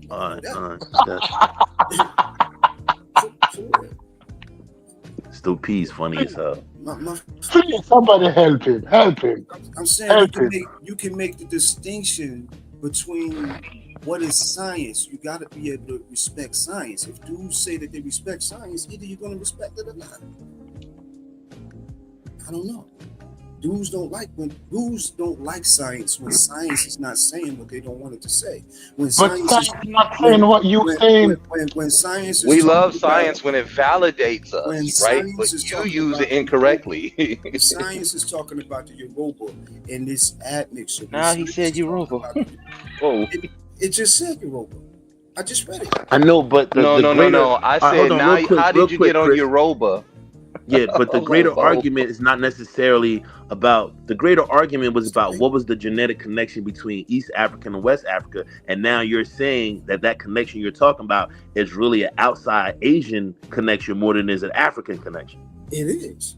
That's the fact. I know, but that's what doesn't. science is telling us. I know, but that doesn't connect them on an coming from African the thing. That's just saying that. All right, let me just finish saying what I'm saying. That's just saying that a Eurasian group had the ability to intermix with all these groups along that line. Because they're successful. Yeah. I know, but that doesn't relate the Western African thing as much. What the Western African is not the common denominator. But hold on, bro. Let me finish, bro. You gotta let people finish. The African is not the common denominator. The common denominator is the Euro-Asian that you're speaking of, the former African that went into what's the name and then came back and kind of traversed. Once he got his courage to he could migrate, then he went east and west, right? That's the connection. Well, here's what I want to say. Here's what I want to say real quick. Is the migration pattern. That's right, but based on that, this is what I want to say real quick. Can I say something real quick? Is it okay? Yeah, go ahead. See? Check it out, man. Earlier, man, when I was talking about we were talking about migrations, and when I brought up the EM2 and how E1B1A and EM2, it was all originally EM2. You said that E1B1A ain't got nothing to do with EM2. And I was just all like, but E1B1A is known as the EM2. So when you start talking about science and then you start denying science at the same time, it leads me to think that you only trying to push some type of agenda, which you've been trying to do for the last 15 years on YouTube. Remember, we go back to Google Hangouts. So I've known you that long, but when you said, hold on, Afro-Asiatic. I don't know. Hold on, Afro-Asiatic. What I'm trying to tell, man, Google Hangouts was the old platforms before. What's the called? Okay, cool, sure. Solar Vision used to be Google Hangout, and you used to be over there. So stop. But you used to use Google Hangouts to debate. Google Hangouts, I never been on. All right. Okay, sure. But like I said, you said that it had nothing to do with it. That's a lie. Scientifically, what you stated was a lie. And that's what we were talking about. Man, you just read something. You didn't show us anything. I just showed you. I'm sorry, bro. I'm good there, though. I just showed you. Hey, listen, I don't do the circular arguments, bro. So you can go right ahead and fool yourself, but you're doing too much, bro. Science is science. Either you're going to respect the science or not. Dudes don't respect science when it's uncomfortable. I'm not saying what you were saying. When it's uncomfortable, it's on the screen, bro. It's on the screen. And you have confirmation bias. I just showed That's the thing about your research. Your confirmation I just gave you archaeological evidence supported by the genetic data. That these migrations took place. They happened. We can go into the wavy line dotted pottery, the wavy pottery, the wavy dotted line pottery. It was a cultural complex across the Sahel. Africans were traversing the Sahel. Y'all niggas think Africans was dumb. No one on here thinks that, bro. Like, we're lost on why you keep saying that. What we're saying to you is, yes, they probably had. But because y'all act like they don't have the capacity. We're not acting like they didn't have the capacity. What we're saying to you is, in things like that, we act like Africans never traversed the Sahel when that's how I came. That's what I led with. That's what me and Stu Pease was talking about. But this is the thing. The paper saying. So what you arguing with me for? If that's what the paper say. Because your assessment of these sources that you're using is incorrect. not your assessment. Conclusion. Yeah, your conclusions are incorrect. Not your assessment, your conclusions. Well, no, his assessment of the sources that he's reading. This is he's assessing that these are all how he is assessing what they're saying and hit the conclusion that he's coming to based on what he thinks. It's synonymous. But what I'm saying is he's incorrect on that. Me and Chris got old smoke. I see. You know I see. That's why I'm a mute up. You've been reading these same sources since 2012, dog, and they don't never agree with you or the conversation at hand. When I punish Ngozi on your channel, you took it down. Ngozi, you never punished Ngozi. There you go, name dropping. Team Osiris again. You are obsessed with us at Team Osiris. Nah, man, stop. What he began to do, You what can't he cook does me on is, let me DNA. show I know y'all what you he do. can't. What he did was Ngozi come on there and he started tethering himself to Ngozi's argument. And when Ngozi started agreeing with him, he started saying, "Yeah, see, I was right. I was right, nigga. You don't even be having the same conversation with Ngozi, because and Ngozi you've respects never science. debated Ngozi. Ngozi respects. I debated Ngozi on your channel. No, you've never debated Ngozi on my channel. I've never wiped my channel. It should still be up. Me and Ngozi didn't go source for source on your channel. Me and Yeah, you Ngozi made didn't go that source. up, man. You Stop, bro. took that Stop. shit down like the hoe that you is. Now he name call. Now he name calling. I don't know Chris. I know. Chris Yeah. I'm picking at a lot of these beefs name I be calling. interjecting in this long time beefs, Fi. I'm getting that I've ran into some shit that I'm not aware of. Yeah, this is what I'm learning. Chris will flag your channel. Yeah. Chris is a channel flagger.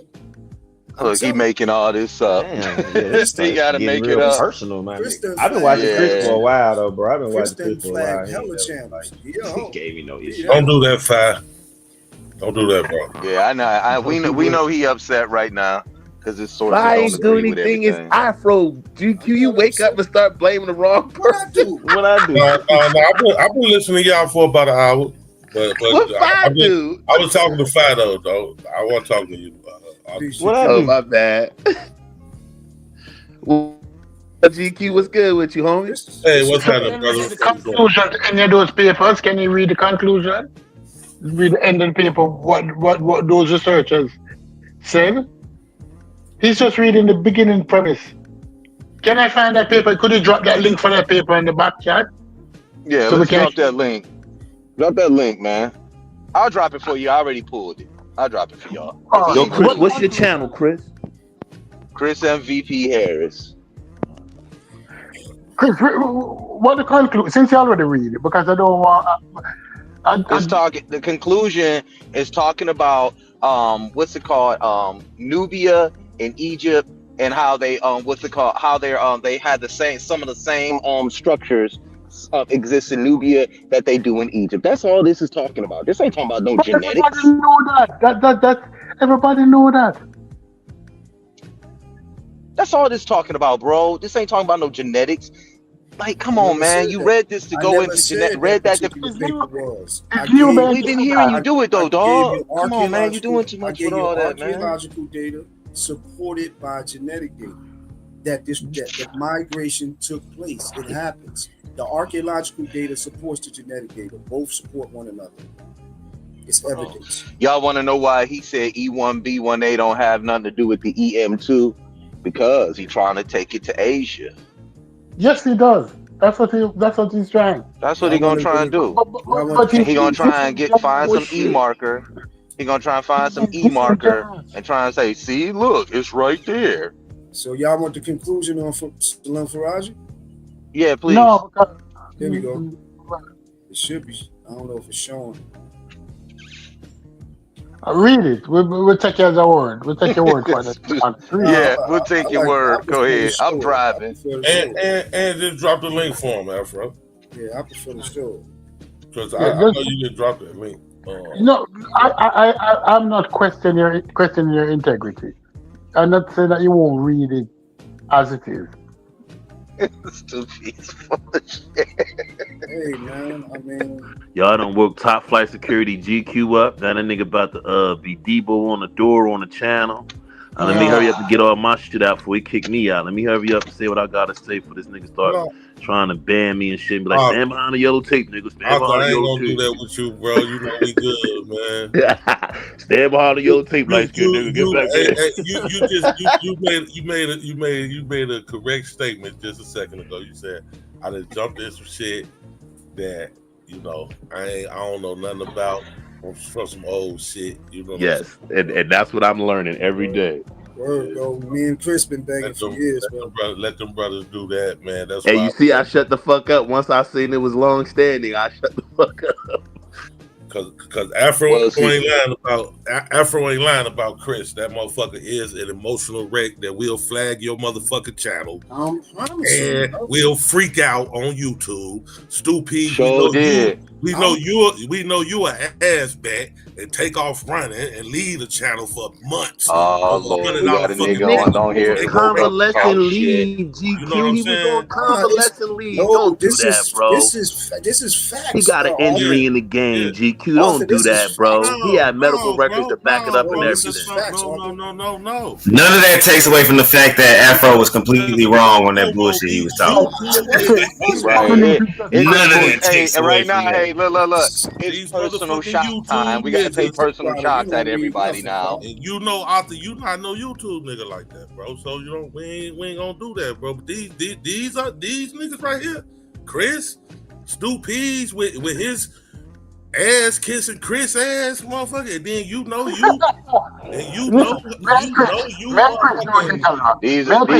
been on my this guy been on my channel before. He been on my channel before and got beat up pretty bad. Integrity is shot to shit. Bro, I'm telling you, bro. And Chris and MVP, nigga, you know your motherfucking ass kicked me off your motherfucking channel when you was talking shit about. Hell yeah, get your garbage line ass on up off my channel. Don't get out of here. Butter over there and kissing him because that motherfucking pussy ass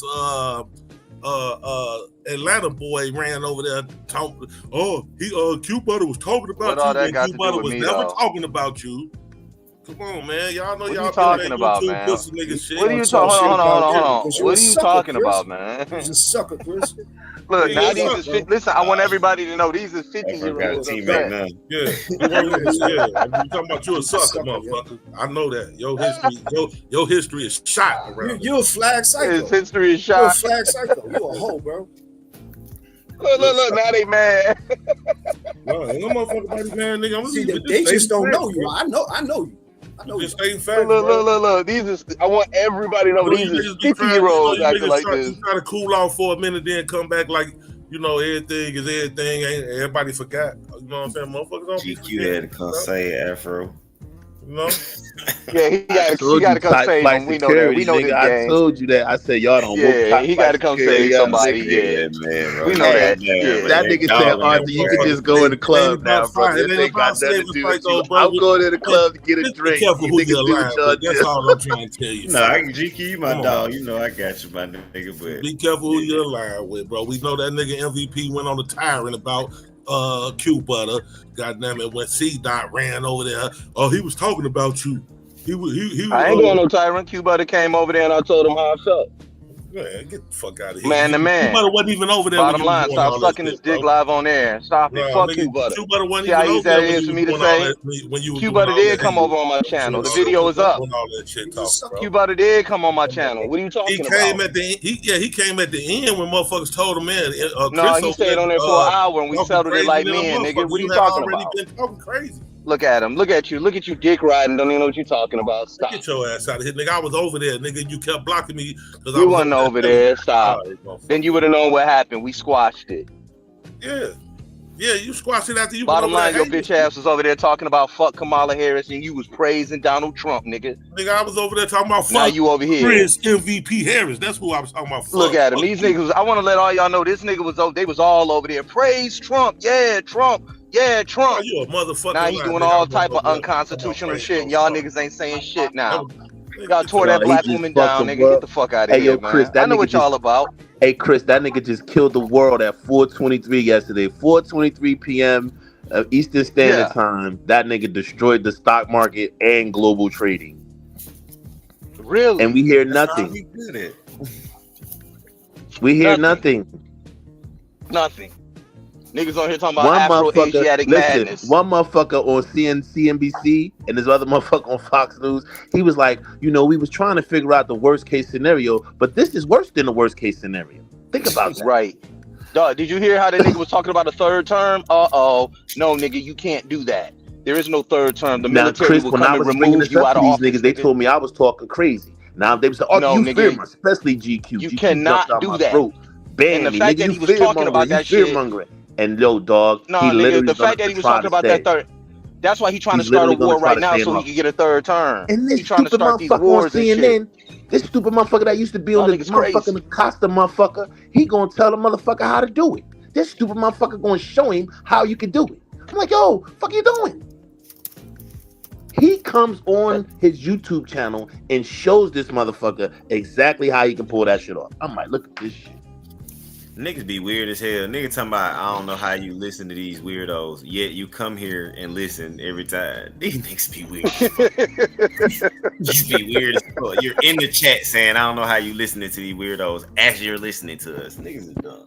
And they all say the same thing, that when we highlight Trump's fuck ups, we're fear mongering and the sky is falling. How about we're just being realistic on the facts on the ground? Yo, when I was bringing up Project 2025, everybody kept saying, "No, Chris, you don't know what you're talking about." Said that Trump was gonna put us back into slavery, and I said, no, I said that he's gonna come after us next, and he's gonna come after us next. He's prepping the ground for it. They're literally prepping the ground so that when they lock us up for crimes, they can send us to jails abroad so that we'll never come back to America, and they can slowly start fucking wiping the black race out. Like they're literally showing us what they're gonna do, and no one can stop him. There is no one to stop him, unless I don't even think if we win the Congress, that's gonna stop him.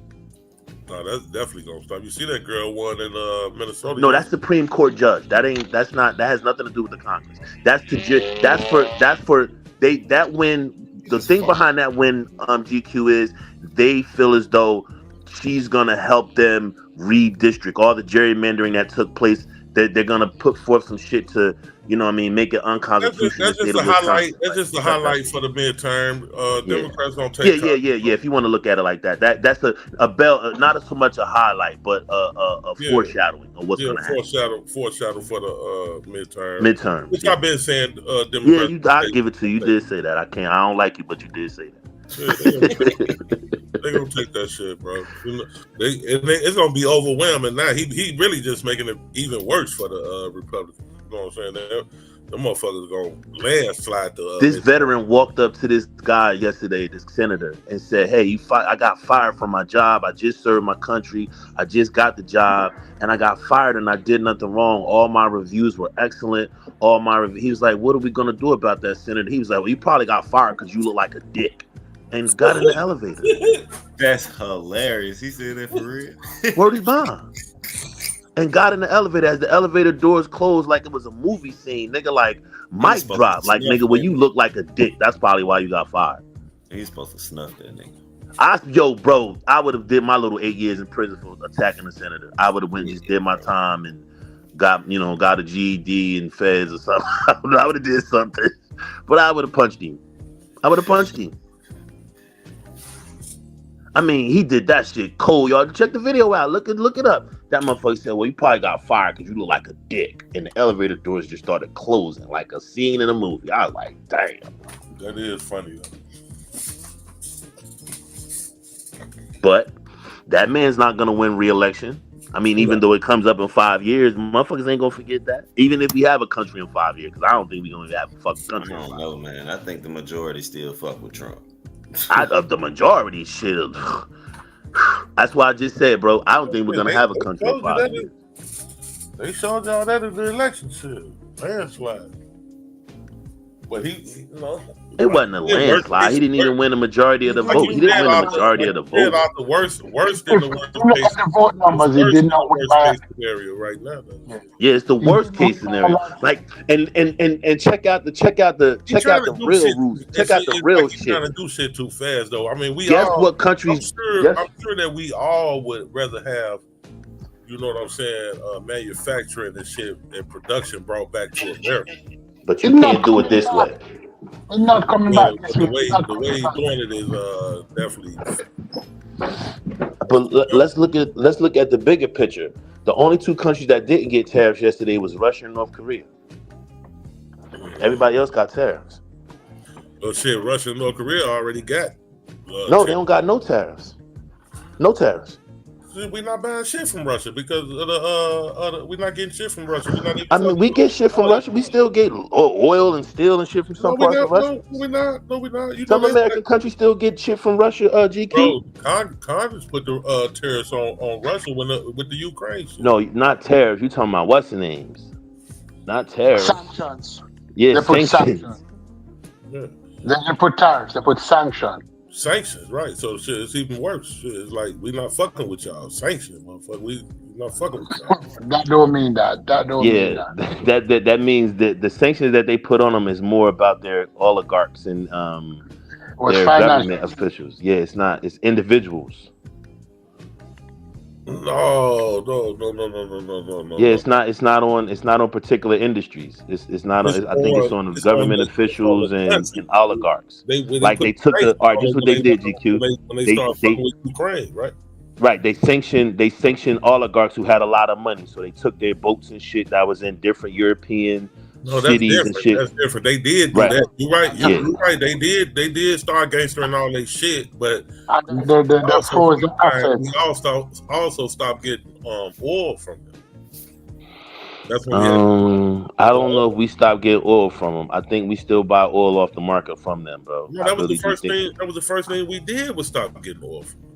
I think we put sanctions on how much and prices. I don't know, because you got to remember, bro. Oil is traded on the market, so it's who got the best price. It's the pricing, right? So if a company can get it from, won't let Russian oil on the market. They trading. No, Russian oil is on the market. We probably get it through the back door. Yeah. You know what I'm saying? On some back door shit, but legally we not. We not and the front door on the front step we can't buy. We can't pull up to their gas station and buy it. Yeah, we're not getting no oil from the motherfuckers legally. We not, but they probably trade it to some country in Europe that we end up getting it from any motherfucker. So what you don't tell us. What do you think about Trump tariff? The tariffs that he came with, it was far less than he said. Although he did Taiwan. 185 countries, stupids. He put tariffs on 185 countries. The shit's so bad that last night the Senate took up a vote to fucking stop him from doing the shit to Canada. I think that he's doing too motherfucking fast because we don't have the infrastructure and the manufacturing in play already to replace the products that we getting from them, like the antibiotics. That 80% of our antibiotics come from China, which is ridiculous. You know what I'm saying? And a lot of the shit necessity shit that we need that we getting from these other countries, not all the other bullshit consumerism, over consumerism that America suffer from. I don't got no problem with them, but it's certain shit that we getting from China and Mexico, like the agriculture and shit that we get from Mexico, because we definitely get a lot of vegetables and agriculture and shit from Mexico. So I just think without the the infrastructure in play to replace it, the manufacturing to replace the shit that we that we buying from these countries, that he shouldn't be throwing these high ass tariffs on them until he had that set up. But He thinks this is gonna bring manufacturing back because I would rather America be producing all this, producing their own fucking antibiotics and certain shit, you know what I'm saying, that we need to be producing here. And we do want shit made in America. We do want to bring manufacturing back here, so we not just the motherfucking customer all the fucking time. We want to be the motherfucking. Yeah. Let me say something before somebody pays to get me off, because it's that time of morning now. Do you normally pay to get me off? No. Oh Lord, you're good dude then. Put some money in Psycho pocket. Thank you. I just don't listen to Psycho. I ain't got to pay to get you done. You ain't talking about shit, stupid, because we know when you wrong, you'll run off. No, but let me speak. Yesterday I saw brother. Let me say this, please. Yesterday I saw black jobs in action. The gardening company that clean my complex is normally Mexican. You know those short Mexicans, the short man and woman. Normally they have a team of 7 of them They come through, they clean up the place. Yesterday, the same garden company came. There was no Mexican. It was 4 black men. So Trump is getting back black jobs. The Mexicans no longer with the company. So I started to stop and ask them, where are the Mexicans? And the black dudes were laughing. Is that a bad thing? Trump getting back black jobs. You're getting back the gardening jobs. Is that a bad thing? Hey, man, I'm a landscaper. No taking shots at the landscapers, man. Y'all gonna stop that shit, man. Landscaping is a $29 billion industry. No disrespecting the landscapers. I'm tired of that. For some reason, they have. Go ahead, Stupids, and then I'll You're a landscaper. What you did with the Mexicans? How you replace the Mexicans that you hired? I never hired any. We don't hire in my life. Mexicans. I don't hire Mexicans. Why would you hire a Mexican when all these niggas out here need jobs? And my niggas be on camera. Like niggas see, like, y'all not RBR people, so y'all have never really seen me out, but niggas know my team is black. Of course, as it should be, brother. That's what I'm saying. And then they black jobs. See, bring it back black jobs because get the fuck out of here. It ain't never a job a nigga never wouldn't do, bro. What the fuck is you talking about? We was working for fucking free. So now all of a sudden, when you working and making some actual money, it's a diss because you're the janitor or you sweeping or you get the fuck out of here, bro. A whole lot of ones beat a whole lot of nuns, bro. When motherfuckers out, at least a motherfucker ain't out here breaking in your motherfucking house. Fuck is you talking about? Yeah, he a janitor. Yeah, he a landscaper. Yeah, he whatever. I've never disrespected. I've never disrespected. Yeah, he brought back black jobs. Yeah, he brought back black jobs. He brought back black jobs. The Mexicans. What the fuck is it? All jobs are black jobs. What the fuck is you talking about? Yeah, but when he said black jobs, you weren't referring to all jobs. Yeah, whatever, man. That's semantics, bro. I'm telling you, you just proved the point when you said that it was 4 niggers that replaced the 4 Mexicans that they had, motherfucker. And that's but this so GQ, can I say something? And in my book, this my problem with it, bro. In my book, that's a plus. Let me finish. I just want to add my little percent. Because when I look around now, I've seen a lot of Indians. And the Indians getting the tech jobs. And I'm not even on no Trump dick. Why don't you get rid of those visas? That's not a negative. No, that's a plus. Why didn't he get rid of those? 4 black men got a job and 4 Mexicans lost a job. I don't have no remorse for it. I'm sorry. I feel like that's why did he get rid of those tech visas? Those tech visas that he gave to the Indians that allow 700,000 Indians to come into the country to get the high-field jobs. Yeah, you're right about you don't hear about that. That's some bullshit. That's some bullshit. But I mean, this why I say it's bullshit. That's why that's the importance of the STEM, bro. That's the importance of us getting into the STEM. You know, as we always on this channel. What is India?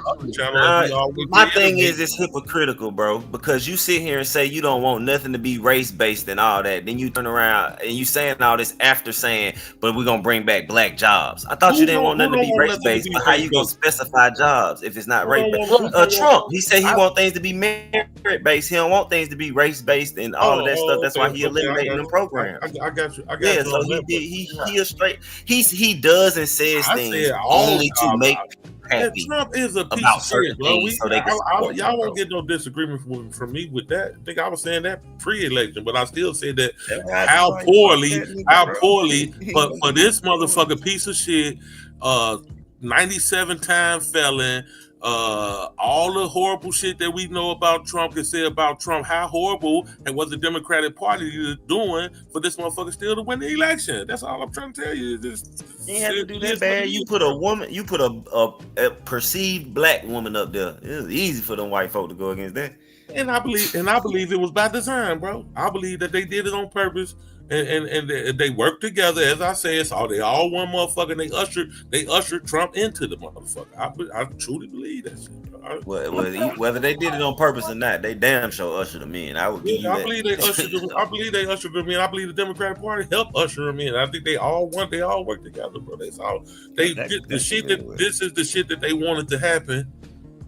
the government is when I'm saying the government wanted this shit to happen the way that it's happening, bro. And they they put the diabolical motherfucker up here as the face of the bullshit, if you ask me. But if it's so many niggas that believe that, why the fuck do we wake up every day and steady work for this beast? That's the part that gets me. That's why I be mad at conspiracy theories, because that's all they talk about is the conspiracy. But niggas ain't gonna do nothing about it. Then stop telling me about the conspiracy then. What work for what beast? What not that you are, G, you told me why you supported Trump and it made logical sense. So I always say that.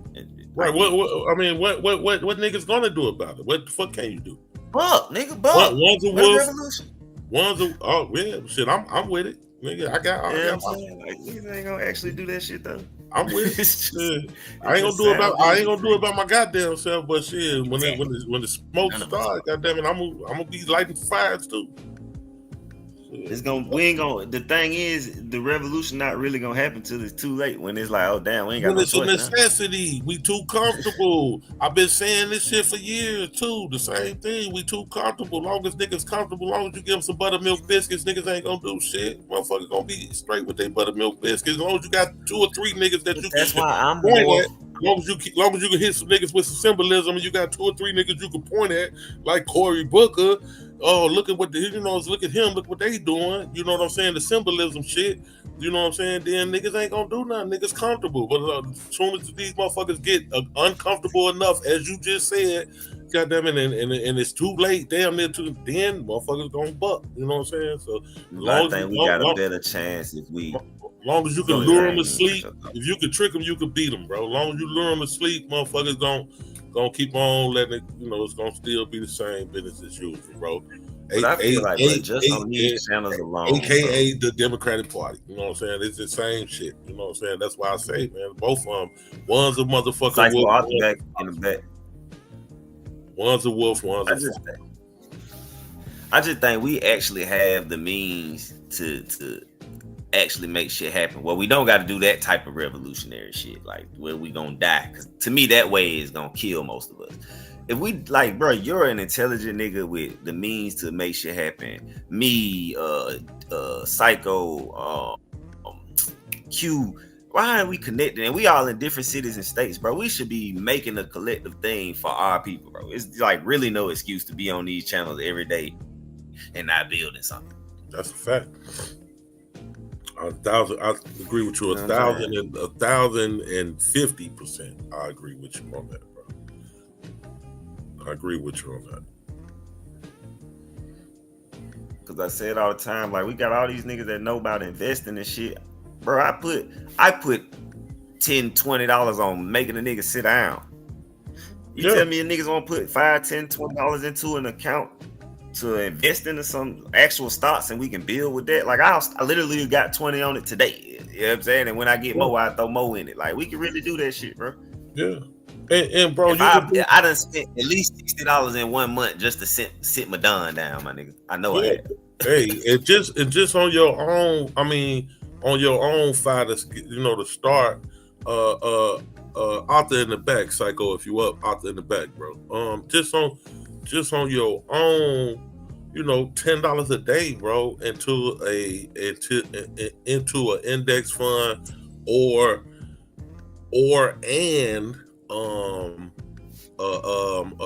dividend paying stock.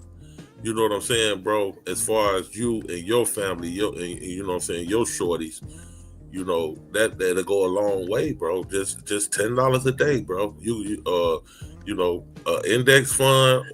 And right now it's even sweeter. And $10 a day is what you call dollar cost averaging. So that means you putting $10 a day when it's high, you putting $10 a day when the stock is low. So you getting it at an average price. And what you and what you're doing is you investing in your children's future, bro. And I always talk about life insurance. Make sure you got that on your kids. I got to do my job and my own. Yeah, life insurance for yourself and for your kids. You know what I'm saying? And that's a start. You know, you start with yourself, and then you know it expands out. You teach your family. You know what I'm saying? And you know, I mean, this apparatus is, man. This Trump shit it's gonna blow over, bro. It's only this short term shit, man. He ain't no fucking third term, ain't none of that stupid ass shit. Even though he want to talk that shit, you know what I'm saying? But that shit is not going no fucking. Yeah, I know he want to go for it, but I don't think it's gonna happen. But so what's hold on, slow down for me. What's an index fund? An index fund is the overall market. So you got the S&P 500, which is the Fortune 500, the top 500 companies in America. It's called the S&P 500. This is the top money making companies in America, right? So they have about that. Okay, that's the index. That's called the index. The NASDAQ. I didn't know that was called. The NASDAQ, the top 100 tech companies in America. Okay, that's the NASDAQ. You got the Russell 500, the top 500 small companies in America. You know, so these are all indexes. Now you can buy these in an ETF like the SPY, the VOO. You know what I'm saying? And so all you're doing is you're investing in the top companies overall in America, the indexes. So you just invest like that. You can invest like that. They're safer. They produce at the least 7% interest. 7% gains per year at the least. Over the last 3 years, it's been up around 18 to 20% that they've been producing. Okay, so and you can invest just like that at a dollar cost average, like you said, $10 a day, $20, whatever you comfortable with, $20 a week, $50 a week, whatever. So why we can't have that as a group thing? Why we can't have something like that where we have a fund we all investing into every week? Like, I'm serious. Like, I would invest in that for motherfuckers to actually build with. So we got a chick that be on here, the chocolate chick. She got a whole thing she doing with the farming and building. Like, all this stuff, we should have funds going to it, bro. I feel like. Well, if it's something that you're confident in, I can understand it, but I mean the confidence is where the problem comes in with a lot of the things that we see on, you know, YouTube, and a lot of the ideas that people have, and like Chocolate, no offense to her, has been accused of being by other people, that we be on here with, has been accused of being a grifter. You know what I'm saying? I'm not saying she's a grifter. I'm not really that familiar with her outside of the last, maybe a year that we've been hearing her on here, but I haven't even seen any, that's neither. I'm not going to just pick with her, but if you confident in that, then I can understand. Well, I mean, it's just certain things that I'm talking about what you can do for you, your family, you know what I'm saying? Because, it starts with, a strong family, then that makes a strong community, which makes, so on and so on. You know what I'm saying? So, but see, I preach that every time I come on. I agree with that. It start with you, and then building, like you just said, from your family on out. But a lot of us is already doing that work. You know what I'm saying? It's not I got little partners and shit, which I'm sure you do too, that's doing community work and shit like that. So I go volunteer. I do. And you stuff know what? like You that. know I do. That's so what I'm I do. just thinking how to connect this stuff on the board. Yeah, that's what I do. But the organization, like the organization that I'm with, we don't even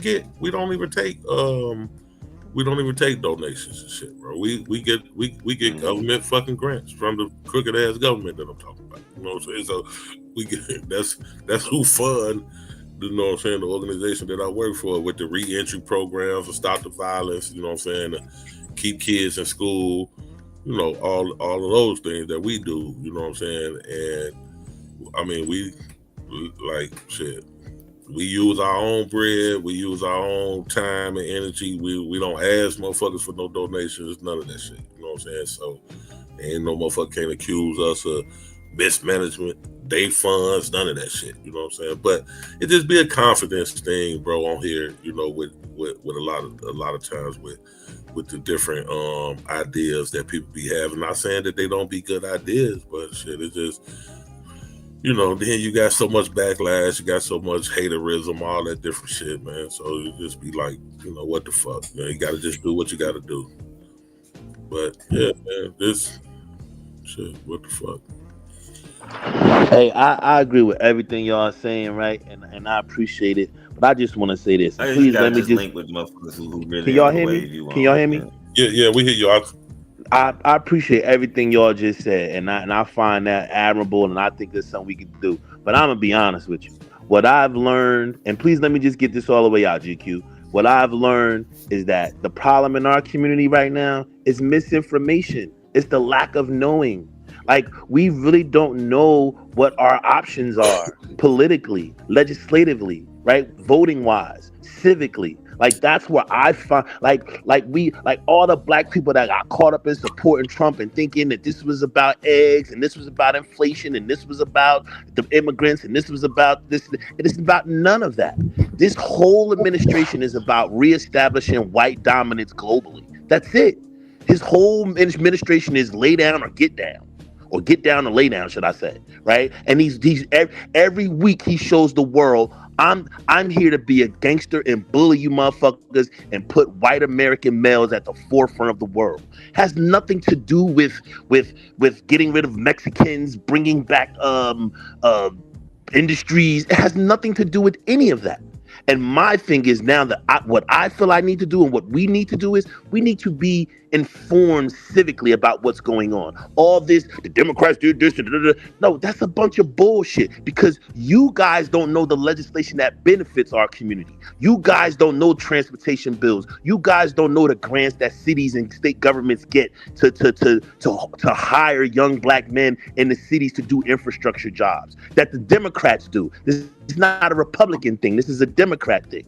Right? And you guys never talk about that because you guys always talking this federal Democrat shit. These congressmen, these two senators, and these maybe 4 or 5 congressmen that come from these states, right? That really just go and kind of get shit for their districts, but really just go and get shit for the fucking the companies and shit that's in their districts, right? But the real work is done on the state and county and municipal level. The real work that benefits the citizens is done down there. But most black people don't know that.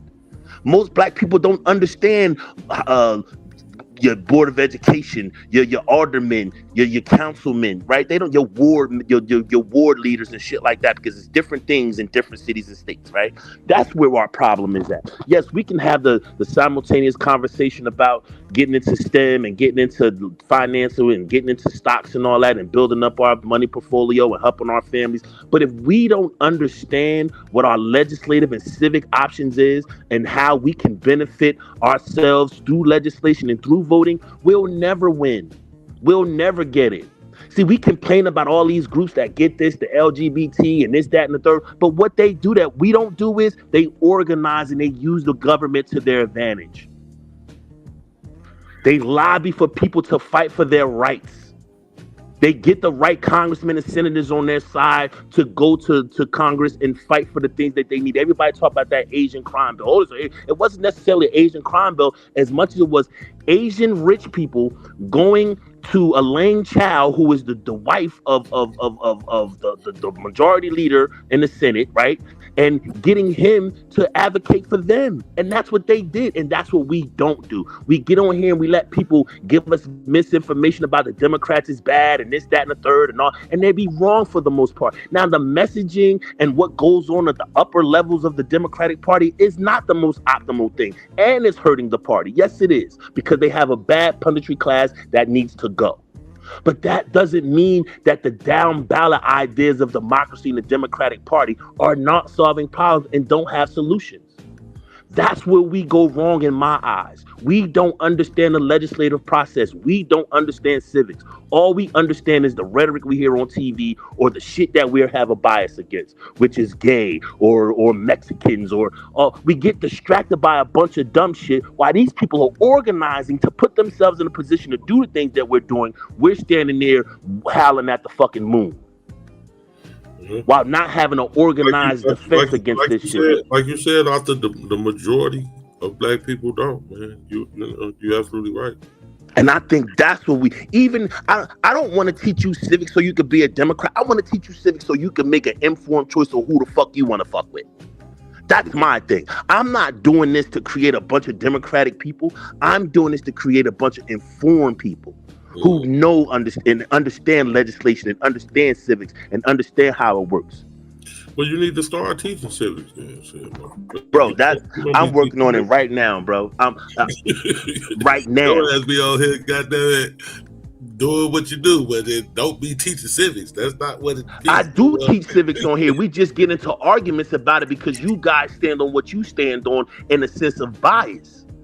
When I talk about legislation and I talk about and I go against you and say this is not necessarily about the Democratic Party at writ large, GQ. It's about individuals at the top. So we can't poo-poo the whole party when the lower 70% of the party is dominated by black leadership, or 80% is dominated by black leadership, whether it be local or federal. Marley in the back, Psycho. That is teaching civics. But we can't get that over here because it's not about civics over here. Over here, it's about I'm pointing out my opposition, and whatever my opposition is for, I'm against. And then people straddle the fence and be like, they cheer Trump shit on, and then they do this. Well, both parties bring the same bird. That's not true. We can't keep doing that. It's not the same bird. It's not two wings of the same bird. Yeah, I mean, that's your opinion, bro. I truly. It's not two wings, and the reason why it's not two wings of the same bird is because what Donald Trump is doing, the Republican Party, the Democratic Party has never tried to do. I have a relationship with my alderman. I mean, I go to my town hall meetings. I you know what I'm saying. I can go right to his office and talk to him directly with no problem and voice what the fuck is going on and the changes that I want made. And, you know what I'm saying? I mean, as you said, most black people don't, but I'm not one of them people. You know what I'm saying? I had, so but I do understand where you're coming from as far as. But that's based on you being informed. Yeah, for sure. That's not based on you just trivially going to do the shit just to do it. Right. That's a fact. That's all I'm saying. Once we become more educated and more informed about civics and how government work and keep like we have the black people don't talk politics and religion. Well, what the fuck two things have dominated our life since we fucking been here? Politics and religion. The two things we don't want to talk about is the two things that got us fucked up. Yeah. Like we're avoiding the things that's got us in a fucking pickle, but we want to talk about other shit. We want to talk about bitches and manifestation and gender wars and all this crazy bullshit. But we don't talk about the two things that's got us in a bind. Yeah, man. Yeah, that's an immature populace that needs to fucking grow up. That's an immature civilization and ethnic group that need to get it together. Yeah, that's the whole country dumbed down, bro. The whole country is dumbed down as far as politics is concerned. Yeah. I mean, yeah. That's why I said I agree with him. Shit, it definitely shit. Most people, fuck black people. People don't understand what the fuck is going on. Hey, yo, what it do? Good morning, peace to the panel, everybody. Hey, peace and black power, Molly Mar. How you doing, good brother? I'm doing good, man. What's going on? Taz, Arthur, Afro, Logic, my man's Stu Peas, Psycho. What's going on, yo? Arthur. Yeah, man. Peace, brothers, peace. Peace, everybody here from the East Coast tonight, except for one person. Yeah, we hanging out tonight, bro. We adopted that nigga. Please stop fucking with fire. No, it's good though. Y'all chilling? Yeah, everything good, man. MVP put pussy ass over here, man, to go talk crazy, but who's MVP? Chris Harris. Oh, he came when he was over here? Yeah. No, Chris is cool though. He alright, man. He don't. No, that nigga ain't cool. Fuck. Nah, you say he ain't cool. Yeah. Yeah, that dude terrible, Marlon. He got his little you know what I'm saying? He got his personality and shit like that. He's a very knowledgeable person, so sometimes the people who are knowledgeable like that, they have certain attitudes and shit like that, especially You know what I'm saying? And that's why I be understanding why like Sabio or whatchamacallit, what's his dude name? Damo be like barking on niggas. It's like motherfuckers don't be knowing what the hell they be talking about. They just be saying shit, don't know what they be talking about sometimes. You know what I'm saying? I'm not saying this particular situation that happened with y'all, but that's his personality and shit. I'm not talking about his info. I'm talking about like past behavior, him flagging dudes' channels and stuff like that. Like bitch shit that a regular dude like myself, I would never do. I'm not trying to flag nobody's channel. Most of us on here would never do. I mean, none of us. Oh yeah, I could see him doing some shit like that. Well, what he flagging for though? Now? Hold on. No, what he flagging for? The channel shut down. It shut down people's channels. The motherfucker went against saying, like, him. why did he do it? Did he have because the motherfucker went against him. That they was anti Chris Harris, so he's an emotional wreck, bro. I mean, I don't know if you've been how long you've been watching dude 5, but yeah, he moved very, very weird and feminine. Yeah, you know what I'm saying? Ever since I could see that what y'all talking about. I could see and understand that. Yeah. If y'all talking about like in that way. Hey yo, man, you motherfuckers gotta stop playing the moral police, man. All you niggas do fuck shit on here, man. It ain't no levels to the shit, man. It's all fuck shit, man. It's all a pot of fuck shit, man. It's not. You niggas trying to make it like it's, hey, I got shrimp gumbo over here. Well, that nigga got just regular sausage. No, nigga, all y'all shit be fuck shit. I mean, it's just, come on, man. Like, out of here, bro. You can't get pissed. Flagging niggas. I don't even think it's so much. Yo, paying for grown ass men to be muted up is not cool. Yeah, but paying for grown ass men to be muted up is not cool. Number one, that's not cool. It's not cool. And then y'all try to run this rule that it's supporting the channel and it's helping the channel holder and all that. No, you niggas are trying to censor people. You niggas are trying to shut people up that don't agree with what y'all saying. Y'all do the same thing he doing. Hold on, you're not gonna be censored for long, bro. You're gonna be right back. It doesn't matter if it's 20 seconds, 5 seconds. It's still censored. It's supporting the channel, brother. It's still that's the rules that y'all use behind doing it. Yes.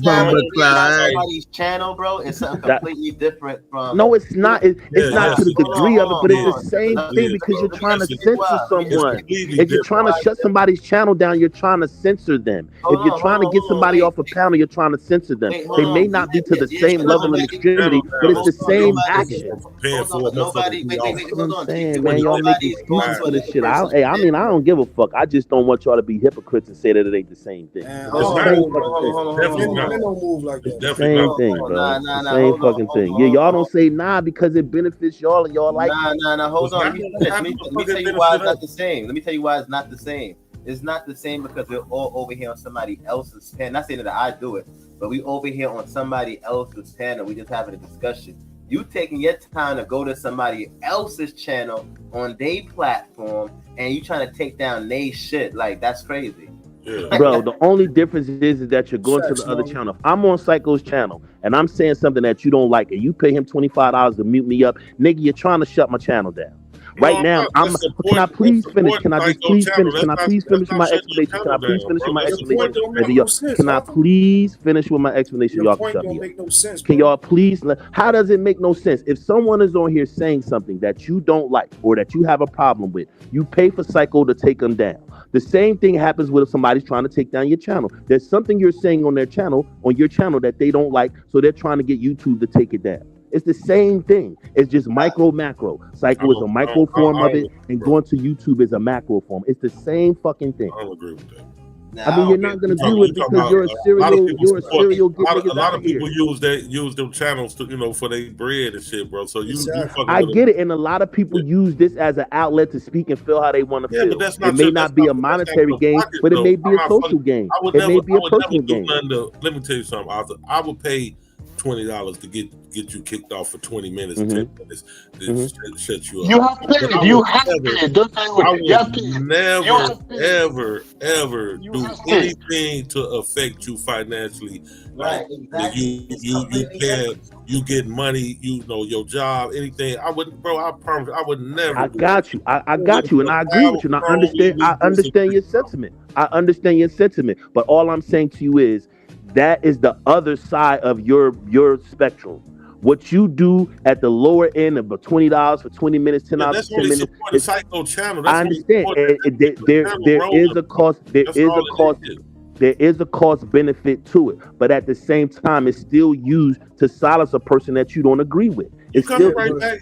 All you gotta do is hold that thought. If you can't hold a thought for 15 minutes or write the It's shit not. down, Listen, you come right GQ. back That's and a different brother. That's a different conversation. It's not a Holding your thought and how you deal with it is a different conversation. But the end result is you've silenced me. For a few minutes. I fuck with you financially, bro. I mean, but right. So what I'm saying to you is, you're on the opposite end of it. Yes, you may not be as extreme as him. Background TV and me and you I got you. Flag your channel with YouTube. Come on, I got you. You may not be as extreme as him, but you both guys have the same intention, and the intention is to silence the person.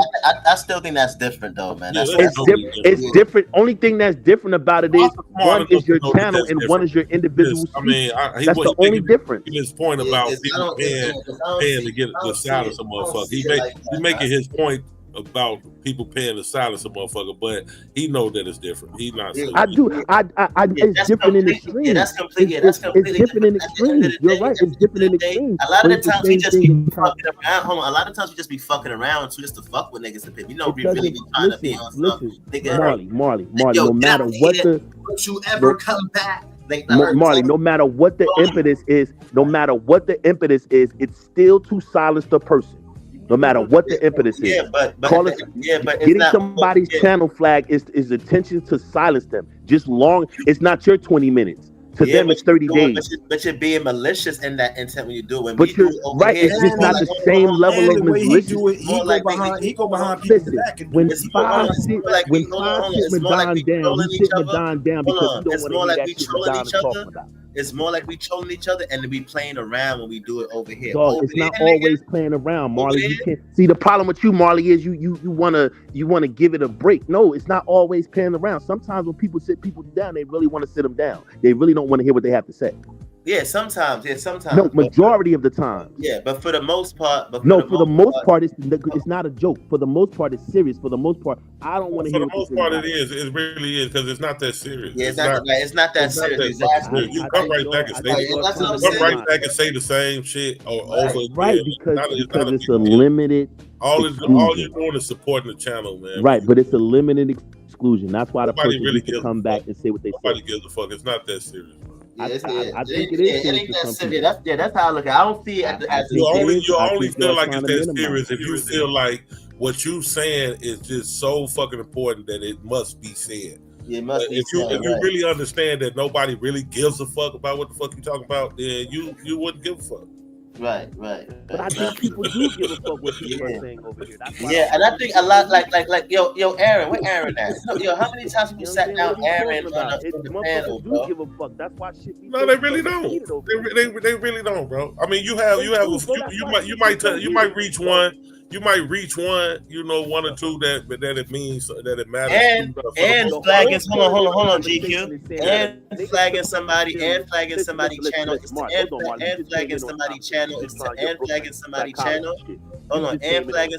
Hold on, and flagging somebody channel is telling on somebody. Over here. Exactly. Hold on. Over here, nobody's not telling them. Hold on, wait, hold on.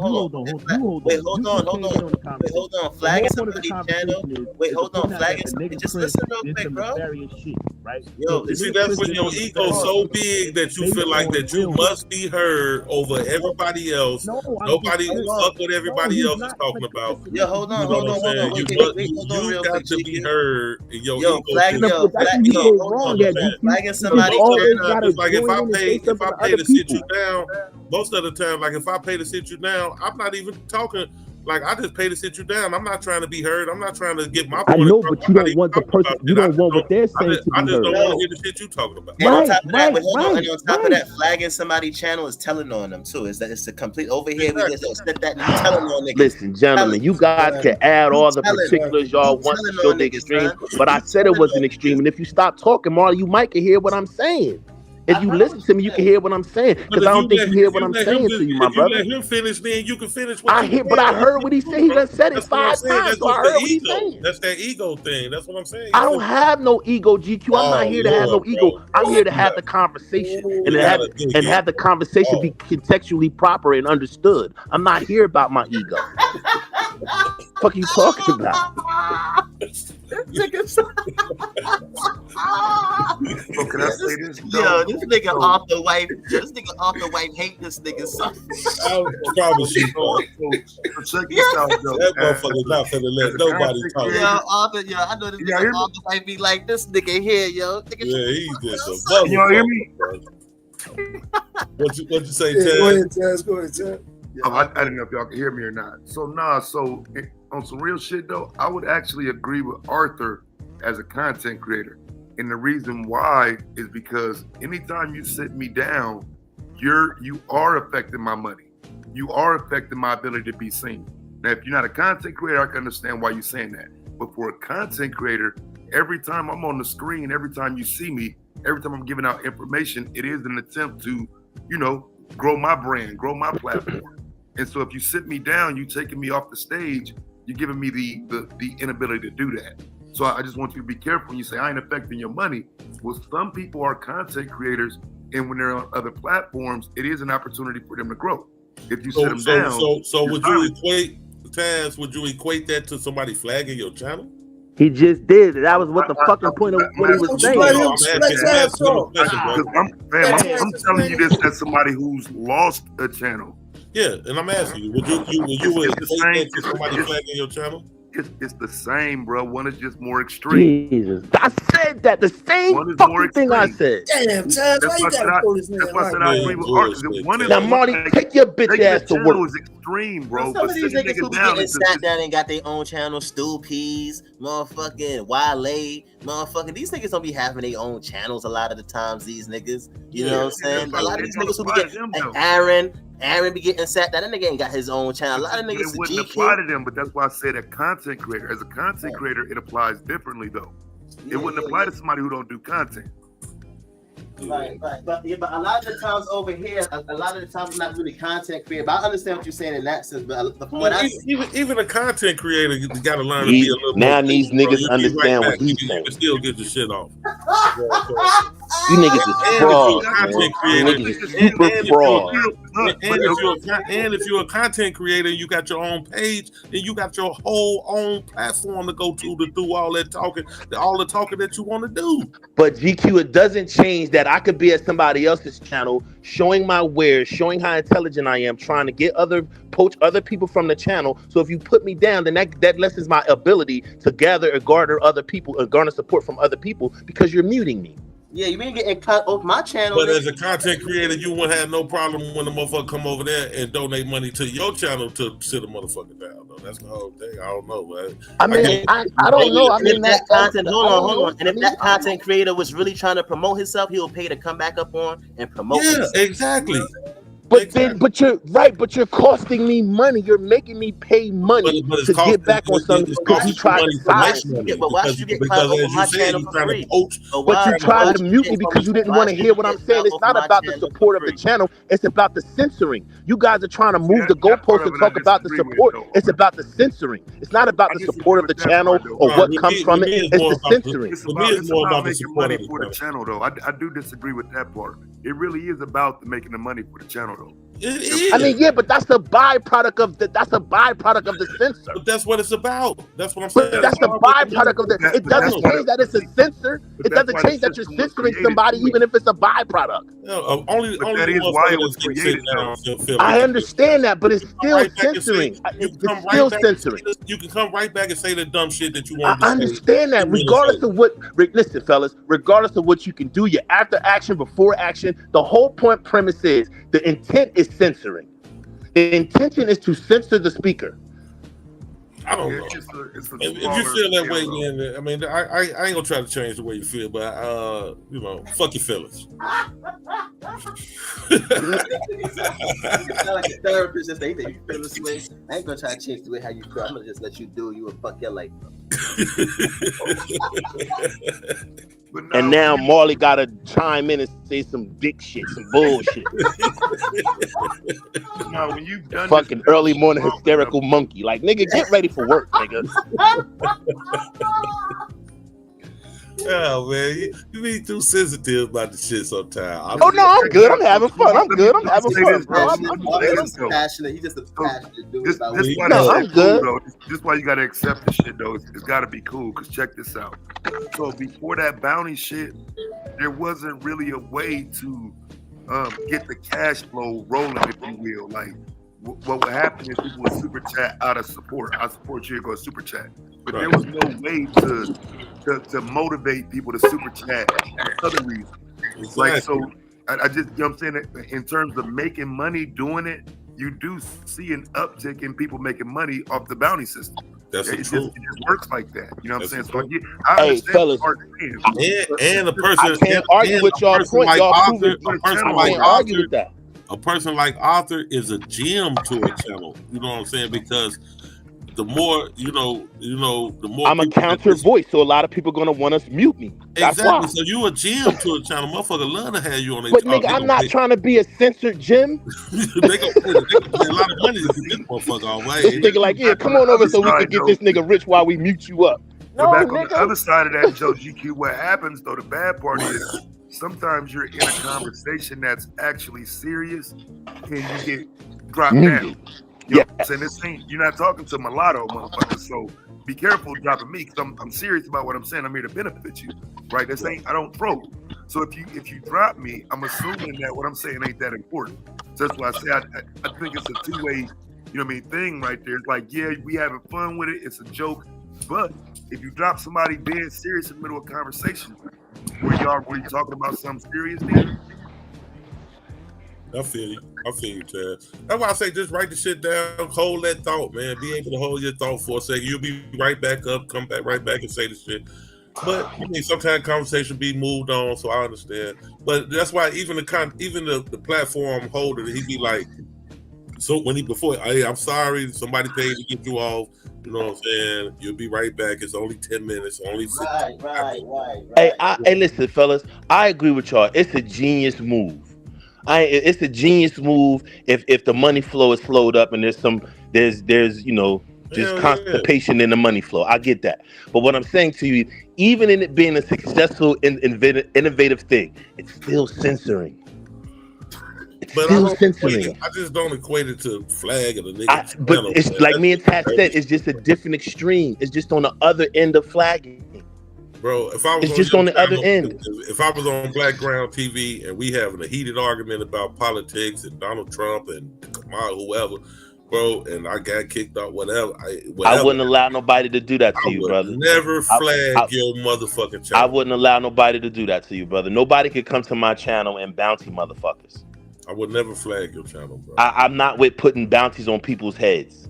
If I can't generate the money through my talent and my thing and people being there to support me, I'm not going to start putting bounties on people and censoring people to make money. I'm not going to use a negative to create I'm not going to use a double negative to create a positive. If I can't do it on my own and my supporters are not willing to support, I'm not going to start this bounty thing where people, grown men, are being censored because somebody in bumfuck Mississippi don't like what they're saying. But I guess that's your opinion, bro. I mean, I would if I had a channel, I'd sit your ass right down. Motherfucker pay to get you down. Let's go sit your ass down. You could bring your ass right back. You can bring your ass back up here. I might as well go back to selling crack than doing the fuck shit I was doing in the street. If I'm gonna take money, for silencing people, shit, I might as well go back to the fucking hood. No, hell no, you can't. Fuck. I don't want to silence any of y'all. Why the fuck would I want to silence Taz? Why would I want to silence you when you breaking down indexes about stocks? That you why would I want to silence you? The point that's how the system goes. You pay the motherfucker pay.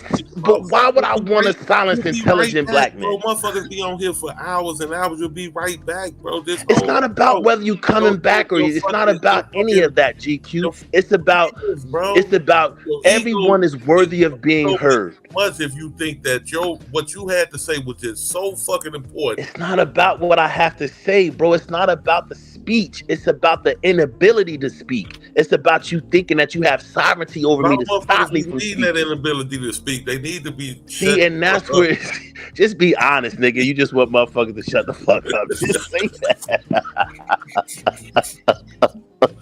Oh, shit. That's healthy. That's healthy. It's character building, I'm bro. not even gonna intellectualize this shit no more, nigga. You like art. You like art. I just want these niggas to shut the fuck up. I hear you, dog, but fuck all that. You wasting your breath, nigga. I just want these niggas to shut the fuck up. Yeah. And I got 20 on the wood. Pause. Yeah, and I want to, and I'm supporting the channel, bro. I gotta, for me to put my hard-earned money down, you know what I'm saying? It's like, hey, let me support the channel. It's not even really so much of shutting you up. It is about shutting you up, but at the same time, it's about supporting the channel. Because you'll be right back talking shit in 10 more minutes. I ain't shutting you up for long. You had, man, nigga, one day, man, you gave Psycho like $200, 4 o'clock in the morning. And I was proud of that. You kick me down, I come back up. I was proud of that, bro. I really like, I take, pride in, like, okay, yeah, I supported the channel, like, shit, that, that's what it's about, bro. Especially if it's a channel that you be on and that you fuck with. And you know what? I said that to myself though. I gotta support Psycho more, man. Exactly. Like, I was saying that the other day too. I was saying that the other day. It don't be that I don't be thinking. It's just that we be so immersed in the conversation that I just don't be thinking about it. And then when I get off, I'll be on such a high. Because y'all gotta understand, I don't have these conversations in my life, fellas. Ain't nobody around me talking about this. Right. This is the only place I get to come and do this. Right. And when I occasionally go to Reg the Bad Guy channel. Like, I really want to start my channel back up, but this is the only, like, my niggas don't talk about no shit like this. No, very few. 1 out of 100. 1 out of 100. 20, you know what I'm saying? But and then it'll quickly go to, man, you know what this bitch did to me, man, the other day, man. I had this bitch, man, where's my man, wifey, man, man, this man, fucking child support, man, do you know the other, man, I don't want to talk about none of that shit. That's the conversation you be having on a regular basis with these niggas, right? Arthur, you don't be getting these types of conversations. So I try to go in a barbershop and have a conversations, and these niggas getting so much money that they don't want to talk about that shit no more. Like, nah, nigga, we going to Colombia next week. Well, nigga, I just got back from Buddha. I don't give a fuck. I can talk about that shit too, but that ain't, you know what I'm saying, nigga? Life is fucked up right now. Yeah, this shit is fucked up. Don't y'all see what's going on around here? And them niggas be like, and then something happen, and then they be like, hey, yo, bro, man, what's up with this? Nah, nigga, when I wanted to talk about it last week when I was in the chair, you didn't want to talk about it. So now, I'm listening to Psycho, and I ignore them niggas. I go to the barbershop at 12 o'clock every Saturday now. So instead of talking to them niggas, I put my earbuds in and get my hair cut and listen to y'all. Yeah. We be on these platforms a lot. I know I do, man. Man, what I'm gonna say is it be a lot of ignorant shit on here. I don't always use the sit down method to support the channel, but sometimes I do. And it'd be fun, man. To me, it'd be fun. It'd be funny, and just like sit a motherfucker. It'd be a lot of bullshit going on here, but I can't say. I'll send somebody just sit a motherfucker down just because I ain't even got to disagree with them. And Taz don't believe me, but Taz, the reason why manosphere niggas and niggas don't fuck with you is because you smarter than them niggas, man, and you a whole different type. I'm telling you. You ain't want to believe me, but that's the honest to God truth. And because you present a different brand than them. He don't act like no bitch. That's why they don't like him. No, it's because we talk shit and we be ready to set it off and all that kind of shit, while also talking about the most high-minded shit you could probably talk about in life. There you go. No, that's a lot of niggas' problem though. They want to talk shit and slip it in and say shit. They say shit the nice way, and you know what I'm saying, insult you, but not with cuss words. Fam, I'm gonna call you a bitch ass nigga, bro. Don't allude to nothing about me not knowing. I ain't read enough. I ain't studied. Man, shut your bitch ass. That's how I'm responding every time. Because that's how a lot of them niggas, they uppity ass niggas who, well, the black community is just failing, and I don't know where you got your education from, but okay, yeah, you might as well just call me a bitch, bro. You know what I'm saying? I agree with you. I hate to hear that shit, man. Like, niggas ain't gonna do right with the money if we get reparations, and all that. Man, shut the fuck. What the fuck is you talking about? Damn, a new subway map. Hey, Marley, they just put out a new subway map, right? That should look even more confusing than the other one. And Yeah, what the problem is, niggas don't know enough. They don't study enough about, man. Dude, shut the fuck up, motherfucker. What the fuck is you talking about? You don't know what the fuck niggas is doing. Now, when you say shit like Walter said a minute ago, as the majority of you, okay, I can ride with that. The majority of motherfuckers, but if you talking in specific, motherfucker, you can't tell me what the fuck I don't know nothing about, motherfucker. I'm in tune with my local politicians and everybody else, you know what I'm saying, and what the fuck is really going on out here. But you know, motherfuckers quick to say that shit though. That is a trigger to me. Like, oh yeah, you niggas don't know enough about it, dude. Man, get your bitch ass out of here. The fuck.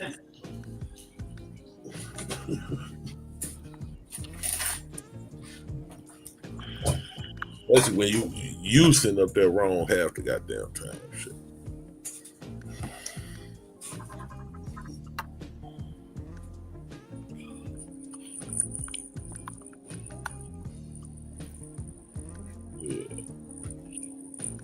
What was the topic though? Cause shit, I came in late as hell. Me too. I came in late as hell too, Taz. I went to acting. Yeah, Marlon, you came in late as hell, but that ain't stop you from running your mouth for the last 30 goddamn minutes and not know what the fuck we were talking about.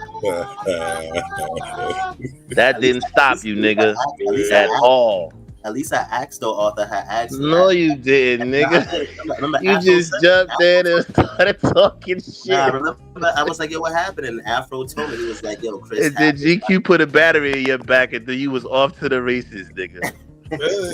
GQ let you in VIP, let you behind the rope, and you just was like, oh, you niggas ain't partying, you niggas ain't bought no bottles, fuck out of you niggas is broke. Like, nigga, why you just got here?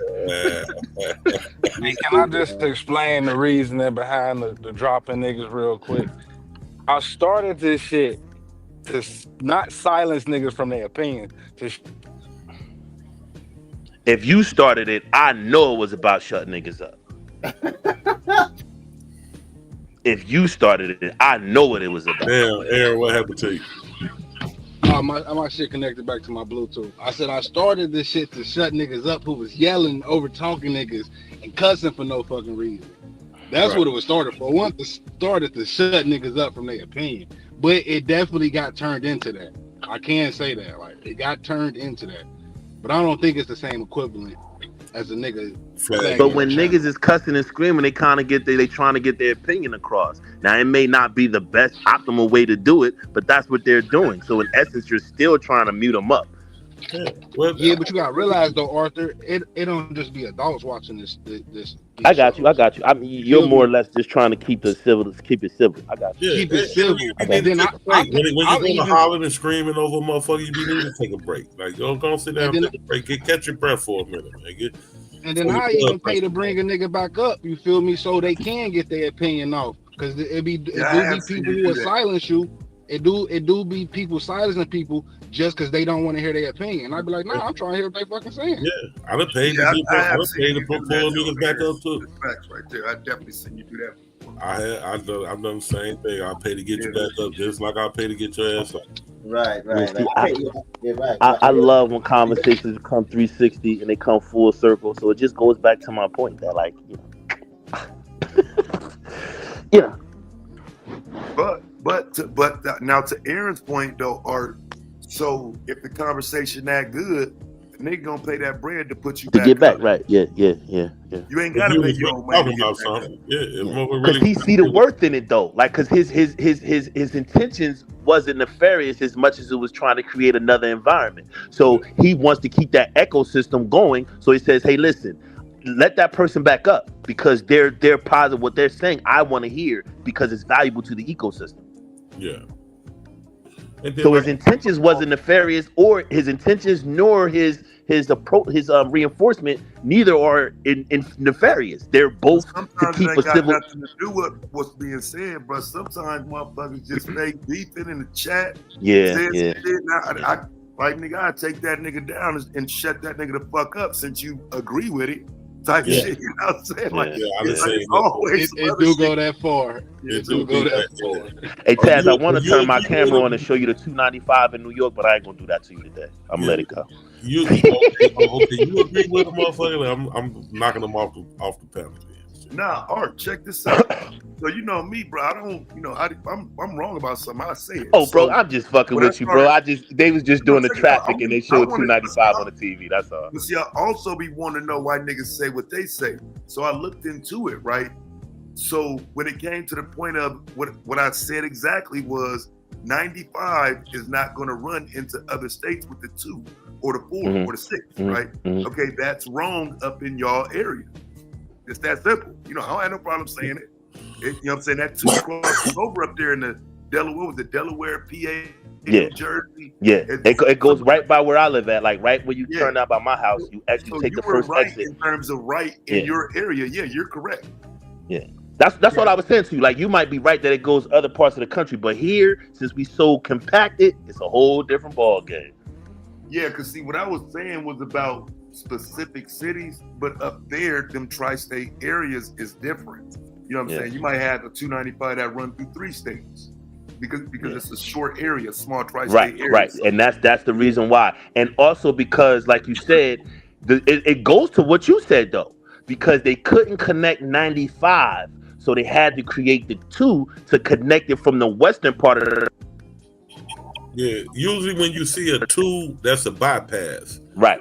So they make it a bypass. Like you got 94, then you got 294, which is like the bypass, you know what I'm saying, to connect it, Yeah, but ours connected from Delaware to New York. The 2 only gonna run a certain length. It ain't gonna run like a long way. Ours run from Delaware to New York. So how it does is it goes from all outside of Wilmington, Delaware, then it turns into 495. Then when you go over the Delaware Memorial Bridge, it turns back into 295 through the center lane. But what happens is they couldn't connect 95 from north to south on the western spur because we got what you call the Jersey Turnpike. So what they did was they created a 295 to connect it from where I live at in New Jersey to 95. Then they connect that back to 95 when you get in the southern part of New Jersey going into Pennsylvania. That's why ours is different. That's the bypass. That's why ours is different. They call it the bypass. Yeah, was it Wilmington bypass or was it Wilmington bypass? Yeah. North bypass, one of them shits. Yeah, they do that in They do but the argument was Afro was talking about what we talked about for everybody join. Afro was talking about the connection between East Africa and West Africa and the genetic marker, and he was saying he was giving the Euro-Asians that once was in Africa, migrated to Eurasia and came back. He was giving them he was saying that they're the group that created the genetic makeup between East Africa and West Africa through trade, through migration, through other things. And we was just having a spirited debate about that. And then the nigga Chris came and started his shit. Then him and GQ got personal beef. So it just got personal. And the conversation kind of wrote it. Chris is a bitch ass nigga, man. You know what I mean? Ain't no way around it. You know what I'm saying? All right. He on so many like multi levels. Niggas still on so many levels. You can't even make up no excuses for it. So that's what GQ really saying. Me and you can Arthur, we can argue and debate about shit and get mad. I can pay to kick you out, bro. But I don't genuinely feel like you no bitch ass nigga, bro. That nigga is a bitch ass nigga, bro. Get the fuck out of here. And Stu P know what he did. He was so up in arms about Kamala that he ran off the channel and didn't never come back. Man, the man was on convalescent leave. Man, the man was a no, he wasn't, bro, because he was on other people's channel, bro. He was frequenting he on Unc channel every time Unc go live. Stu P's on there, but you in convalescent leave. Come on, bro. We're not gonna do that. The loss was hard to take, GQ. It was a rough loss. You came right back though, Arthur, with no problem, and still with the next day. The next day, stood on your shit, talked your shit. They had no problem. Like, fuck it, nigga. Y'all fucked up. Yeah, y'all got Trump now, but y'all finna see, motherfucker. It's fucked up. Y'all is fucked up, right? Cool, you know what I'm saying? But this nigga ran off. So hey, yo, it's cruddy that you say that because I was like, yo, what the fuck's 2 P's? And you was like, I don't know, that nigga owed me a couple dollars. That nigga done ran away. They ran for like 4 months. And that nigga popped up with a doctor's note. No, I had to go on Unc channel. He came back with an itinerary. Say he was in Hey, Jamaica look, for 4 and months. GQ being the science teacher he is. But you went to gym class, motherfucker. I see you at gym class. Yeah, I went to Unc channel. Goddamn it, and checked the nigga. Then he and told him like, look, man, if you ain't got the money, don't even worry about it. You come on back. You know what I'm saying? That's how we got stupids back over here. I had to go track the nigga down. Niggas had to. I had the motherfucking bounty hunters on him. Like, man, y'all see stupids? Let me know, man. He over there on motherfucking GQ. He over there on stupid. Over there on Unc channel. I pop in over there on him. You know what I'm saying? And that's the only way I caught up with the nigga. Other than that, you know what I'm saying? Nigga was on the run, man. And then he over here agreeing with Chris Harris, punk ass. And I ain't gonna forget what that nigga Chris Harris talked all that shit about. Went live because of what's that boy name from Atlanta? The Democrat boy, not C Dot. Is it C Dot? Yeah, C Dot. Yeah, from Atlanta. Yeah. C Dot and Q Butter got into it. C Dot gonna tell Q Butter get him back his money, all his donation that he didn't donate. That was corny. I ain't gonna front. That was corny. Yeah, that was some hoe ass shit, bro. Then he ran over there to Chris Harris, acting like Q Butter was talking shit about Chris Harris, and that was disingenuous too. Yeah, so, and Chris Harris went live talking crazy about Q Butter and shit. Yeah, that's some whole ass shit. You know what I'm saying? I rock with Q Butter. At the end of the day, the money is not for Q. The money's for the school. So yeah, it's for the school, bro. It ain't even for him, man. You my mom. I don't need it. Get your bitch ass out of here, nigga. You was a bitch, a whole He could have bounced. He could have bounced without asking for his money. Yeah. Then went over there to Chris Harris and lied and acted like. If you donate, you donate from the heart. Yeah. Especially if you know what the cause is. Bro, talking shit in them moments, bro, just a lot that could be said. So, a nigga say like some shit like, well, shit, nigga, I ain't need your motherfucking money.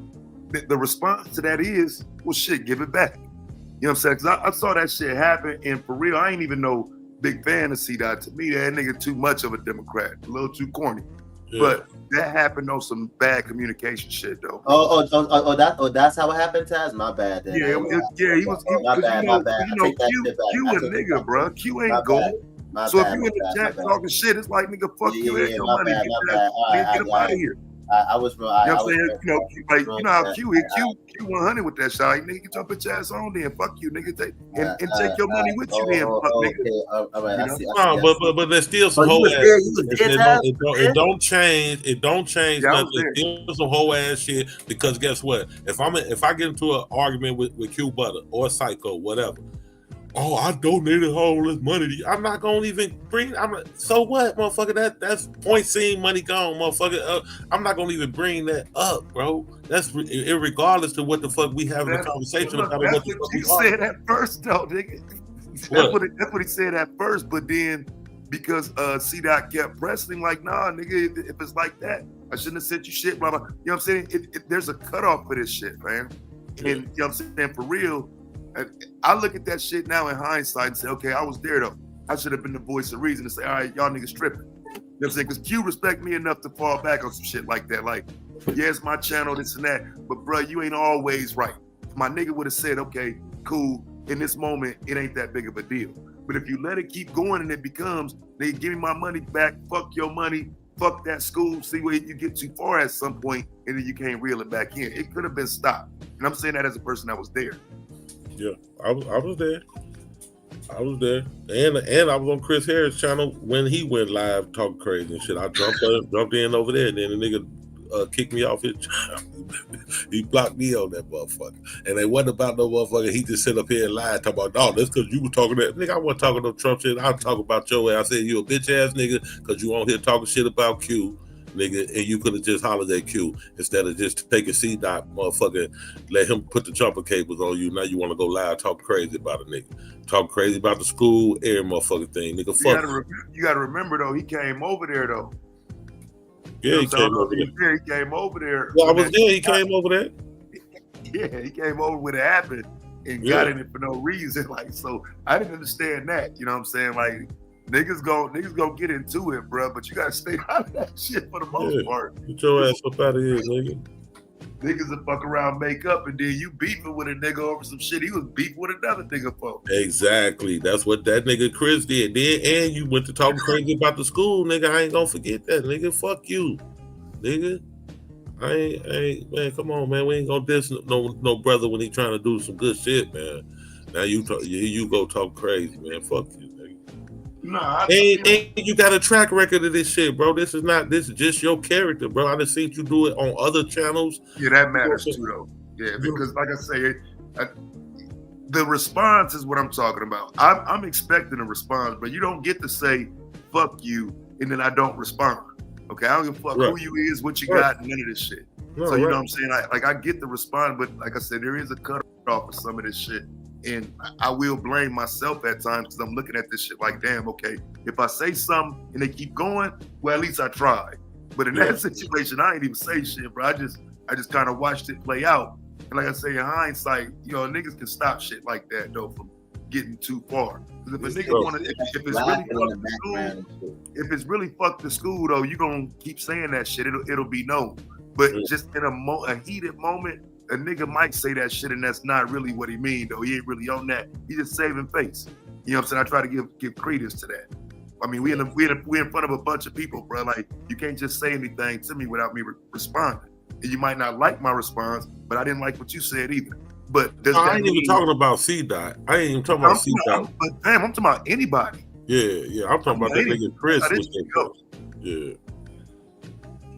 Yeah, that's like I say, and when you got a track record of being a fuck nigga, man, it just is what it is, bro. Yeah, all that shit matter too. Yeah. All that shit definitely matters. Just let this YouTube shit just go too motherfucking before I go to your head, man. You know what I'm saying? It'd be a lot of jealousy and know-it-allism, bro. Yeah, that's true. That's true. To be a lot of jealousy and know-it-allism. Yep. Know-it-allism. Know-it-allism is the motherfucker, ain't it, boy? This nigga said know-it-allism. Yeah, them isms, man. Them isms is a motherfucker. I like that shit though. Know-it-allism.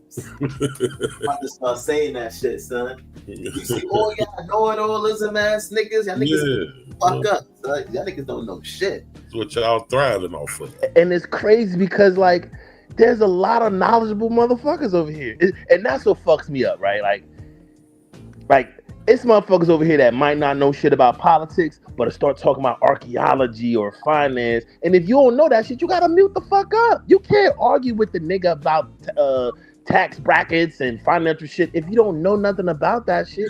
You just can't think because you happen to be an intelligent person that you can just dive into that conversation. You might want to read at least a pamphlet, nigga. At least the beginning page on the stock. You know what I'm saying?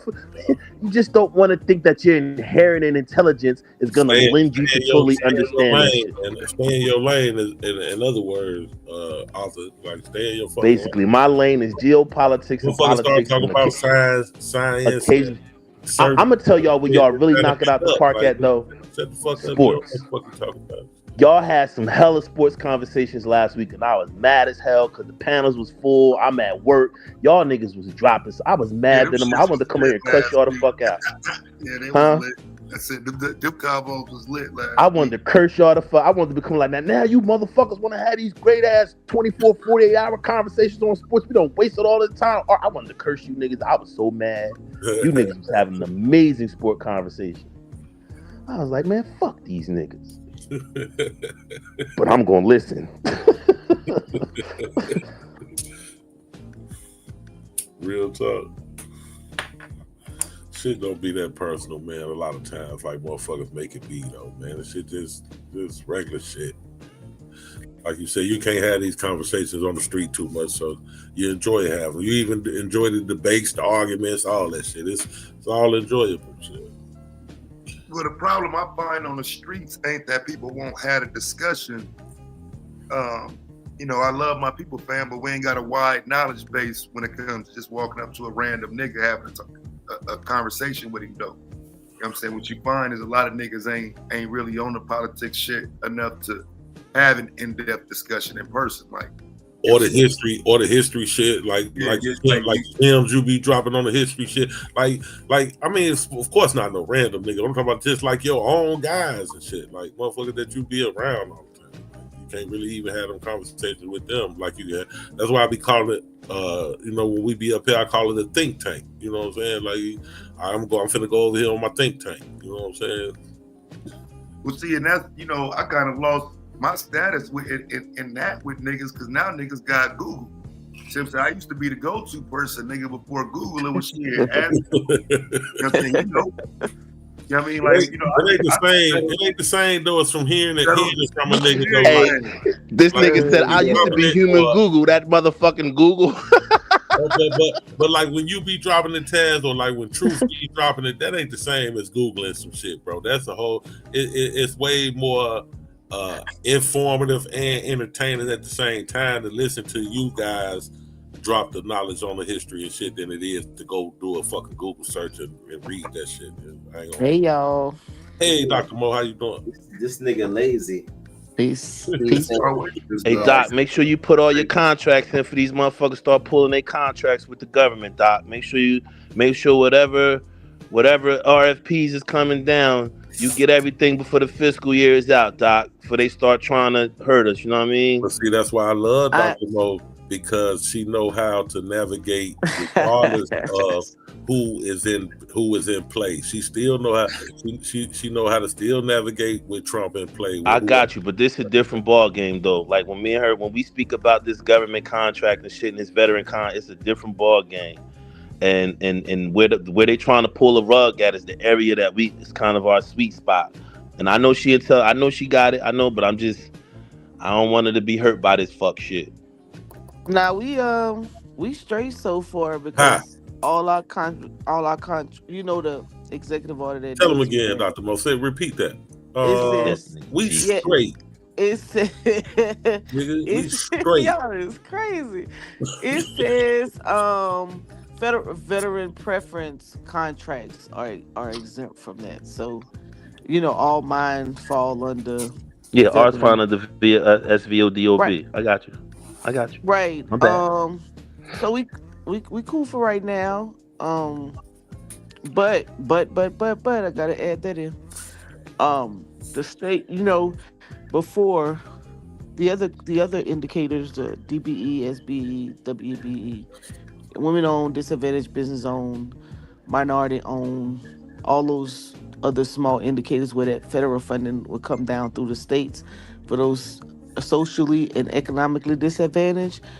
If your states are adapting the same federal guidelines, those programs may be at jeopardy if you're falling under those. Like in Carolina, I can't speak for all y'all states because I don't know what they're doing, but I know we just had a huge heated legislative moment, but they've adopted all of the executive orders from the feds, and they just rewrote them for the Carolinas, and they just passed them all yesterday. So we have a lot of programmatic funds that's getting ready to drop a lot, and they've already started. So I don't have any state federal contracting. My man friend does. Well, he don't have it under an indicator. He just doing it. But it's under the military base.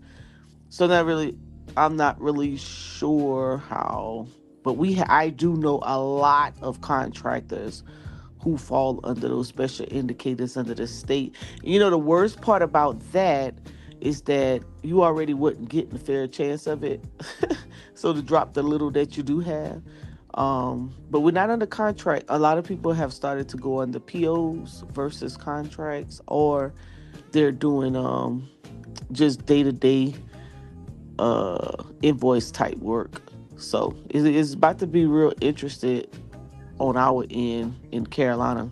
So I came up earlier because I heard you guys were speaking on some of the programmatic opportunities that you were involved in, and I was going to ask you, what was your state doing now? Is it conversation in your state legislative chambers about the same programs of defunding? Like, so for example, the farm to school, where local farmer, where there was a program for schools to purchase um food items from local farmers, that has already been cut out for us. So a lot of our farmers, we already have a lot of food deserts, and so a lot of our farmers, that's how they were making money, uh large sums of money, must I add, because from that contractual services.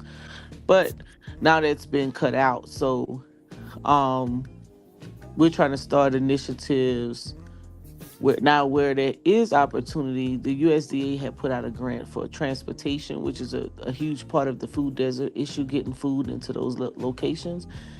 So some of us have purchased vehicles to try to help the farmers out. So I'm in Colorado right now. This is really funny because I'm here. It's about 25 of us. Two of us is only two of us black. The rest of them are white, and all of them in the room have had federal program funding that were where they was working in underserved communities, and so they're distressed as all get out. So it's kind of interesting to see the other side and their opinions, and so they're asking us questions like, what are you guys are doing? I'm like, shit, we always been getting it out of the mud. I don't know what you talking about.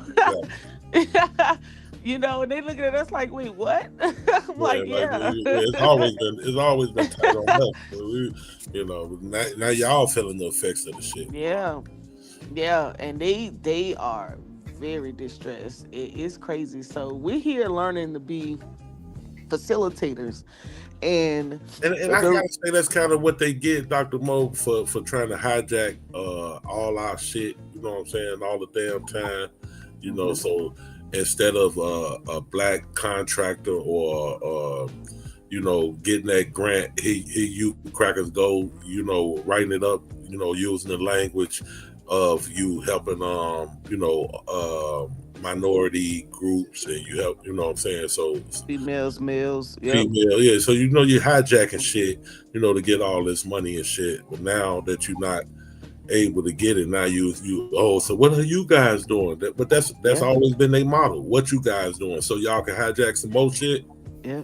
So I want to keep an eye on, because I was like, you know, when I'm sitting back thinking about it, I'm thinking, how did we miss the moment on the environmental side, and they benefited from all this money, and we, you know, I think someone said it earlier, like, how we keep getting left out, like being in those spaces where those opportunities are. So I've been looking to see. I know GQ, you deal with re-entry, and they just put some funding out for you for that category. They just got a new grant for us. Yeah, that pathway. What is it? That Pathway Home grant? Yep. Is the Pathway Home grant? Yep. Yeah. Where are they shifting? I don't think they're shifting. I think they're just trying to rename some stuff so that, you know, Trump can have his name on it. But that's all. And then Illinois, you know, as far as the state level, you know, they not adopting the executive orders, which is not. I mean, it's a great thing, and it's a bad thing because they're gonna miss out on the state. We end up missing out on a lot of federal money by not adopting the. That's why Carolina probably adopted it, because they probably couldn't afford to miss out on the federal money that they was getting, because that was the threat. If you don't adopt it, then you're not getting, you know, the money, you know, the federal money that we've been giving y'all for infrastructure or for education or for whatever, you know, you was getting it for. He threatened to hold the money, you know, from the states. Now Illinois taking it on the chin. They saying, "Fuck it, we don't want your money then," because you know they already doing lawsuits against them for the immigration shit and everything else. So, you know, they standing on their democratic, landmine or whatever you want to call it. Yeah, that's a big concern. Those states who heavily rely on federal funding. Yeah, they don't have no choice really but to adopt the shit. Like, oh man, we can't afford to lose, you know, $40 million this year because we, you know what I'm saying, because we wouldn't adopt the executive order. But Illinois just said, fuck it, you know, I don't know what that's gonna look like going ahead though. Missing out on all that money, but on the other hand, we just got a big grant from the government as far for transportation to extend the trains, the elevated train system. So I don't know. I guess it'd be tit for tat a lot of times. This shit be so tricky. You know how it is, Dr. Yeah, transportation and Department of Energy has a lot of funding out there. So I was sharing with the young lady because I don't want to see nobody lose their little jobs and they look like they just lost. They don't know what to do or whatnot. So we kind of share with them a couple of areas that they can look forward to. Some of those DOE funds, Department DOT funds, is froze and some is not. Some of it is just suspended. And I know people are gonna say, well, why are you relying on the federal government anyway? Shit is our tax dollars. Shit, they rely on them too. If they didn't rely on them, they wouldn't be over here getting all the contracts and the grants. So I hate when people say that because I'm like, do you know how much money they get from the feds? Come on, why for us is a rely and for them? Yo, Psycho off in the back, yo, but keep him there. Don't let him up. Yeah, that's just stupid talk, bro. Oh yeah, that's just stupid talk, sis. What you relying on federal? What the fuck is that? That don't even make sense, man. What you think? That's common talk in the black community, though. Yeah, it's just that's common. You know what I'm saying? I can't. I know why you saying it's stupid, but I would say it's common too. Yeah, but that's how you miss out on all the opportunities, though. Like she said, it's your money. It's tax. It's black people paying taxes. You know what I'm saying? So what you mean? You know what I'm saying? Most people don't pay taxes, right, GQ? And we always talking about reparations, but at the same time gonna say, oh, what you relying on federal money for? But what the fuck you want reparations for then? Oh, and hold on, whoever said that about them taxes, you're only thinking about personal, but remember, every time you go to the grocery store or at the store, sales tax. I understand that sales tax. Exactly. Vehicle property tax. But those things go back to the state. You know what I mean? Sales tax and the state, things of that nature. Those goes back to the state coffers. So then you have to ask yourself, how you benefiting from the funding that goes back to the state? Because they're gonna come back and tax you again if you come. Like for example, right? Carolina, we about to get this. They're about to do this. What they call is they're calling it a Bluff Road Corridor, where they're building a magistrate office, a health center, a farmers market. Like this just huge complex, right? Then they're gonna come back and say, well, we need to put a bill on the floor to do a tax, and we're like, for what? And they're like, well, somebody got to pay for it, huh? Yeah. See, so it's like a double-edged sword. I pay you state tax, or you get sales tax, or. But y'all gotta understand, like y'all don't have a lot of citizens, a small population, right? Like so even if you got the citizens paying the state tax, and then you got individual communities paying the state tax, y'all are not like a very populated state in some aspects, right? Listen, we're one of the number one. We have risen to one of the highest populated states because people are coming from the north down to the south and coming to Carolinas because it is beaches, and South Carolina was in a surplus this year. So spare me with that one. But I got you. It's gradual population increases, right? But in the greater things of the states north of y'all population is kind of small. You know what I'm saying? Like I was checking something out yesterday, like between a certain part of North Carolina, like central North Carolina, or the top of like Elizabeth City, North Carolina, all the way down to like Savannah, Georgia, there's only 10 million people. But look, so I'm not in North and I'm not in Georgia. I'm in South Carolina. But no, I'm saying from the tip of just that region. I'm sorry, I was just speaking from that region, but right. I got you. But here's what I want us to stop doing. We can't compare states, because when you do that, then one definitely gonna be lower than the other one, right? So I can only do state to state. We can only talk about our states and the benefits that we're getting in our states, or the advantages that we may have or we need in our states, because when I'm not going to compare to what GQ got going on in Illinois. I'm not going to compare to what New York has, because those states they're not heavily relied on the We federal give more side. to the So federal government than we give back. We give more to the South and the rest of the country and New York, New Jersey right, than most states and Texas and give back. California, Yeah. right. Right. And so it's like a double-edged sword, because our state is a red state.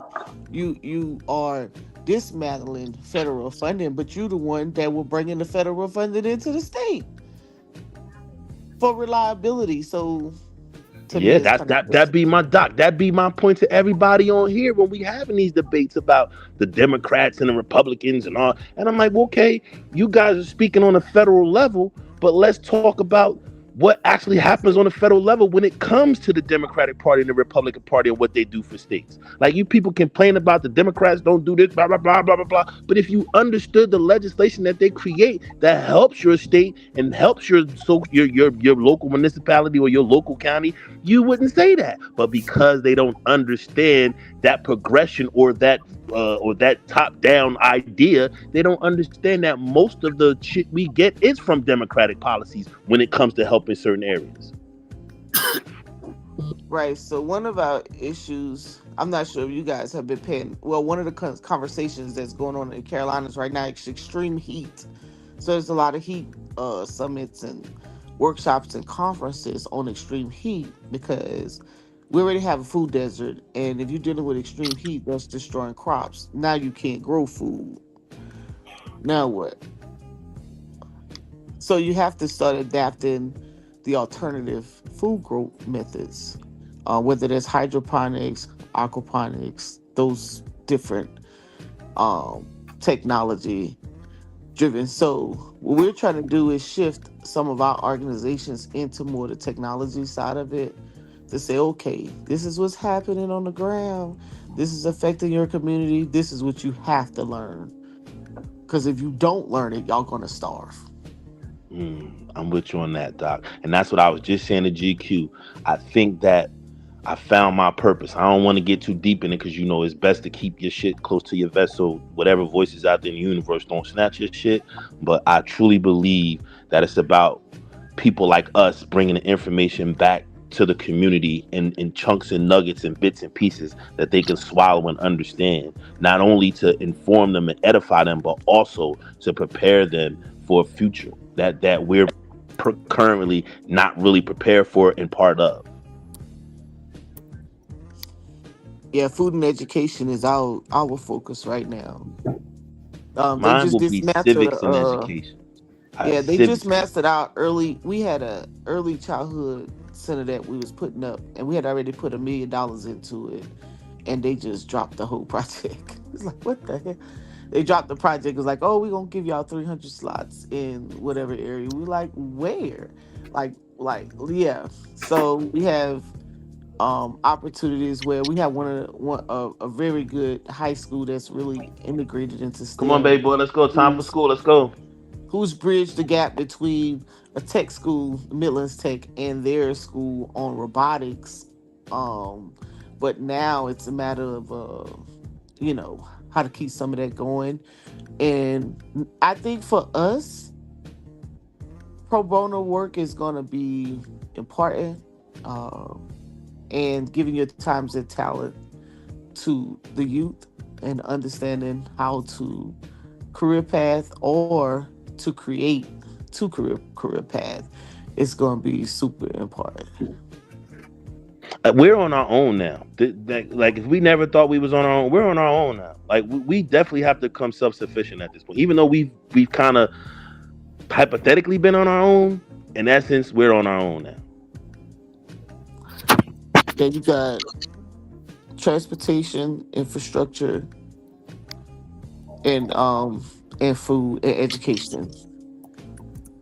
Now, I don't think that it's all lost. Let me say that.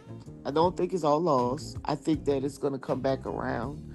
But when it does, I think this should be your planning time for how you want to address certain concerns in your community. So I think you should be planning. I think you should be learning the catchwords. So right now, we have a psychology professor. We're interconnected with a lot of the academia, the researchers, and some of the words that they're telling us to use in business or in nonprofits is intervention, intermission, resiliency, and preparedness.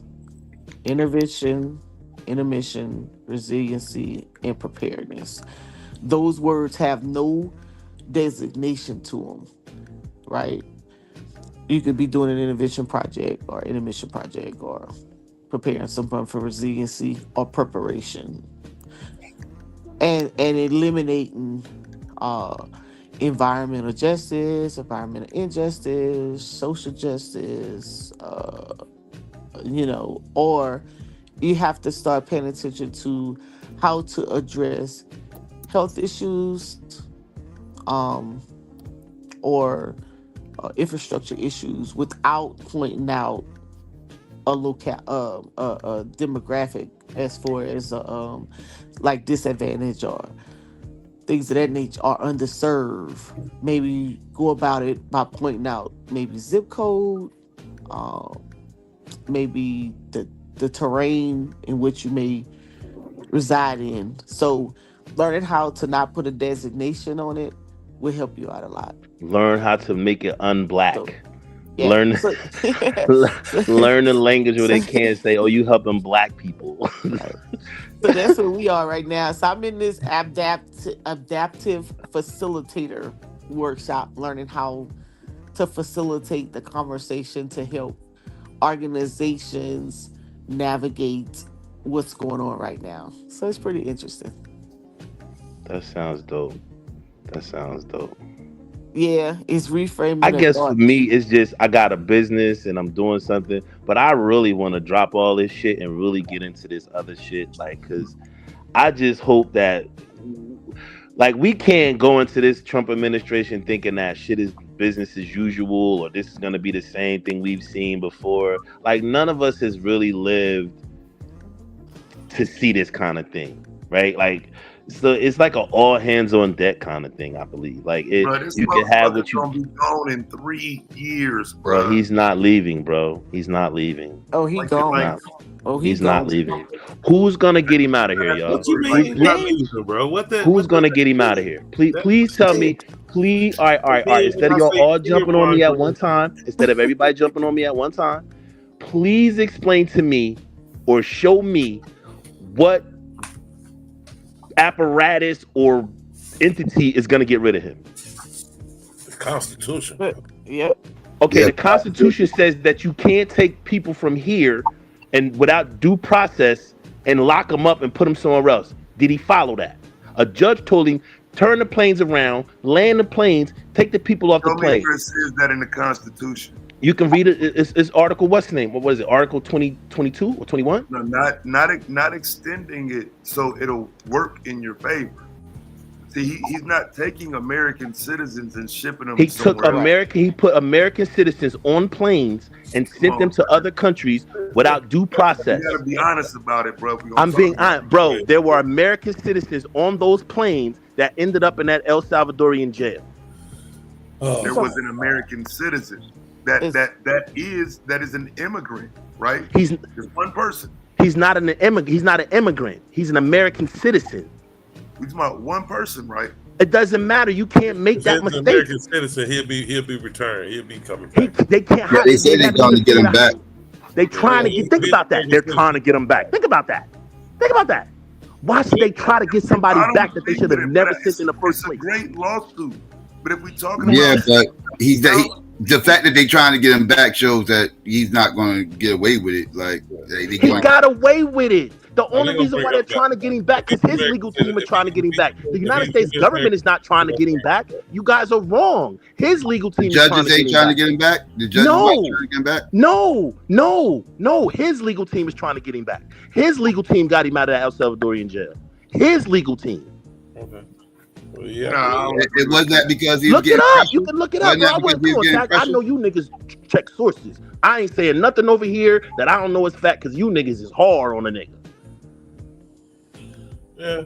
It wasn't. I ain't coming over here his playing legal that team. game. Nigga will out you in 1.2 seconds. I ain't doing that. Personal legal team that got him back. Him or his family. Why would he waste his time with his personal legal team if he wasn't like under pressure to get them people back? Why would who waste their time? What are you talking about? Why would who waste their time? You say how it's Trump's legal team that's getting them back? No, the guy's legal team. But it wasn't. It was okay. They got him back. It was not his legal team. It was his lawyer. What are you talking about? It was his lawyer. He's still there. Nobody got him back. I thought his lawyer was having a hard time. No, they got him out of that jail. They sent him to another place. They just got him out of that jail.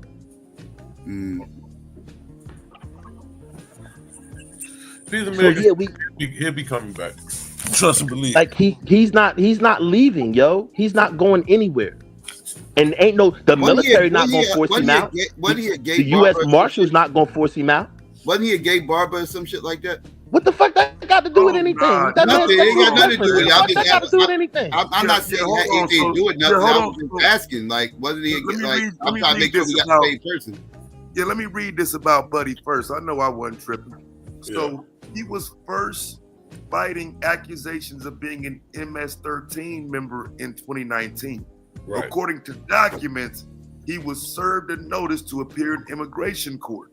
An immigration judge did find him to be removable from the U.S., but granted him a withdrawal of removal, which barred the U.S. government from deporting him to El Salvador specifically. Man, fuck him, nigga. Yeah. Man, y'all sound crazy, man. Y'all sound like a bunch of fucking weirdo crackers, man. Y'all sound fucking nuts, man. Y'all saying a motherfucker could take a motherfucker and put him in a jail somewhere forever because he happened to be a motherfucker who violated the immigration law. And y'all niggas said that nigga wasn't no fucking MS-13. That man wasn't no goddamn MS-13. Fuck y'all talking about. Y'all niggas ain't trying to tell y'all relatives that's Crips and Bloods. Y'all not trying to get them niggas deported. Fuck y'all talking about, man. Come on, son, let's go. Crips and Bloods. What Crips and Bloods got to do with this? Gangs. This nigga talking about he MS-13. He's highlighting that the nigga a gang. He's not a U.S. citizen, bro. That's the point. Man, I don't give a fuck that he's not a U.S. citizen. You can't take a motherfucker and put him in somebody else's prison because he violated your immigration law. How dumb do y'all sound? When you don't give a fuck that he. Come on, y'all don't sound right. That's not the point. What I'm saying to you is. What I'm saying to you is, even if he wasn't a citizen, he still deserves due process. Even if he ain't a fucking citizen. If he's not a citizen, that you scratch the Constitution part of it, right? No, he not. No, he don't, because he's in our country, and our country Constitution says that he's supposed to get due process. That's what our country Constitution says. A foreigner, if he's yes, a foreigner gets due process. Yes, Psycho, a foreigner gets due process. A nigga don't even get due process in this motherfucker. So oh man, now we talking about the racism aspect of our nation, but that doesn't change that we're deserved and we're warranted due process. This is the same nation, right? But just because they don't provide, it's a double wrong. They don't provide it to him and they don't provide it to us. It's a double wrong. It doesn't. It's not a contract. Write your congressman about it, then. Goddamn, get him up out of there, bro. On the right. My congressman ain't the one that's doing that fuck shit. She don't do that kind of shit. My congressman was on TV talking shit about Trump. Bonnie Watson Coleman stand up to Trump. She ain't on that fuck shit. She stand up to that nigga. Yeah. She did a whole fucking spill in the fucking car. She about that life. She from my hood, West Side, ride or die. Right to Supreme Court. Hey, Taz. But man, I want you to know we had 250 kids out of the football camp. Yeah. It was super cool. So let me know when your son ready. He gonna talk. All right. But all right. So you did get the information, everything you needed? Yeah, well, the flat for the camp. Well, you know, I upstood my cousins them nonprofit on the flag football, so I already know that.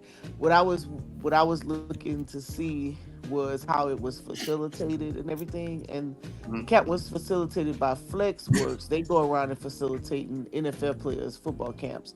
So I talked to the guy a little bit about it. But as far as the league, there's a national league. There's a couple national leagues so that you can actually join membership with and get involved with. to make it happen. So what state are y'all in? We all over. We in upstate, downstate, Upstate. mid-state. Okay. Yeah, so I'm I in look up. Brooklyn. I'll tell you which ones I'm they in are. Brooklyn. I'm just joking. I'm in Brooklyn. You fired, Marley. Oh, Yeah. What's going on? That's Dr. Mo. What's going on? How you doing? What's up? Let me Arthur, but back to the thing. I don't want to get too wrapped up into this El Salvador thing because I want to stick to the third term thing. Like again, okay. First of all, he's not going to be allowed on the ballot, right? If the second he tries to get on the ballot, the judges are going to smack that shit down because that's against the law. They not. How is he going to get in? If he's not on the ballot. The guy Acosta, it's a few ways. The guy that used to be on CNN, Acosta, he put one way forth. I gotta watch it again because I want to be correct in everything that he said. I kind of breezed through it because I was at work, so I couldn't really concentrate on it. But he gave one way, and my thing is, it's not about him being on the ballot. My thing is, he's gonna do. He's got to win it. He got to be on the ballot to win it. You gotta let me. Y'all gotta let me finish for once. Please, for once. Go ahead, man. What I'm saying is that it's not about him getting on the ballot. He's going to do something prior to that so that there won't be no election. What he's trying to do is where they won't, we're saying that, but he like, I all right, listen to what I'm saying, right? I get what y'all saying. I get it. I'm not for sure on this, but I just think the way that this man is going, the way that he's talking, the way that he's leading the administration right now, and the way that he's anytime he puts seeds out there on the ground and say this is something that he's thinking about doing, or people start asking him and questioning, we all be like, man, he ain't gonna do that shit. And then he turn around and does it. He turn around and does it. He's gonna try to stay in office. I'm not gonna say that he's gonna be successful. Trying and being able to do it. Right, I'm not gonna say that he's gonna be successful, but I'm saying he's gonna try. Okay, yeah. I'm not saying that he's gonna be successful, but he's gonna try. And to get him, a lot of things. You don't and to get him out of there, it's gonna take some serious shit. It's not gonna be no easy. He just walk out of there shit. It's gonna be some real crazy shit to get him out of there. He's not. We're talking about a motherfucker who caused a fucking insurrection when he lost. What are we talking about? We're talking about a motherfucker who sent 20,000 people into the fucking Capitol when he lost. What are we talking about? So there's only one plausible scenario, right? I gotta drop my baby off. I'm gonna mute up. I gotta drop my baby off. I'm gonna mute up. The only plausible scenario I could see is not Mike Pence, JD Vance winning the next election and then resigning. That's not going to happen. He can't even do that. That's not going to happen. He can't even do that. No, you can do that. No, he can't even do that. That's the only backdoor move he could possibly try, and that ain't going to happen. That's the only backdoor move he could try. Yeah, because JD Vance ain't going to win the next election. And I don't think JD Vance will hand it over to Donald Trump if he did one. If he did win,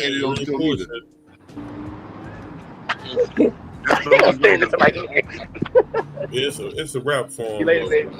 Hurry up. Like, why would JD Vance pass up his 4-year running president to give it to Donald Trump? Shit, he'll tell Donald Trump go fuck himself. Yep. And they ain't doing nothing but hurting themselves right now, man. They finna damn near sweep the midterms. Democrats, you know what I'm saying? This gonna be, they're gonna lose a lot of. Yo, he's not gonna leave office quietly. He's not. I believe he will. Okay, he can leave kicking and screaming, but he's gonna leave. He gotta go. He's not. They'll escort him. They'll escort him out the White House. Who's gonna escort him out? There's nobody in this country that's willing to jeopardize themselves. They will escort him out. Who? Y'all not telling me who that is? Who? The military will escort him out. In fact, they don't even need the military. Niggas. The officers at the White House will escort him out. Good morning. When it's time for him to leave, they will escort him out. They will not. It'll be just like the sheriff when motherfuckers' doors get locked down. It's time you got to go. Well, I had to rip money next week. Go tell that shit to the judge. The door's locked right now. Yeah, you got to go. Put all this shit out on the White House line. You got to go, bro. Like, yeah, he's not going to be here come February 2029. He's not going to be in office. Even them fucking Trump supporters is diehard fucking Constitution. And That's what I was saying. Yeah, even his own supporters are turned on him, man. Them motherfuckers is not gonna ride with him for no third term. Those right wing leaning libertarians will lose their shit if they start seeing some authoritarian shit going on. They will turn on that motherfucker, dog. The same motherfuckers that ran up into the Capitol building be the same motherfuckers that run into the White House if he tried to pull a third term. His same motherfucker that he freed from jail. Them motherfuckers will go get him up out of there. Like, hold on, who the fuck you think you're doing? They're gonna be, hold up, we talking about kings and all this other shit. Like, nah, you got some MAGA who will love that shit, and you got a portion of MAGA who will turn on them because of that shit. Hell yeah, turn on his ass. The majority of them gonna turn on him. And all the Democrats ain't gonna be having that shit. He's not getting away with that shit. Again, he's not gonna be on the ballot. I don't know nobody who will win an election not on the ballot. I don't give a fuck who they is. You're not on the ballot. You're not winning that election. It's not about the ballot, bro. I understand that he's gonna do something where he's gonna interfere with there being an election in 2028, bro. His whole administration, y'all listen, y'all saying that, hold on, y'all saying that his diehard, the niggas in his motherfucking cabinet ain't trying to go against him, and then y'all talking about the military. Y'all do know his Secretary of Defense is his man. Going along to get along after they not trying to go against him right now. Who they trying to get along with? They're trying to get along with him and MAGA motherfuckers. They don't give a fuck about nobody else in the country. These people are terrified of that man. You got motherfucking law firms that's been in listen, let me finish. You have law firms that's been in business for hundreds of years that capitulated to this motherfucker because they're afraid of his wrath. You got fucking Ivy League universities that's been established for 300 fucking years that's afraid of him. Their endowments are larger than our fucking GDP, and they're worried about this motherfucker. You're helping my argument though, Arthur, because these same people that you said are scared of his wrath, they're not going to sit here and make it to where he can do another 4 years when he's not supposed to do 4 years. They're on his side. They're afraid of him. If they're not going to stand up to him now, they're not going to stand up to him then. Wait, because come February 2029, he has none of that power that they're scared of. All that power that they scared of. They're not scared of him. They're scared of his people. No, they're not. They're scared of his people. They're not scared of him. They're scared of what he'll have people do to them. This whole Trump shit ain't about Trump. It's about the people that follow him. And the people that follow him is not going for a third term. They're not going to do shit. Actually, when they thought they was doing shit in January 6th, when they thought they was doing something in January 6th, actually, they was doing something to Ashley Babbitt, caught that fucking bullet in her head. Then all of a sudden, they wasn't doing shit no more. All of a sudden, all that rah got toned the fuck down. The second she got popped in the motherfucking head. They popped her ass, all them motherfuckers calmed down. They all fell the fuck back. That's not true. They stayed in the building. They stayed in the building until the fucking National Guard came. Right. Until somebody got popped in the head. Till they found no, they didn't. Ashley Babbitt got popped in the head early in the game. Them people didn't leave till hours later. That Ashley Babbitt shit is what not stopped them people. The National Guard coming in is what stopped them people. I can show the footage. It stopped them from going in that part, but it didn't stop the rest of the people that was. You know how big that fucking building is? They all left after that. Have you niggas ever been to DC and seen that building? But that was the only part that was protected, though.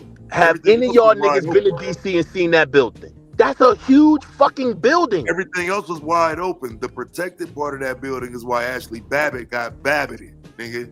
It was Babbitt. You tried to get into the protected part. Right. And that they all turned around, just like no, they did not. Psycho, they was none of them went in that room. Psycho, you're talking about one location. You're talking about one location in the overall.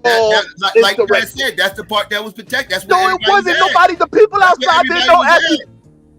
Psycho, the people outside didn't know Ashley Babbitt got shot. Everybody else, the people outside that was still trying to break into that building did not know that lady got shot. Like Taz said, the place where everybody was at, where they could actually get the people. Ashley Babbitt got popped, everybody fell the fuck back. Do y'all know how big that building is? There, in that hallway, in that staircase, they all fell the fuck back. Bro, do you know how big that building is? That little one area is a very small area to the overall size of that fucking building. Those people are the same exact people that will run into the White House if he try to get a third. They're no to keep him there. Like y'all sound crazy. They went in there because they didn't want him to lose. How do y'all sound? They ran in the building because they couldn't accept his loss. What are you talking about? They ran in the building because they couldn't accept his loss. They ran it. Let's put this in context. Y'all can all talk over me. They ran in the building because they didn't want to accept his loss. Let's put it in context, though. They ran the building because they thought the election was rigged. Because he lost. Like, go don't play no fucking game. Now, wait. What you're saying is they're going to run up in the building with no election being rigged. He's going to run up in the building just because they don't want him to ever leave. That don't even make sense, bro. That's different than them running up in the building. You niggas are sitting here saying that the people who ran into the fucking Capitol building on January 6th. Wait, can I please finish, GQ? Can I please finish? Can I please finish? You niggas are saying the people who ran into the Capitol building because Donald Trump lost the election. You can fucking play the semantics game, Psycho, and say, well, they thought the election was rigged. It was rigged so that guy lost. Because that guy lost. If that guy would have won, they wouldn't have said it was rigged. Oh, this is fucking terrible. It's not a semantic game. It's not semantic. Yeah, the whole thing was about stop the steal. They really thought they really thought the election was rigged. That's why they ran up in it. They thought the shit was rigged. I'm not saying it was rigged. I'm saying what they thought. They believed the shit was rigged. That's what they believed. Yeah. And if they ran into that motherfucker to protect the election in their head, what the fuck you think they gonna do if this motherfucker try to go without an election? They gonna run up into that motherfucking White House, the same motherfuckers, bro. Them motherfuckers are constitutionalists. If they real about that constitution, like it's gonna be like, let's put it this way: the motherfucker who popped off on motherfucking Donald Trump over the summer, the motherfucker that clipped his earlobe and shit like that, whatever the fuck they hit him in the ear, that was a constitutionalist ass motherfucker. That's one of them same type motherfuckers that ran up in January 6th. That's one of them type motherfuckers. That wasn't no left wing nut. That was one of Donald Trump people. That was one of them trumpets. Yeah. That was the same type motherfucker that ran up in fucking January 6th thinking the election was rigged. That motherfucker bust off a shot down Trump because he started seeing him as an authoritarian. That's what you gotta understand. Like these motherfuckers are weird. Like they not loyal to Trump like that. Like they loyal to a movement. Exactly. That movement existed before Donald Trump. Like remember, this is the Tea Party ass motherfucker. Party. There you go. Like, this shit existed before Donald Trump. Hell yeah, the motherfuckers be the same motherfuckers running there and get his ass up out of there, bro. The same motherfuckers, bro. Donald Trump, they start playing right now. They showed you that they don't play about the election. The motherfuckers is not. It wasn't because it was Donald Trump. They such Trump fans that they went. No, motherfucker, they thought the election got stole. Yeah, they believed that shit. They believed that shit. They was wrong, but they believed that shit though. Yeah, and if he try to go without an election, what the fuck you think they gonna do? They gonna lose they shit, bro. The motherfucker go crazy. They'll hang his ass. They're like they were trying to hang Mike Pence. They'll hang his motherfucker. Like it's like it's going to be, and to say it's not going to be an election, so that means the turn up is going to happen before the motherfucking shit. Because what do you mean it's not going to be an election? That means the turn up is going to happen in November. You think the country's going to be cool with it just not being an election? Man, please. How is that even going to work? All over the world. It'll be all over the world instilling elections and making elections and forming elections all over the world. But you're gonna say the same motherfuckers that do that not gonna have an election. Yeah, it's totally gonna be an election. It's totally gonna be an election. They ain't gonna stop that at all. I can't hear you off of your mute. Muted off. I'm lost on how you intelligent. Not that we want to hear this shit, but I'm lost on how you intelligent brothers don't see that the people who went in the Capitol on January 6th went in there because their guy lost. They didn't go in there, right? But it wasn't because the election was rigged. It was because their guy lost. They believed the election was rigged. They used the excuse that the election was rigged, but they went in there because their guy lost. They wanted to hang Mike Pence because Mike Pence wouldn't usurp the fucking Constitution and do some fuck shit to keep him in office. Because they believed it was rigged. But they know it wasn't rigged, and y'all know it wasn't rigged. I ain't saying it was rigged. I'm not saying it was rigged. I said they know it wasn't rigged, y'all. They know it wasn't rigged, bro. No, they believe that shit, Arthur. Arthur, they believe that shit. They believe it because they want to believe. They believe it because they want. It's no different than GQ saying that the bounties is not the same. He know what the fucking bounties is. He know that the bounties Arthur, is. We argued with them motherfuckers back then around that time. Arthur, you gonna tell me them motherfuckers didn't really believe Psycho, that shit and was Psycho, strange? we used to That shit, tear, Arthur. and Psycho, we used to tear them up, right? And when we got to the end of it, Psycho, they really didn't believe it. And you know they didn't believe it at first. At first, they believed that shit. At first. They believe that shit, bro. But You know eventually they knew it was a ruse too. Eventually they knew it was some fuck shit too. They believe that shit, man. And all I'm saying is, the bounties is not the same as getting a motherfucking channel flag, bro. It's the same. It's just not extreme. Reiterate on that. It's not It's the same. It's just not extreme. It's the same. It's the same exact thing. It's just not extreme. It's not the same. It's not the. It's how we do politics. Far left, far right. It's just not far left. Okay, if it's not as extreme, it's not the same. A first degree burn is not as extreme as a third degree burn, but they're not the same. But they're both burned. But they're not the same. They're both burned. It's a but burn. They're not the same. You gotta put the cure comb on it. But they're not the same. No, you can't, because the third degree you can't put that shit on. The burn cream ain't gonna work, bro. You're gonna have to go get a skin graft or some shit. Yeah, your skin done melted. Yeah, you're gonna have to go get a skin graft. Eventually on a third degree burn, your treatment will begin to. Eventually on a third degree burn, your treatment will be bacitration ointment, just like if you got a first degree burn. After the surgeries and the skin grafts. You need the skin graft and the surgery to put back something that's no longer there. But in order for that to heal, once you put it back and you engraft the skin, you have to use bacitration ointment to moisturize the skin and get the scar of the burn to similarly go away or not be as strong, my brother. Get the fuck out of here, Dr. Arthur. Yeah. All right. So Arthur.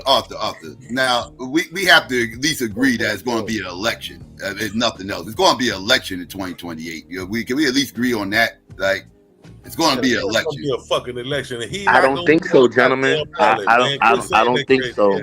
I don't think so, gentlemen. I'm sorry. I don't think so. I think that you guys are totally underestimating what this regime is about. I think you guys are like totally underestimating what and the crazy part about it is like we're just everyday regular people, right? But the motherfuckers who do this for a living, who've been lifetime diplomats and lifetime motherfuckers, they know for a fact that motherfucker not gonna leave. They know. They know for a fact. They're trying everything in their power to do things. They can try. I'm not going to say they're not going to try. They're not going to get it off because again, they're not going to be able to eliminate the election. The election is going to happen. Now this is my thing.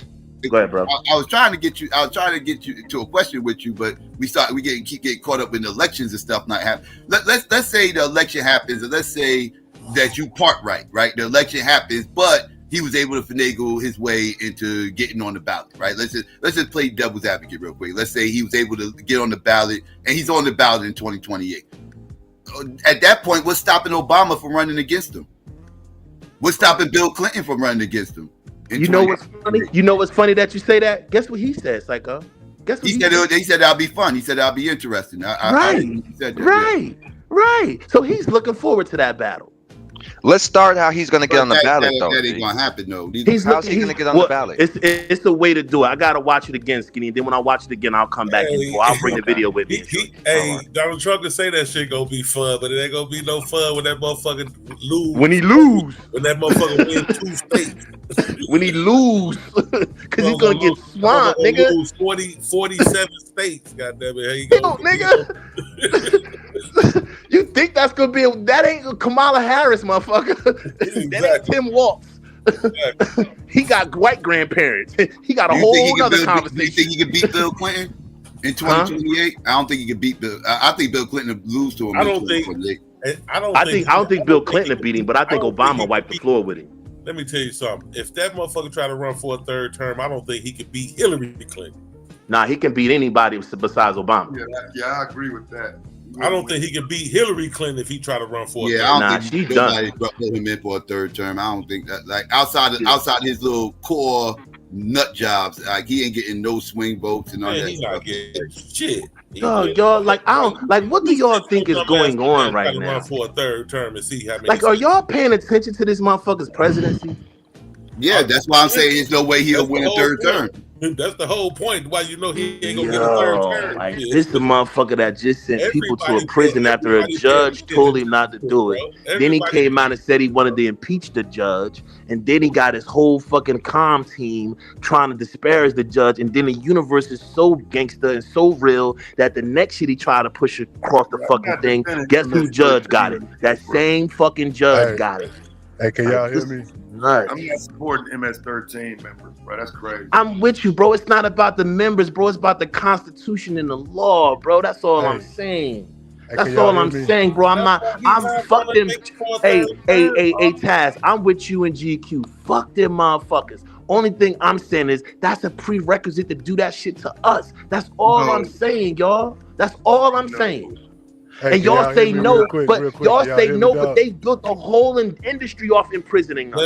And the problem is they never had international partners that would be willing to take their prisoners. Now, just to be on the side of this gangster, you got international partners that's willing to capitulate to this motherfucker and do the shit. We didn't have that before. The environment that we have now, we didn't have before. Hey, I ain't gonna be long, bro. Y'all, you just reminded me of something, dog. When y'all used to go on Mo Channel, man. Who's that crazy white broad y'all used to be going at it with, man? I bet her ass would run up in that motherfucker, dog. Shit, which one? It was a real crazy one, dog. Like this skinny, crazy looking white broad that used to be on Mo Channel all the time. No, she our girl. She our girl. The one used to wear the red hat, Psycho. A cool homegirl that gets drunk and tell everybody that she like me and you. She's a weirdo, I'm telling you. She only fuck with me and you, Psycho. You remember the white girl, Psycho, with the red hat, the skinny white girl. Oh, wait. You talking about that bad shit? Oh, yeah, I know. Yeah, well, she only fuck with me and you. Yeah. She only fuck with me and Psycho. That shit used to be hilarious, man. Y'all got it, though. My bad. She was fun, though, dog. When she get drunk, but she believed that shit was rigged. She thought that shit was rigged, too. Like, she believed that. Like, that's what I'm saying. Like, them people really believe that shit, bro. That's what Lou was saying. Lou was weirdo. Motherfucker running to the White House. He would have ran up in there.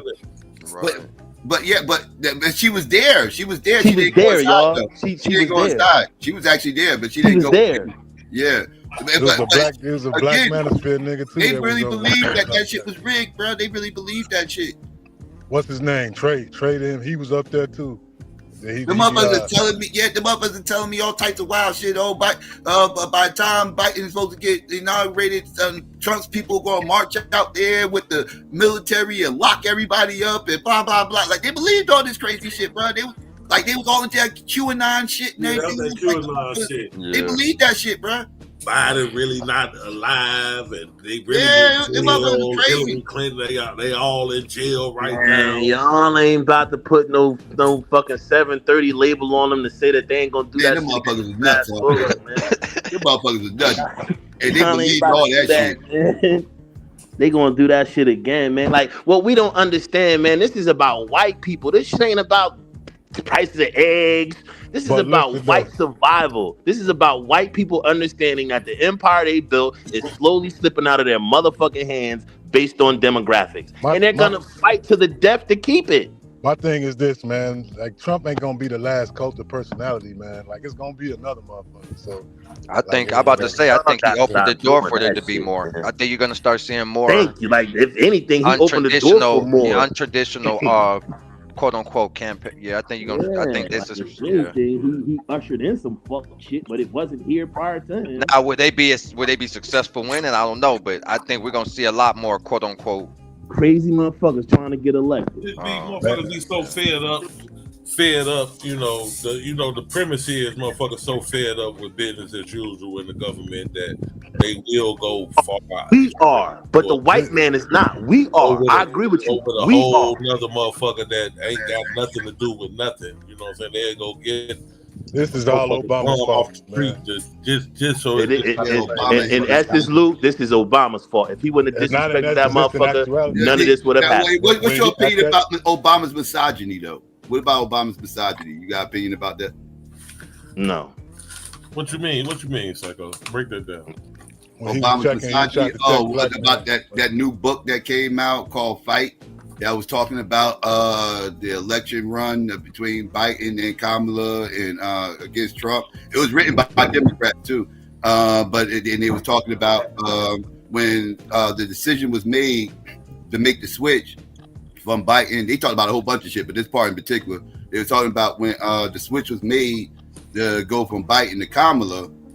Obama was not feeling that shit.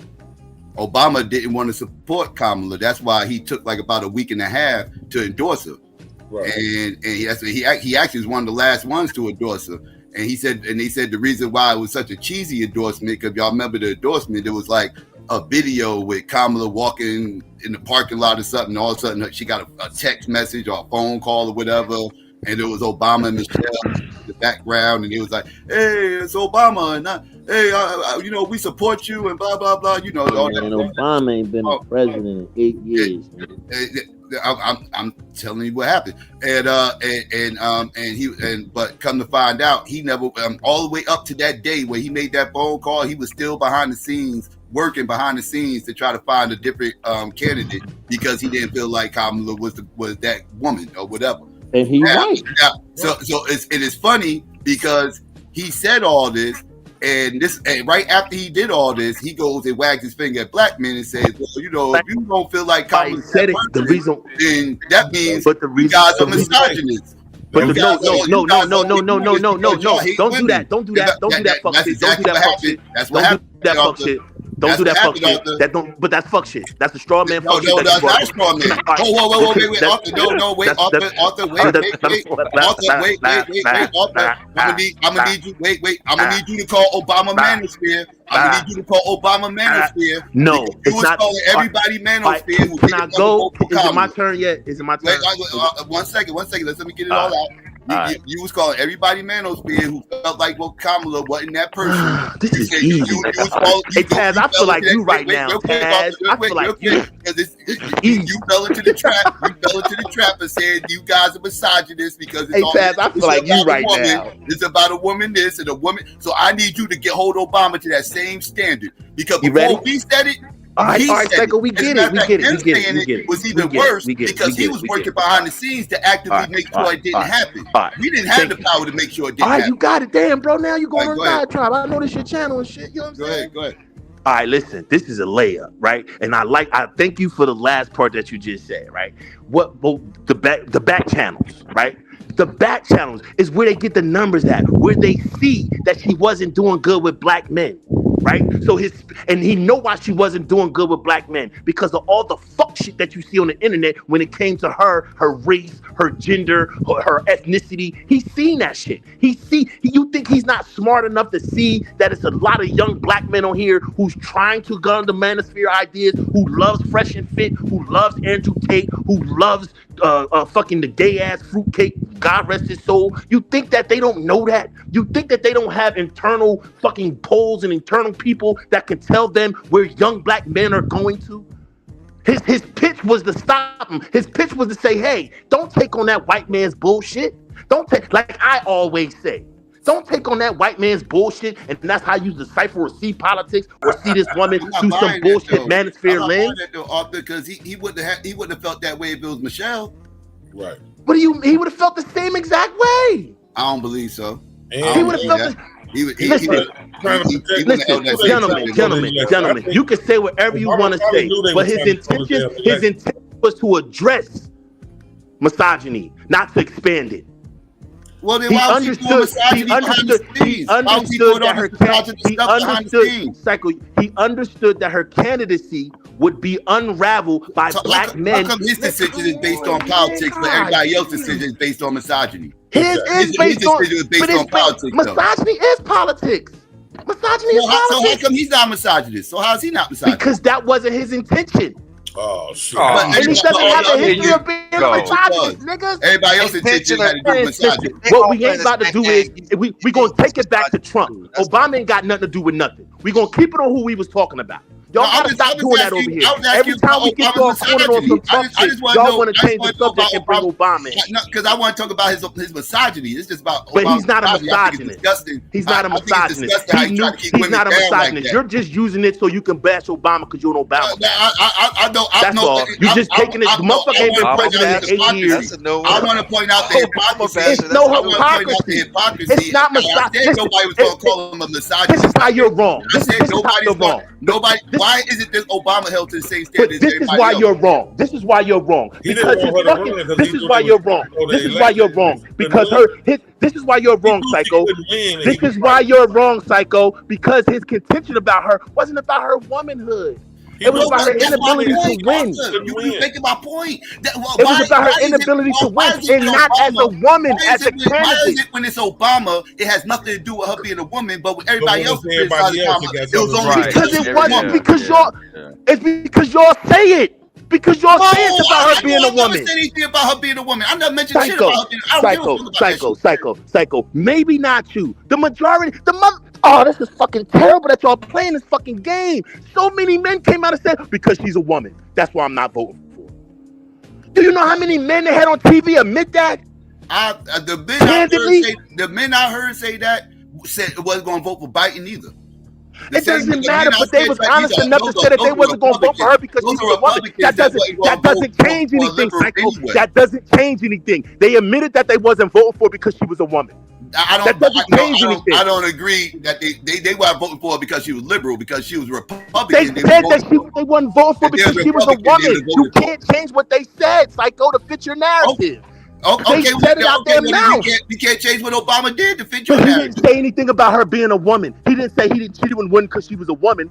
He said that her candidacy is not gonna have enough traction for her to win. But he was wagging his finger at a bunch of dudes that didn't say they wasn't voting for because they said they wasn't gonna vote for her because she was a woman. If that's not, those men in that barbershop they did say that. They did. Those men in the barbershop said that. Yes, they did say that. Those men in the barbershop did not say that. Yes, they did. Them niggas was like, man, she ain't gonna be able to tell. The men in the barbershop that he was talking to. Wait, Arthur, listen to what I'm saying. Those men in the barbershop that he was talking to did not say that about Kamala. Yes, they did. The one dude in the fucking chair said that. He said, man, what's she gonna do when she go up against a man in another country? The nigga said the shit. I heard that comment. I heard that comment before. The nigga said the shit. I did hear that. In that Obama clip. Yes. I don't know about next clip, but I've heard that since. The nigga that was sitting in the floor chair was like, what's she gonna do?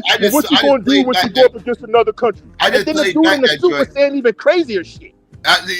No, what you're thinking, I don't know what you're thinking about. I didn't hear that in the Obama clip where Obama was up in there talking about some all you brothers out here who don't want to vote for her. I think it's because I think y'all think it's because she's a woman and she ain't. Why can't he have his opinion? Why can't that grown ass man have his opinion? Why can't I have my opinion? But okay, I can disagree with your opinion. Because I'm a misogynist. I can disagree with your opinion, and I know your opinion on Obama is based on that whole speech he did talking about black men with projection. He was talking about himself. Lying about a motherfucker that's not even president anymore, man, and that wasn't even his point. You're just trying to make some bullshit. That wasn't even his point.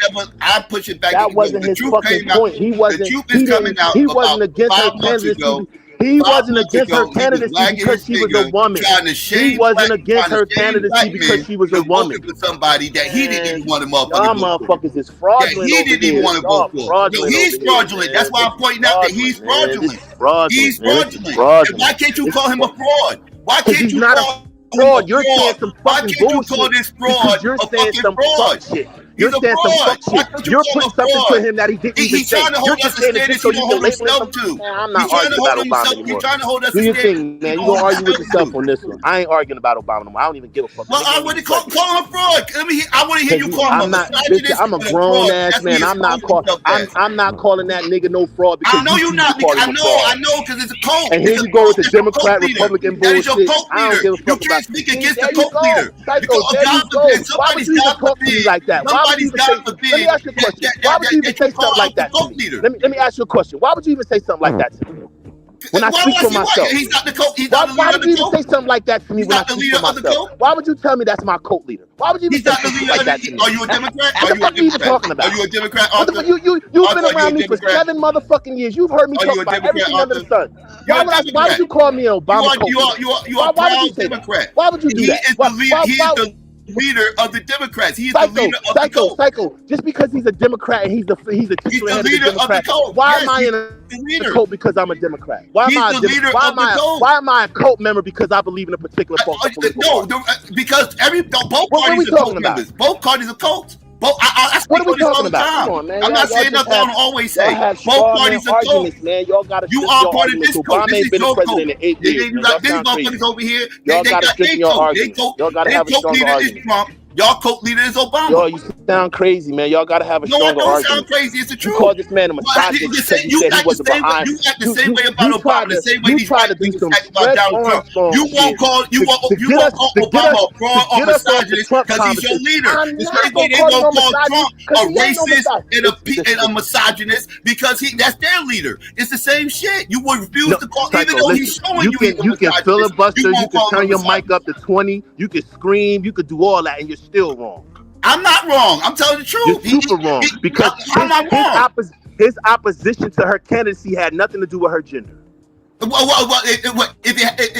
people not His voting for him, opposition to her candidacy had nothing to do with her gender. If people wasn't voting for her because they was misogynist, then he's more of a misogynist than the motherfuckers who didn't vote for her because he's a Psycho, woman. you sound crazy, man.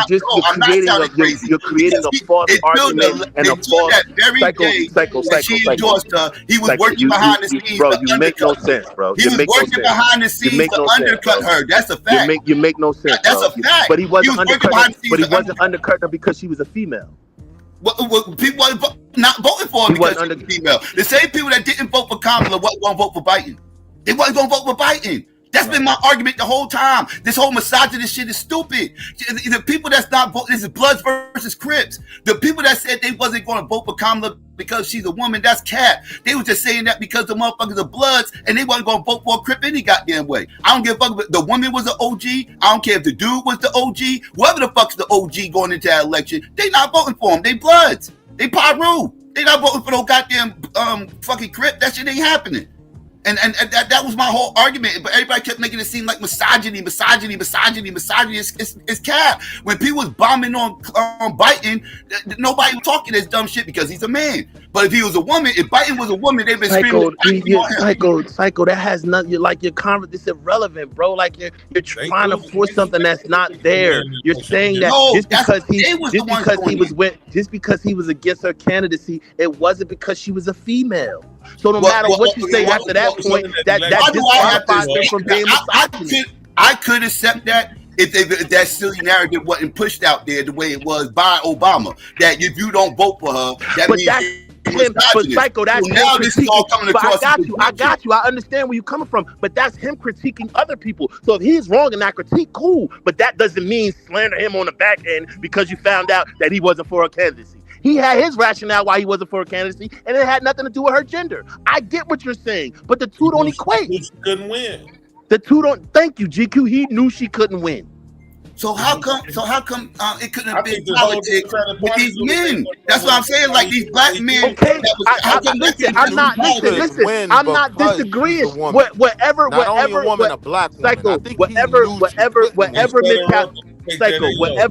whatever logic he had, right? That's his logic, right? And he's wrong for trying to put that on other people. But for the most part, he was right. I'm saying on a strategic level, I don't think he thought that as a black woman, right? I think he thought that was more of a sacrifice. Like, they're not willing. You're drilling down even more, Will, but I wasn't going there. I'm with you. You're drilling down to more. I agree and disagree with both of y'all. I'm like kind of in the middle. You're drilling down. He's a sacrificial lamb. Like, I don't think it's misogyny from a standpoint of thinking thinking they wasn't gonna win that election. Well, nobody gonna beat the motherfucker. Nobody. Nah, I ain't gonna say that. If she would have picked Josh Shapiro, she would have beat him. Please. If she would have picked Josh Shapiro, she would have beat him. I'm telling you, niggas. That nigga got the secret sauce. I'm around him. He got the secret sauce. He got Josh Shapiro is a loved figure in Pennsylvania. And you know what's funny? Guess who Obama was trying to get to run? Josh Shapiro. Instead of her, exactly. So what does that tell y'all? That he knew from his internal workings and him paying attention and him being the titular head of the Democratic Party that his best motherfucking player on the bench was a motherfucker named Josh Shapiro from Montgomery County, Pennsylvania.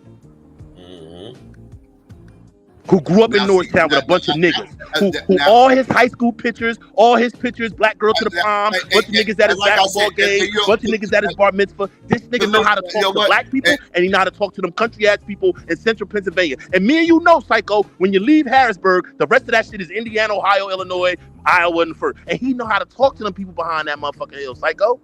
Josh Shapiro, I'm not even arguing this from a strategic I don't think that was his running mate.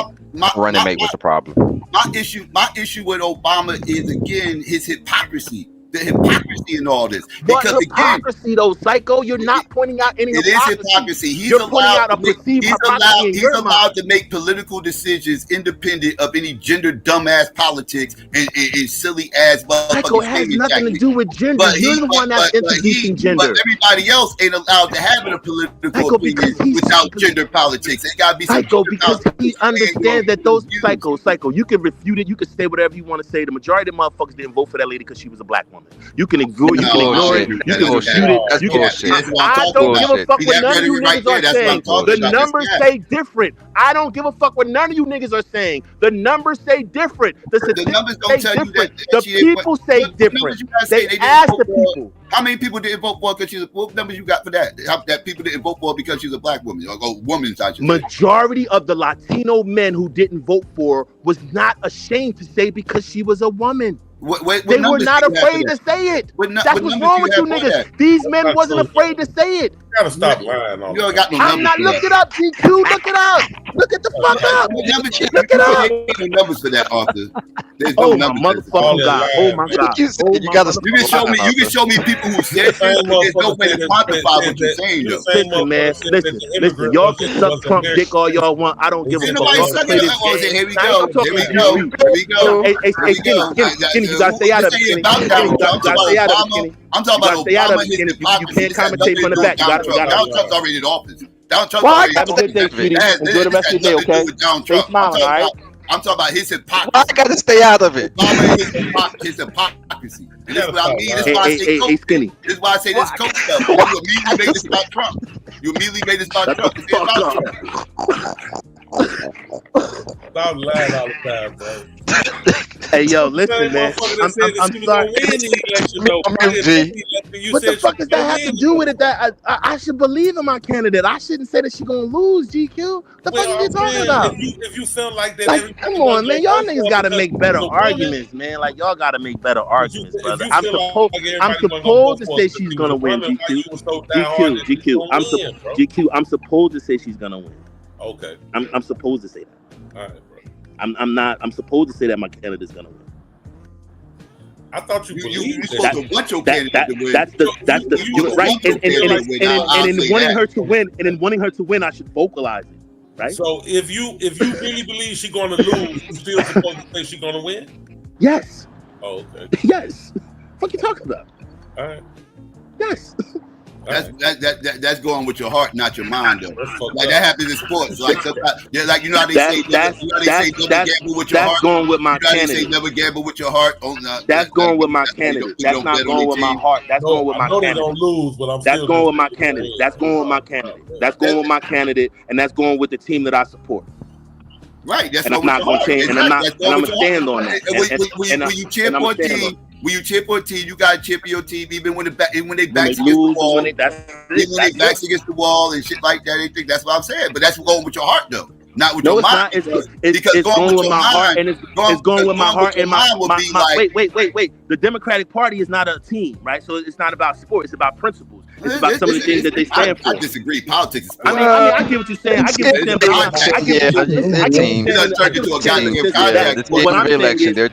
you're saying in the sense of that. But what I'm saying is, I believe in it on my principles. I believe in on what I stand on as well, not just my heart or not just fandom.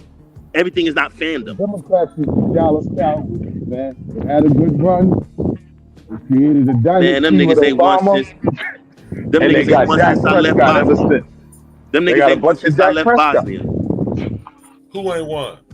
Dallas ain't won since I left Bosnia. Oh, Dallas.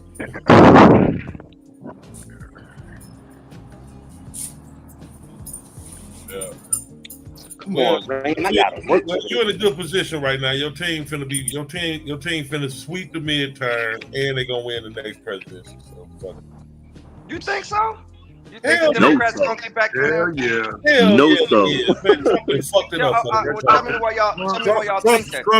Trump then threw the whole Republican Party in the garbage can, bro. Yeah, they got it. They're going to lose off.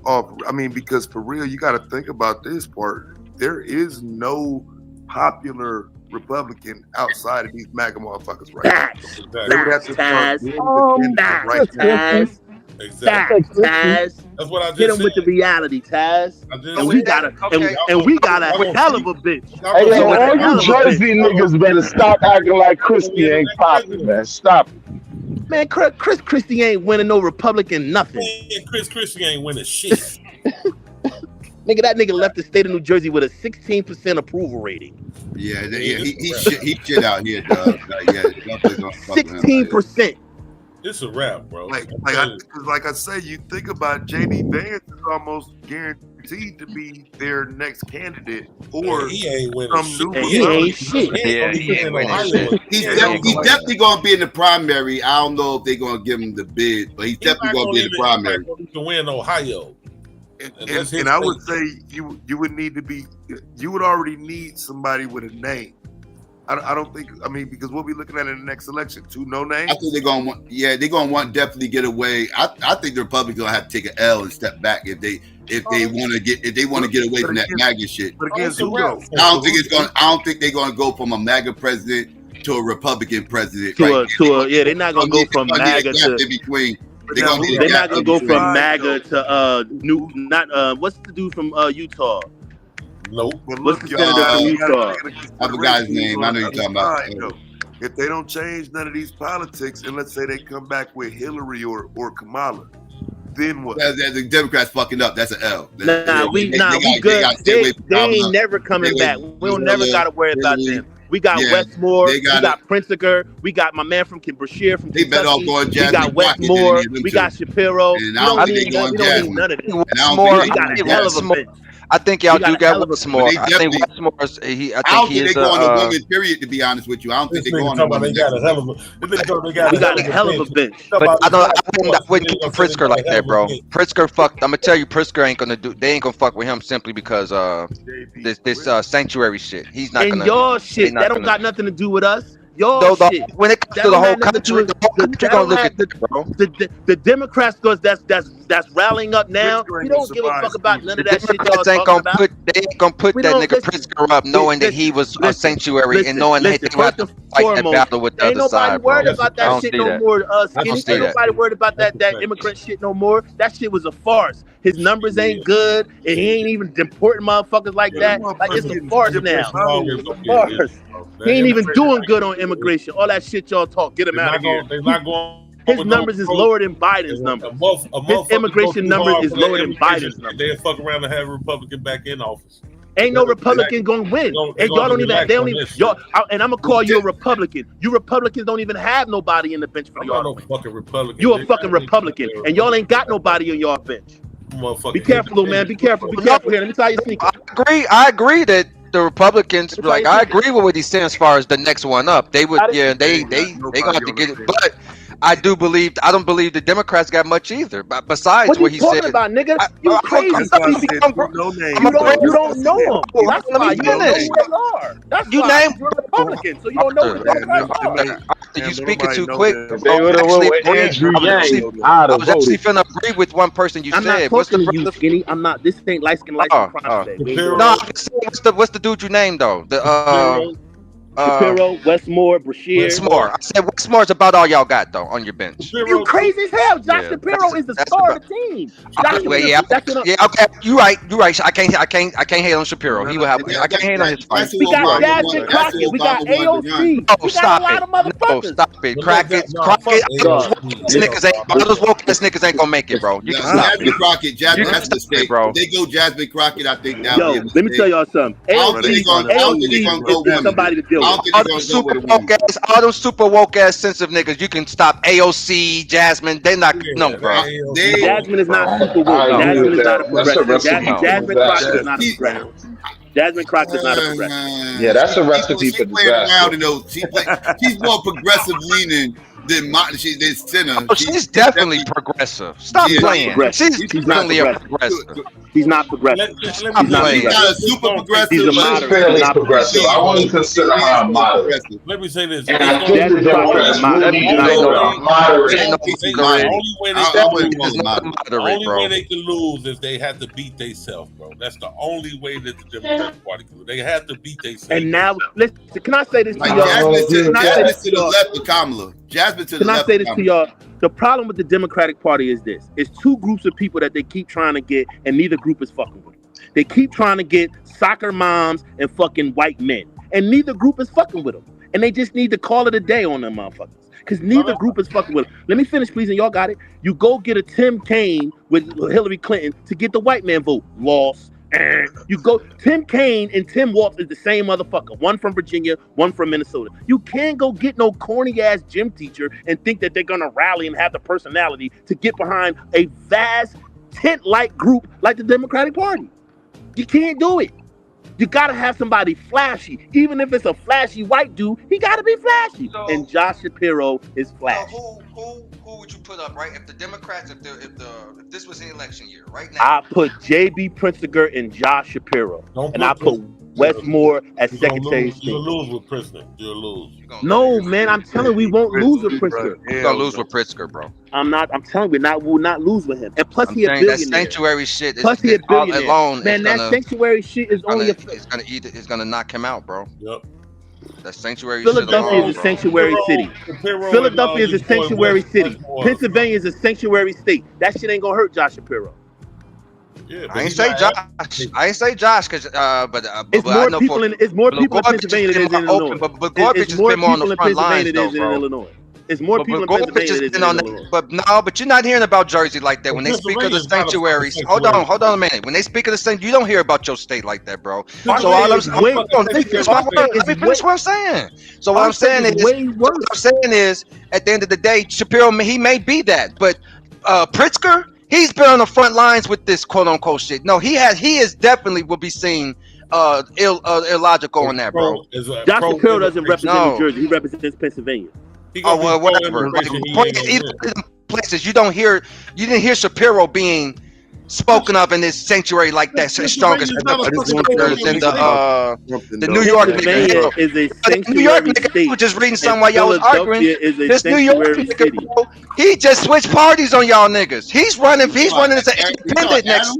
Yes. My love, how are you today? It's because of that sanctuary shit. He doesn't have to leave the party, bruh.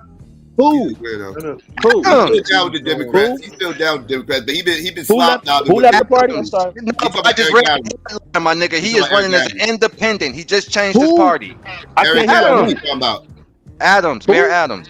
Man, that nigga ain't never getting back in office. What are you talking about? That nigga I'm just telling you, bro. The people that I'm just telling you what's happening with these sanctuary niggas. Bro, he's running independent because nobody in the Democratic Party is going to give him any money. None of them are stars. If you have an Andrew Cuomo, the Cuomos are the fucking the dynasty of New York, right? The Cuomos are they're the political family of New York State, right? Like they're the king and queen of my New York lifetime, State, right? You know, Mario Cuomo is the king of New York, literally. Not Biggie, not Frank White. Mario Cuomo is the king of New York. They're y'all dailies. Right? Go ahead. So if you had Andrew Cuomo running for mayor as a Democrat, Eric Adams has no fucking chance in hell. So he has to leave the Democratic Party because nobody's going to support him on the Democratic Party. He got $66 contributions. So again, like I'm saying though, fam, I know what y'all saying, right? But honestly speaking, can you call anybody that y'all named a star? Josh Shapiro is a star. Wes Moore is a star. I would say that nigga. Josh Shapiro is a star. I'll What's say the name? Shapiro. Brashear from Kentucky is a star. From Kentucky? Yes. What's the name? Brashear, the Democratic governor from Kentucky, is a star. The only thing He's a working star. it's not going to take much to beat. It's not going to take much for them to win. They just can't beat themselves. Like I said, as long as they don't beat themselves, they cool. Yeah, I agree because I think they're going to cakewalk through the midterms. Yeah, I think they're going to take over the House in the midterms. And like you said, barring the fuck up. But then again, I said that going into the 2024 election. I said, bar the fuck up, this is a layup. They should win this motherfucker. No, and sure enough, I knew nobody. I knew no motherfucking body beating Donald Trump, bro. Nobody. No, that was a layup, dog. That motherfucker had all the fucking. I didn't. Once Biden did that, once he did that debate performance, it was no longer a layup. That's what sunk y'all. Yeah, it was no layup up to that point. Exactly. Yeah, once that game came on, that was it. But if y'all would have did a primary like y'all should have done, and you would have probably got Josh up in there, right? And Josh could have possibly won a primary. Who knew he was in that bad of a shape? The Democrats knew. They mentioned that. I'm talking about outside of that interior shit, Psycho. Wait, real quick. I agree with Psycho on that one. Yeah, they was talking about that in the book too. Like, forget about all the Obama stuff. They also were talking about that. They were talking about how they been knew for well over a year that Biden was fucked up, and how they was in the cover up about Biden's condition and everything else. Like, they knew, dog, but they being loyal to Biden. I got you. I agree. But what I'm saying to you is, if the voting Democratic public, if the public knew, if the staunch Democrat public knew, we would have been like, yo, y'all gotta get him out of here. Yeah, but that's the Democrats' fault. Right, so they hid it. His internal people hid it from us. Right. Yeah, so what I'm saying to y'all is, if they wouldn't have hid it from us, the whole party, because the party knew. Well, I ain't gonna say the party. Party. The book was talking about it. The book was talking about it. They even said if you go back and you pay attention to when the debate happened with Biden and Trump and everything else, they said all the big top wig Democrats, they all watched the debate in their houses by themselves and this, that, and third. He said normally when a debate like that happens, so they had some idea of what was going on. Party. They knew it was going to be a train wreck, so they wanted to be alone. Exactly. They knew what was going to happen. I can go with that, but I still think. But I mean that happens with everybody because they did it with Ronald Reagan. Like they concealed Ronald Reagan. Ronald Reagan was more successful at it. You get what I'm saying? Nobody really it was obvious, he wasn't successful at it. We just didn't have the they went about him every time he did a speech. He said the same thing over and over again. They called him on it a few times. Right, and the fact that he ran, and that's what again, he ran that second term with Bush as the motherfucking leader of the country. I'll say it again: if Joe Biden had just stayed on that ticket, they was gonna win again. I'm telling you, they weren't. The American people would not have kicked out the incumbent. I don't think Donald Trump would have. I don't think I'm gonna beat. Hey Taz, I would agree with you if he didn't. Taz, this is the only point of contention, Taz. That debate performance, man. That debate performance was after that he was cooked. Bad, bro. It was too bad. He was played up a lot. You don't take nothing but a commercial or two. He was cooked regardless. I got some good PR. Can I say this though? Can I say this on Taz? It was Arthur too. His wife stood in the gap. This nigga, his wife kind of stood in the gap on the. You get what I'm saying? She did kind of. Especially in the background, she was kind of doing a lot of the work, bro. She was the main person covering shit up. I agree with something that Taz just said though.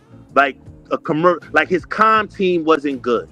His communications team wasn't good. That was another weakness that they had. They didn't communicate very well. They didn't communicate their successes. They didn't communicate his fucking amazing economy. They didn't communicate his transportation bill, his infrastructure bill. They didn't communicate very well. And like Taz said, all it would have took was some propaganda, a few commercials, a few things showing him a little more sprite, a little more vigor, a little more spry, and I think it would have kind of turned the tide. So I kind of agree with Taz. They should have had you running the campaign because that didn't overshadow the immigration crisis, the 2 wars. Let's not forget. Let's not forget what happened right after that debate. Right after that debate. Right after that debate. Let's not forget what happened. He got nipped with the gunshot. That was either further made it like, oh yeah, we got what? Say it again. Remember, he got shot right after the debate. Like that was like a week later. That goes to Taz's point, right? The symbolism of that picture, and then how they propagate and use that picture as symbolism. His comp team used that picture. I think at some point we gonna have to come to the understanding that there were votes lost because there was a woman on that fucking ballot. They don't want to believe it. I don't believe that. They don't want to believe you, Taz. I think it's the woman thing, Taz. I just think they had the wrong woman. They don't want to believe the wrong woman, bro. All right, well, name me the right woman. They said Hillary Clinton was the right woman. She didn't win. She was the right woman. She didn't win. She didn't win. She ran a fucked up campaign. They said Geraldine Ferrara was the right woman. Hillary fucked up her layup. Hillary won the popular vote and still lost the down. She fucked up her layup. She had a layup and missed it.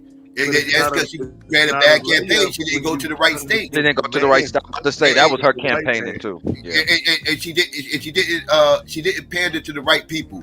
But she still won the popular vote. You don't run for presidency and don't go to Wisconsin. Popular vote, but you don't run for president and don't go to Wisconsin and Ohio. That's why I said she ran a bad campaign. That's what we said. That's her fault. But it wasn't because she was a woman though. She was a woman, right? She got it's partly because she was a woman, though, fellas. It was partly because she was a woman. Fucking up the country. How she fucked up the country? She was not in office. I didn't say she did. I said the Democrats spent 4 years fucking up the country. They didn't. The country is the best it's been in years. What are y'all talking about? Y'all lying. Our economy was the best shit ever. What are y'all talking about? Y'all lying. When Hillary ran, y'all are lying. Our economy was the best that we had in 50 years. Unemployment was high. Everything was good. What are y'all talking about? Y'all lying. Y'all lying. The only shit y'all talking about is that immigrant shit. Y'all lying. Y'all lying. Y'all just saying anything to say anything. Immigrants. Inflation at an all-time. Inflation was not at an all-time high. You're lying, motherfucker. You're lying, motherfucker. Inflation had nothing to do with presidency. You're lying, and this is why we need to. And this is why we need to go in the community and teach people so that motherfuckers like you don't get away with lying. That's why we gotta teach our black children about politics so people like GQ don't get away with lying. Wait, I think we talking past each other. Wait, GQ. Which woman are you talking about? You talking about Kamala or you talking about Hillary? No, I said the Democrats spent 4 years fucking up the country. You talking about Kamala? Wait, so you talking about Kamala then? Are you talking about Kamala? Joe Biden and Kamala. Yeah, that's what I said. Okay. The country was at its best. You're lying, motherfucker. Okay. The economy was the best that it's been in 50 years. The numbers was, you're lying. You're lying. You're lying. You're lying. You're lying. You're lying. You're lying. The country was in its best position. The country was in its best position that it's been in 50 years. You're lying. You're just a lying Trump supporter. You're a lying propagandist Trump supporter. You're a liar. You're lying. The economy was the greatest. I'm not listening to no fat nigga from Chicago say that the country was fucked up and he has no fucking nowhere. I'm not doing that. I'm not listening to no fat nigga on no panel say that the country is fucked up and he has no metrics to say it. Yeah. That's stupid. You're a fat nigga on the panel lying. There was no metrics to say anything that you're saying. No, it is a metric. None. The metric is man, fuck you and your immigrant shit, man. Don't nobody give a fuck about that. That's the metric. The result is the metric. Dumb motherfucker. Stupid big nose bastard. That's the metric. The metric is the result that Donald Trump is still the fucking president after all the horrible Donald shit Trump ain't the about president about none of that That's shit the you metric. talking about. He's Donald still Trump the is the fucking president because we live in a racist white mishandled the nation, and the presidency white people in for this 4 country years. feel They had very 4 vulnerable. Poor years. white people like him, poor white people they who are had 4 racist like years, him bro. felt vulnerable. The You country was in its understand best they had position. 4 years? Listen. They His had 4 economic years to numbers. make Listen, his American people economic forget numbers about are the Donald best Trump. numbers. His economic numbers are the best But numbers this country to has the seen in 50 contrary, years. The country has seen in 50 years. he You're mishandled lying. You're a the fat presidency. liar who's trying to pin this If you on wouldn't have some flooded immigrant us, shit. You're if lying. you wouldn't have You have flooded us with immigrants, understanding I of how believe a they country could have won works. the That's election. why you're saying the country is failing. Wouldn't have You flooded have us no with understanding of immigrants, how I it believe works. they could have Your won if country we would've wins got when your reelected. economy wins. Your country wins when your citizens are employed. Your country wins. flood us Not with no shit about no immigrants, fucking immigrants. gonna be Crying able to about a win bunch of people who country this is. Ain't no You coming back. crying about motherfuckers who nation this I is. understand This what their you're saying, shit. but you know, wasn't no coming This back their from that. shit. Wasn't no coming This back their from shit. This is their shit. You have no idea what you're talking Yeah, about. no, I None. know exactly- You I know just exactly propagate a what bunch of bullshit. You don't, because when we asked you to put the economic numbers up to say where it was a bad country, you can't do it. When we proved to you that inflation was caused by businesses, you don't want to believe it. So what the fuck can we do? It don't matter. We're proving to you that you're wrong. It don't matter. We He can flooded prove us to you with that fucking his immigrants, bro. economy That's why and the I'm nation trying was to get you doing to much better under him us with than it was immigrants. doing under Trump. You flooded We us can with prove that. immigrants, bro. You flooded We us can with prove that the country was doing better You under him wasn't than it gonna was under win. Trump. You wasn't gonna We can beat Donald prove it. Trump because you flooded the country with immigrants. We can prove it. We can prove it. You weren't gonna do We it. can prove it. Fuck you talking about? We can prove that the country was doing better under him than it was under Trump. Well, why they didn't win? because we live in a racist white fucking country where white people feel like they're vulnerable, so they want their white savior to go around the world and kick people and say white man is back. The American white man is back. Because that's all the fuck he doing. Is running around the world saying that the American white man is back. That's all he doing. Lost 4 years before. You're right. The same white man lost 4 years before. People knew that he was a Because they had 4 years, and they had 4 years to because make his people wasn't organized. They The had people 4 behind years him to- wasn't they had organized. 4 years He wasn't to make running the against American a people woman, forget bro. about him, but they didn't. I do mean, it. hey Taz, they don't want to hear you on that point. I agree with you. They don't want to hear you on that point. What'd you say, Taz? I don't agree It with was that at all. because he wasn't running against a woman, bro. Like it's one thing Joe Biden said, and I Yeah, I don't do think agree Joe with him Biden on would that. have beat him. That motherfucker Biden said I would've beat him before. I don't think and nobody I would've beat him again. He wasn't. Now It wasn't again, gonna happen this time. Joe Biden definitely wasn't gonna beat him because he was the face of a flood of. And to be honest, I still maintain if it wasn't for COVID, he wouldn't have beat him in. He wouldn't have beat him in 2020 either. But see, when you say Obama's misogyny, bro, that like I don't know how you spoke to it because you brought up the Obama's misogyny point. Obama's misogyny is a reflection of why she never had a shot. Right. No, she didn't have a shot because she got. She didn't have a shot because she was a bad candidate. She was a bad I just think spot. she was a bad She was candidate. No, she wasn't a bad candidate. She just didn't have time. She wasn't a bad candidate. It wasn't just Obama. I highlighted Obama because his whole comments about about you're a misogynist if you don't vote for her. But it wasn't just him. Like Biden did not want to turn it over to her. It took him a while to endorse her. He put her in a bad spot because when he announced that he was going to be stepping down, he didn't immediately throw his endorsement behind her. She was behind the scenes calling him, asking him to support her because she gets support. And this, that, and third, and he was like, "Well, I don't really want to do it right now. I'll do it on Thursday. I think it's like on a Monday. It don't matter if Jesus would have brought the clouds and endorsed her. Nobody could have endorsed her. No. Understand. I'm telling you what how she felt. And I don't disagree with her. She felt like well, you putting me in a bad spot because you're not giving me immediate endorsement. That means you kind of like iffy on me. And if I'm your number two and you sign me off to be your number two, I should get your immediate endorsement. I shouldn't have to wait. And he made her wait because he wanted to do his little victory lap, right? He wanted to have his whole moment where his retired jersey moment where he sits in the middle of the court and everybody raise up to the Raptors and all this other shit. Like he wanted that moment, so he wanted to make her wait in order to get his endorsement, and he put her in a bad spot doing that shit. Like a lot of motherfuckers put her in a bad spot. He wasn't sure that he was gonna pick her, but he was forced to. To be fair to Kamala, she was in a bad spot the entire time. The majority of people didn't even not think he in was a gonna bad fix the problem. spot. No. Yeah, she was. She didn't have a lot. She didn't have a full. She didn't have a full campaign. Right, she didn't have enough team to build up steam and momentum. That's my She only. actually would have been better off if she actually would have been better off if she waited to 2020. Think about this. Think about this. She didn't have a primary. She didn't have a primary. If I was her, I wouldn't have ran that. I wouldn't have ran behind. But she didn't have a primary, and she had 100 days, and she still almost came to the almost won. She was in a bad spot. She was in a rough spot. She would have lost in the primary. Yeah, she That's what I'm saying to you. The fact that she didn't have any of those things and she just had to take the mantle. We've never seen that before. Her run was unprecedented. Politically, the best scenario for Kamala, politically, the best thing that could have happened for Kamala if she would just, if Biden would just rolled that shit out and she took waited. that L, and then she'd have had 4 years. It'd been 4 years of Trump. You would have gave people a chance to miss the Democrats, and then she comes back in 2028.